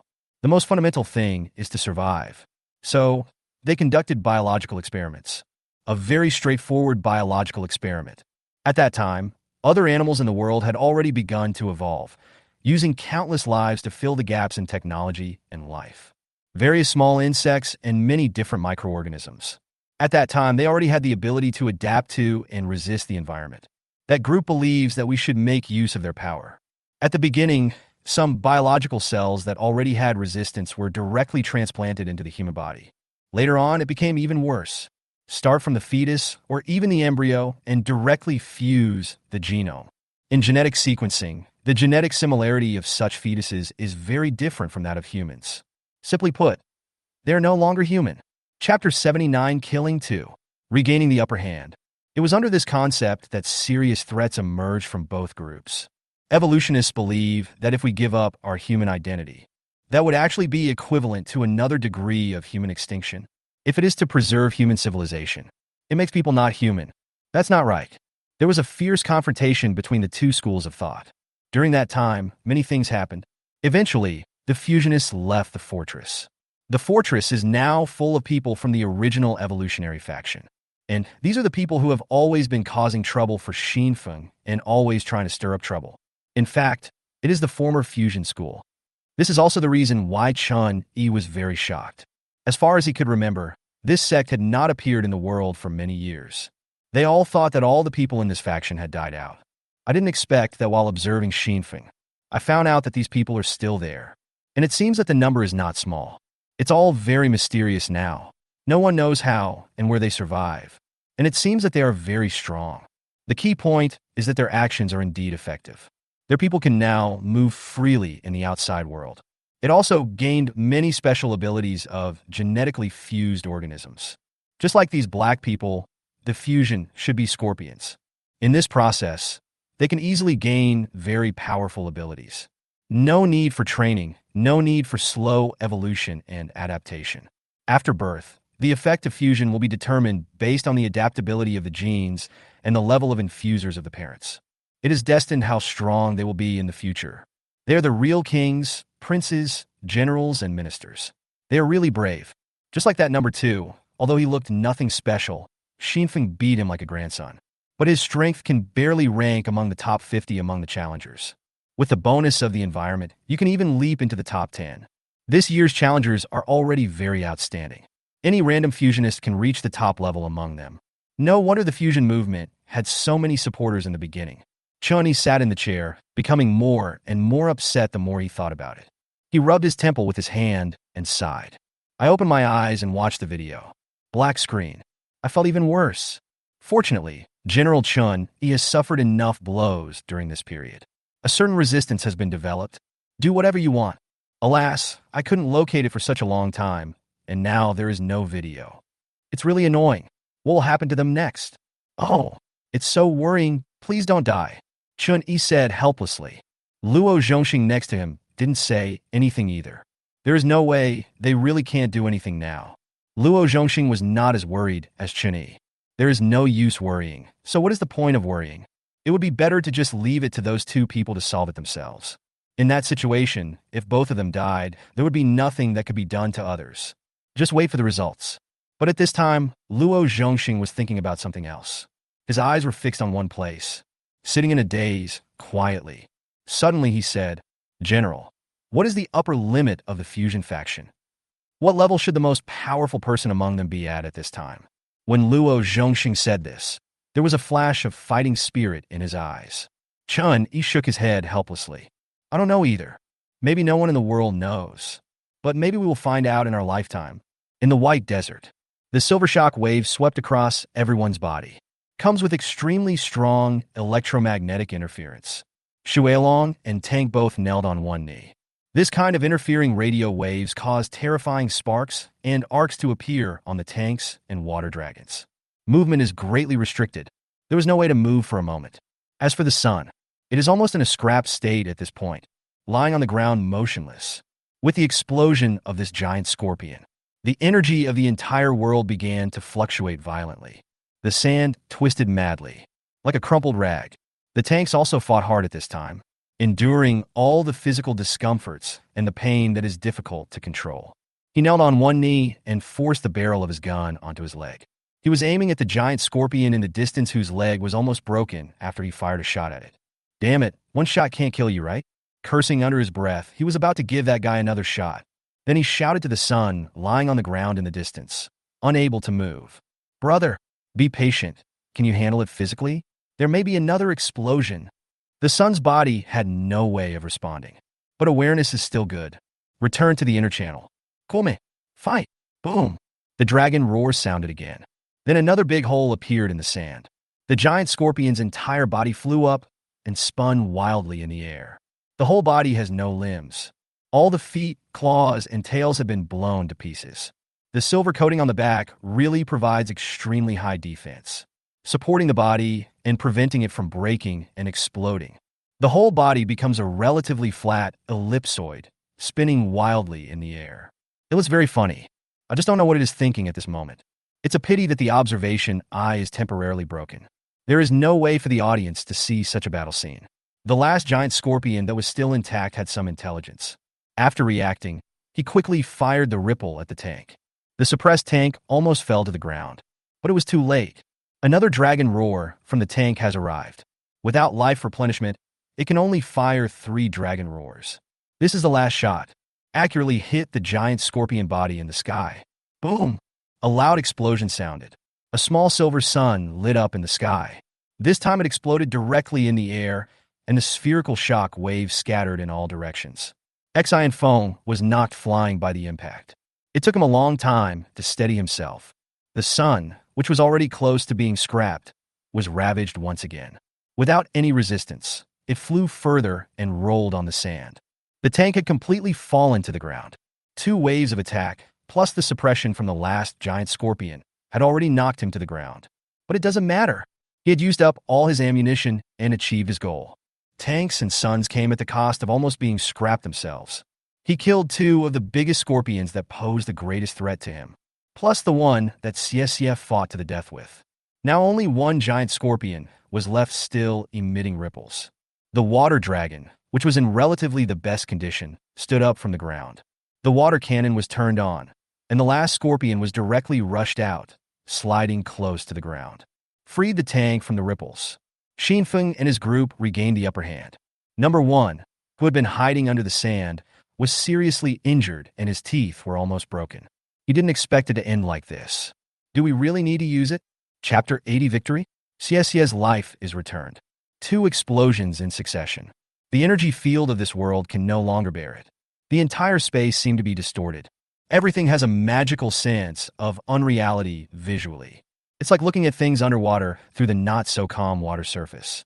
The sand was churning wildly. The number of black scorpions finally decreased sharply under rounds of artillery bombardment. The desert churned for a long time. Not many of them came out. Everything under the sand began to flow irregularly. Originally, because of the strange substance injected into Number 1's brain, he was in some sense connected to this piece of sand. You can control the flow of sand and let the sand transport things. For example, Xiexie mentioned earlier, after being swallowed by the sand, Number 1 was transported to a distant place. But now, the energy of this world is rioting. It's a little beyond Number 1's control. Even the scorpions didn't come in as many numbers as before. Through Xinfeng's observation, he finally knew. It seems that these scorpions are not endless. Perhaps it is still gathering in the sand in the distance. But it obviously no longer poses any threat. Xinfeng didn't know whether they were endless. But he knew that the energy of life was endless. Just use firepower bombing, kill as many as come. When Xiexie was besieged before, there were 4 giant scorpions. They formed a siege, encircling Xiexie in the middle. There is no way to escape the range, and there is no good countermeasure. The reason why Xiexie was able to kill one was because he was really strong. But now, there is only one left. There is only one left, and he is much easier to deal with than 4.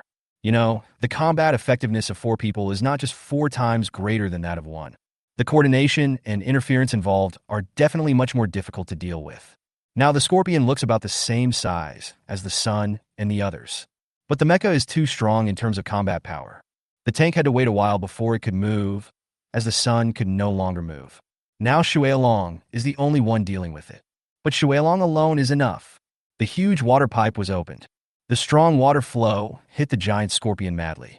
The violent impact knocked the scorpion over. The whole scorpion lay on the ground. The ripples behind cannot be emitted in a directional manner, can only be emitted in a scattered manner. The power is much weaker, and there is only one scorpion that can suppress this. It is totally not enough to make a powerful mecha like Water Dragon lose its combat effectiveness. At most, the pressure is just greater. But after all, Tank and Sun had almost killed a giant scorpion alone. Xuelong is also a person who cares about his reputation. This last one must be dealt with by myself. Strong currents of water hit the giant scorpion. The carapace on its body was peeled off layer by the impact. The pliers were also broken, and it looked very miserable. Tank also knew what Xuelong was thinking, so he didn't go forward to help. At Xinfeng's instruction, he stood up with difficulty, walked to Taiyang's side, and checked on his condition. The 2 are now sitting aside and resting. As the leader, Xinfeng is the main output at this time.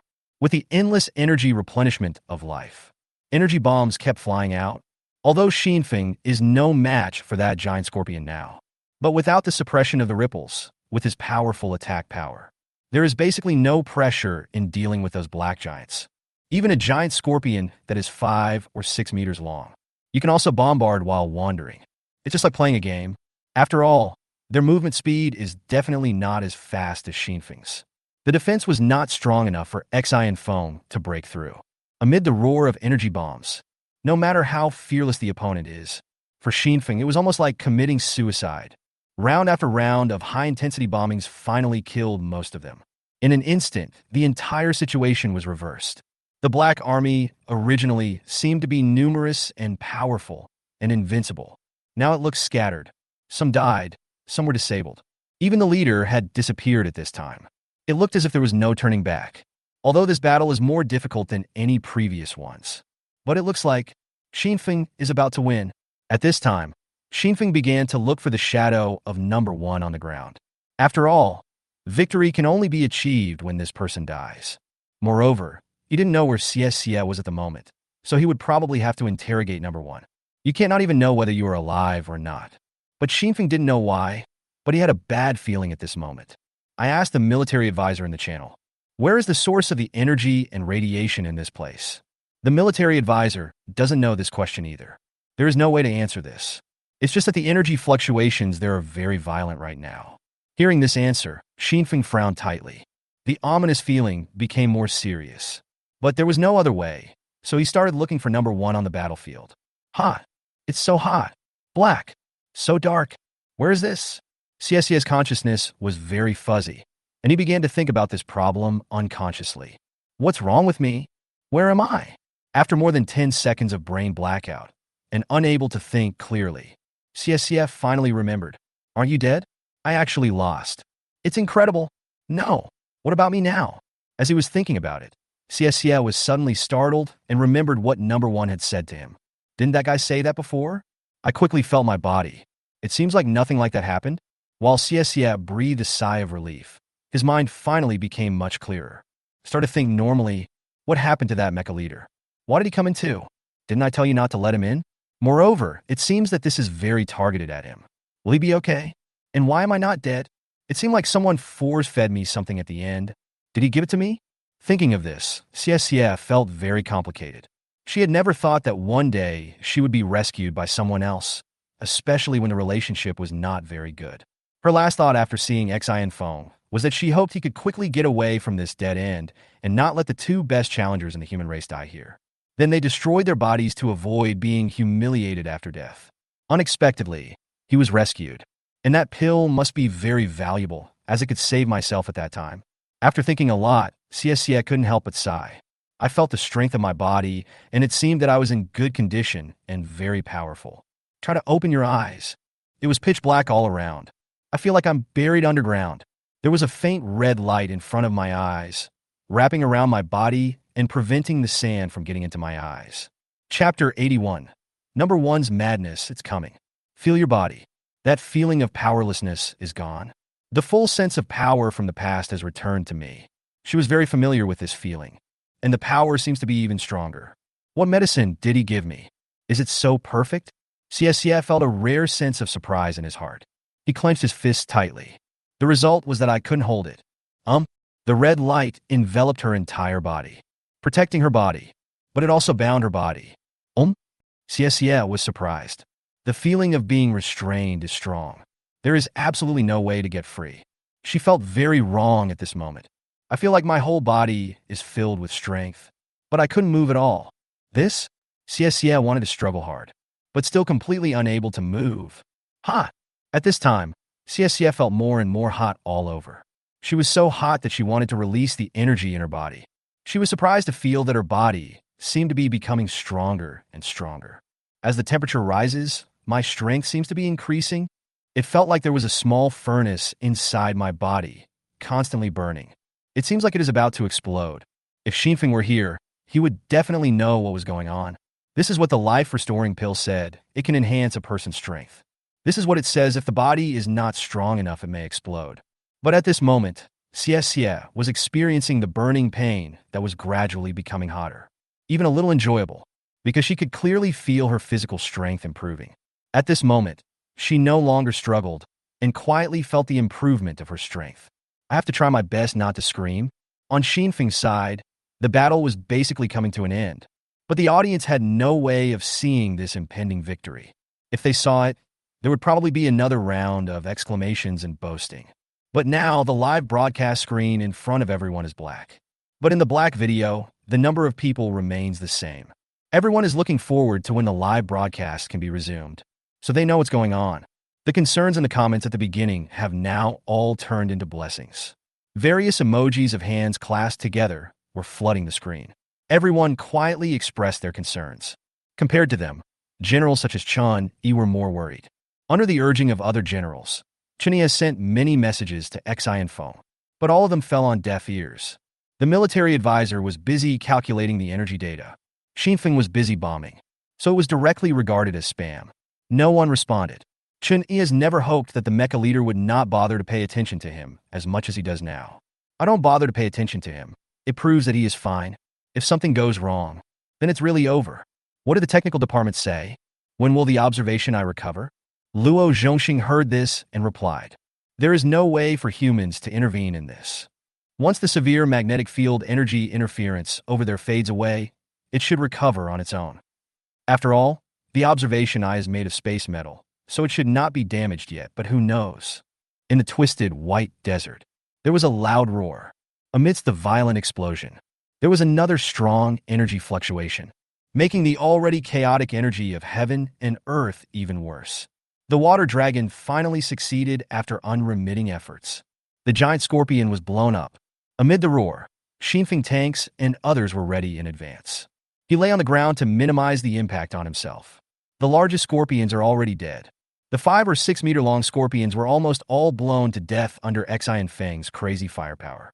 The other blacks had nothing to serve as armor because they did not have enough scorpions. It's no use at this point. The only few who were not killed by the explosion all hid in the sand. Run away. Clear the area. In this regard, Xinfeng won a great victory in this battle. Although Sun Tank and others were injured, there shouldn't be any big problems after they leave this place. And then you can upgrade it and treat it as healing. But now Xinfeng still has 2 very troublesome problems and a very confusing issue.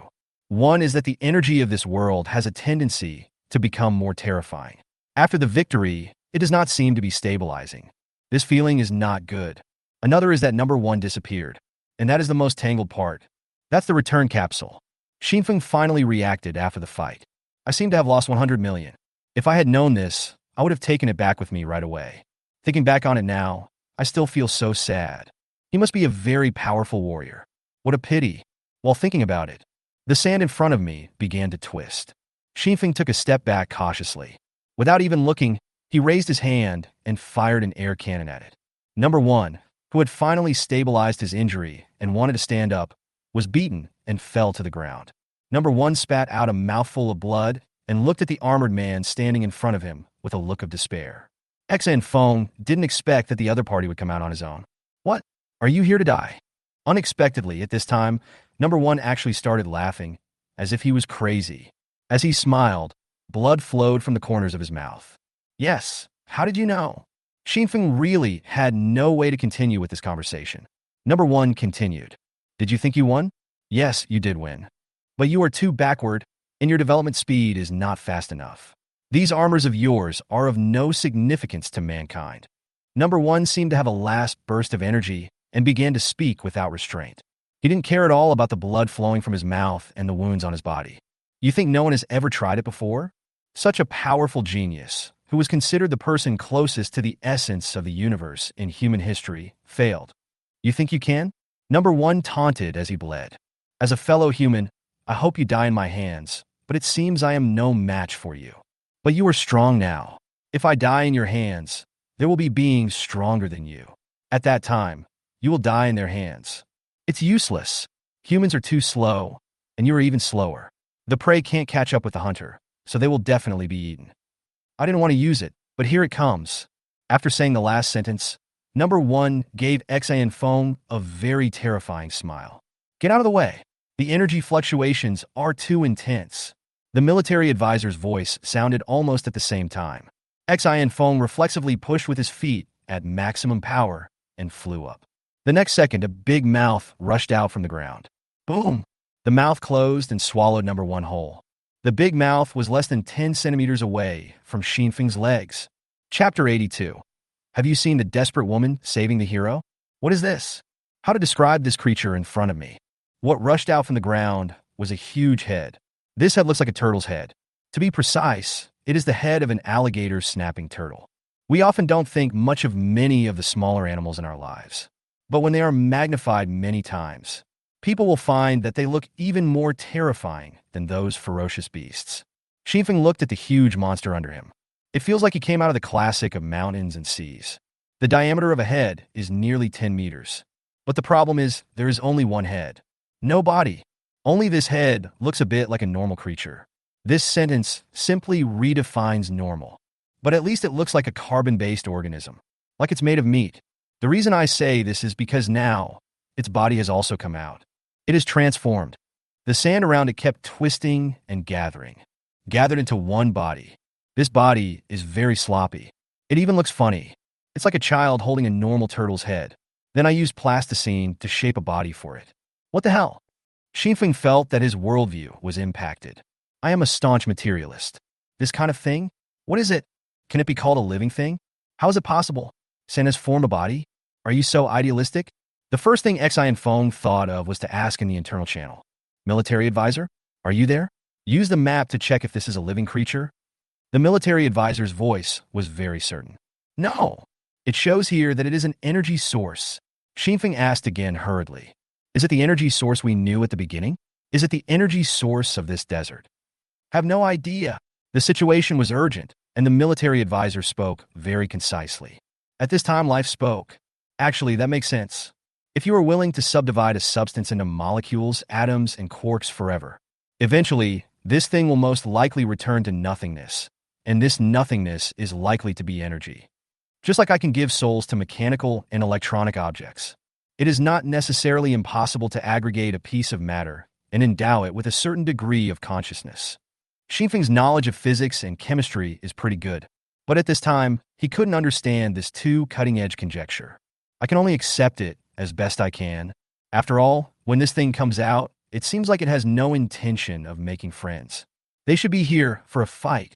He raised his hand and tried to attack the terrifying thing below. The highest power energy bomb. The effect is very significant. Since the sand has just come together, it is not yet solid enough. Xinfeng's shot actually shattered half of the opponent's body in one go. But it's of no use. It took about a breath. This half of the body has recovered. Because you may not have much experience when you gather for the first time. The body that came together this time is even better looking than the first one.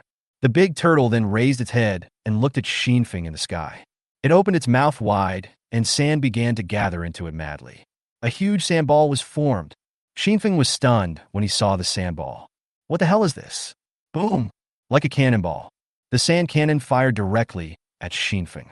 The speed is exceptionally fast. Xian Feng didn't have time to react and was hit directly. The whole person soared into the sky. Not only do they have to endure the huge shock, but they also have to endure the strong load at high altitudes. Very sour and refreshing. This caused Xinfeng to break his bones again while wearing armor. The water dragon turned on his water cannon and fired a shot at the turtle. The turtle didn't even look at it. A tentacle made of sand suddenly emerged from the side of the water dragon. Like an octopus, the water dragon was blown away in one blow. Xinfeng was in the sky, enduring physical pain, while thinking secretly, what did number one mean by that? Isn't this thing in league with him? Why did it eat him too? What do you mean by the same human being? You mean this thing is not a human? That's nonsense. This thing is definitely not a human. Just like that, Xian Feng thought he had defeated his opponent. I didn't expect that this was just the beginning. After clearing out the soldiers, they come out. But fortunately, this thing doesn't have those highly suppressive ripples. Far away from the Xinfeng battle site, white sand. In one place, the sand turned fiery red. It looks like there is magma flowing underneath. After a while, the sand began to shake wildly like an earthquake. Finally, the volcano erupted. Of course, it's not a real volcano. Boom! A figure emerged from the ground, straight into the sky. Keep your body steady in the air. Landed steadily. CSCF finally came out. He has a slender and strong figure. But at this time, the clothes on his body were almost damaged. Only the key parts had some cloth to cover the body. CSCF looked at his hands and feet. Feel the power contained in it. The corners of his mouth unconsciously raised a certain arc. His expression became complicated again. I really owe you a favor. Then, CSCF turned his head to one direction. In that direction, the energy fluctuations were extremely violent. Touch the ground with your toes and rush away. Xinfeng's condition was very bad at this time. This thing, simply think of it as a giant turtle. This giant turtle is simply impossible to kill. There was sand all over my body. It healed quickly after being broken. And the first words, the glands is very hard. It's impossible to defeat it. Very helpless. The sons were willing but unable to fight and could not even stand up. And the water dragon is too huge. It's basically a sitting duck. There is no way to avoid the opponent's tentacle attack. He was beaten so hard that he rolled on the ground. And now, Xinfeng has been forced into a desperate situation. The tentacles and the sand shells that condensed from time to time had blocked all his movements. At this point, he had nowhere to hide. The turtle opened its mouth wide and bit directly. Kong! There was a huge metallic clanging sound. A black figure rushed over, just blocking Xinfeng. The tanks are coming. A very familiar scene, just like what happened last time when we dealt with the giant lizard. But this time, the turtle's bite was too strong. The arc crackled. The tank was bitten right through. The turtle shook the black thing out of its mouth. Throw it out. At this time, Tank's body had been almost bitten in half. You! Xian Feng was furious at this moment. But before he could say anything, the turtle's big mouth opened again. Boom! A huge roar was heard. But Xinfeng felt nothing. A clear voice came to my ears, slightly softer than the last time I heard it. Did you save me? Chapter 83, Awakening the Return Module Armor Fusion. Xian Feng opened his arms that were blocking his body in a daze. He was planning to give it a try. See if you can rush into the opponent's mouth when the opponent's mouth closes. Then attack inside the mouth. After all, this thing is definitely not good for hitting the body. Before, Shuilong used his own high-pressure water cannon. One punch creates a big hole, but it's no use. The body is made of sand and has no sense of substance. Fire it with one shot. It's just like there was no fight. It was fixed quickly. So Xinfeng came up with this idea after he was forced into a desperate situation. Unexpectedly, nothing happened. The girl in front of me is the one I have met a few times. Thanks, crap. At this moment, she was standing in front of Xinfeng, looking down at him. The physical injuries have completely healed. His figure looks very agile. The soft and unexaggerated muscle lines contain great power. And under her feet was the huge turtle head. The entire head was chopped off by her kick and sank deep into the sand pit. Unable to move. Did you save me? Did you feed me a pill? Seeing that Xian Feng didn't say anything, Xie asked again. Xian Feng finally came back to his senses from the scene before him. Is she so awesome?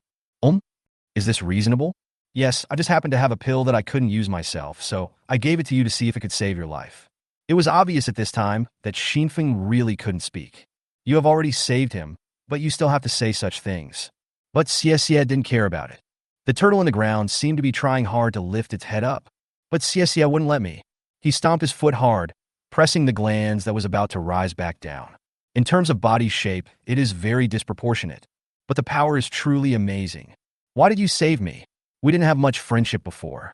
Xinfeng was enduring the pain in his body at this time and seemed a little impatient.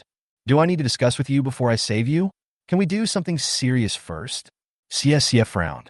It seems that no one has ever said this to me, but I can't seem to say anything. At this time, the big turtle in the sand was completely angry. Use all your strength to raise your head upwards. This time, Xie's power was not enough. It was pushed up to the sky. Xie turned over in the air. In the sky, she said to Xinfeng, I owe you a favor. We'll talk about this later. I have to start first. Then Xie's body turned a circle in the air. Like a diver, he landed steadily on the ground.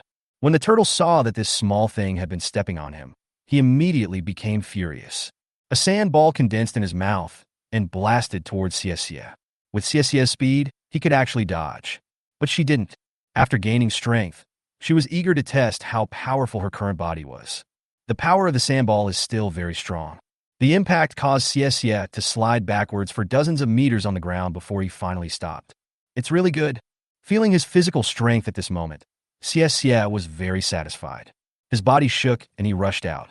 Start close combat with the giant turtle. I have to say, Xie's fighting style is very manly. There is no skill at all, just muscles colliding with each other. I don't know why such a wild soul is hidden beneath her beautiful appearance. Xian Feng was not polite at all at this time. His physical condition was no longer suitable for fighting. Seeing that Xie was fighting back and forth, he actually didn't go up to help. Instead, he walked to the side of the tank. He looked at the tank, which was already seriously injured, with a complicated expression. It's okay. You can use your upgrade formation to upgrade it. You won't die. The sound of life sounded nearby. He has followed Xinfeng for the longest time. Know what he is thinking. Tank lay on the ground and comforted. It's all right, Chief. Xian Feng raised his hand, interrupting what he was about to say. I'm sorry for putting you in danger. Go back and rest first. After saying that, Xian Feng raised his hand and sent the tank back. Then he began to look for the sun. The sun's injuries are also serious. He thought about teleporting the sun back as well. Chief, come over here and see what this thing is. Just as I was thinking this, the voice of the sun came from the internal channel. Xinfeng looked around and found a big object next to the lying sun. Something that has always been on his mind. Return capsule. Xinfeng was so excited that he endured the pain and flew over. Even the removed door panel was still lying there. After number 1 died, the sand began to twist and surge with energy. I didn't expect that this return capsule would be sent back. Although the situation on the battlefield was extremely critical, Xie and the giant turtle were fighting with dust flying everywhere. But he still felt very happy. There is a feeling of losing and regaining. Besides, how many days has it been since I last awakened a new mecha? Life, how much material is needed to wake him up? No, you can do it now, but it may look a bit old. Xinfeng was stunned when he heard the answer. Now? Enough materials? Why didn't you tell me before? You didn't ask. The milky white light flickers. Xinfeng decided to wake him up temporarily during the battle. Okay, go help Xie. Xie obviously couldn't solve that thing himself. It would be best if you could find someone who could fight immediately. A familiar metallic clicking sound was heard. Many days have passed. Xinfeng finally found another guy who could transform into a mechanical life. The metal pieced itself together again, and a giant stood up. It looks about the same height as a tank, but it is much thicker and heavier than a tank. He was covered in heavy plate armor. There are 2 huge shields like metal door panels embedded on the arms. It just seems to have no offensive capabilities. There was still dust flying from the battle nearby, so I didn't have time to observe it too carefully. This time it was the mecha that spoke first. He glanced at the battle in the distance, lowered his head, and said to Xinfeng, "Chief, this is an urgent situation. We'll discuss it after the battle." Xinfeng nodded, and then wanted to teleport the sun back. The damage to the sun was not actually serious, but the impact of the previous radiation was too severe, so it's hard to move. But the return capsule went next to the sun, grasped the sun's hand. "Are you still willing to fight?" The sun didn't understand what he meant, but still replied, "Of course, I still have the will to fight in my body, but now..." The return capsule interrupted. "That's good." As he said this, he hugged the sun. The whole person broke apart, and huge pieces of metal crawled onto the sun piece by piece. Reassemble and reassemble. Under Xinfeng's shocked eyes, a warrior over 25 meters tall and clad in heavy armor stood up again. Chapter 84. The radiation source is in the sky. Is it possible? Xinfeng looked at the scene in front of him and was a little overwhelmed for a moment. He had never thought that mechas could actually be combined. Life said, it seems that the 2 of them are quite compatible. The sun was also in a daze at this time. I moved my hands and feet and felt the strength I now had. He picked up his great sword and shield from the ground. "Chief, I'll go first." Afterwards, he didn't wait for Xinfeng's reply. "Hold a shield in front of you. Charge." 25 meters tall. A distance of several hundred meters can be covered in just 2 steps. A fierce shield strike hit the turtle's head. With a loud roar, the turtle was knocked over. Xie didn't want anyone to disturb his duel. The result was a closer look. What is this? Does that mecha leader have this kind of mecha? I've never seen it before. Sun lowered his head and looked at Xie beside him. "Little girl, get out of the way." After saying this, he didn't care whether Xie felt unhappy about the way he was addressed. He held the great sword tightly in both hands. With one sword, the huge turtle's head was chopped off. The huge head rolled on the ground. As a result, the sand formed several sand chains at the back. Then I connected the head back. It's totally useless, just like being immortal. The sun was not discouraged. Aim at the giant turtle's head.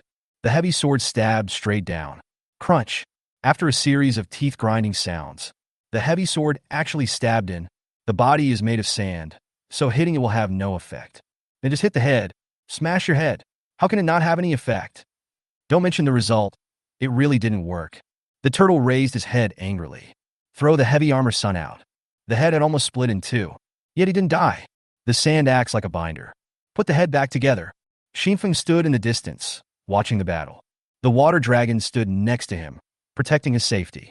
The more Xinfeng looked, the more he felt something was wrong. An enhanced version of the heavy armored sun, plus a humanoid monster Xie. It was enough to fight back and forth with the giant turtle and gain the upper hand.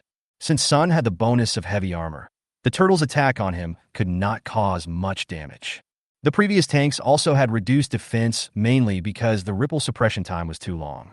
I almost died from that one bite. Now Sun and Xie are not very afraid of this big turtle. But unfortunately, it doesn't mean much. Even with his head split open, he still couldn't die. Is he really immortal? If this is true, how should we fight it? What has been supporting its body and allowing it to recover? I can only try to ask the military advisor. Military advisor, do you have any ideas? The military advisor replied helplessly. Computers are rigorous and precise. I am not absolutely sure, and I am unwilling to make random guesses. The current situation is that my data cannot analyze the specific situation. All I can say is that it seems to have a lot of energy. When Xinfeng saw that the military advisor didn't know, it meant that he really might not know. Sun and Xie are still fighting hard. But the more he fought, the weaker he became. If this goes on, the mill will be worn out to death. But the purpose of coming here, to find the source of that energy, has not been achieved. It's just light fighting.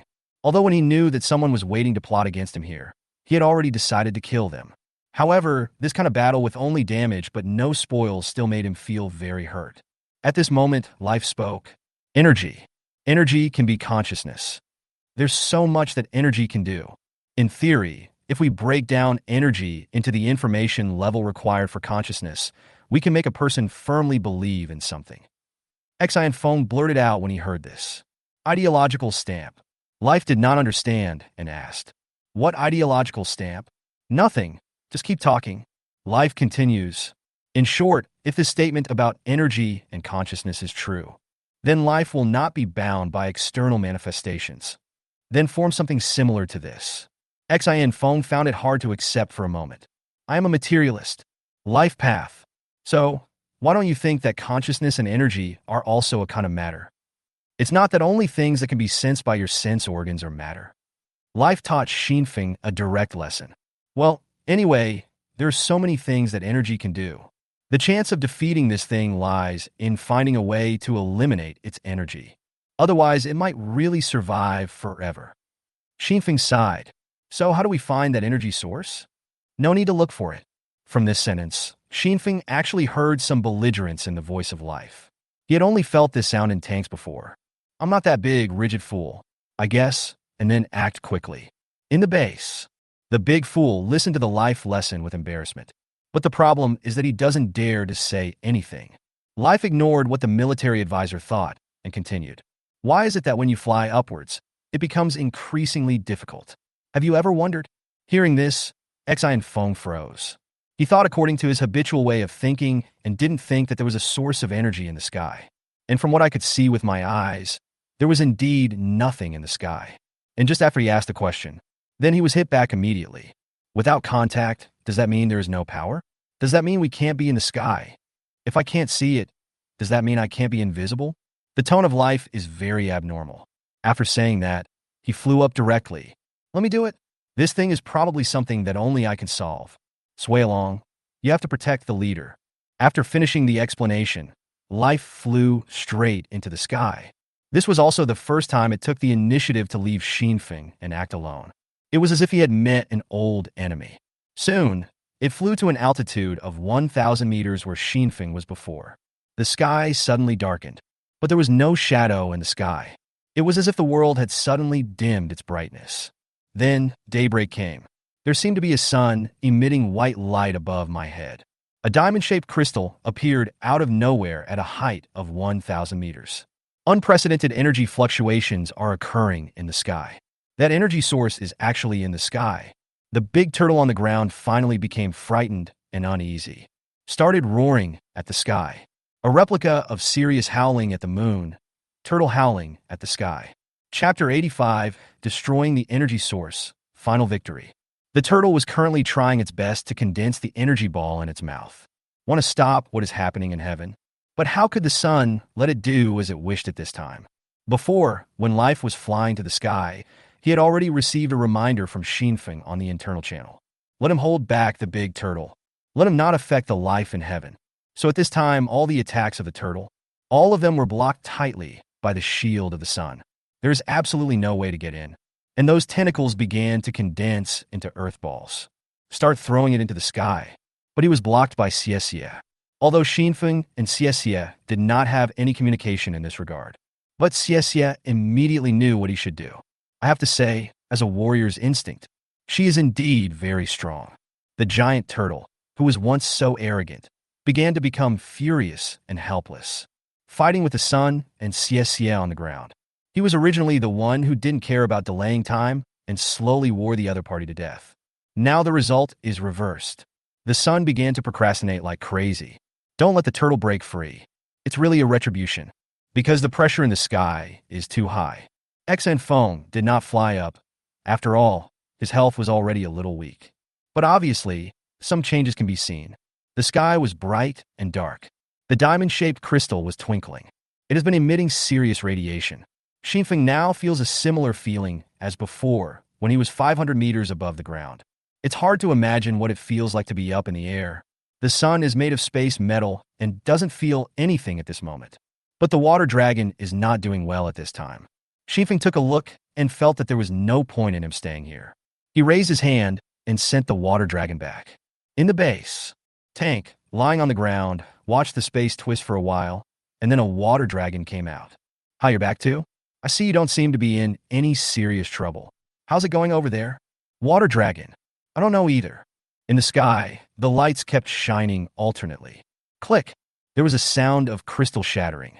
This voice seems to resound deep in everyone's soul. Clearly visible. Then, the huge diamond in the sky shattered. No explosion. That thing just cracked apart. The crack opened silently. It feels so unreal. The turtle on the ground opened its mouth wide, towards the sky. But there was no way to make any sound. Everything was so silent. The beginning of a story is always very warm and exciting. But the ending is always silent. Just like now. Xinfeng only found out later when he listened to life's explanation.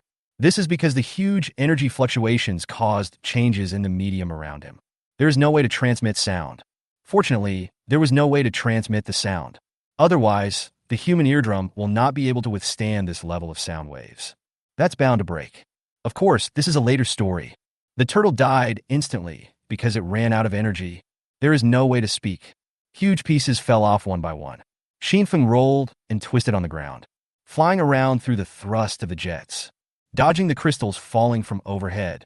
You have to know that when something is 1,000 meters in the air, people on the ground can see a little bit of it. You can imagine how huge he is. Maybe Xie owed Xin Feng a favor. Come over and help share the burden at this time. He kicked a piece of crystal fragment that was about to hit Xinfeng and broke it into pieces, preventing it from hitting Xinfeng. The fragments flew everywhere. Xin Feng stopped him immediately with a distressed look. Hey, stop kicking. Those are materials, and they're probably not that easy to come by. Xie was stunned at that time. This was the first time since she was a child that she had helped someone else. I didn't expect that I would be disliked. He was speechless for a while and stood aside without taking any more action. Xinfeng had already warned Taiyang on the channel. Keep him away from the debris. Who knows what these are? What if there is something that cannot be touched? Isn't that the end? So even though the size of the crystal fragments at this time seems to be something that the sun can catch. But they all avoided it. The desert finally gradually returned to normal.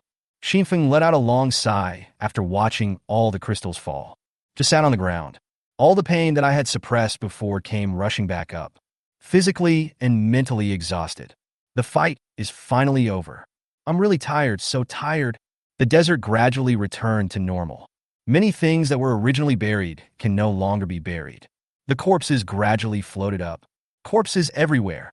There were scorpions and the corpses of black scorpion men everywhere. The sand is now back to normal. There is no longer the feeling of being endless as before. Xinfeng felt a little powerless. Did they kill so many people? Didn't I wipe out an entire race? Of course, not all of them were killed by him. The key is that it took so much effort. It seems like I haven't gained anything.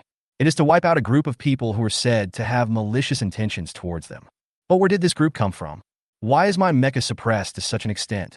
He still doesn't know. This unknown organization seemed to be targeting me, as if they were planning to get rid of me.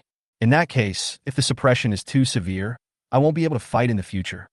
If it is because of this kind of thing that electronic mechanical items cannot be used, then what General Chun Yi and the others said is right. It is true that mechas are a kind of evil path, because the enemy holds your lifeline. Is it because of this incident that everyone stops using mechas? Life flew back from the sky and came to Xinfeng. Xinfeng was relieved when he saw that there was nothing wrong with his condition. He asked, "How is it? What is that crystal?" Life replied, "Something that releases energy. It seems to work a bit like me, but his ability is far from mine." Having said that, there was even a hint of disdain in Life's tone. But there is good news. How? Xian Feng asked. I have used the energy of the crystal stone to recoil and eliminated the substance inside that had a great impact on the machinery. The crystals we have now are all perfect materials. If you use these things to upgrade the sun in the future, maybe it won't be afraid of this kind of radiation. When Xinfeng realized what Sheng Ming said, he was overjoyed. He also kept thinking whether it was not a good idea for him to always sign in via the technological route. After all, it seemed that he was about to lose. And now looking at it, this problem is perfectly solved. The crystal fragments on this ground. Now, to him, it is more precious than gold. It seems that there was a harvest this time. Chapter 86. Picking up money. Crystal collection plan. As the battle was about to end, the return capsule robot on the sun also came down. As soon as he came down, the sun set again. There is really no strength to support it. After injecting energy into his life for half a day, he finally managed to stand up from the ground, still trembling. How are you? Xinfeng asked the sun. I'm fine. My body is not as out of control as before. After feeling his own situation, Taiyang replied. That's good. I may need your help moving things later. Life. Can these things be touched by them? Xinfeng asked Life. Yes, there are no problems with them now. Now they have the texture of ordinary stone, and they are very light. It's very light. Although it looks very solid, its density is only twice that of air. Twice as much air? Looking at the huge crystals on the ground, it is hard to believe this conclusion. Xinfeng walked to a crystal stone about 2 meters long. He bent down and picked it up. It's like picking up money. Xinfeng felt that the thing in his hand was as light as a feather. It really feels like I'm not holding anything. Looking at the transparent crystal in front of him, Xian Feng felt that the fight was not in vain. These things are materials that you would never see in normal times. If nothing unexpected happens, I'm afraid it can only be seen when I sign into the system. But now there are so many at once. Must take them all back. Not a single piece can be missing. Leader, report to the return capsule. Xinfeng has been looking at the crystal stones here intently, and for a moment he was a little too obsessed. This caused him to ignore the return capsule that was already standing next to him. After hearing the reminder, Xian Feng put down the crystal in his hand. Turning back, he began to formally look at the return capsule, which was kneeling on one knee. The whole body is dark brown with some rust. The whole person looks very heavy. Everything on the body seems to be made for defense. The entire body is covered with extremely defensive metal. 2 huge shields in hands. Standing on the ground, taller than himself. Absolutely outrageous defensive power. There are no offensive weapons. However, this purely defensive robot is also very good. Xinfeng was very satisfied. Hello, from today on, you will be called Plate Armor. Yes, Chief. Xinfeng asked again. You don't have any offensive abilities, right? What's going on with the sun? Plate Armor said. Yes, my main ability is defense, but I am very strong and can fight directly when necessary. With the sun, it's because I feel that the two of us are the most compatible. If we are highly compatible, we can be assembled and become a more powerful fighting force. After listening to it, Xinfeng said he understood. It turns out there is such a saying for this thing. I didn't know it before. Banjian nodded at Xinfeng, then stood up from his kneeling position. Then Xian Feng began to instruct the two of them to collect the surrounding crystal fragments. Not a single piece can be missing.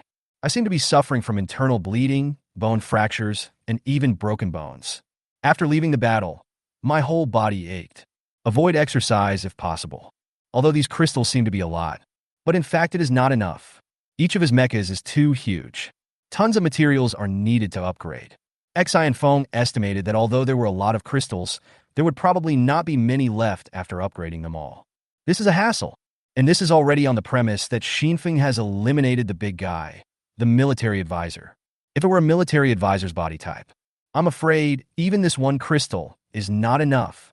Looking at the fragments on the ground, Xinfeng started to worry again. These things are so important. He dared to say that among all the people in the world, he was probably the only one who had this thing. It's impossible for Chun Yi and his team to have it. Absolutely unique. And the effect is huge. Directly make up for the most deadly link in your current strength. If it weren't for the strong suppression of the ripples on himself and his mecha, this battle would not have taken so long. The scorpions themselves are not much stronger than lizards. So Xinfeng has decided that he must equip all his mechas with this thing. Otherwise, I would feel too insecure. After getting all of this done, you won't be afraid of being tricked by others in the future. But he would definitely have other mechas in the future, even larger armored ones that were bigger than the military advisors. What to do then? These crystals are simply not enough. I plan to build a mecha army in the future. Xinfeng began to worry. How can we get more of this kind of thing? Just at this moment, Xie, who was next to him, came up. Xinfeng then remembered that she was still here. Etc. It seems that she is also the main force in this battle. Does she also want to share some crystals? As a result, before Xie could say anything, Xi and Feng spoke first.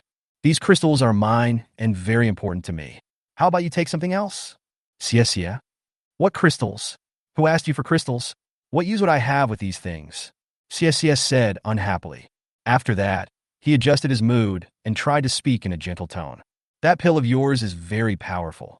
Not only did it save my life, but more importantly, it improved my strength. That must be very precious. Xinfeng felt relieved when he saw that the other party had no intention of sharing his crystal. Nothing. I can't use it myself, and it's just gathering dust here. I'll save you if I can. Xie continued. What is its value? Is there a clear idea? Value? It seems to be sent by the system. 1 day's worth? Xi and Feng thought for a moment and said, if it's worth it, a moving castle. Xie obviously didn't understand what Xi and Feng was saying. But anyway, it is very precious. I can compensate you with a castle. Also, I'll remember this. I owe you a big favor. If you need my help in the future, you can always contact me. Xie is very decisive. He believes that one should repay a favor received from others instead of engaging in any sentimental things. And she said the words, I'll compensate you with a castle, almost without any hesitation. Without any hesitation at all. It seems that she's also a very rich woman. I guess my family status in the fortress should be quite high. But her kind of castle probably isn't considered an electronic device. So it's probably of no use. Xinfeng didn't care about what he said about help. He just nodded. There was no response. Seeing that Xie was too ragged, he couldn't bear it anymore. So he went back and took out his clothes and handed them to her. Xie did not refuse. Go inside the plate armor and change it. After fighting side by side, the atmosphere between the two was not as awkward as it was at the beginning. Xinfeng was still concentrating on watching Sun and plate armor, collecting the fragments. Don't miss any of it. And now, the energy of heaven and earth has completely stabilized. Those observation eyes have resumed normal use. After shaking on the ground, they resumed their tracking and observation functions. On the audience side, the video has been dark for a long time. Finally, it lit up again. Chapter 87, the much-anticipated declaration. Chun-Yi and others have been sitting in front of the video, waiting for the resumption of live broadcast. In order to get first-hand information, many people didn't even blink. The video, which had been black for a long time, began to flicker. Then it turned into a snow screen. Chun-Yi looked at the video situation in front of him. He sat up immediately. Be better, but please don't let it be bad news. At this time, Luo Zhongxing started to persuade in the narration. General, do you want to cut off the video temporarily? Chun-Yi fell silent after hearing this. He knew what Luo Zhongxing meant. He was worried that Xie and the mecha leader would die tragically. It will have a bad impact on people then. So disillusioning. You said we should trust him, didn't you? As soon as the words fell, the picture officially returned to normal. Xi and Feng was sitting on the ground with Xie standing next to him. And around, corpses everywhere. The scene was simply shocking. Truly picturesque. No matter what the situation is around, Chun-Yi breathed a sigh of relief when he saw that these two people were still alive. The key is that Xie also survived. As long as you are alive, there is hope. As for how this battle was won, they don't really care. After all, this mecha leader is always very powerful. He even managed to recover from injuries as severe as Xie's. That pill seems to be really powerful. It's simply a living dead with bones. It seems that he has mastered more than just mechanical technology. It seems that he knows a lot about life sciences. Just when Chun-Yi had relaxed, Luo Zhongxing next to him said, Is there another turtle this big in this place? I haven't seen one before. Following Luo Zhongxing's finger, Chun-Yi saw something that scared him so much that he trembled all over. This, looking at the huge turtle head in doubt and surprise, Chun-Yi wondered if he had seen it wrong. Why is this so similar? Then he quickly instructed Luo Zhongxing, Go and get the plate from the second shelf in my secret room. In the live broadcast room, others don't have the same mood as Chun-Yi Luo and others. They watch the video and know only one thing. These two people are not dead. And looking at the corpses on the ground, we still won. Awesome. Can you win a battle of this level? You're too strong. The mecha leader is indeed omnipotent. He even saved Xiesia. Looking at the bodies on the ground, I'm done. My trypophobia is acting up. It's so disgusting. There must have been a big battle at that time. Yes, it must be a big battle. Look, Xiesia has even changed his clothes. It must have been very intense. Wait a minute. Why do I remember that was the mecha leader's old clothes? As the saying goes, keeping warm will make you think about sex. The audience finally put their minds at ease and began to notice that what Xiesia was wearing was very different from before. At that moment, people began to speculate what had happened between the mecha leader and Xiesia during this period of time. Why did you wear Xinfeng's clothes? Aren't they fighting all the time? Over at Xinfeng, with the combined efforts of sun and plate armor, everything had been packed up. A pile of crystals formed a small hill. Judging from the size, it is probably more than half the size of a military advisor. That's already a lot. Xinfeng is very obsessed with money. This kind of good thing cannot be missed. Searching over and over again, even turning over corpses. Make sure no piece is left behind. Xiesia stood aside and watched Xinfeng collect all the crystals. After finishing the things at hand, Xinfeng really began to observe Xiesia. She was wearing men's clothing at this time. That's the clothes that belong to me. It looks like it has a different kind of beauty and even feels more appropriate. Xinfeng thought about it and gave a brief explanation. My clothes are clean, and I haven't worn them in a long time. After all, the negative effects of clothes were removed in the sanatorium cabin. Since they had fought side by side to some extent, the communication between them was not as stiff as before. Xiesia said naturally, I don't really care about these things, thank you. Then he continued to ask, why are you so obsessed with researching mechas? Isn't it true that you are strong only when you are strong? Xiesia asked a question. This is actually the question that everyone wants to ask. Xinfeng also paused. Although it has not been a long journey, I have already developed my power to this point. In fact, if he had not tripped accidentally at the beginning, perhaps he would not have come to this day. In fact, whether you believe it or not, if I had continued to cultivate myself at that time, I might be stronger than you now. Xiesia's eyes narrowed. She didn't know what Xinfeng was talking about, but she could feel the confidence in his words. Before he could answer, Xinfeng continued. But what's the use of that? Do you think humans have dignity now? What is our purpose now? Just to find a way to stay alive? Perhaps kept in a pen like pigs? What Xinfeng said was very unpleasant. The people in the fortress gradually fell silent. No one continued to refresh the screen. Everyone was listening quietly. I don't think it should be like that, so I took this route. I have always believed that humans should respect nature and coexist harmoniously with it. But it shouldn't be like this now. It shouldn't be a knocked down, defeated image, blocked by numerous unknown obstacles and enemies, forced to adapt to nature and linger on. As Xinfeng spoke, he recalled the sentence he had seen before. We can't get out. We are trapped on Earth. These chilling words always appear in his mind now. It made him feel like there were always layers of invisible shackles outside his body. It seems like there are always enemies in the dark corners. Very uncomfortable. Xiesia didn't quite understand what Xinfeng was saying, but she could feel Xinfeng's seriousness. You can also hear the anger in his tone, but she could feel that her chest was stuffy and she felt uncomfortable. He sighed and said, So, what are your plans? Isn't it just a matter of adapting to the environment? Even adapting to the environment is just a goal that humans have not conquered for so many years. Xinfeng looked up and saw the dark red color of the sky. The color of the sky used to be blue, but now he has actually gotten used to it. I don't want to. This world shouldn't be like this. In my impression, it's not like this. Why don't you try to reform? Why are you content with this lingering status quo? I don't want to adapt to this kind of environment. I want to do things my way. I think I should let the world adapt to me. Chapter 88. Xiesia, the former mechanical genius, leaves. Xinfeng has actually wanted to say these words for a long time, but no one asked, so he didn't say anything. In addition, there are usually things to do, and one is also being watched. So I didn't say what I was thinking. In fact, he often encounters things that deepen these thoughts. After coming here and seeing the environment here, when you see people who have become like lizards in order to adapt to the environment in the outside world. When I found out that there were still humans in the world, but they were just hiding in steel fortresses. When communicating with Chen Yi, the other party advised him to give up mecha and study life sciences. When I saw that Xiesia was so powerful, but he was just trying to adapt to the environment and survive. This thought came to his mind again and again.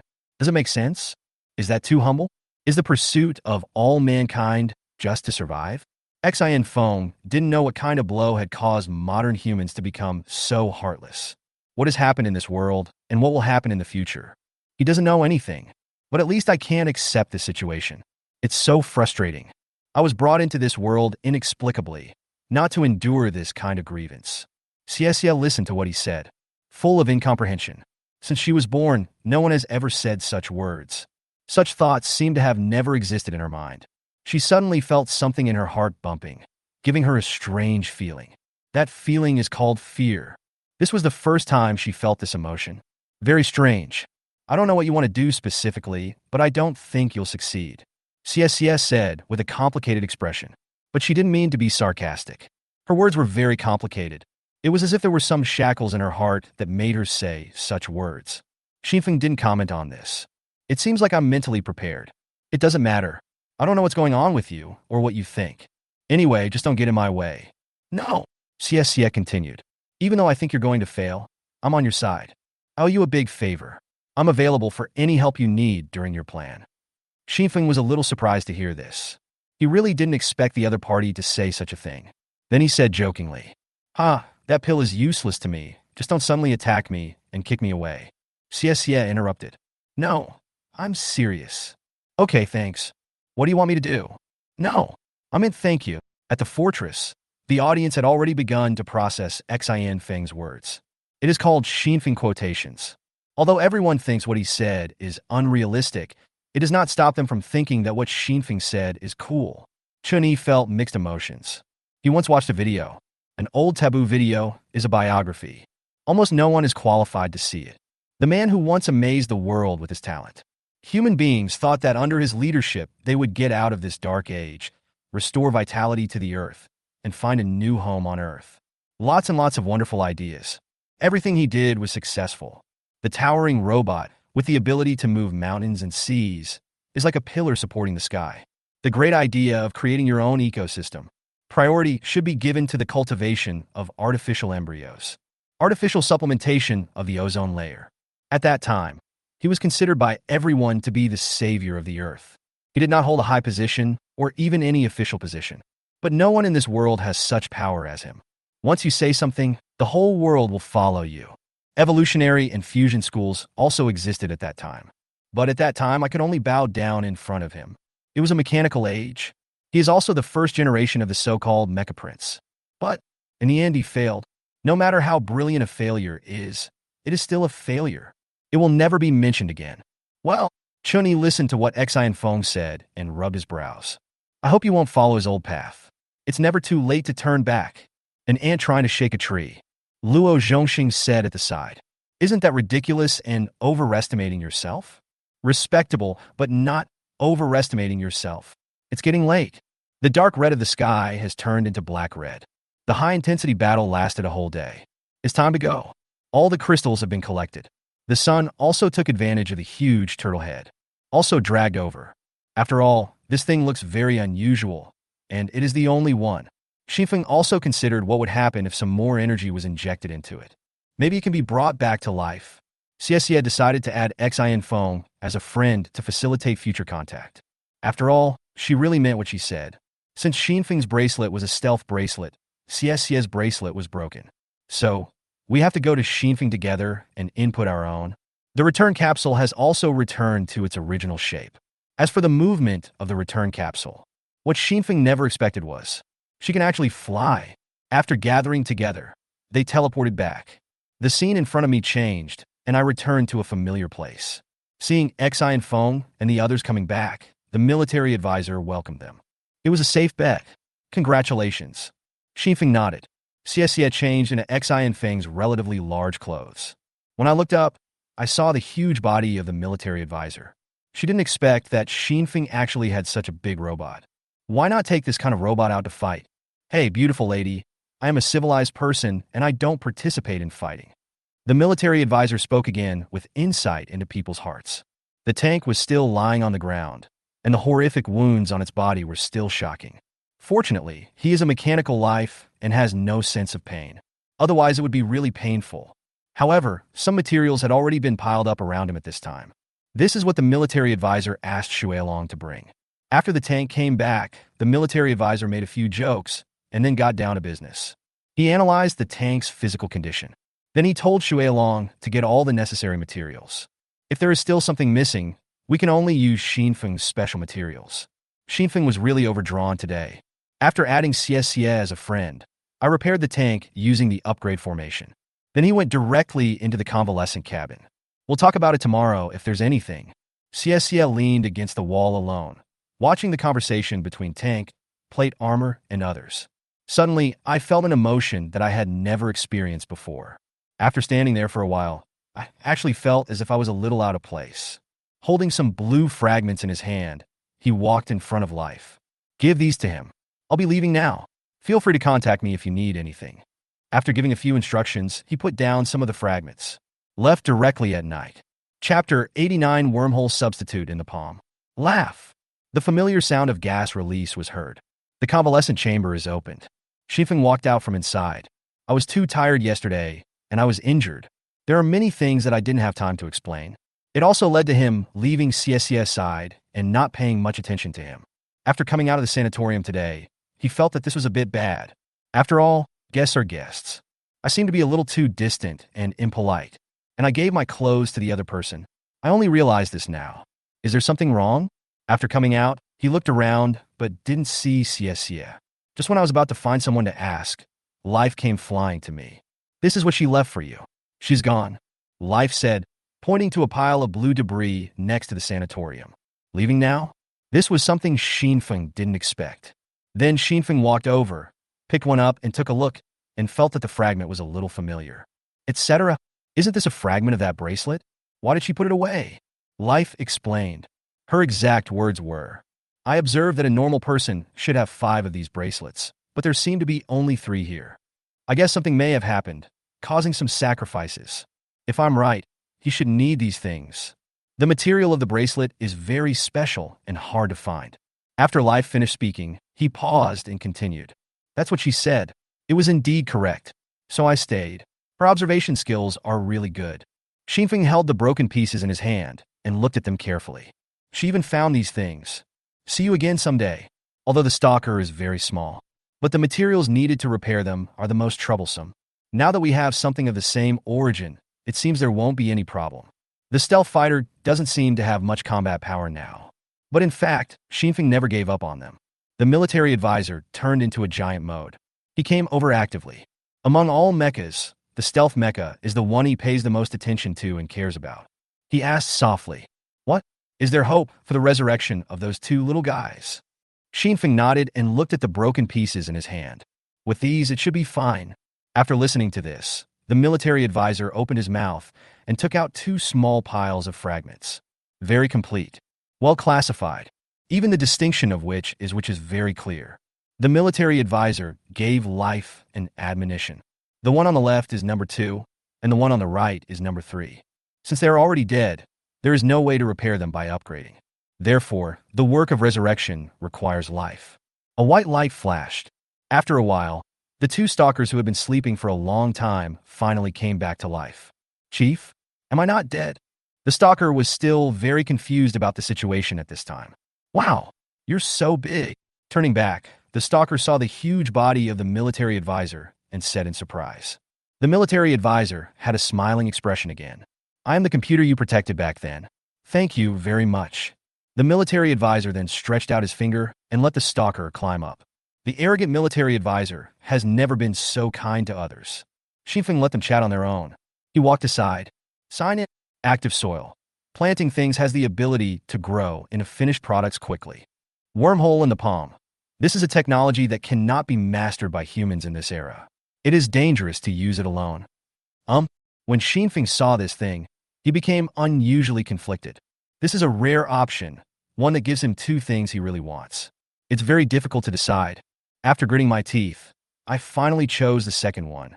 After all this description, technology that is currently impossible for humans to master. It's still very tempting.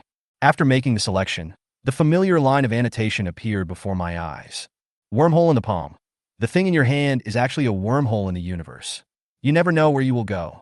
After the description was finished, a black ball of light floated above Xinfeng's palm. Shining black light. It turns out that black can also glow. From the outside, it has a soul-attracting feel. It's like seeing the universe. But this thing seems to be unusable. Xinfeng tried to put him on the ground. It was found to be hovering nearly 1 meter above the ground. It does seem to be a very rare thing. But the problem is that I dare not use it. Random travel, covering distances of many light years. Who knows where it is? And there is also the issue of time scale.